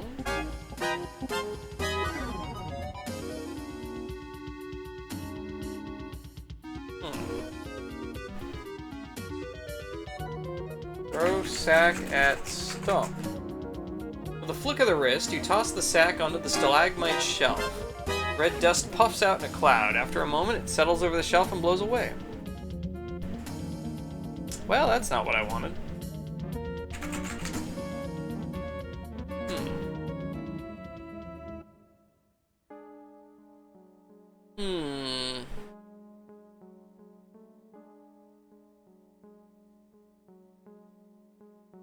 Okay, wait a minute. I wonder if I need to gather dust from, like, each of the 4 gargoyles. That could be... Wait 5 minutes. Wait 5 minutes. Azazel moves a little. Okay. Put sack on Azazel. You place the sack over Azazel's mouth and hook it over one of the many jagged edges of the statue's face. The carved face of Azazel animates into an obscene sneer. It appears to take notice of the bag draped over its mouth with an expression of disgust. It draws a great breath and then blows with such force that it seems the stone itself will crack. A torrential flow of glowing dust shoots from its maw and into the sack, but it overflows due to the large quantity of magic dust inside the bag. The red dust spills over the edges and into the room. The red dust sinks into your skin, and you find yourself looking in the mirror, your own image in one of the silver mirrors. You're suddenly filled with incredible self-loathing. You stare at your image and start to hate everything about yourself. And then do the whole bashing my head against the wall. Yeah. Huh.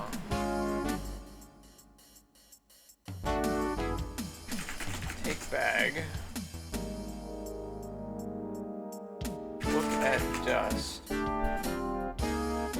Wonder.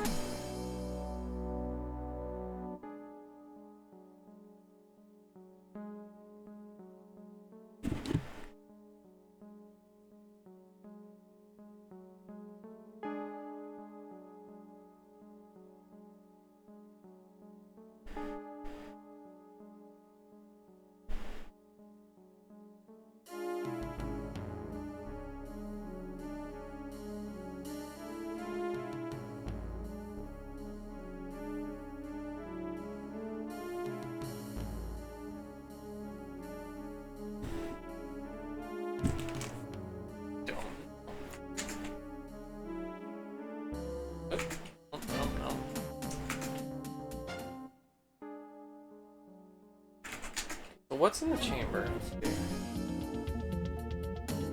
Huge natural cavern. Eerie landscape of malformed stalagmites and stalactites.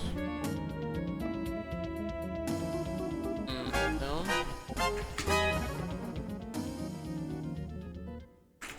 What's in here? The heat of this room is almost unbearable. Piles of thick gray ash cover the rocky ground like a threadbare carpet. Okay, ashes is something I can interact with. Wonder if I should be putting the ash in the bag instead of the dust. Maybe? Scattered flames dance around a porous rock ledge that drops off into an inferno. From the depths of the flames rises a nightmare. Okay, empty sack. Alright, put ash in sack. You scoop a pile of ash into the sack. Okay. That is something I can do.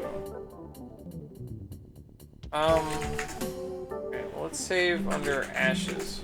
Throw sack at Hydra. I don't know what that'll do, but... Hurl the ash-laden sack at the Hydra. It explodes on impact in a cloud of gray dust. Hydra roars and coughs simultaneously, and after the ash settles, one of its heads bites off one of yours. Sure. Okay, so that's not what I want to do there. Let's go north. I don't know. Throw ash. Give the sack a good toss. Okay. Take sack. Throw sack at stump. Oh, hey, that did something. With a flick of the wrist, you toss the sack onto the stalagmite shelf. The ash billows out of the bag. Hey, my sword's shiny again. Obscuring the shelf's surface. For a moment, it settles over the shelf in a sparse, even layer. Okay. Can I attack the laughter now? Can't see what's attacking you. Screeching laughter, like the scraping of fingernails, echoes through the cavern. It bounces off the rock walls. Okay. Throw ashes at laughter.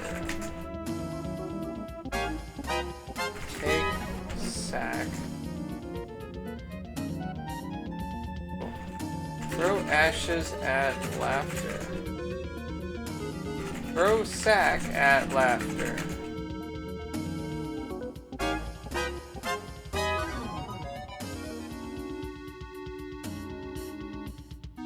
Cover myself in ashes? Cover me in ashes. Throw ashes on me? Throw sack at stump.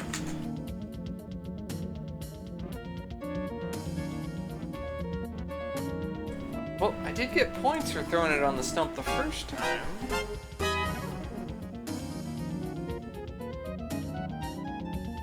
Look at stump.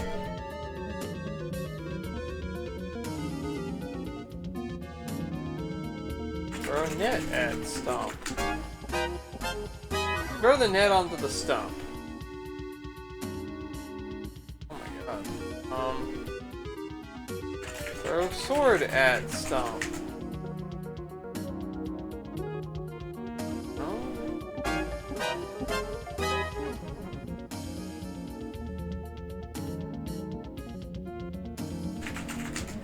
That's not right.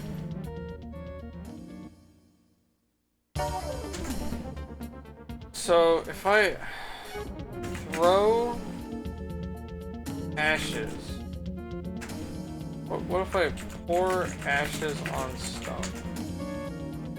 Empty the sack of ash onto the stalagmite stump. It falls into a thin, even layer. I got points for doing that, so that's correct. But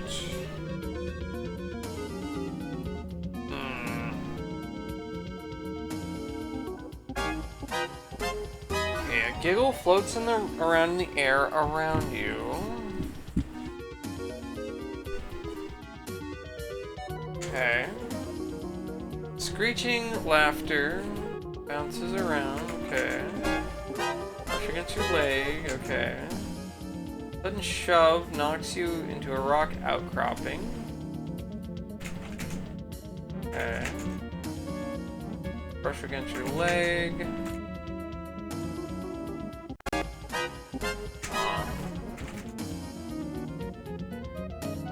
There's scuffle but can't pin down where it's coming from because of the echoes.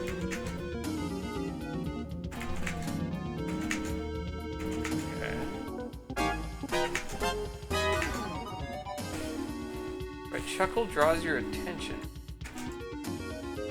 You hear a scuffle upon the stalagmite shelf, accompanied by a giggle. Tiny footprints appear in the thin ash layer on the shelf. Okay, stab,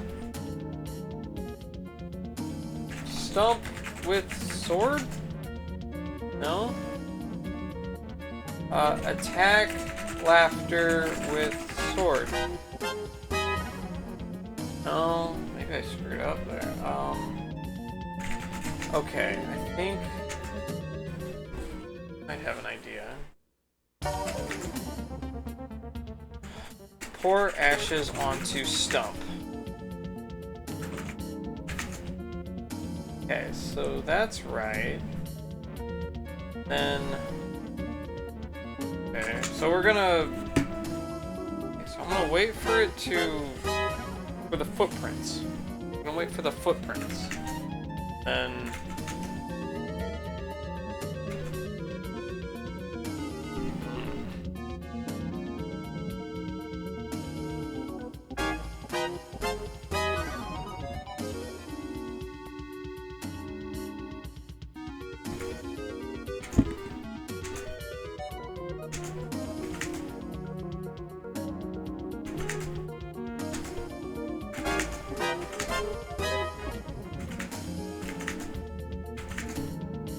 scuffle on the stalagmite shelf, accompanied by a giggle. Any footprints appear in the ash layer on the shelf. Okay, so attack giggle on shelf. Attack laughter on shelf. Attack laughter with sword. It's attacking me.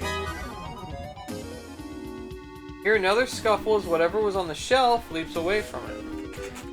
Okay, what if I throw the ashes on the stump?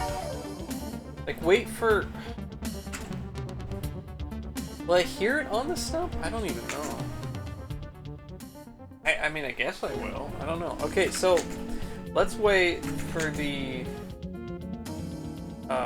sound to be coming from the stump, and then I'll throw the ashes on the stump.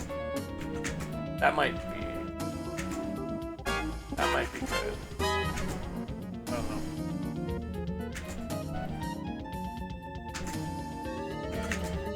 Hear a scuffle? No, not the right scuffle. Okay. Scuffle upon the stalagmite shelf. Okay, so throw ashes on stump. Hey, there we go. Okay. With a flick of the wrist, you toss the sack onto the stalagmite shelf. The ash billows out of the bag, obscuring the shelf's surface. As the cloud settles, it reveals a short, skinny demon on the shelf. Bent double in a fit of coughing, he carries a wicked, sharp-bladed axe, and upon one of his hands he wears a ring. Stab demon with sword! You leap to the attack, but he sees you coming. With an insidious grin, he jumps out of harm's way and swings his axe. Luck would have it, you were absent the day they covered axe dodging in school.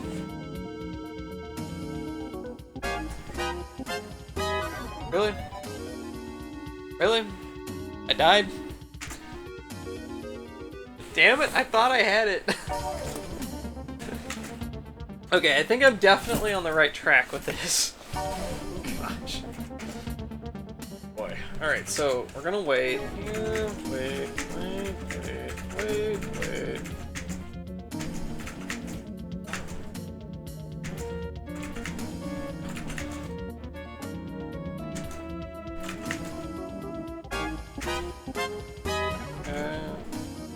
Okay, throw ashes on stump. There we go. Okay, so let's save. So, demon stuff.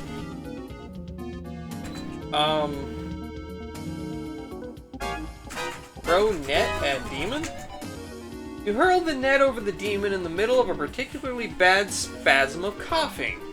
The net wraps around him just tightly and securely. Okay, there we go.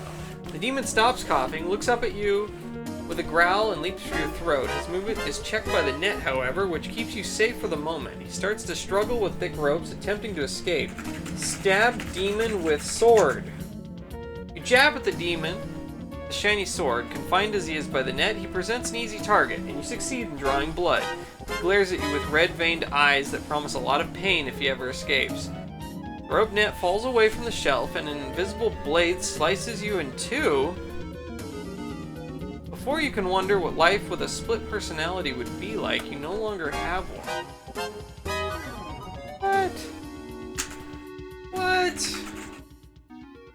What? Alright. Alright. Okay, so throw net at demon. He has a ring and an axe. Can I take axe? No. No.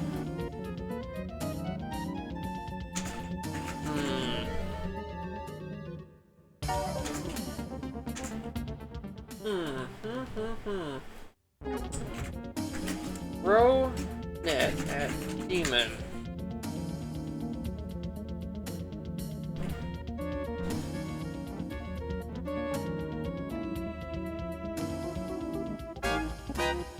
Man, I really wanted to stab that demon with the axe, or with the sword.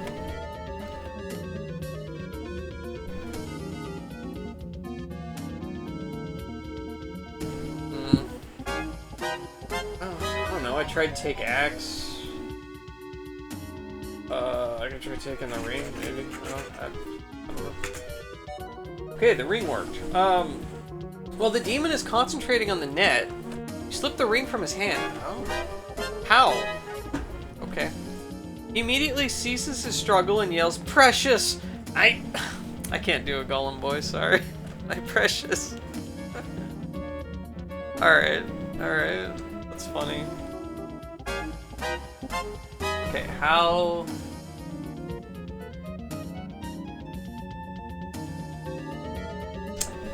I wish I could do a Golem voice. Smeagol. I can't. Precious, my precious. Evil man is to give my precious back. Ow! He holds the wicked blade threateningly in front of him. Okay, that did something. Oh, he's invisible! Demon ring. Put on ring? Slide the golden ring onto your finger and find it a perfect fit. As you admire it, your hand begins to fade from view. Oh my gosh. It is the Lord of the Rings ring of power. As you admire it, your hand begins to fade from view.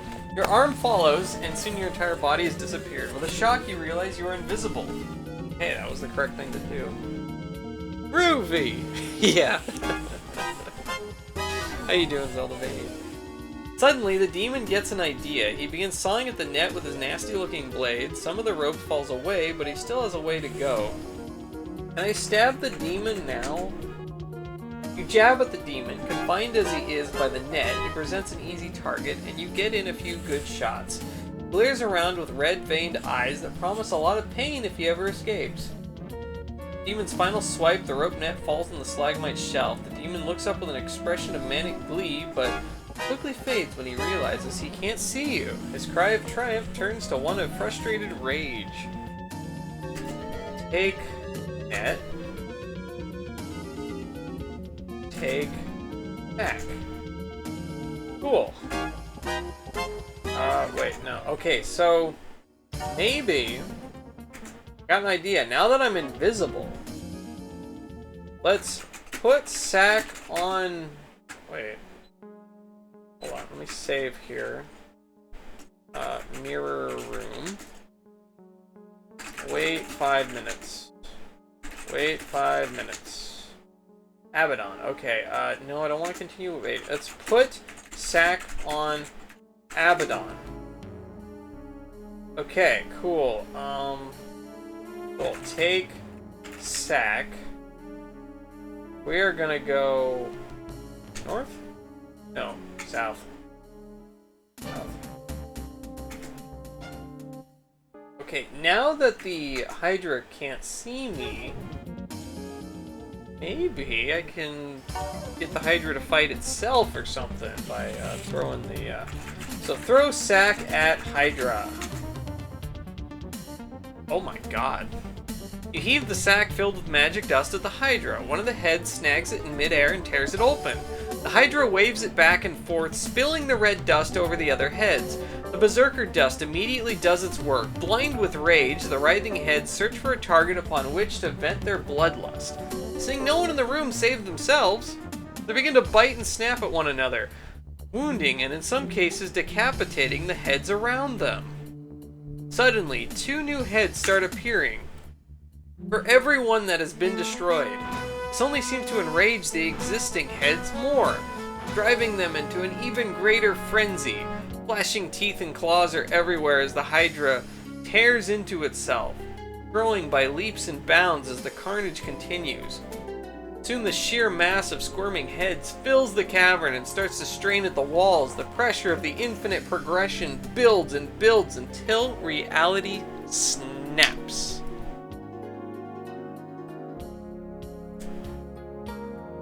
In the distance you hear a wail of agony and the scene dissolves around you. Yes! You broke the VR. Alright, here we go.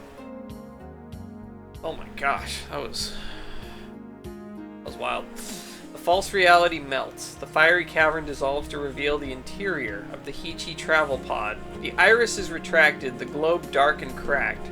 The hatch open. Beyond it, you can see the expected wall of circuitry, including the circular indentation, the size and depth of the silver collar. Place the collar snugly inside the depression. There is no alarm or klaxon, nothing to indicate that you have completed your mission. And yet it is done. You press the pedal, travel back to the satellite, and reboard your ship for the return flight to Gateway. Looks like those 90s X-Men movies to Cerebro. It does look like the old X-Men movies, doesn't it? Yeah, it does. That's funny. Oh my gosh. Okay. There you are greeted as a hero. Wait, did we beat it? Is the game over? Your days are spent in exhaustive debriefing sessions with corporation scientists, and your nights are spent in revelry at the Blue Hell Bar. After a week of this, you decide to schedule one final blowout and then return to Earth. Party at the Blue Hell turns out to be a record bash during which you consume far more alcohol than can possibly be good for you.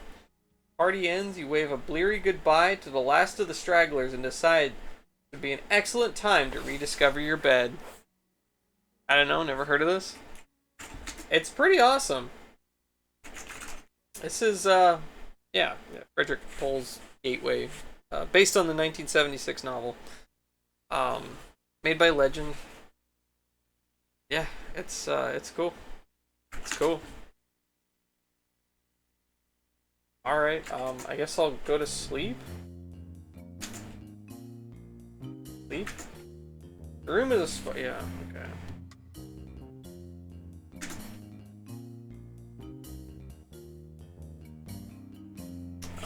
Let's go to sleep. You aren't sleepy? Oh, wait, I just woke up. Oh, put debit card in PV. Alright. Play new messages. Greetings, human. I am the Heechee Virtual Personality Program speaking to you once again. Despite appearances, you have not returned to Gateway. Oh. Oh. We're still in the VR? Oh my god. Your body is still in the travel pod outside the watchtower, and you are in yet another virtual reality created by the assassin in hopes of delaying you long enough to keep you from completing your mission. Before you touch the assassin's globe, I used the collar interface to create a doppel of you, an electronic representation of your personality. I embedded myself deep in the subconscious of that doppel, so you would be a kind of Trojan horse that would deliver me into the watchtower system. When you touched the globe, the assassin scanned your doppel, found what he expected, a meat intelligence. As I hoped, he remained unaware of my hidden presence. Oh my gosh. Like some crazy Matrix stuff here. They're like in a VR and a VR and a VR. After letting you inside, the assassin had access to all your conscious knowledge. He learned of your mission to intercept his warning message, and he decided to keep creating virtual realities to keep you occupied until his message had been sent. However, you succeeded in breaking each reality as he created it. The assassin finally formed this gateway virtual environment. Doing so, he allowed a sleep cycle. And while you were in a dormant state, I was able to surface from your subconscious temporarily, leave you this message. Incidentally, do not worry about the assassin learning about this message. He does not monitor these realities. He creates them and lets them run autonomously. His only alternative would be to enter the realities himself and thereby become subject to their rules. Theoretically, it would be possible for you to force an encounter with him and perhaps kill him, a risk he cannot afford to take. In creating this gateway reality, the assassin has made a potentially fatal mistake. I have scanned the environment and discovered a virtual reality terminal. One of its programs, Deep Psych, is designed to draw out deep subconscious images and make them real.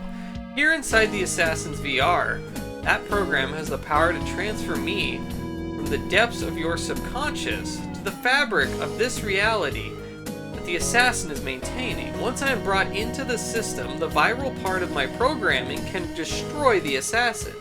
Therefore, all you have to do is enter the VR terminal and enter the Deep Psych program as you have done before. If you do this, then I will do the rest. Good luck. Oh my God. Wow. Okay. Yeah, we're really close to the end here.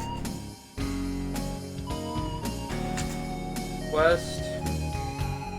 Up.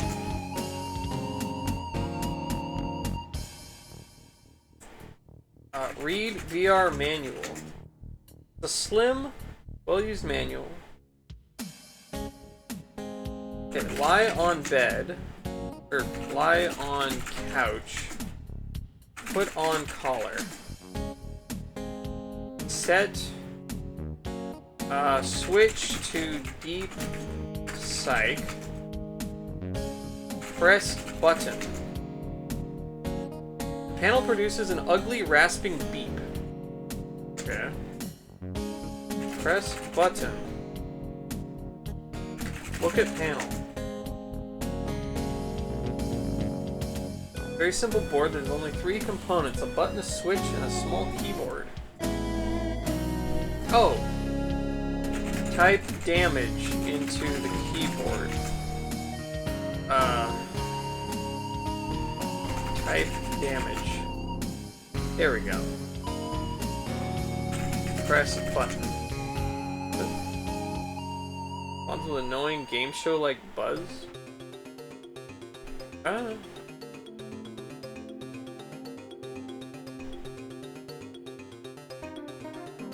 Switch to beach. Change switch to beach. Move switch to beach. Press button.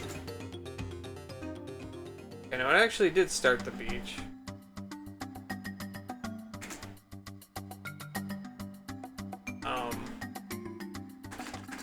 Take drink. Throw drink at bartender.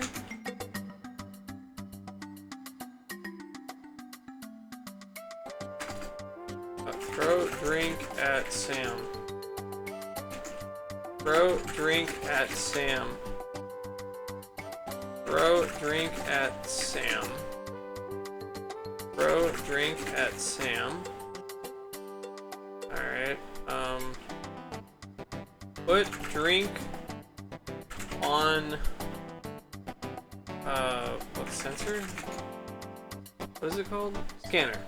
Put drink on scanner. There we go. Okay, so we broke the virtual reality.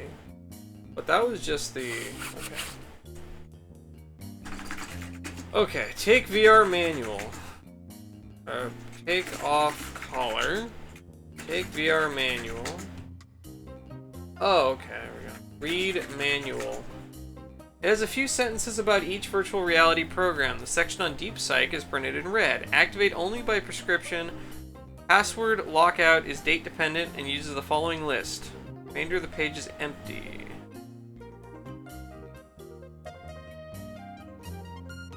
Oh.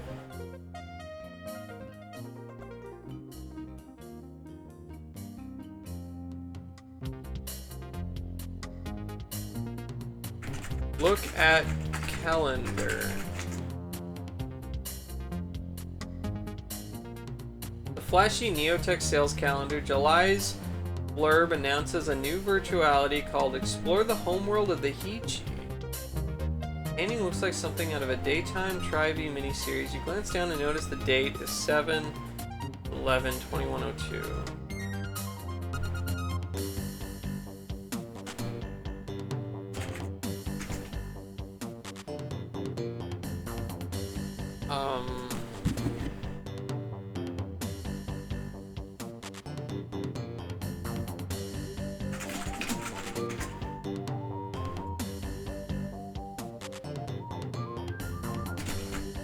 Peachy?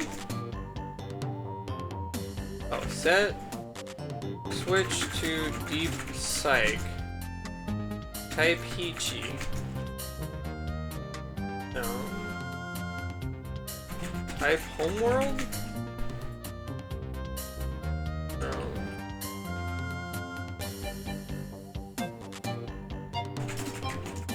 Type manual?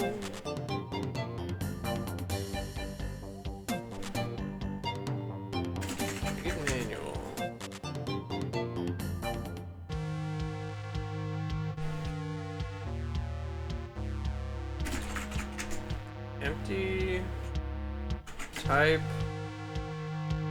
The remainder of the page is empty.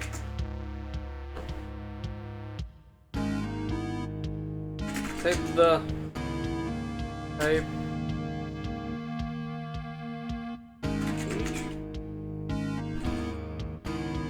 Type calendar. Type July. Gosh.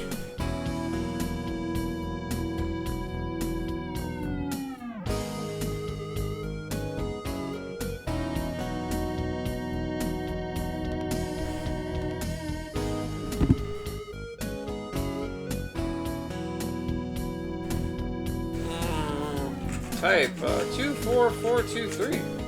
No. Type assassin. Type horse. I'm underscore horse verb 57 not handled. What? Oh my gosh. Okay. Read VR manual. Why is it blank?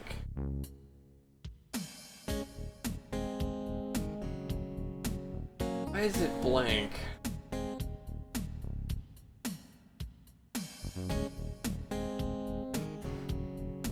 Huh.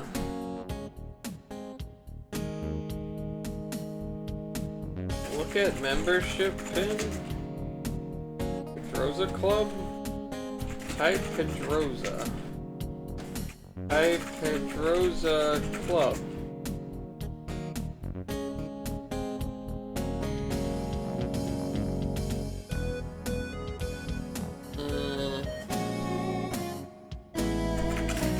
Calendar.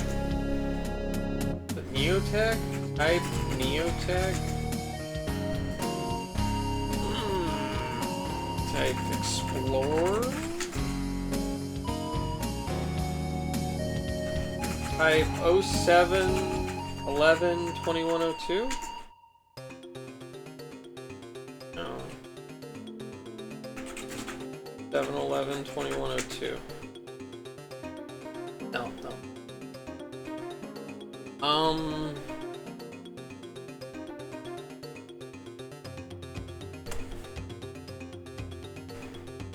Why is the VR manual blank? I mean, I guess that could be because I never read the manual and it's getting the data from my own memories.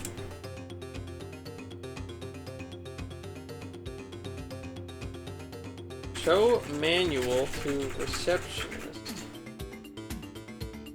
A rapid typing pauses as she takes a quick look at the VR manual. She shakes her head, glances at you, and goes back to work.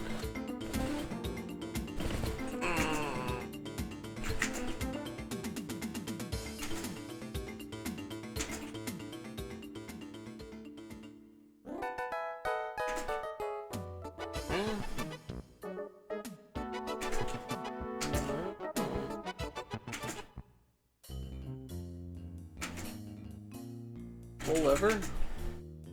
Pull the shutdown lever to the off position. The whisper of the feeding system dies away with a gurgle.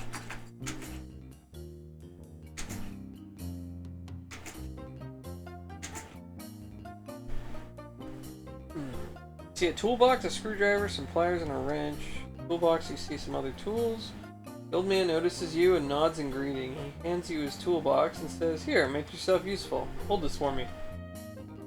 The old man notices the access panel's already open. That's funny, I don't remember leaving this open. Examines the machine. It's been a piss poor week. Somebody keeps shutting the system down as a practical joke. Well, it ain't funny. Okay. The system stayed shut down for more than an hour. There might be real trouble. Plants would start dying here left and right.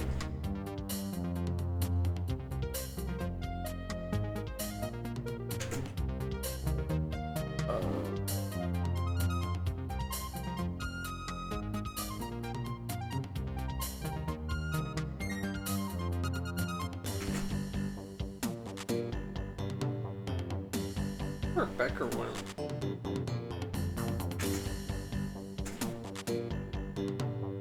Take fork.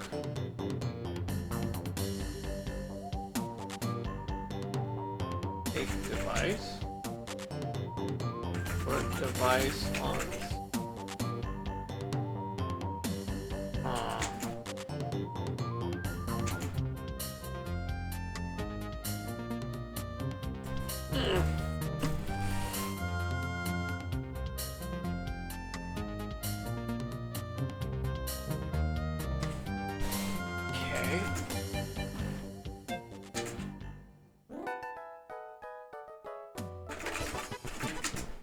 Play trivia.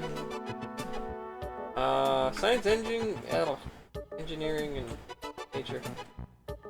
NASA's Folly. What NASA project was finally completed in 2009 after nearly a decade of schedule slips, 353,000 engineering changes, $150 billion in cost overruns, 2 fatal space shuttle accidents, and 6 agency reorganizations. Permanent manned lunar base, space station Freedom, base-based materials processing facility, Earth observation system. I don't know. Vote 2? Incorrect. Hats, sunscreens, and film masks. Protective ozone, now severely depleted, is concentrated in this layer of the Earth's atmosphere. I don't know. Stratosphere? At the end of what geological period did the dinosaurs become extinct? Cretaceous? Cretaceous? Yeah. It made wonders of the world. What was the tallest building in the world at 272 stories, surpassing the Sears Tower in the same city, until the Ozark Commerce Tower was built in 2030?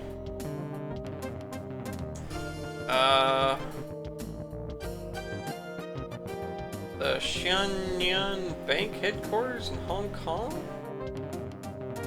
I have no idea. I don't know. Man's return to manned exploration. Combined NASA, JSA, ESA, Russian Mars landing project put a man on Mars on his 50th anniversary of man's first visit to Earth's moon. 2019? Yeah. The first true artificial life form was born in a Cray 2000 optical supercomputer on this famous date, 75 years after James Watson announced his discovery of the double helix of DNA. I don't know when he discovered that.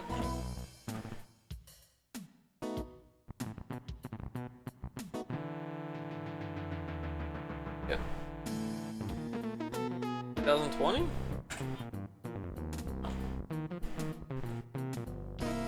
What is the surface of the sun called? The, Corona's the outside, right? Photosphere, maybe? Yeah. Astronomy for 200. Star is commonly known as the North Star. That's Polaris. Ellipsoid pool puzzle. What would happen if a diver came off a 10-meter diving tower and made a splash in one vertex of a perfectly ellipsoid swimming pool? I have no idea. I have no idea. Would it crack the bottom of the pool? No. Okay. Where biotech really took off. Biotechnology finally evolved as a major force for change in the world after this landmark event in the early 21st century provided a map for human DNA. Completion of the Human Genome Project? Yeah. Alright. Well, that didn't help me at all, but okay.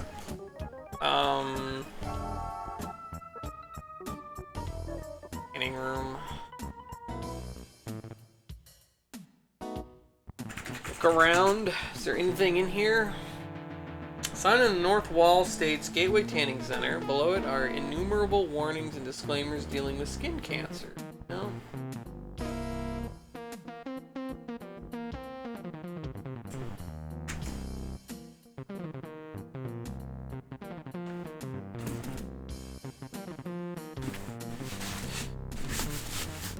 Ow. run to the bathroom real quick. Come here.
I'm back. Oh my god, we're after 9 hours at this point? Jeez. Didn't even realize it's been 9 hours already. God damn. God damn. Alright. I mean, we're so close to the end though. We're so close. What is the dang password? Read manual.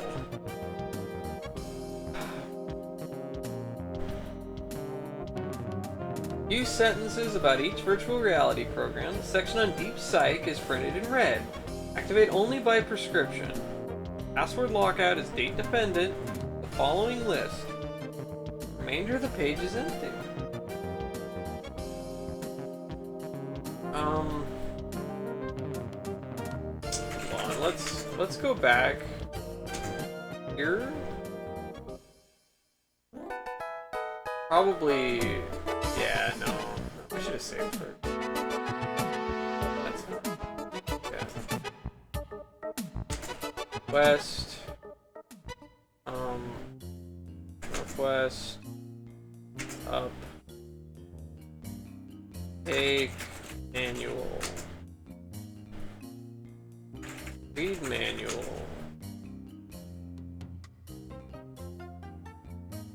Type damage.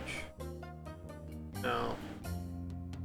Because that was the password before we left, but we went through so much crap, it maybe a day or two after. No.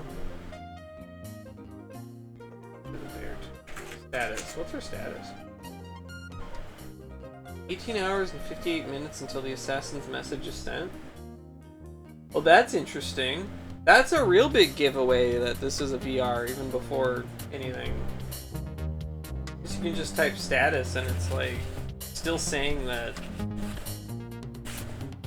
Because we're like celebrating and stuff. And yeah.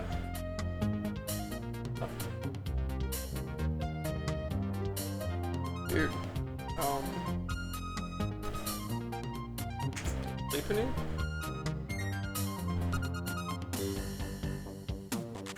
Put debit card in TV. Get messages.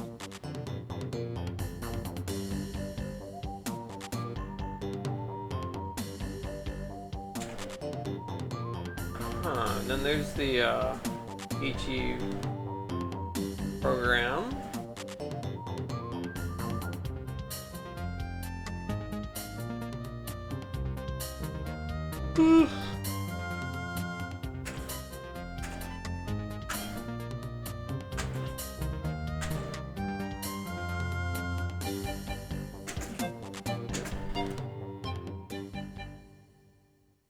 Okay, so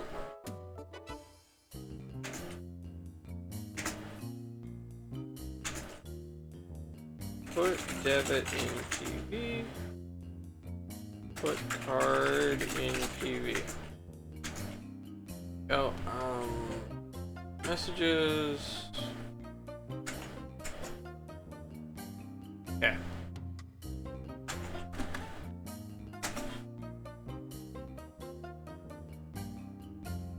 Go east. Go west, up, take manual. Well, I do need the manual, I think? I don't know, I get points for getting the manual. So it seems to be encouraging me for that. But password is date dependent and uses the following list. Okay. Look at calendar.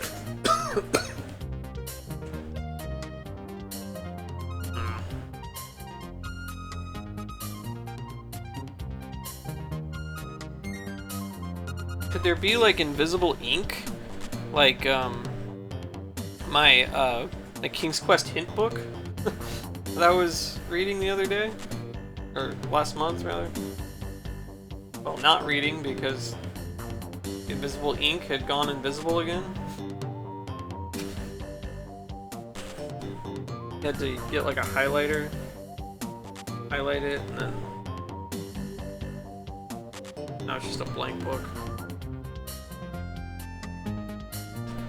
Could there be like a highlight? Look at desk. Call this a desk is an insult to desks. It really is just a small ledge affixed to the wall. Okay, look at counter. Look at table. Look at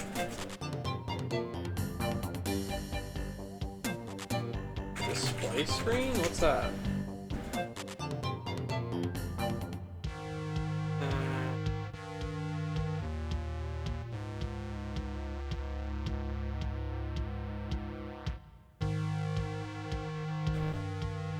Like, is there a marker? Special marker I can use on the manual? I don't know. Could be invisible ink. It seems like it'd be a little bit silly, but yeah, I don't know.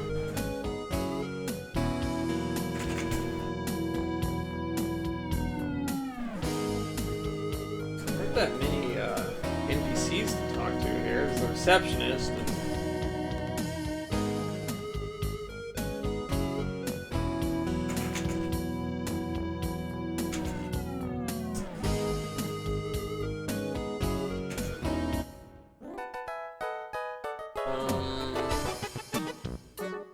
Dance. Jump on the dance floor. Jerk spasmodically to the music for a few seconds. Quickly return to your place at the bar counter. Oh, look at Zeph. Look at small ledge affixed to the wall. Back finally, I suppose? What do you mean you suppose?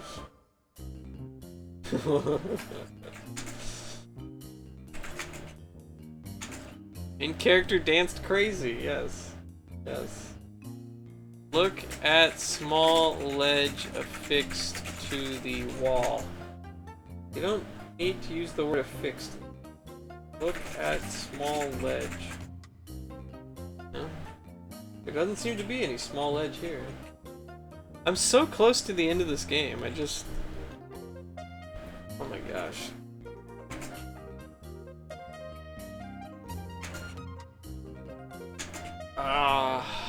Suppose, because I also have to catch up on stuff and make food? Ah, okay. Alright.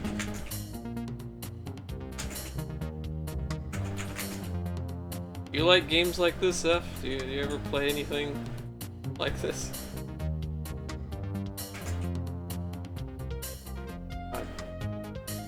No, I don't have the... I don't have the tuning fork anymore. Not played anything like this? You'd mess around a lot? Okay. They're pretty fun. They can be a little bit frustrating at times, but for the most part I think they're pretty fun. You're trying to hit and break everything you can or other stuff? Ah, yeah. Hit wall.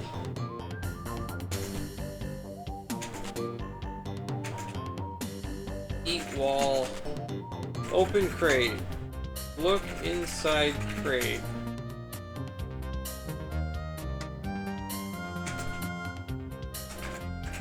Down, down, west, east, south, south. Hangar entrance. Show badge to agent.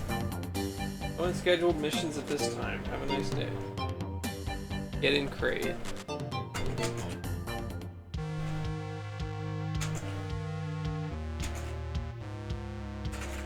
Show manual to guard.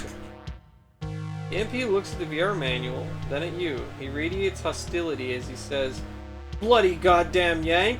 Leave me alone, I'm in a bad mood." Okay. Open cabinet? Break cabinet? Unlock cabinet? I still don't know how to unlock this cabinet. Give guard debit card? Give debit card to guard. MP glances at the debit card. Not interested. Now go away.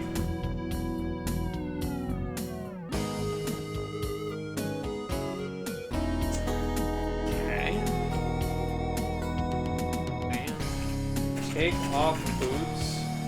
Give boots to guard. Not interested. Go away. Give membership pin to guard. Take off membership pin. Give pin to guard. Put on pin. Put on boots. Take off coverall. Give coverall to guard. Smack guard. Hit guard. That does it, mate! Previously bored MP takes a sudden interest in making sure that you assume a horizontal position on the deck plates as quickly as possible. He wrestles you down, putting an elbow into your ribs, a fist in your solar plex, and a foot in your gut. You're flat on your back, he puts his face an inch from yours. I enjoyed that, Yank! Now piss off! He resumes his vigil outside the armory, and you slowly get back to your feet.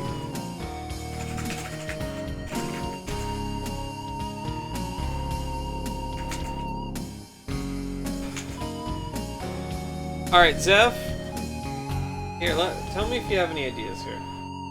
Read manual. Okay. Activate only by prescription. Password lockout is date dependent and uses the following list. The remainder of the page is empty. My best guess is maybe it's invisible ink, similar to that King's Quest hint book that I had a few weeks ago. How the hell am I gonna read this? I mean, it's possible it may just be empty. I don't know. I'm guessing, though, could be invisible ink.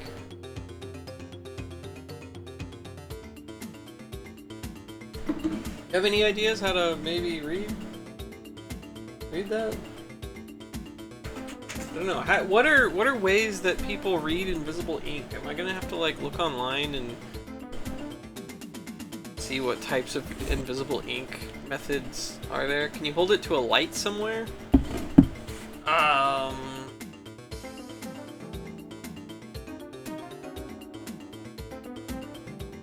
Maybe? Can you put lemon on it? Oh, maybe.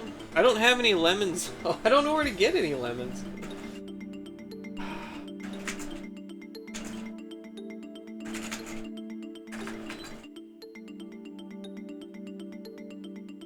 Did I get a lemon at the bar? Order a lemon. Pick a number. Look at controls.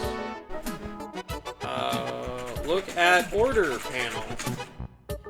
Debit card is okay. Insert debit card in slot. Bar computer hums. The order panel lights up with a menu of exotic cocktail selections. You order a drink for yourself.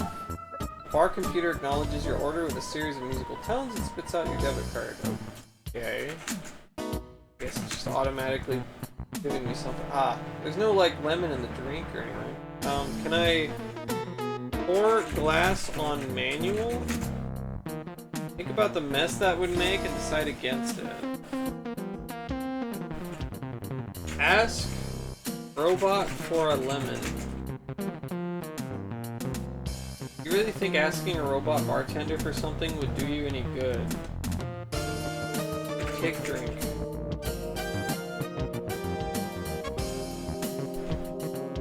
There might be a light somewhere.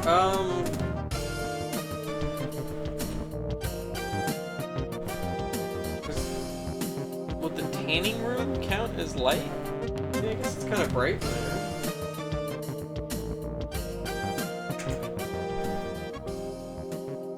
Read manual. Was there a flashlight before? Was there? I don't remember a flashlight. There is a tanning room, yeah. Read manual. This room's pretty bright. Yeah, it's got, so if I look, it's got tanning lamps, yeah. Check the tanning room, okay. Read manual. Oh! Hey! Hey, you were right, Zev. You're right. Oh my gosh. Okay, it has a few sentences about each virtual reality program. Activate only by prescription. Password lockout is date dependent. The lights in the room are different, yeah. Okay. Oh yeah, the 9th was damage. Okay, so the 11th would be Gushy. The special lights they use. Yeah, that makes sense. Okay. Okay, so Gushy. Gushy is the answer. Would have never guessed that. Oh my gosh. Alright, let's go. Let's do this. Alright, northwest. Up. Sit on bed. No, you calling it a bed? Looks like a bed. Sit on couch. Put on collar. Type Gushy. Yes! Carefully type Gushy on the keyboard. In response, you hear a faint, tinny bing! Alright, push button, let's go. You press the button. Couch starts to hum with power and the collar begins to glow a dark blue. Your score went up by 100. Everything around you fades to a milky white, then a picture begins to form. Murky blocks of black and brown begin to coalesce into the familiar walls of the gloomy cavern.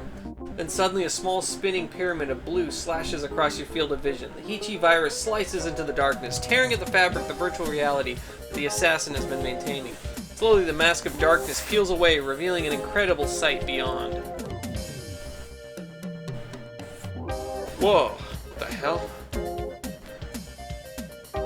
Is that the assassin? A darkened cityscape spreads out below you, lit only by glowing streams of red light that spread out like an intricate spider's web of evil. At the center of the web looms the dark brooding presence of the assassin itself. The electronic intelligence is every bit as alive as you are. It seems to regard you with an angry malevolence, infuriated that you have invaded his realm. The spinning blue pyramid dives down toward one of the nodes where the streams of red light intersect. It impacts with a flash of intense blue light. Nothing happens for a second. Then you hear a high-pitched whine, and the blue begins to spread. It infects more and more of the scene until it reaches up into the assassin itself. Seconds later, the whine turns into a soul-wrenching scream. The entire scene explodes, a searing flash of pure white light that leaves you blinded. Oh my gosh. It's like Tron or something. Silence. Ever so slowly, you begin to recover your senses. The outlines of the Hichi travel pod form around you. Your hands are still in the black glow, but now it's cracked and lifeless. The hatch falls open and you insert the collar into the wall of circuitry. It glows a faint blue and you realize that the assassin's stored warning has been replaced by the all-clear message. Oh man. The travel pod returns you to the Guardian, where you find that your ship is once again operable. You enter the course code for Gateway and return again to a hero's welcome. Only this time it's for real. After your debriefing sessions, word of your mission gets out and you become the toast not only of Gateway, but the entire Earth. You never again meet the mysterious man who offered you the bonus money for completing the missions, but 1 week after your return, you wake up and discover that overnight your account has been quietly credited $25 million. You have attained the dream of every Gateway prospector. You're rich, you're famous. You'll never have to work again. But when the parade stops and the cheering fades and you have time to reflect on your adventures, it occurs to you that the virtual personality talked about the Hichi as if they were still alive. Although the assassin sentinel is dead and the Earth is safe for now, the realization slowly sinks in that the Watchtower itself is only an outpost. An active probe sending back daily reports of the most destructive race the universe has ever known. The assassins are still out there. Somewhere.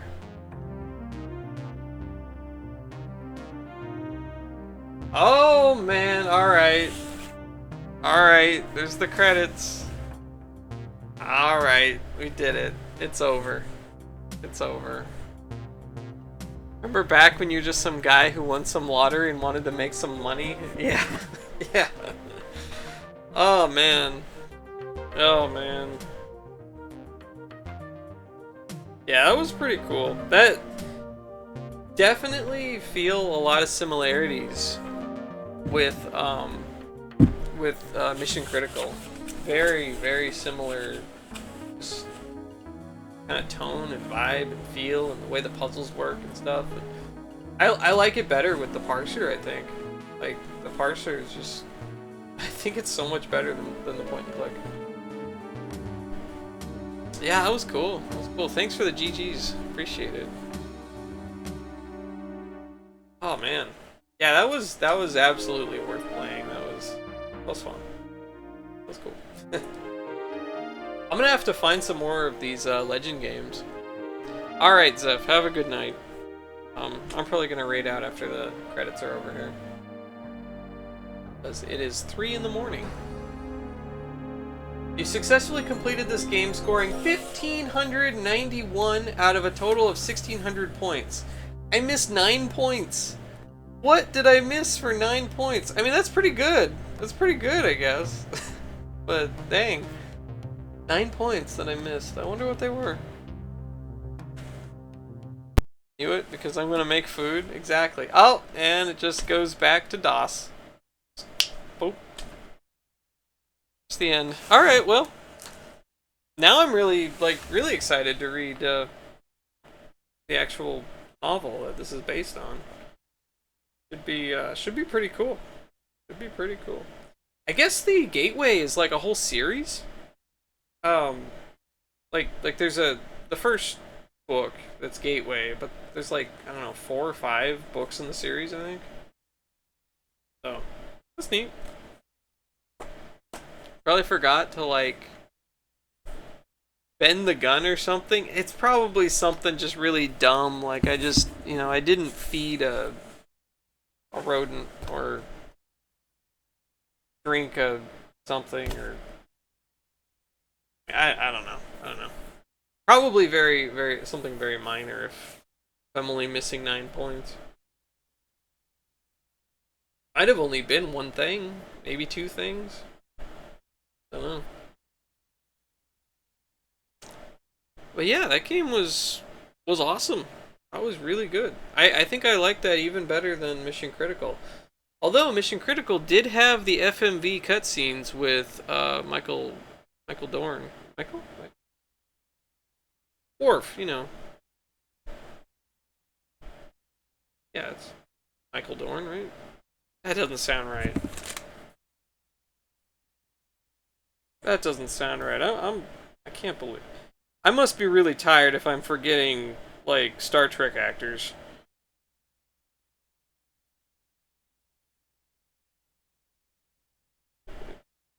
Yeah, it is Michael Dorn. Oh my god. Wait, what's wrong with me right now? I'm way too tired. My brain's frazzled. Don't forget. Oh, didn't finish eating the magazine. You're right. You're right. I needed to keep eating the magazine. Yeah. All right. Well, yeah. Thanks for watching, and yeah, I'll be back soon. I haven't totally decided what I'll play next. I might do some Civilization.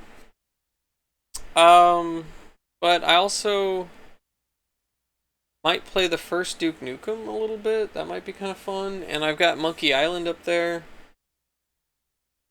that I'm looking forward to. And I've got a bunch of RPGs and some of the gold box D&D games to play through, so I don't know. We got options for things. But yeah. Plenty of great DOS games to explore. Alright. Have a good food, Zeph. Yeah. I'm gonna see who's on right now. See who we can maybe raid. Yeah. Let's see, who is on?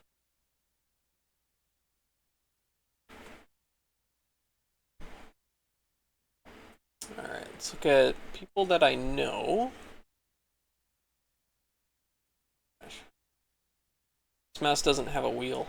That's a little awkward here.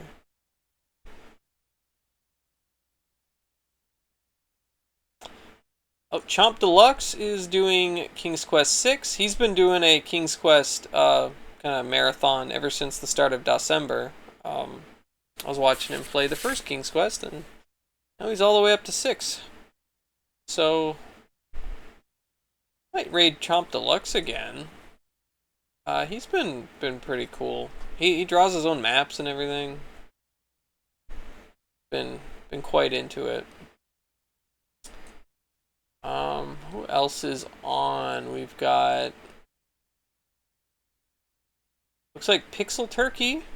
Okay, she's playing Dark Ages. Someone's playing Zeliard. Fractal Mind Mike is playing Police Questions. Not sure what is that. Police Quest. Yeah. Jake Jason is doing. What is this? Oh, Heretic, yeah. Alright. I think I want to raid Chomp Deluxe again, probably. Oh, Panda's on. Okay. Playing Final Fantasy IX.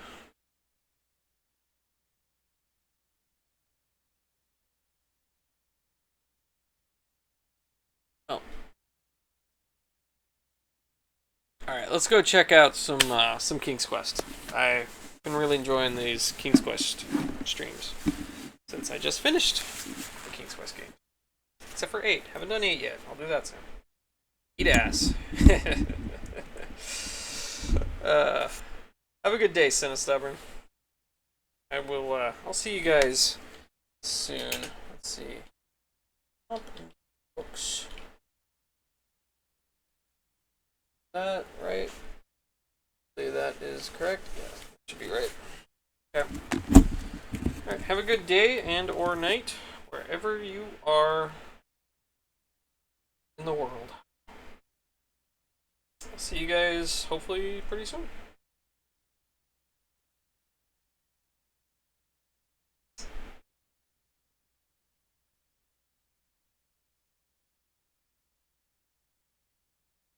Oh, Cinna, you're live too.